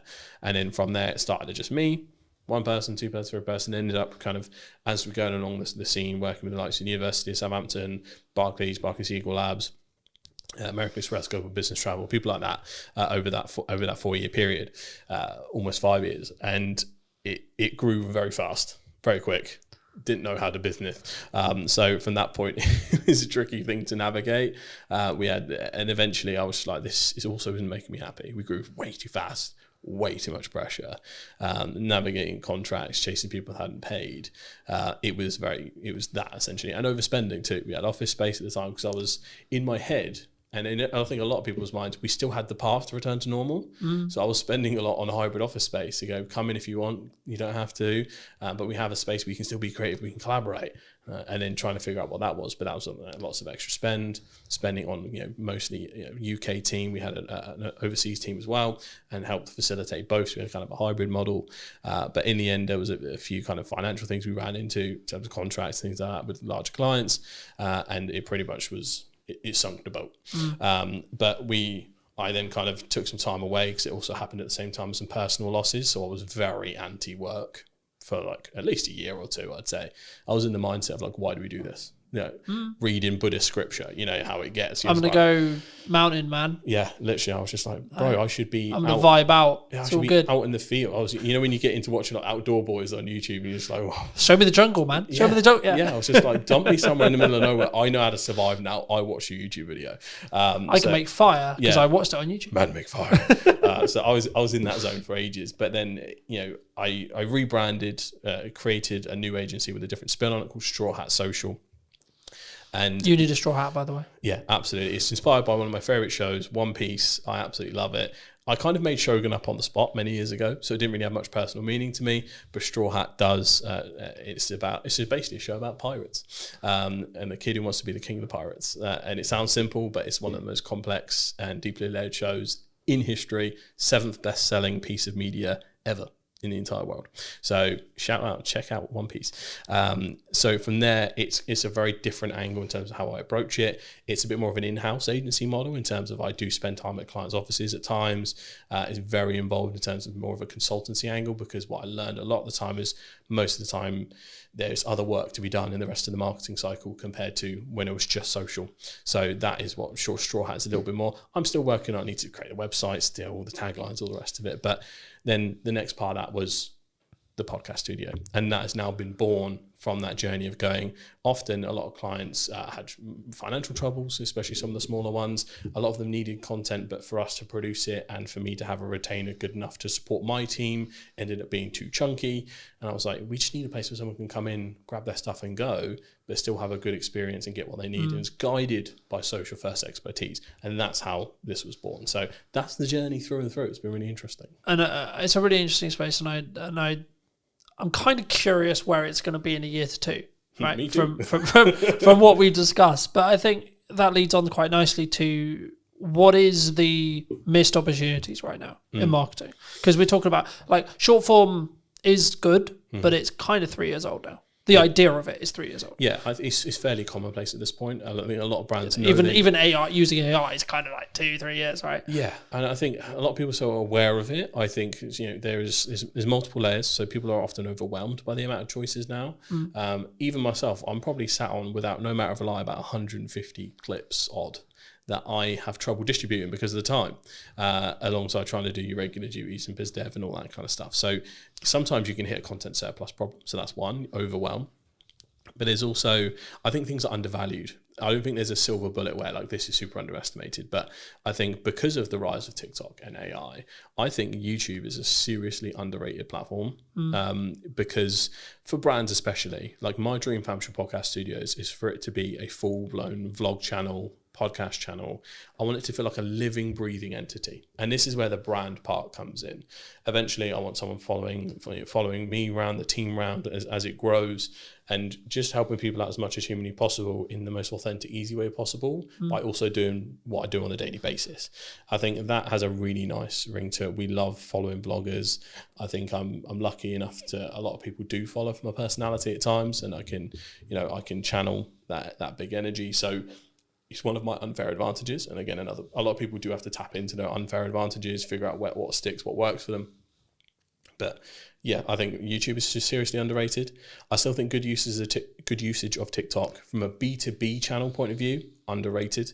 And I think people need to just focus in on that platform and possibly looking at some new starters. Blue Sky, I think, especially if you're in the political space or if you're in the more thought leadership space, do open an account and start growing it, because that's new, fresh, fertile ground with the anti-Elon sentiment in the world at the moment.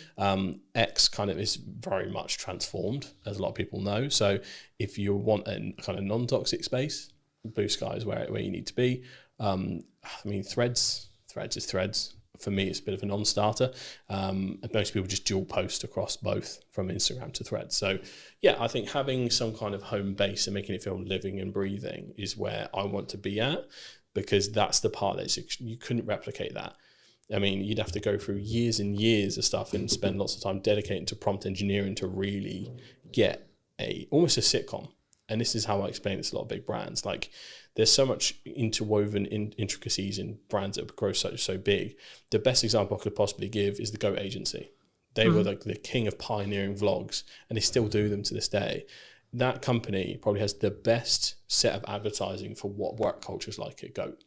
I want to create that at some point and then distribute them through the short form channels, LinkedIn, TikTok, YouTube Shorts, all of them, because it's like a home base, a secondary to your website. Yep. And that's where I want to be at, where I think it's kind of undervalued. But you're also building that parasocial relationship, right? Like 95% of the reason why I have good relationships is actually nothing to do with how much time I spend with you personally, right here, sat here today. Yep. It's actually how much do we spend interconnected with each other's content, right? And ensuring potentially there's value being added or not. And actually, in an interest-based world, it's even easier. Because if I don't like what you're saying, I won't get served it. Sorry, I'm just not going to. No. It's not going to happen. Yeah. Right? Yeah. It's the same. It's like, so there's a couple of rules I introduced with that.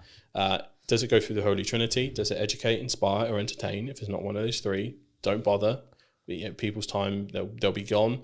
And then the second one, act as the audience. Yeah. But you gotta be so brutal about your stuff. Like, would I have been hooked? Would I have scrolled? You got around 2-3 seconds max. We're looking at organic. You have to be better ultimately, and just post. But you don't have to be better straight away. Oh God, no. Right, that's I think the key there, because I think when you say that, people will be like, "Oh fuck it, why do I even bother?" You can your quality can be shite and your content can be shite, but you can still get really good at hooks. Yeah. But don't underestimate what you can do on a phone. Yeah, we specifically basically only use vlogging cameras because one, it's like for client stuff, because we only make social content usually, it's that perfect middle ground between high-end premium or like cinema line cameras and slightly better than a phone, so you can tell it's like made for purpose for a certain piece of content and has that slightly uplifted thing. Because sometimes you go too far, if the camera's quality is too nice, sometimes people think it's an ad. Yeah. And I think that is a very subconscious, like, you're trained to scroll really quickly. Yeah, the only time I would say that that's not true is if you're selling video production. Big time. Right, if you're selling, if your product is this is how good it sounds. Right, you can have off days, you Yes. can have bad environments, etc. Whatever. The value of the content is what actually matters at the end of the day. Yeah. But on an average, if you're selling something that looks and sounds good, every video should look and fucking sound good. Yeah, definitely an exception for your business. You know, I excluding that, Yeah. absolutely doesn't matter. Yeah, I think one of my favourite success stories from when we were doing work is we worked with a company called Skill Scaffolding, shout out to Skill Scaffolding, who wanted help starting their TikTok up. And what we did was kind of mic up the boys and did it in a vlog style. They just explained what they were doing, out and about on jobs. We did a tour around the site. Mate, I think we got millions of views from that. It was in the first 3 months. Like, there was a real appetite for industries that you wouldn't think so. Construction, massive. If there is a construction company out there listening right now, you need a TikTok account, you need a YouTube account, you need to go hard. I couldn't believe how much people were like, because it basically is all the boys that got home from work, like, oh, is he using a fucking 380D, or like, yeah, you can't be doing that, you got to wrap this up a different way. So there was the positives and the negatives of like going, oh, I would have done it that way. But there was this, like, again, that parasocial relationship there, even from the actions they were taking, because they were like, I do that at work too. That representation of something they didn't see before, I think is massive. And I think a lot of companies, I think they're too boring to do stuff like that. Are probably I can't do the that. I'm an companies- accountant, James. I think the accountants could absolutely do it. Like, it would be so funny to have like a funny accountants podcast or like just a vlog at the accountant's office. And the whole hook is, I'm going to prove to you that accountants aren't boring. And then you just show the work day. I remember that I did a strategic session with a networking group that unfortunately doesn't exist anymore. But the point was, an accountant asked me, how do I do hooks? And I said, think about worst case scenario, someone gets their books wrong. What's going to happen? Yeah. And the hook ended up being like, if your books are shit, your business is going under.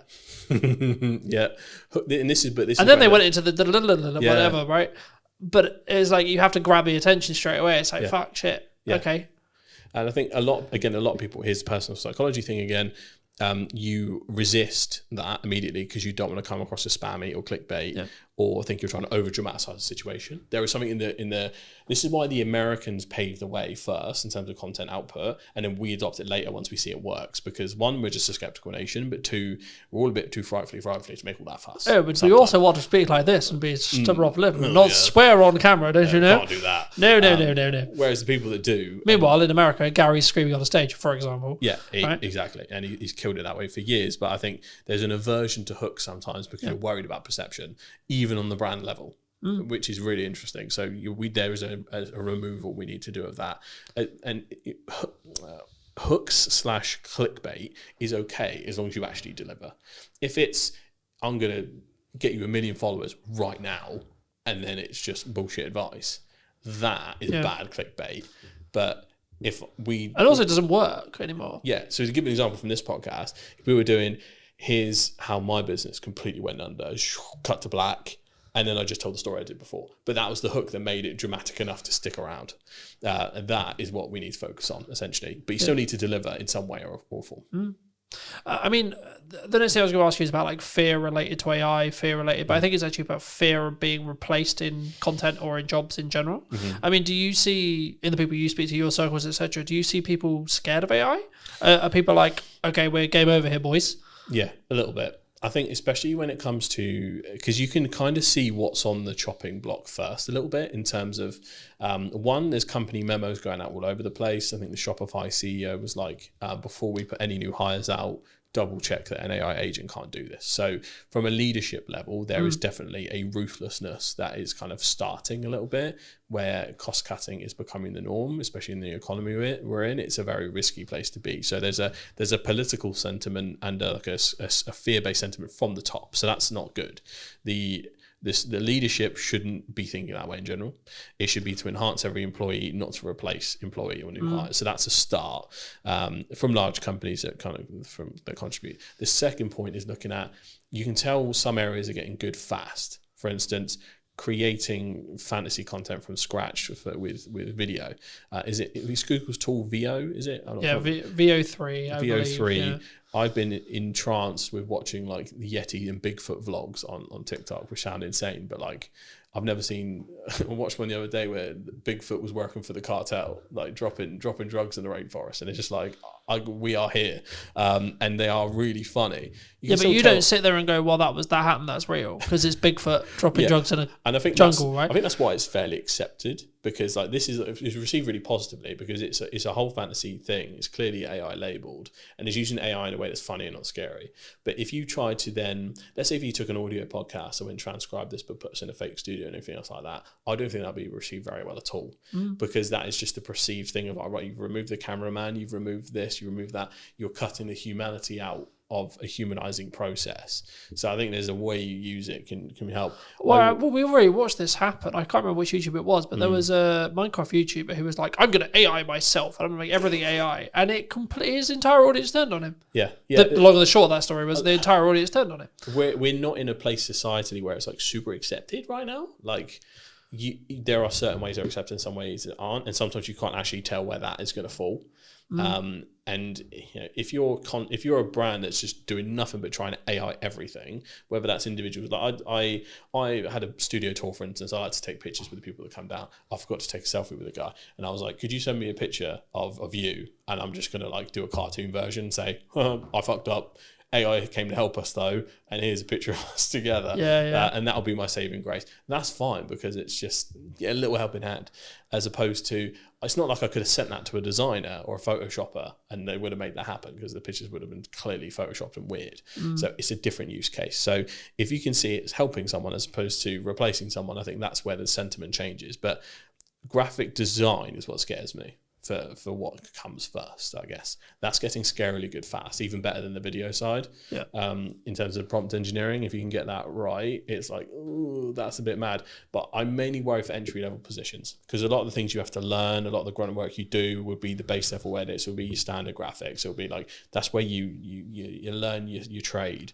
And that's what worries me, because I know that big companies will try and cut that out fast. But is there the counter argument, I guess, to that is, you could be valuable to a company that isn't leveraging AI by teaching them how to use AI to do that thing. Absolutely. There is, chaos is a ladder. There is an abundance of opportunity that comes from this uncertainty, this change and all that stuff. But this depends on whether you're looking at it from an individual solution or a societal solution. I'm always looking at it from, I could probably spin up a course tomorrow talking about how we can introduce it to your business and this is how you don't get left behind and all this. Morally for me, I'm like, I can't do that, because I want to look at the societal solution of how do we get AI to help us and not replace people that sometimes you just want a job. Like, I don't want to have to live in a world where we all have to be bombastic entrepreneurs and hustlers, because it is not feasible to live in a society where everyone does that. There was a fascinating podcast, Diver CEO, the debate between a guy called Gary Stevenson and Daniel Priestley. I respect both equally, but you could tell they were talking past each other. One guy's talking about a solution for the individual, the other one's talking about a solution for society. And I think we do need to find a middle ground, because ultimately everyone's got to look after themselves.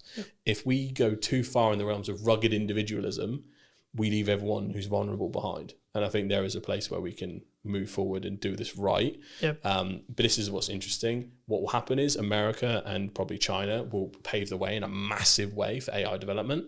And typically what's happened so far, the EU in general, will then regulate the advancements that come from those two areas. That's typically its role. It's not really a powerhouse in terms of AI and technology, but what it does is it knows how to make rules right, GDPR, other stuff like that, and it kind of reins in rampant innovation, because otherwise people get left behind. And I think there's so much you could go into on that, but I think the main thing is like self-accountability related to your own actions, right? Like, it's interesting because obviously when I've been starting the podcast and do the research on the show, what I want to do with it, etc. But like, even in the podcast I filmed this morning with Jack, we were talking about the fact that the economy is in a bad place, which is really weird for me to hear, to be honest. And this is going to sound really horrible, because I'm doing better than ever in respect to like commercial work.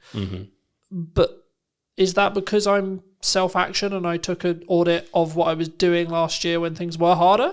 Like, it's not like, oh, I'm a fucking immune to it. Last year was shit, right? And it was like, do I get to a position where I did my audit, I redid all my marketing, I redid all my structure, I fill in all the gap times, and then I'm very focused on client delivery? Is that why? Because I'm 100% account. Like, I don't. Yes, you need to know what's going on in the news, but I'm not sat here going, Rachel Weezer said this. Like, we're speaking about this. It'd be easy to use that as a on crutch. the day that Hertzberg's statement is happening. I've got no idea what it said. It's probably happened. I've no idea. Yeah. I've been too busy working. There's a spending review today. Yeah, that's what I mean. But I know it's today. Yeah. I've got no idea what was said. Yeah. What? Because I've been working all day. Yeah, same here. I only got to hear a little bit of the preamble before she actually kicked off, but there is a fine balance, and I think it might be industry dependent when we look at it. So industries like ours, you can look at it in two ways. Usually, first thing they cut is marketing. The smart companies don't. Whenever one brings their marketing down, you ramp up. That depends on if that company has resource or not. And if you're talking to that company, that's the right mindset. So there's that. The second thing is, it is also everything's down to the individual. Obviously, the pandemic was an awful time economically. I came up during that. That was my ladder. I was born in the dark, raised by it. So I completely get where you're coming from in terms of, right, yeah, fuck it. If there's chaos going around everywhere, I'm just going to take advantage of everything. But I think you just need to focus. I don't think it's just as simple for as business owners, like you just need to focus on what the fuck yeah. has worked and what the fuck you think is going to work, and then just get your head down, right? Stop getting heady or whatever you want to call it. Yeah. In XYZ person said this, or Donald's done this, or the PM's Honestly, done this, or the news cycle so on. Is so draining at this point. It is. For most people's own sanity, and I'm super clued into the politics and news and all that stuff, it's almost impossible to keep up with America at the moment. And obviously that affects the world, unfortunately. The UK is a little bit more stable, but just not moving very fast.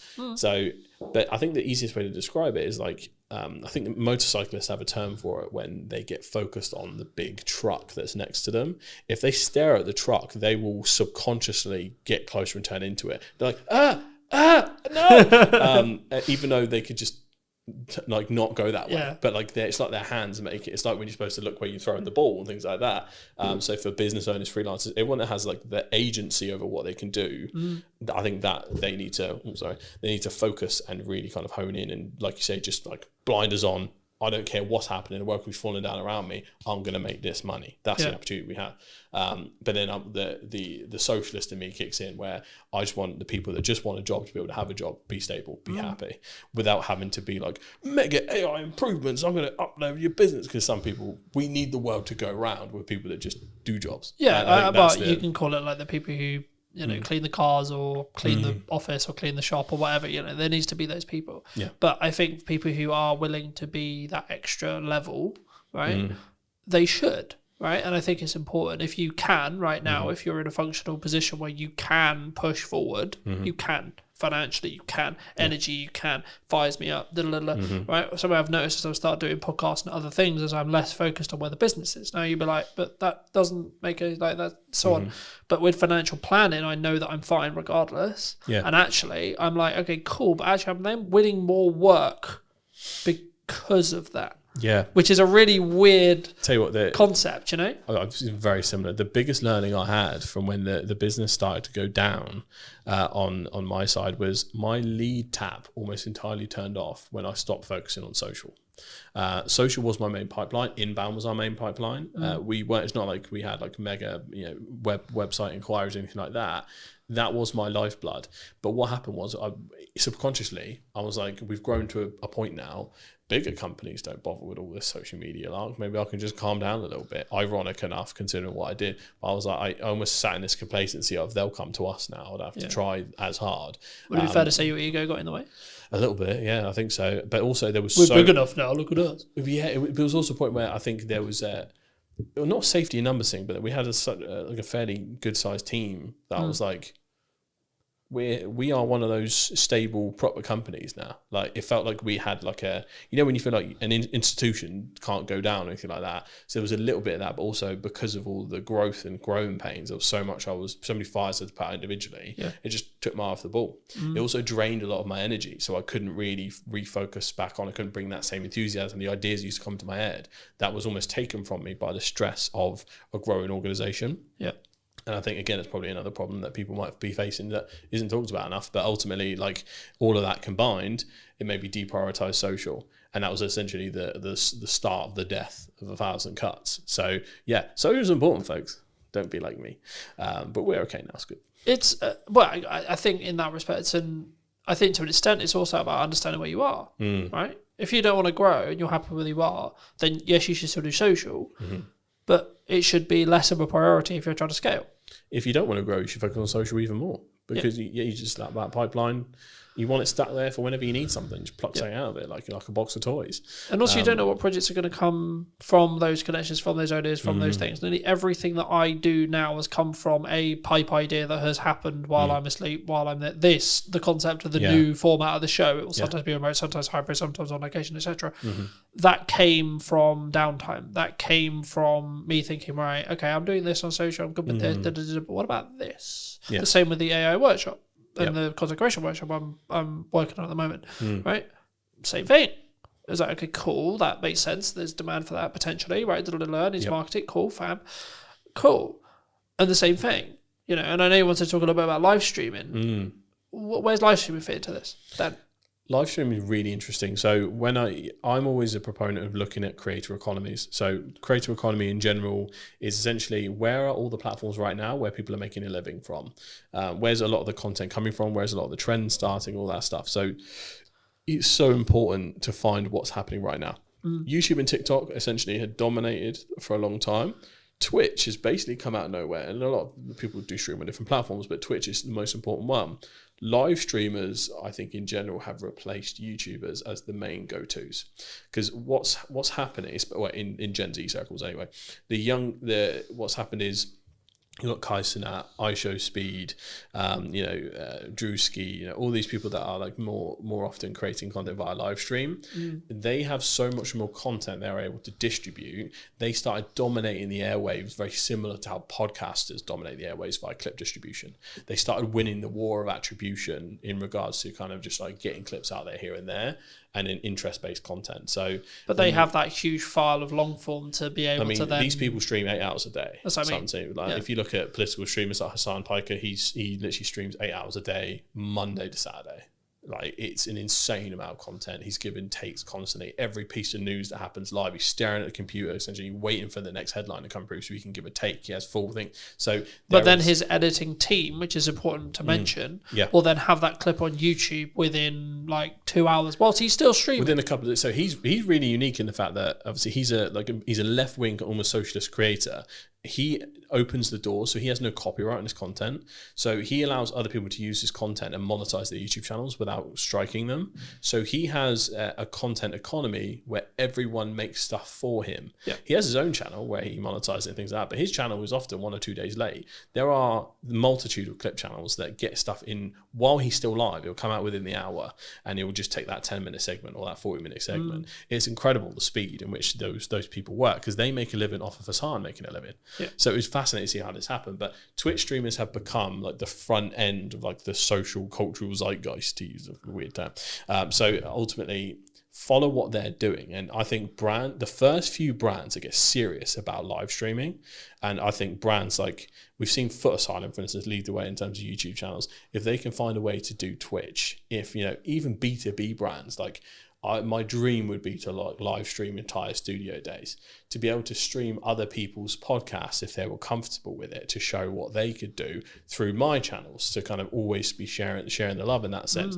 You would be able to see such an awesome mix of different things. Each industry, some industries won't be able to do it, some can, but I think if they're the first to market, there is a rare opportunity there to be taken seriously in that space, because Twitch has only been for like gaming for a while. Let's Chat style stuff has become more and more popular. That is now the most popular thing. It's less gaming and more essentially completely universal. Do you think that the TikTok live shopping experience is also going to be a game changer in the next 10 years? They are going hard on that. I keep getting ads for webinars to become like kind of a TikTok live agency, because they're trying to bring other people into the fold. It's really interesting. It's something we're considering for the studio, to have almost a live shopping zone, or to figure out how to kind of do that properly. We have sets for it, but there's a certain kind of aesthetic and way to do it. Live shopping is becoming crazy. TikTok shopping sells insane amounts, without considering potential bans. At least in the UK, that's nowhere near anything. In the States, I don't think they'll ever ban it, because Trump gets too many headlines from TikTok and too many views. So I think he'll leave it the way it is. So I think, again, it's a serious, for e-com brands, serious business. Even just lives in general, even if you're not selling, TikTok lives and lives in general is so important. Like, there's people that, again, make a living off TikTok live just by, like, we've all seen have you seen the TikTok NPCs? Yeah, so people pretended to be different characters, where every time someone sends them a little emoji, they go, wow, emoji, thank you. And they act like robots for hours and hours, but they make ungodly amounts of money from it. But It's surely insane. linking back to AI, that'll be commoditized by AI. Or is it because it's actual person being a... Is that the commoditized point? At least for the NPC non-playable characters. For the non-playable character streamers, the whole point of it is the novelty of you're making a human being dance like a monkey. Right, okay. Essentially, because you make them Here, say have a peanut. dumb Here, stuff. have a peanut. Okay, Yeah. People are sat there donating £1, £2, £3, £4, £5, £10 just to make them do stupid shit. Yeah. Which is a very dystopian place to be, but like that is. It reminds me what's of a happening Black right now. Mirror event somewhere there. There's got to be an episode like that somewhere. But yeah, no, it absolutely. will happen because currently there are certain creators who are pretending to be robot AIs before that's available, if that makes sense. Yeah. So like they're in full cyberpunk like cosplay, Yeah. and they're going donation, thank you, and but they're acting like they're not real. So once that happens, it's going to be easy. But I think when people look at this, they go, AI is going to just replace all of these creators. I think there will be a bigger pushback than you think in terms of people going, this ain't a person, I don't give a shit. And that will happen for a long, long time. Yeah. And there'll be, similar to how we get ads and spam, I think a big portion of AI content will be treated as such, as essentially slop. And then from that point, it will kind of develop from there.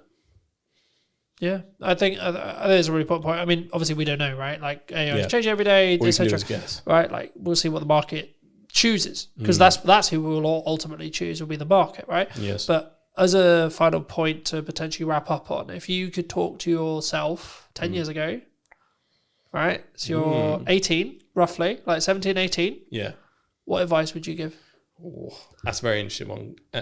Is it With what you know now? Am I back in that time? So apart from telling myself lottery numbers and what to invest in, is it more, or am I like, if I'm 18 today? Today, sure, why not? Okay, because that changes the advice. I think. Like if you were 18 today, so you could gain 10 years, what would you say to yourself? But you have none of the network that you have gained in the 10 years. You don't have the resources. You don't have the understanding. You have you have basically been reset, but it's today. Yes. So you get given 10 years, but you've also reset everything you gained in the last 10 years as well. I think it's really interesting because I know myself, and I don't listen to advice. Whenever someone else tells me to do something, I kind of do the opposite. It's a very like ADHD thing to do. But I think the important thing to say is consistency.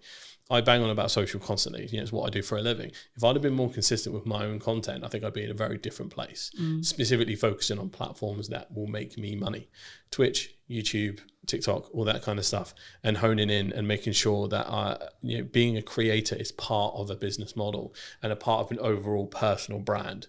Like we talked about before, personal brand is going to become so important. Some people say LinkedIn profiles will end up replacing CVs altogether because if anyone's ever done recent job applications, it's awful. It's very much how you get around it and get knowledgeable and let the people know who you are. It's all going to be knowing who you are. So the game of contacts and black book has evolved to online. So if you are starting with no contacts today, it's probably the best point in time you could ever start for that kind of thing. But you have to have a clear strategy and try and conquer the fear of feeling like you don't know enough straight away. You can learn so much from the resources we have available on YouTube and things like that. Not to say you can become an expert, but you can learn enough to help someone else off your own back via online courses, YouTube channels, pretty much immediately. And all you have to do is just try and help people no matter what industry you're in. As long as you're earnestly and authentically trying to help people, you can kind of never go wrong. So you just mix authentically helping people with consistency, you'll be in a brilliant place given a little bit of time. So that's what I tell myself, just stay consistent instead of being on and off again. Thank you for the time, James. No worries. Thank you for having me, mate. Appreciate it. Do you want to shout anything out before we go? I suppose I do. Come down and use Hampshire Podcast Studios. It is a plug-and-play solution for entrepreneurs, businesses, and creators to create video podcasts, YouTube channels, pretty much anything you need. Unboxing videos, reaction videos, live streams. We pretty much got it all set up for anything. So if you're in the Hampshire area, you need to make content, come down, we'll have a cup of tea, we'll kind of plan out what you need to make, and essentially you can use this as a plug-and-play solution, or we can help you kind of manage the whole thing end to end. So if you need any help, create some content, come on down and let's get some stuff done. Thank you ever so much for joining me, ladies and gents. I hope you took value from mine and James's conversation. We're going to leave it there. I'll be back very, very soon with a brand new podcast. Who knows where I'm going to be? I might be in Southampton, might be in London, might be somewhere completely different or digitally. I'll see you very, very soon. Thank you ever so much for coming back and joining me. Take care.